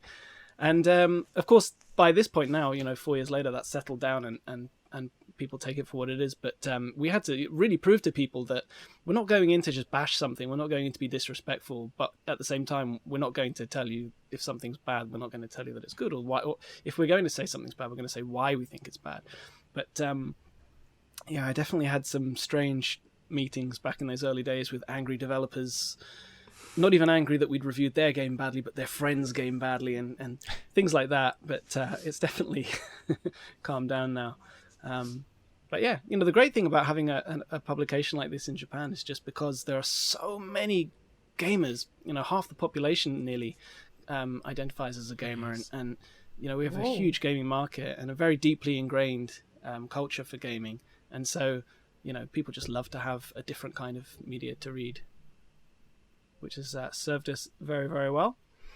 I'm aware that we are almost out of time, so let's go to very, very quickly and briefly. Have you ever had a time when you've reviewed a game and your review score has been different than the score on the global IGN site to the point where your users have noticed or complained? Nick, I see you holding your head in your hands there. Why? Why did you bring the question up? Yeah, so we have a very specific incident that I recall. I mean, there have been a few peppered over the years, but one specifically, one stands out is you've heard of this game called The Last Guardian, which everybody was hyping about Yes. and really looking forward to. So if I recall correctly, IGN US gave it a 7, and our local reviewer gave it a 5.5. Because he basically bluntly said that this game is good, but it's more because the hype around it has risen to this amazing level, but at its core, it's not a very good game. And essentially, we published the review, and the amount of comments that came in that review was like nothing we'd ever seen before in any article ever published since we launched IGN Middle East. So much so Right. that people were spamming our Facebook page and our Twitter and stuff, petitioning to get this guy fired. And it was just like a massive amount of trolling across all platforms. Our YouTube comments were filled with negative things, and we just had to just shake our heads and say, like, this is part of the job, but people don't understand that we're just kind of giving you what we thought of the game, but it's not stopping you from going out and forming your own opinion. But it was just like Sure, an of absolute course, yeah. mess. But in the end, I think after about a month, it finally died down. But I told my team, like, maybe let's not just boost this too much. Let's just like kind of publish it and leave it there, and leave it to its own devices. But yeah, that's definitely one thing that I think stands out for me. In Okay. Brazil, we call this love of the audience. This is their way Yeah. to show love. Sure. Tough We'll love. call You it call love. it tough love. I think it's funny that reviews are considered still nowadays these like monolithic opinions that nobody can discuss, nobody can, see things differently. I was listening to you, Nick, and I looked for our score for The Last Guardian, and it was 8.9. So, This is as you can see, I mean, different. it's Yeah. like, yes, you have a person, and up to the point where you basically miss problems, like technical problems, like the one you mentioned for Hyrule Warriors on Yeah. Nintendo 3DS. Your opinion has to have value, like your opinion mixed with your own experience. So to answer your question, the initial one, several times we've had different opinions compared to US or UK, and I think it's so good, and I think it's part of what makes having like the basic concept of the internet. You can access so many opinions today. You can read about several people's opinion and then form your own, which in my opinion is not counterproductive to your website, because you give your opinion, and if you build yourself up to a certain standard of rigor or of integrity, then it's fine. We had the same problem, as Nick said. Nick, we're almost the same. Yeah. With I don't know if you remember. I think you guys, Daniel, Death Stranding incident. That's IGN US gave it a very low score, and we gave it a very high score. We gave it a 10. And the audience, as I was saying, it took us a while to build our own, credibility here and to gain people trust. And after that, they were like, "Why did you give it Why did you give it a 10?" I mean, they gave it a 6, and what's going on here? So should we trust you guys or the people in the US that are very more like in the zone and in the industry itself? So it's actually, people were like a little bit backlash to us, but it was okay. We managed we managed it through, just because later on they saw other reviews and they saw the other reviews of the other outlets here. They saw when we gave the same score, so they were like, "Oh, okay, so it's okay, so maybe there we're wrong." So it's easy to as you were saying, Andrea, to look at this tiny score but don't look at the whole review. This is much more important, because we're not here to tell you that don't play games. Just we will tell you why you shouldn't play it and who it will fit to. We'll never hear to backlash a game and to kill it. So I think that was one of the biggest incidents that kept us very shaky. That's definitely something that I personally think is a really good point of having different review scores in different regions in different languages. For us in Japan, the way the same game might be received here can be completely different than in the West. And we've had so many times when we'll give it a score that's wildly different than what the US or even other like Western media might give that same game. We have so many examples. One would be Death Stranding, which the IGN US gave, actually it was the reviewer was based in Australia, gave it a 6.8 out of 10. But this is when IGN was still on the decimal scale, which it's not anymore. They gave it a 6.8 and we gave it a 9.5. And, our reviewer was even considering, going a little higher. We sort of discussed it for a while. And because I don't know, I think the idea of a game where it's sort of it's very much a sort of a management heavy, action light kind of game maybe just appeals to people in a really different way here. For example, games like shooters like Call of Duty and those kind of games, they're popular here, but they took a while to get popular, and it's not sort of deeply ingrained into our culture to have guns and go around shooting. Of course, games where you shoot are popular here, but very, very gritty, realistic, games, and not necessarily. Whereas something like Death Stranding, where it has this very sort of surreal and sort of cerebral approach, seemed to, I don't know, be received much better by not only our writer but our audience, and a lot of our team as well. Yeah. Everyone loved that game here. Yeah. It got to the point where users were like posting on social media about the people who thought the game was amazing were all like, IGN Japan's right, screw IGN US, and all the people who thought the other way around were going, what are these people in Japan talking about? That's just because it came out of Japan that and it's quite funny to kind of watch those arguments. We've had it with a lot of other games too. It's funny to watch them unfold. We are completely out of time. So very, very finally, I know it sucks, right? I've really enjoyed speaking to you guys, and that we could go on for a lot longer, I'm sure, if PAX would only allow us to do so. But let's just very, very super, super brief comment from each of you about a sort of a nice jingoistic thing, something that's great about being a gamer in your country, in your region. And let's start with Danny. Well, the coolest thing here is as I was saying, okay, I'll give you an example. As I was saying it to Daniel earlier, when I was a kid, the coolest kid in class was the one who was the better athlete, was the one who's better in soccer.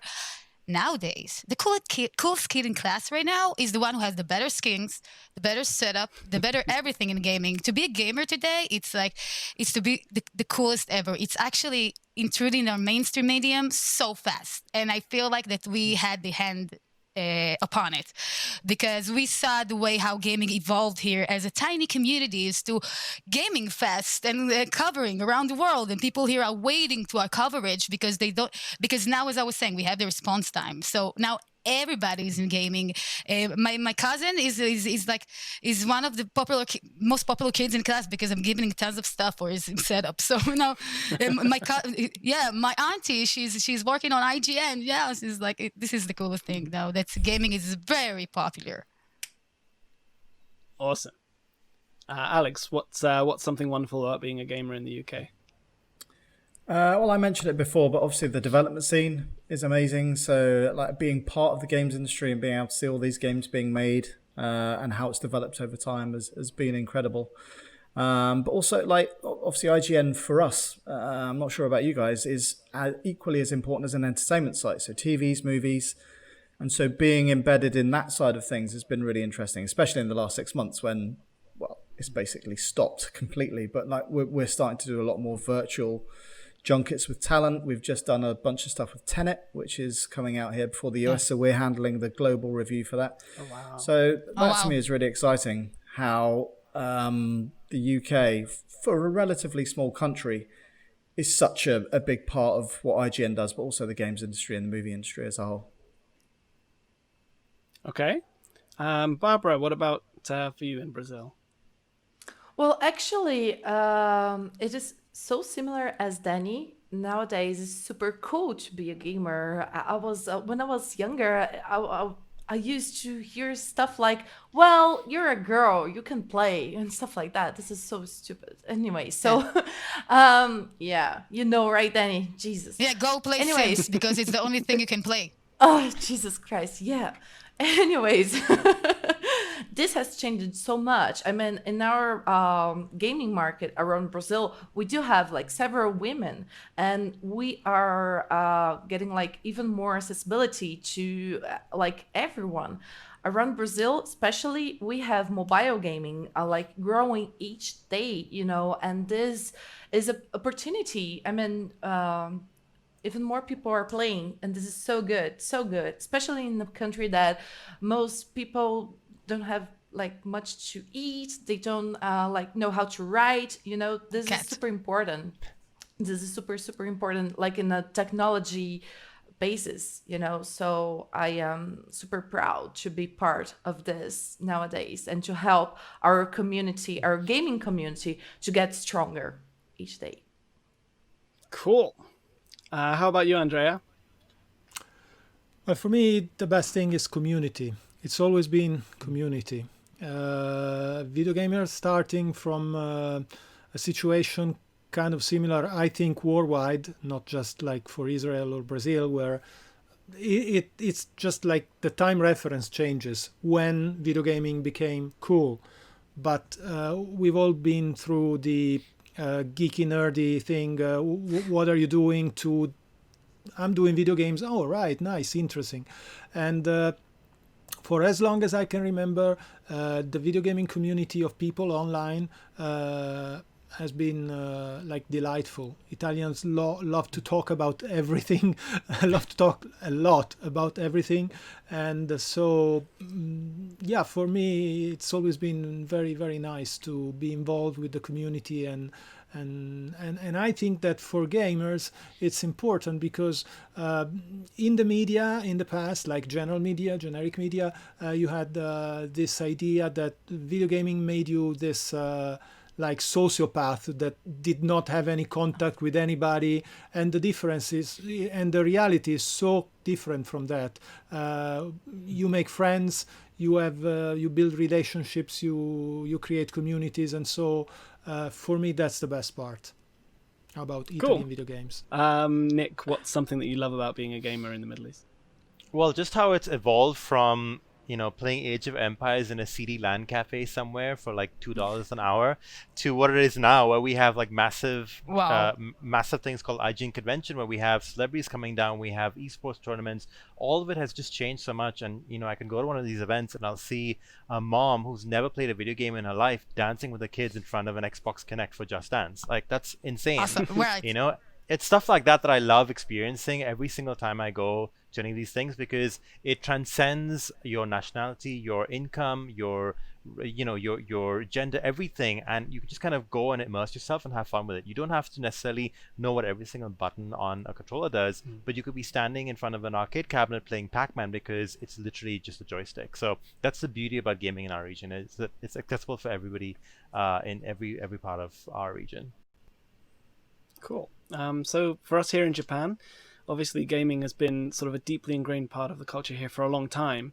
And so people, who grew up with games have children, maybe even grandchildren. And so gaming is a very sort of social pastime here. I was saying before about you used to see people with 3DSs on the train. These days, you'll see people playing mobile games on the train. And we commute a lot on public transport in Japan, but in Tokyo anyway. But you'll see just people playing games everywhere. And people understand games. It's not like an alien concept in that way.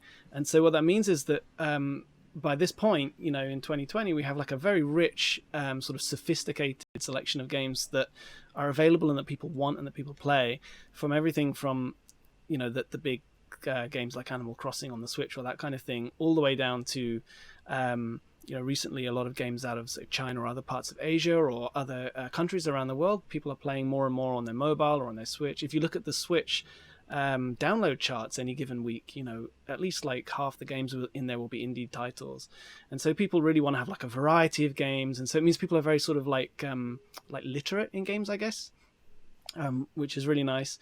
And it also means that we still have like arcades everywhere. If you go out in any sort of major area, or even not that major area, pretty much anywhere in Tokyo or any other big city around Japan, you'll find arcades. And as somebody who grew up in arcades in the UK, and I love them so much. It's such a nice way to just sort of be in an environment where people are enjoying games. That makes it like a really fun place to be. Yeah, definitely. So I think that is, you guys, why aren't you all here? International travel so easy at the moment. By the way, I've been in Japan. Like, I think it's 5 years ago, but I think it's very different from 5 years ago. So I think I should come quick, but let's wait. All right, slumber party at Daniel's house, everyone. Yes. Yeah, we should. We should schedule that. Bring your own Switch party, guys. Awesome. Well, we already have everything. We've got the Pac-Man here and stuff, so yeah, we're all good. Okay, it's been really, really great to talk to you all, and to everyone at home watching this. Ordinarily, of course, we'd love to be there at a physical PAX event. The last gaming show I went to was PAX East in February, and it's hard to believe at this point that that was this year. So I'm sure all of us here, really wish that we could be there with you guys, and take your questions and that kind of thing. Maybe next time, but for today. This is where we'll leave it. So thanks everybody for joining in the panel, and if you want to say a little goodbye, and thanks everybody for watching. Enjoy the rest of PAX. Bye bye. Thank you. Bye. Thank you, everyone. Bye. Bye. Bye. Ciao.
Hello everyone, this is Kevin from Treasure Coast Games, here to give you a quick introduction to our game, Hamster Scramble.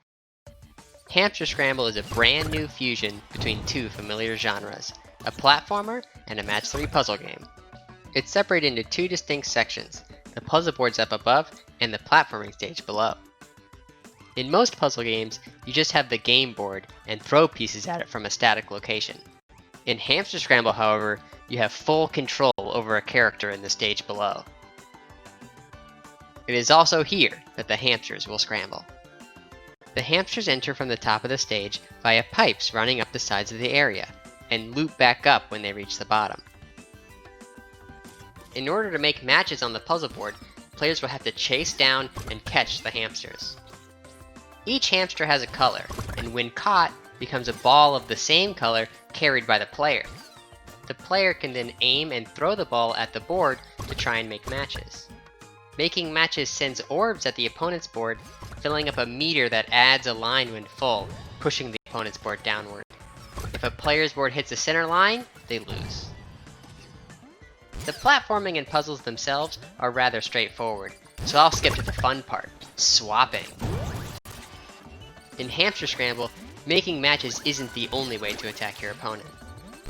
Players also have the ability to swap into their opponent's side of the stage for a limited time. While there, you can harass your opponent and disrupt their game plan by throwing balls at their board, stealing their hamsters for yourself, or straight up finishing them off.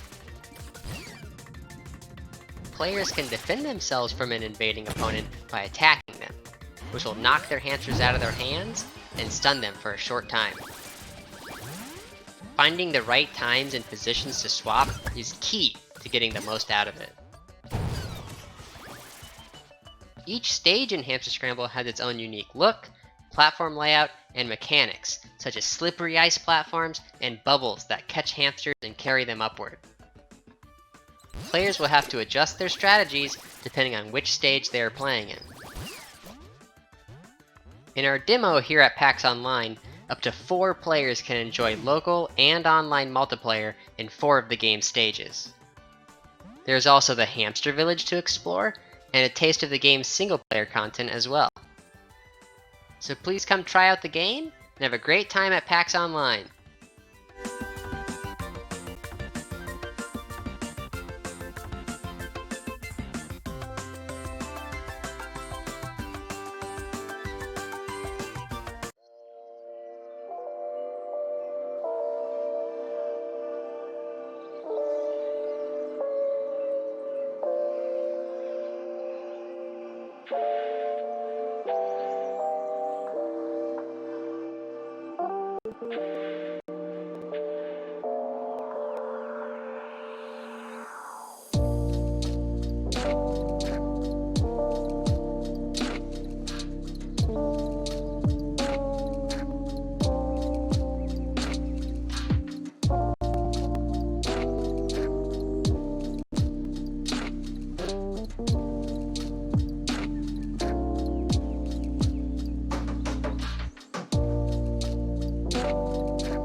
Hi, I'm Gareth Damian Martin, the solo developer behind In Other Waters.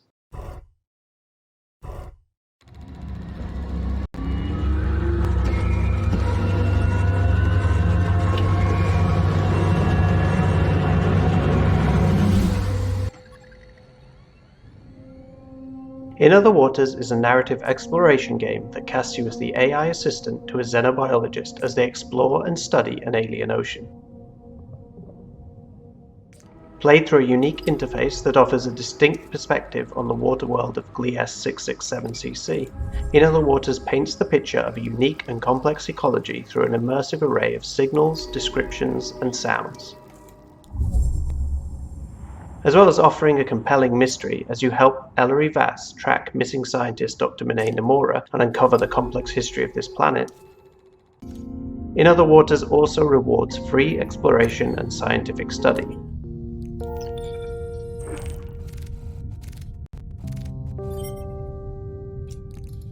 With detailed taxonomy entries complete with biological sketches to be unlocked for each creature.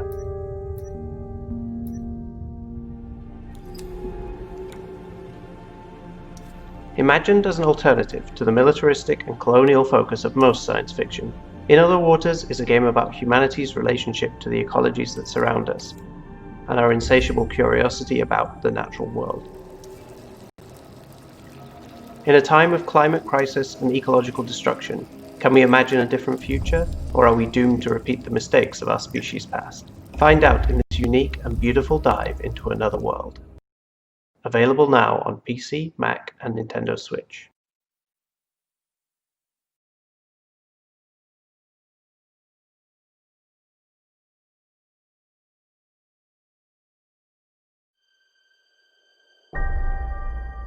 What do you think it's like? Here. Being a kid in the hospital. How do we feel? Are we all the same? No. We are each our own. Different. Some of us are here for an hour, some of us, months. We all experience different things. But we all share one thing. We all just want to be kids. And that's where you come in. Because of you, we have a new way to play. A new way to make things better. And you helped us get just the right people to make it all happen, including one of the first gaming technology specialists in the country. Every day I get to come into work and use technology to help kids feel better. This includes gaming on consoles, it also includes 3D printing, and even includes immersive technology such as augmented and virtual reality. Not only do we use this technology for fun, but we also get to use it to help kids get through treatments and for procedure supports so they can heal faster and get home quicker. It feels like you're a kid again when you're playing video games. Not only that, because of Child's Play, we also have the world's first child life medical director. Not only do I get to help develop and manage these programs, I get to promote the mission of child life throughout Children's Hospital Colorado and the community. And you help us figure out how to do all this even better. We're conducting research on how we can use these new and emerging technologies to establish best practices to benefit our patients and families, to improve the experiences, and how we can leverage this technology in really fun and innovative ways. So, we just want to say thank you. Thank you for helping us be kids. Thank you for helping us play. Thank you for helping us heal.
Nine Witches Family Disruption. is a 2D pixel art action-adventure game set during World War II, where the mysterious Occlude SS Division is using an evil curse in a desperate attempt to change the course of the war.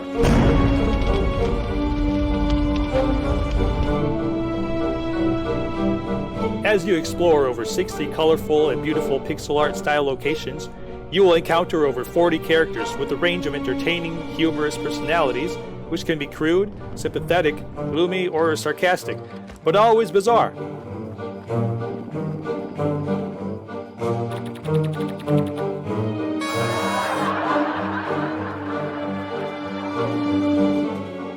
It's a single-player game with dual character control.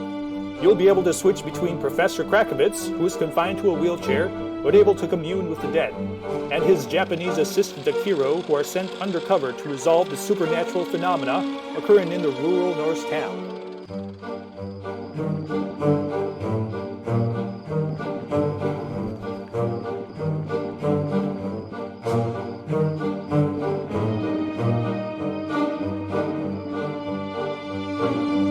Akiro collects interesting items to store in the inventory and takes notes about objectives and clues.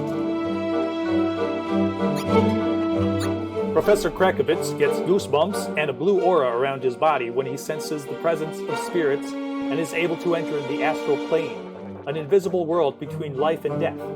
There he is able to communicate with lost souls to gather further information that will help solve the case.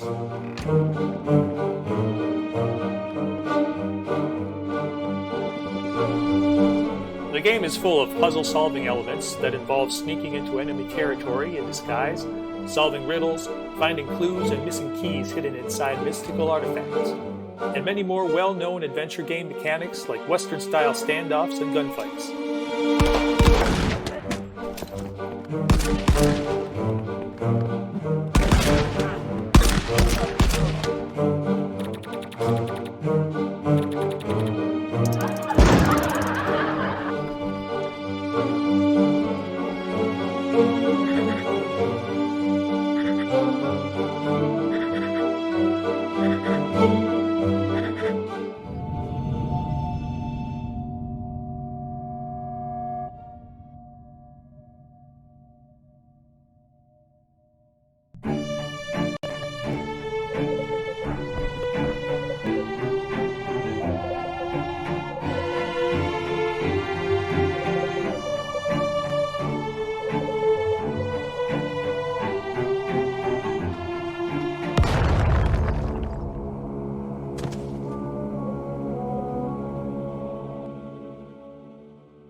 Good evening, everybody. Happy Thursday, and welcome to the Advanced Cosplay Q&A panel here at PAX Online, brought to you by the folks at Nerd Caliber.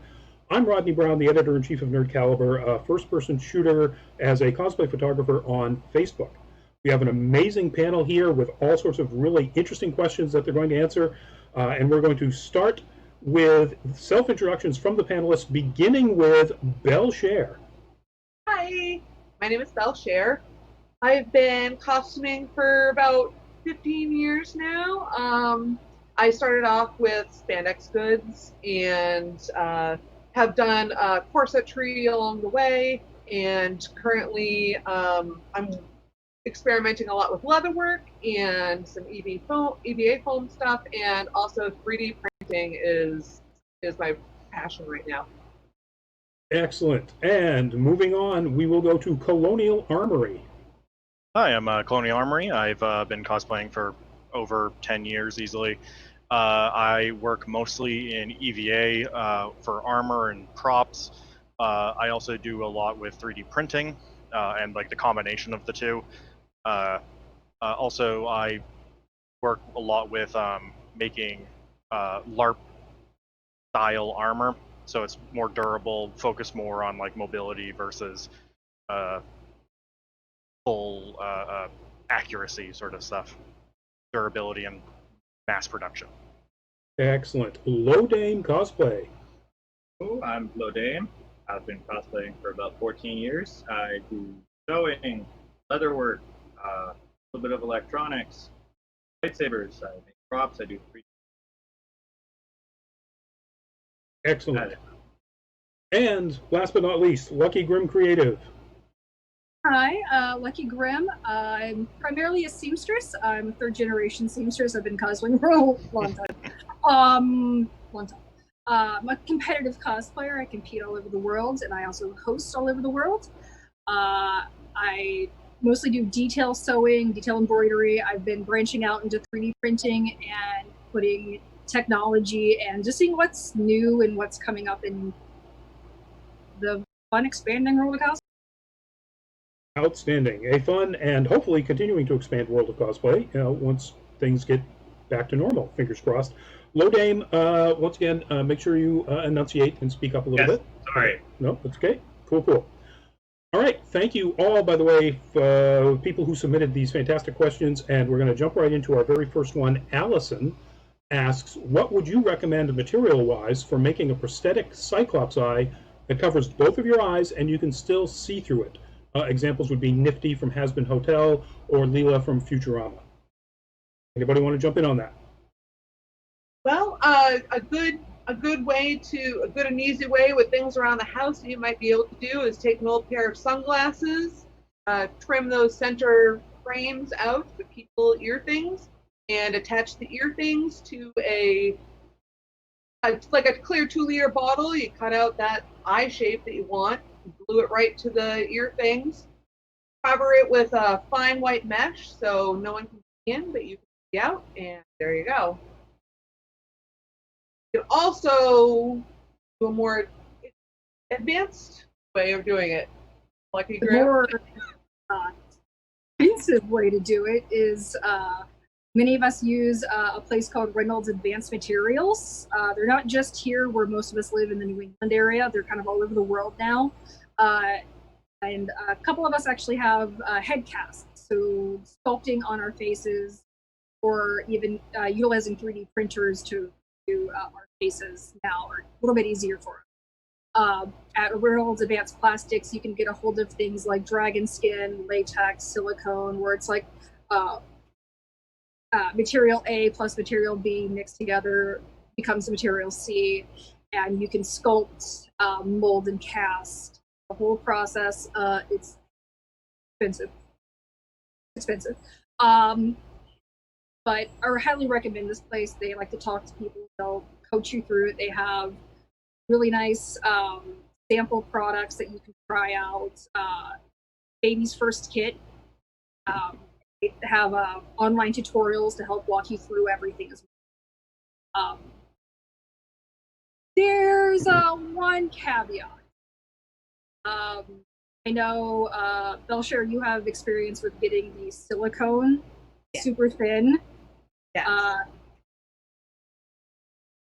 You can only get like so many wears out of it. Right. So when you craft a prosthetic with silicone, you need to have it be as thin as absolutely possible, like a piece of actual skin almost. And when you meld it to your skin, that just makes it fade right into your skin. And taking it off, you know how conventions are. They're hot, and at the end of the day, you just want to taking off a prosthetic like that, even if you do it gently, you might get 1 to 2 wears out of it. That's fine for some. So I have a couple of follow-ups. The idea of head casting is really awesome, but I'm guessing you're going to want to find somebody who is, if not an actual professional, really experienced at doing the head cast of you. Like, don't do this on your own. Don't do this on your own. Okay. You can't so the process of actually making a Hollywood grade head cast involves a lot of what's the silicone that's safe to put against your Oh, it's the brand Umo. Umo. OMOO. Yeah.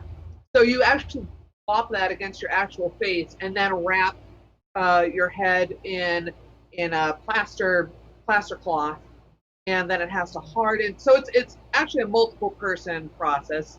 One person can do it for another person, but it's best if you have 2 or 3 people helping with the process and making sure that the other person's okay, because they've got to have like straws up their nose, to breathe. Yeah. So it's a process. Or yes, very claustrophobic. Or get yourself scanned. 3D I scan. highly recommend the scanning. I think the scanning's a little bit like cheaper now. I've seen people use like the cameras off of gaming units to do the scanning, and they just print it. And I know the printers themselves are fairly expensive, but like filament's inexpensive. You can go to maker spaces, work with them. That's a good idea. I didn't even think about that. Get a 3D scan of your head and then just have it 3D printed. Right. Yep. The other follow-up I had was you talked about the idea of a white mesh. Where would you get that see-through white mesh to put over or under the plastic piece? Joann's. Well, that's just a fabric you can get at Joann's. Or my favorite for spandex is Spandex World. You can. I think it's just under mesh spandex. And although the benefit of going to Joann's, you can see through it yourself and judge whether or not it's to your preference. Because you will have a bit of a fog. It will look like you're walking through a fog, but yeah. All right. Cool. All right. Well, moving on to our next question. This was submitted anonymously. What's the best way to add voice amplification to a costume that completely covers my head?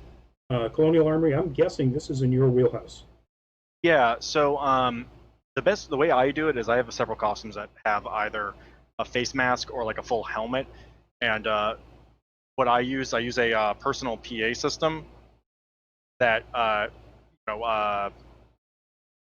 walking guides use. It just has like volume on the top. Mine actually has a USB thing, so you can put a USB drive in there and play music out of it. Oh, neat! As like a background thing, and then you just have the little cord that the headset goes into.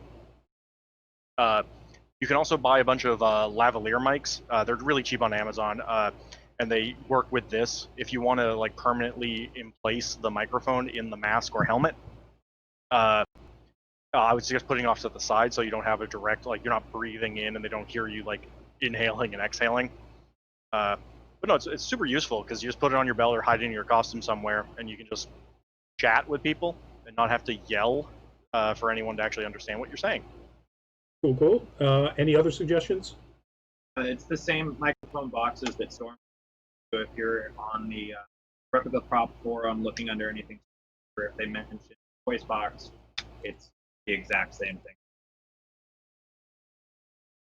And folks, that is the website for the Replica Prop Forum, therpf.com. That just popped up on your screen there. All right, cool. So our next question is also from Anonymous. How do I keep large openings in costumes, say the front of Dr. and Mrs. the Monarch or the back of Molotov cocktease, from actually showing too much skin? Okay, how I do it, because there's a couple different methods. I do it is I cheat and I use either my skin tone of spandex and then airbrush it to look like skin, fake the muscles I don't have. Or I use something called power mesh, and it's just a my skin tone color of just mesh, so that when I'm walking, you can just see right through it. Spandexworld.com, spandexhouse.com, both of those two are kind of my go-to for those. And they've thankfully, within the past 2 years, expanded their colors of power mesh to be from basically every skin tone. Or you can dye it or airbrush it. Yeah. Absolutely. I have.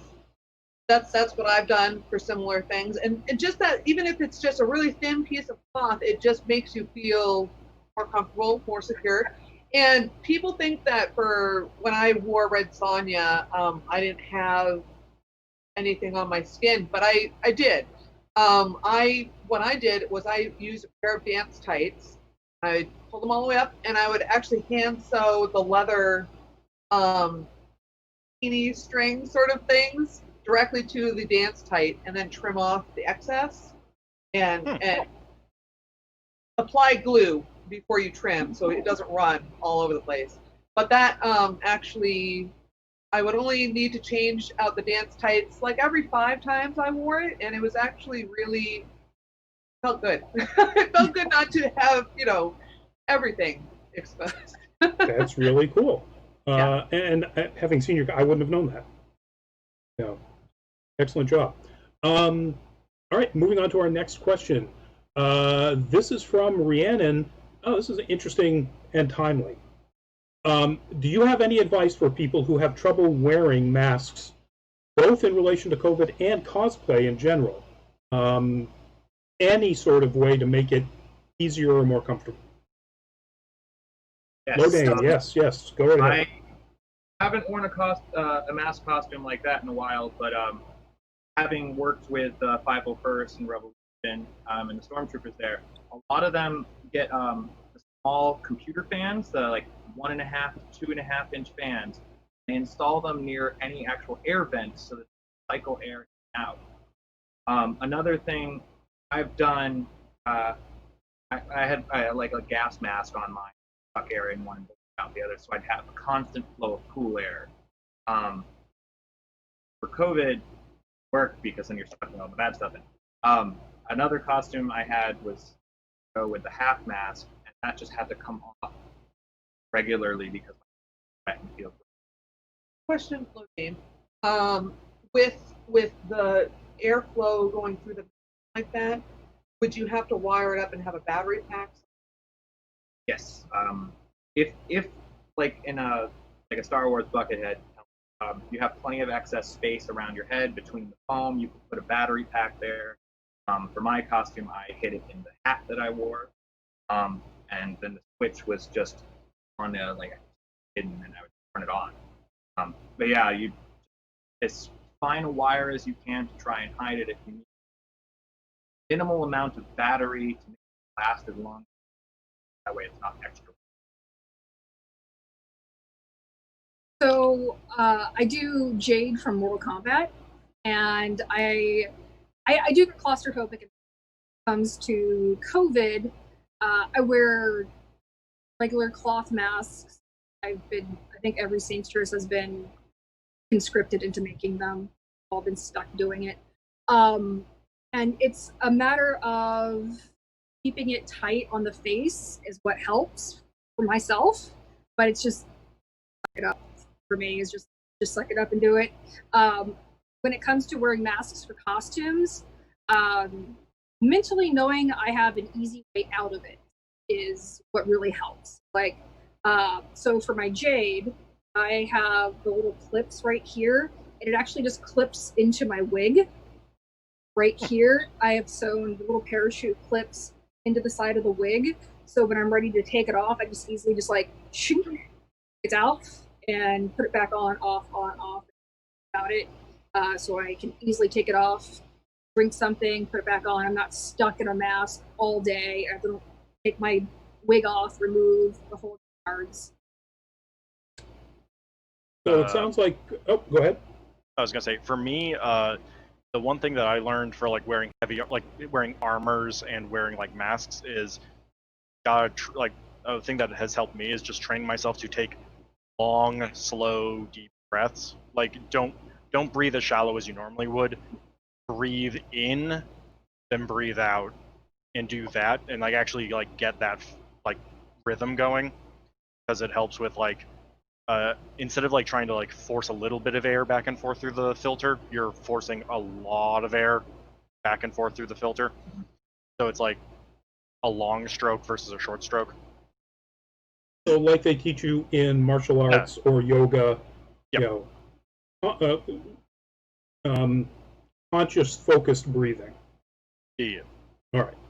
Cool. That's I think that's good advice, and it probably would work well for people who are just generally claustrophobic about masks as well. Saying that as somebody who's not at all, so not saying that as an expert, that's for sure. All right, so moving on to our next question. It's also from an anonymous sender. What are the best things to use for making really thin, metal-looking armor? Okay, so there's like an old school, super cheap technique used to use as seamstresses, because we were just like, EVA foam? Nah. And even before EVA foam, it was like, would you like to use Bondo and fiberglass and hate your entire life? I say that this was only 8 years ago. Used to take 2mm foam, foamies, because that's all we had. And we would do large cement or contact cement. And then we would take metallic, spray. We would take liquid too.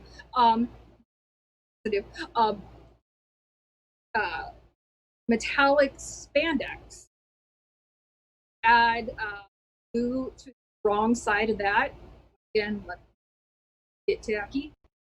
Take the spandex, stretch it out over top of your foam. Let it dry, and then you have very thin, very metallic armor.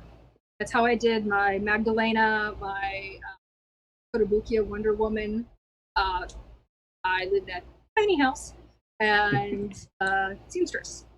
Yeah, that's what all my Ivy Valentine armor is made out of. It's either the craft foam or it's Worbla or Wonderflex or something like that, because you can do the same thing for Worbla or Wonderflex.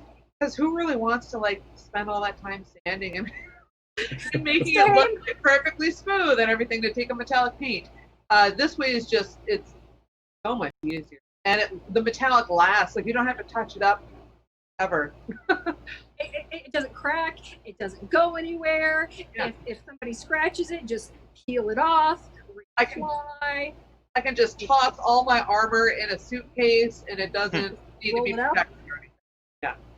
So that sanding comment sounded like somebody was throwing shade there at you, Colonial. How do you do it?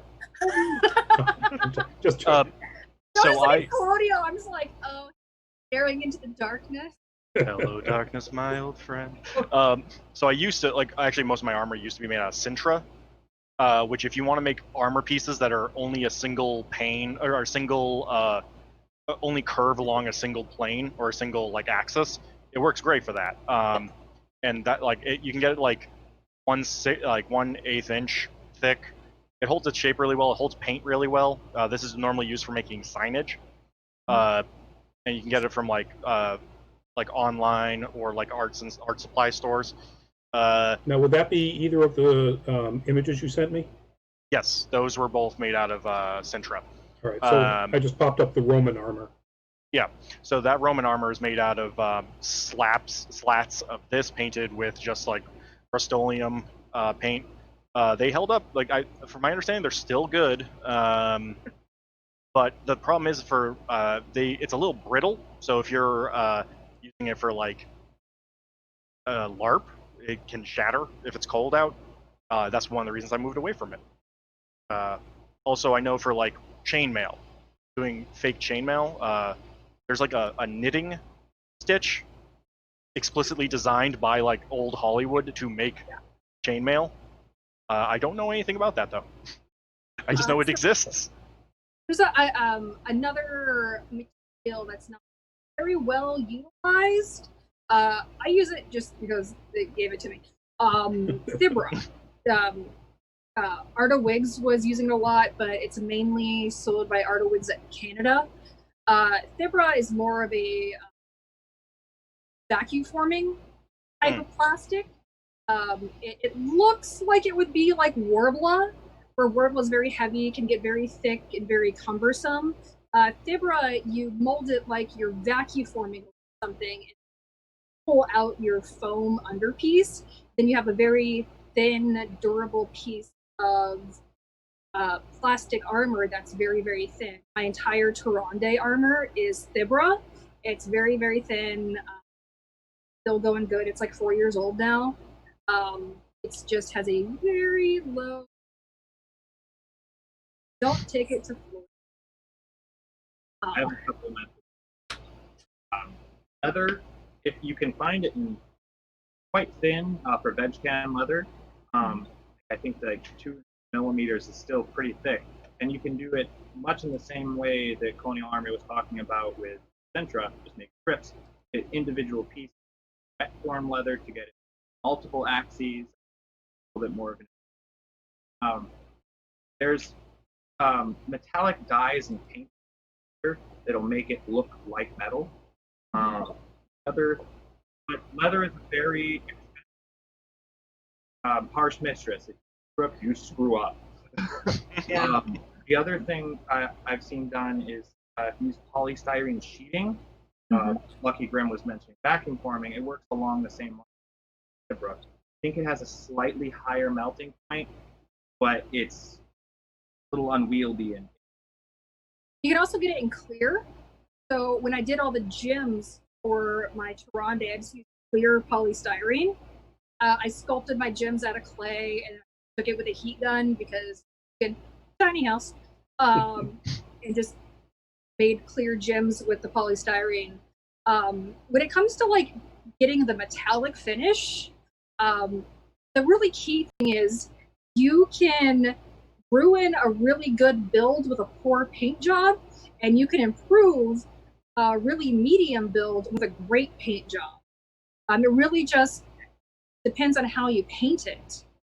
There's 100 different ways to paint. There's 100 different styles to paint. It's really what works for your aesthetic and what type you're going to go for and what material you're working with.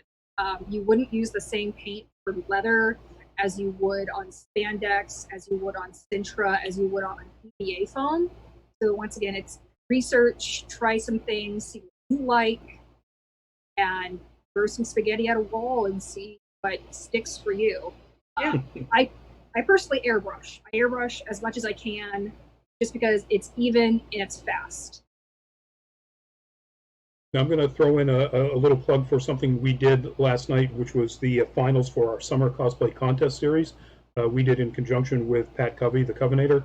And the winner of the entire series was Dova Designs in a Knight Artorias from Dark Souls. And the one of the things that all the judges commented on was the distressing and the detail in the paint job. No airbrushing. Every single bit of that costume was done with a brush. And the judges just went crazy when they heard that. So it's amazing. You can airbrushing is so much easier, I'm guessing. It's unwieldy. There's a learning curve. It's not as expensive as people think it is. If you have Harbor Freight in your area, most of us live and die by Harbor Freight. Stuff's from there. You can water down most paints that you like. I go to AutoZone to get most of my liquid paints because I like to use liquid paint because it has a little bit more of a payoff if I'm doing a competition. If I'm not, it is like Michael's. Very cool. All right, moving on to our next question, another one from Anonymous. Anonymous has been busy. How do I attach horns to a wig?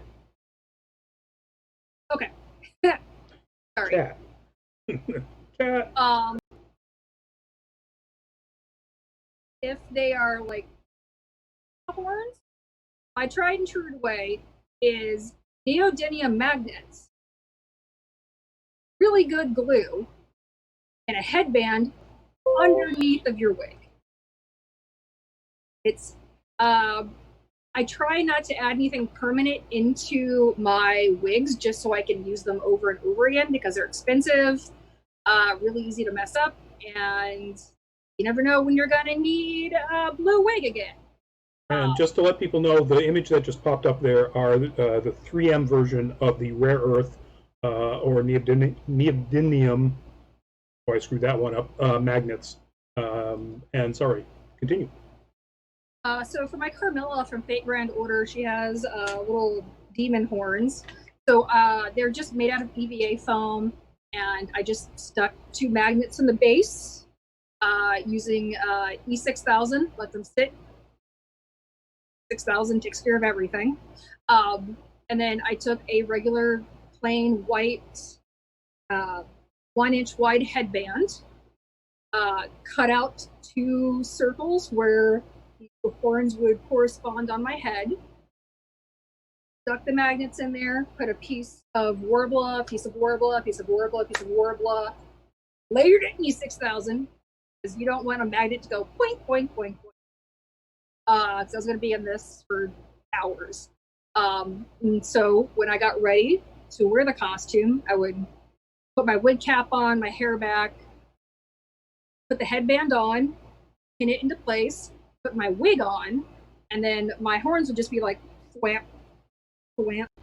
And if somebody like knocked my horns with their prop, whatever, I don't care. $2 of foam. The important thing when doing like a method like that is to make sure that you part the hair around where you're going to put the horn, so the hair falls naturally around the horn as it would in real life. You know, don't just like plop the horn on top of hair, because then it won't look like it's connected and part of you. You also get in between the magnets, and it'll cause the not be as effective. But just make sure, yeah, you have your wig laying nicely around. It helps so much. Also invest in some good paint pens, so you can mark what side of the magnets or what side of the magnets. Because I have made that mistake one too many times. Yeah, as strong as they are at holding, if you reverse the polarity, they probably shoot right off your head. Yeah. Awesome. So somebody mentioned the idea of using like Chicago screws to actually like screw it down. So, sure. I am okay. So Chicago screws are great. What Chicago screw is there's screw, and then there's a bolt or a spike or something else that it screws into, and they usually have like a piece of armor or a piece of leather or foam in between, and you sit there with like yeah. You're forever there with like a screwdriver, just like. Lodane, do that again. I was on an actual photo of Chicago screws, so. Got one here, and you flip it over, and it does allow for movement. Yeah. Usually the point. I don't like using those if it's going to be like weighted somewhere, like on my shoulders or on my head, because that is a one-way ticket to Migraine Town. Also, allergies to metals.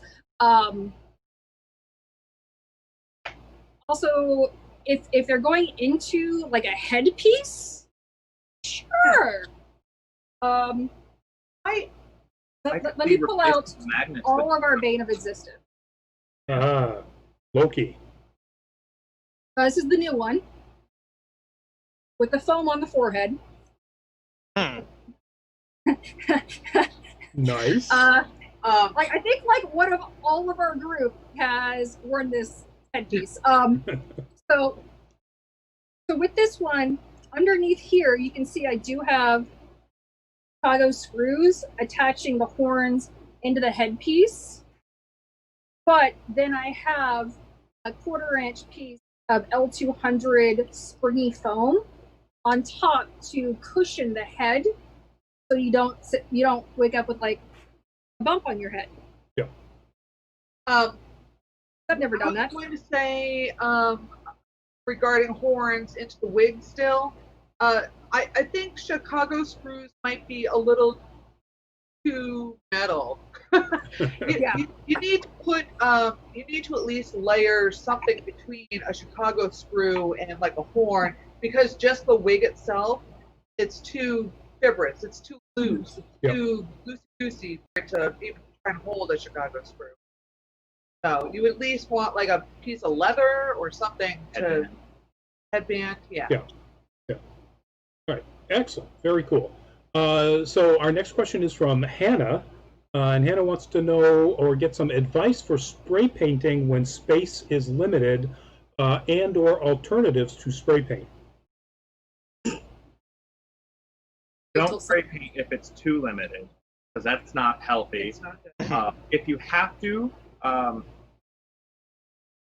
right. So if you can get a cross breeze across your house, put a fan in one window blowing in, and you go to another window. No, don't listen to him because that will result in spray paint flying all around the house. It's just We not all good. accidentally spray painted furniture. Yeah. And ourselves. Yeah. The bathroom has been spray painted on accident. It's tough. Don't spray paint or use an airbrush instead. Airbrushing is you will achieve the same result or a better result actually. And it's you hold it. It's fine. It can be fine. It can be. It depends on the nozzle that you have on the spray, but it's much closer of an application. Less will go everywhere, but always have a tarp down. No matter where you're doing anything, always have a tarp down and covering your goods. You know. Spray paint on it. So if you haven't noticed, we all live in New England. Off 8 months out of the year, so we just can't do anything outside because it's the Arctic. So I actually do have a small 3 foot by 3 foot by 3 foot paint booth that's like a little pop-up tent that I use when I have to use spray paint because we all know that sandable primer life. That spray primer because you're forever sanding your life away. Got to do it. So I use that when I have to. I do go see some friends when we're allowed to see friends at their makerspace, and they have a paint room that has a vent to the outside that I can use during the winter. Other than that, I find other alternatives. Rattle cans are not the only type I use. Once again, airbrushing, it's learning curve, but once you get the hang of it, really useful. Like it. Never gonna say no to some good acrylics and some paintbrush.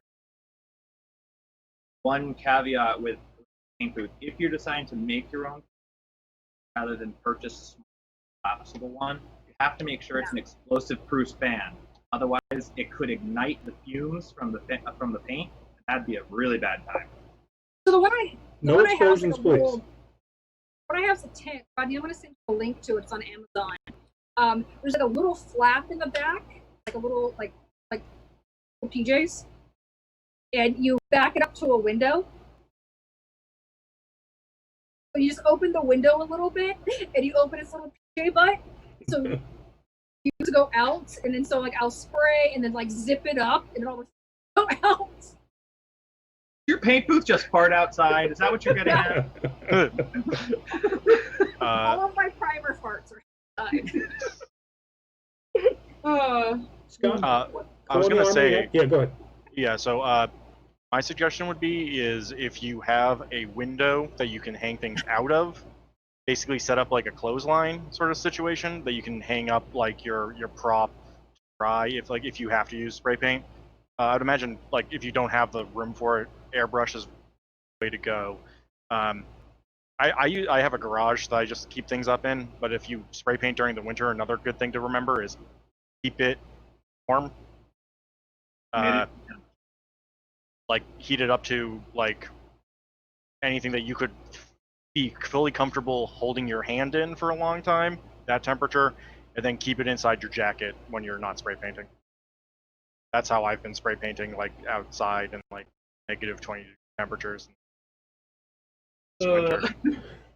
Now, one thing about the airbrush, do you still need to wear some sort of ventilation, some sort of filter? Absolutely. Anytime you have anything floating in the air, especially craft related. That's whatever chemical you don't friggin' know. Yes, wear a respirator. Absolutely, all the time.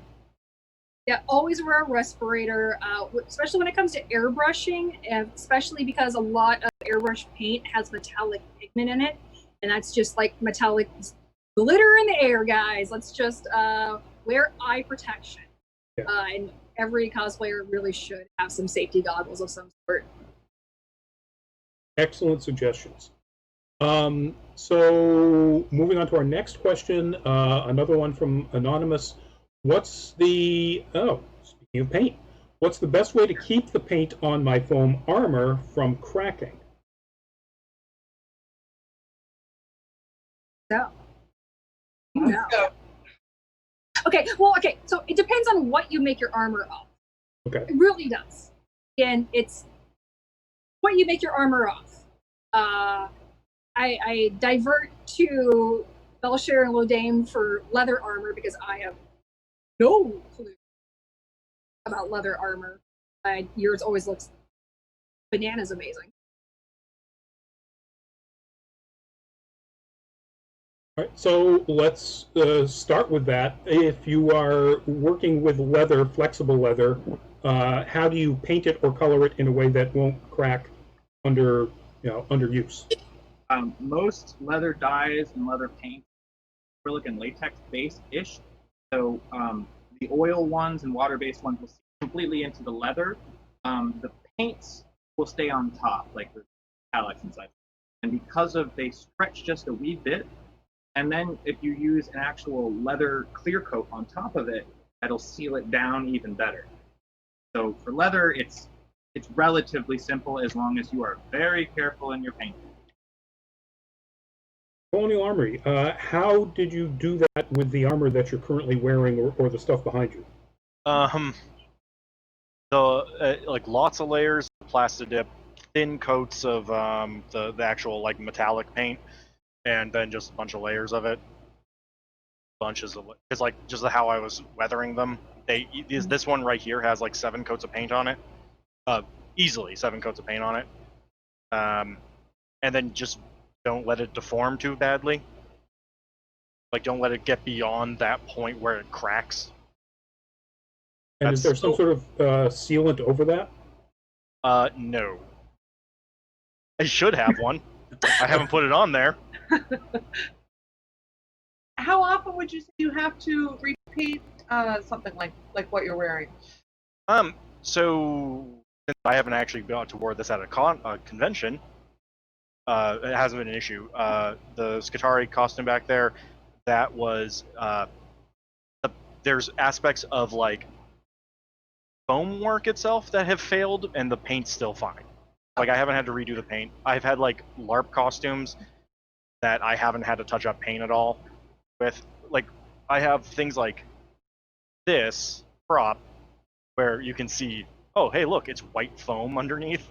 And that's because I didn't actually use Plastidip on this, and this was oh no, I need this for this weekend. Let me just make this in an hour.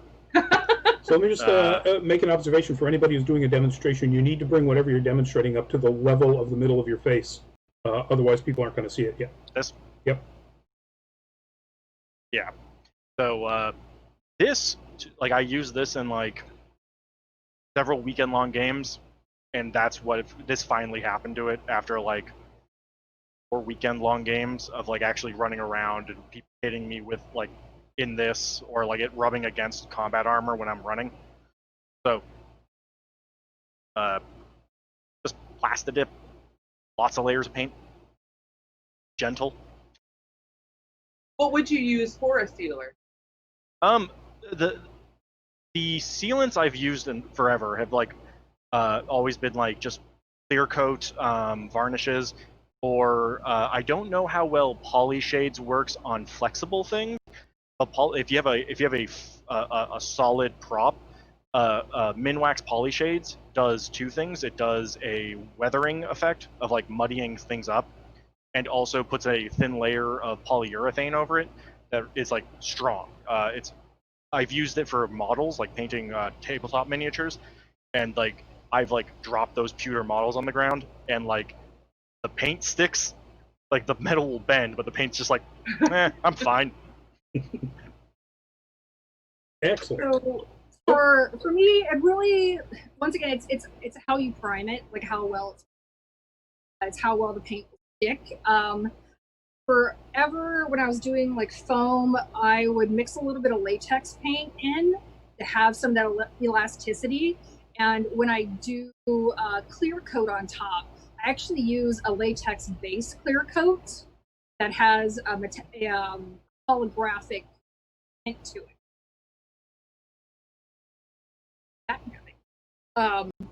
This is actually the LED foam. I was like, wait, what's plastizoid? And got about 5 layers of plastidip where the white lines aren't. The white lines are unpainted, and the rest is metallic latex mixed with a little bit of metallic acrylic added on, and then it was covered in a base clear of acrylic mixing medium with a little bit of latex holographic mixing medium, and then I very carefully took up all of my paint tape. Yeah, it's it's about how you prime it. There's a couple different ways. I know at Michael's now, just blows my mind that they sell specific paint for foam that's said to be like latex-based foam paint. So I'm like, okay, that's new. And awesome for cosplayers. Yeah, I'm just like, I think I would have murdered somebody for this like 8 years ago. There's while we're talking about this, good important thing, because it's kind of similar, is PVC. If you use PVC in your costumes, or any sort of plastics to prevent things from scraping off, because like PVC does not like to hold like spray paint or primer. Vinyl dye. Like AutoZone, like go to any automotive store, you can get vinyl dye, which is a spray paint that molecularly, like it actually is like intended to bind to vinyl, which PVC is polyvinyl carbonate or whatever. Chloride, yep. So it'll actually bind to the plastic, and then you can use that as a primer to then paint off of. That's cool. I didn't know that about PVC pipes. That's very cool. All right, so we're moving on to our next question. I've lost it. Oh, there we are. Another anonymous question. What's the best makeup products and techniques for complete skin coverage, like Nightcrawler or Twi'lek? No. Yeah. So you hate yourself. Let's assume that these people don't hate themselves, but really want to know. So okay. Here's a process. Not end up looking like you have measles the next day. We have all made the mistake. Okay. First, you're gonna need primer and barriers. So yeah, barrier spray is super important. A lot of major makeup companies make a barrier spray, like Maron, Graftobian, a lot of theatrical, Krylon. So let me get the term barrier is there because when you put it on, it creates a barrier between your skin and then the makeup you're putting over it. So basically, a lot of these makeups are super pigmented because they're expecting you to wear them for a long time, and it's such a drastic change in color difference because you're going from pasty to blue, or whatever beautiful color you are to whatever beautiful color you're going to be. At times, if you don't wear something to protect the natural texture of your skin, especially those of us with pores the size of moon craters, it can seep into the pores, and the next day you look like a dot-to-dot painting. What a primer does what most of us wear under makeup all the time anyways, fills in any nooks, crannies, cracks, and helps settle makeup correct all the beautiful imperfections in our face. And what barrier spray does is helps that, but also keeps all that massive pigment seeping into those cracks, corners, and crevices and finding a new home for the next week to 10 days. Yeah. Also, barrier spray, once it's against your skin, it helps stick the makeup to the barrier spray. It's a little tacky when you apply it. You have to spritz it. You have to let it dry with a hair dryer or wave whatever around, and then you can start to apply the makeup, and the makeup will cling a little bit more to the barrier spray. Also, if you're like every other mammal and you have body hair, you get a full body shave. Also, I highly recommend exfoliating your skin a couple of days beforehand. It just helps out with it. There are two types of makeup I recommend. There's easy way, and then there's hard mode. Easy way is cake makeup, which I actually have right here, which is a lot of people that do like Laura Olympus do, where they go to the website We Love Colors. They get a color matched set of tights, gloves. They only have to paint from chest up. Best idea. Right. Best idea. If you can, honestly, skip the whole body. If you're going full body, it takes at least 6 hours. So be prepared to wake up at like 4 a.m. at least. Want to be at the con by noon. It's a long process. So really, bodysuit of spandex does wonders to not shiny. Yeah, matte, and it does wonders. But you will. So you're continuing to paint yourself. You'll continue to layer barrier spray, then paint, barrier spray, then paint until you get the solid color that you're looking for, and then you'll finish it with barrier spray and pat it with talc or baby powder or setting powder. What I have, I'm actually at my makeup now. What I have is one of the easier ways I recommend people that want to do like chest up is the Mayron Paradise paint palettes. They're water activated or really any liquid activated. This is just like a refill for my large palette because I haven't refilled it yet. This just came in the mail. Looks like this, and the best way to really apply it is one of these bad boys. Just get a disposable one on Amazon, Beauty Blender. Yeah, the makeup sponge, because it's forever going to be this color from now on. Only ever going to be used for this color. And I don't use water to activate it. It's a super fun way we do it. We actually use mattifying setting spray or more barrier spray to activate this, because it keeps it drying faster and faster and faster, and you can get an even coverage super quick and super fast. And when you're doing a paint, you're going to be doing even body paint or even just face paint, it's not just going to be one color. You're going to get like 3 of these. You're going to get a medium color, a dark color, and a light color. One for the whole face, one for your shadows, and then one for your highlights. Because you just don't want to be like one blueberry. Like, no. So contouring is important when you're... Okay. You can contour with powders as well, but keep adding powders and powders and powders. It's looking a little bit ashy. Just remember, you're no longer your normal color. You're now pink or purple or blue. So it's kind of harder to find those in large bits to do contour, so it's easier to use these. And you can just play with it. Never do your makeup for the first time at the con. Look at me. Looking at myself. Also, don't forget about doing regular beauty makeup when you're doing a body paint. Like, also, don't forget to do eyeliner, do your waterline, which is where you pull your eyelid down and do the inside, do your contacts first, just basics of makeup. Your If you're a fangs in guy, that. if you're a guy, do it too.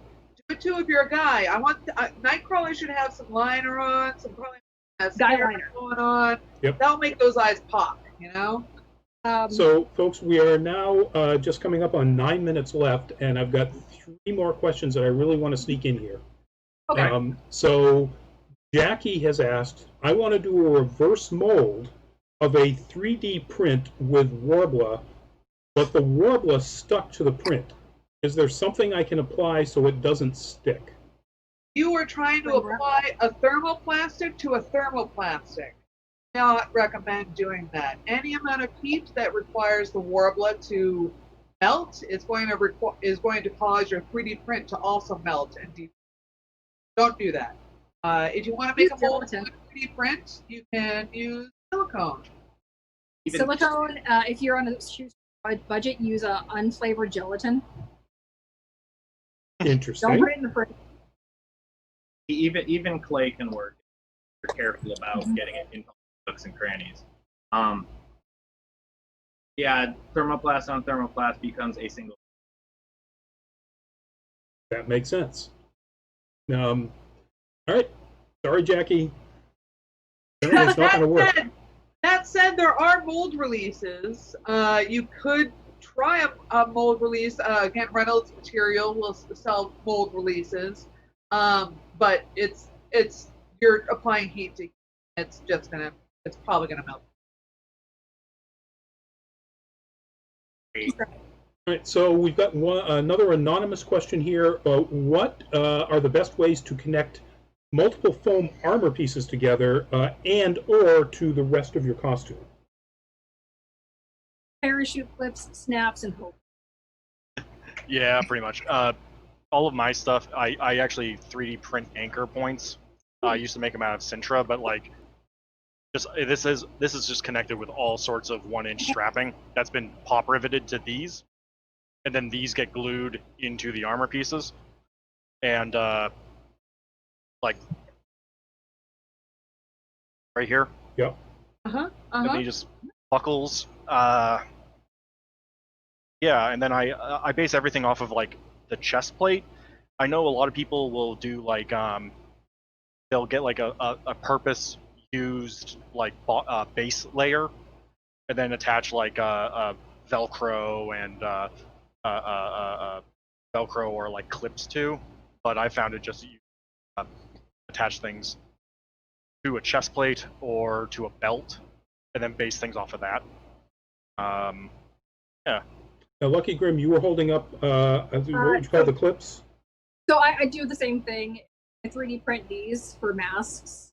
So when I do masks or anything that needs to be put together using tension, so like adding pauldrons that are held together with the elastic in the back and they go underneath things.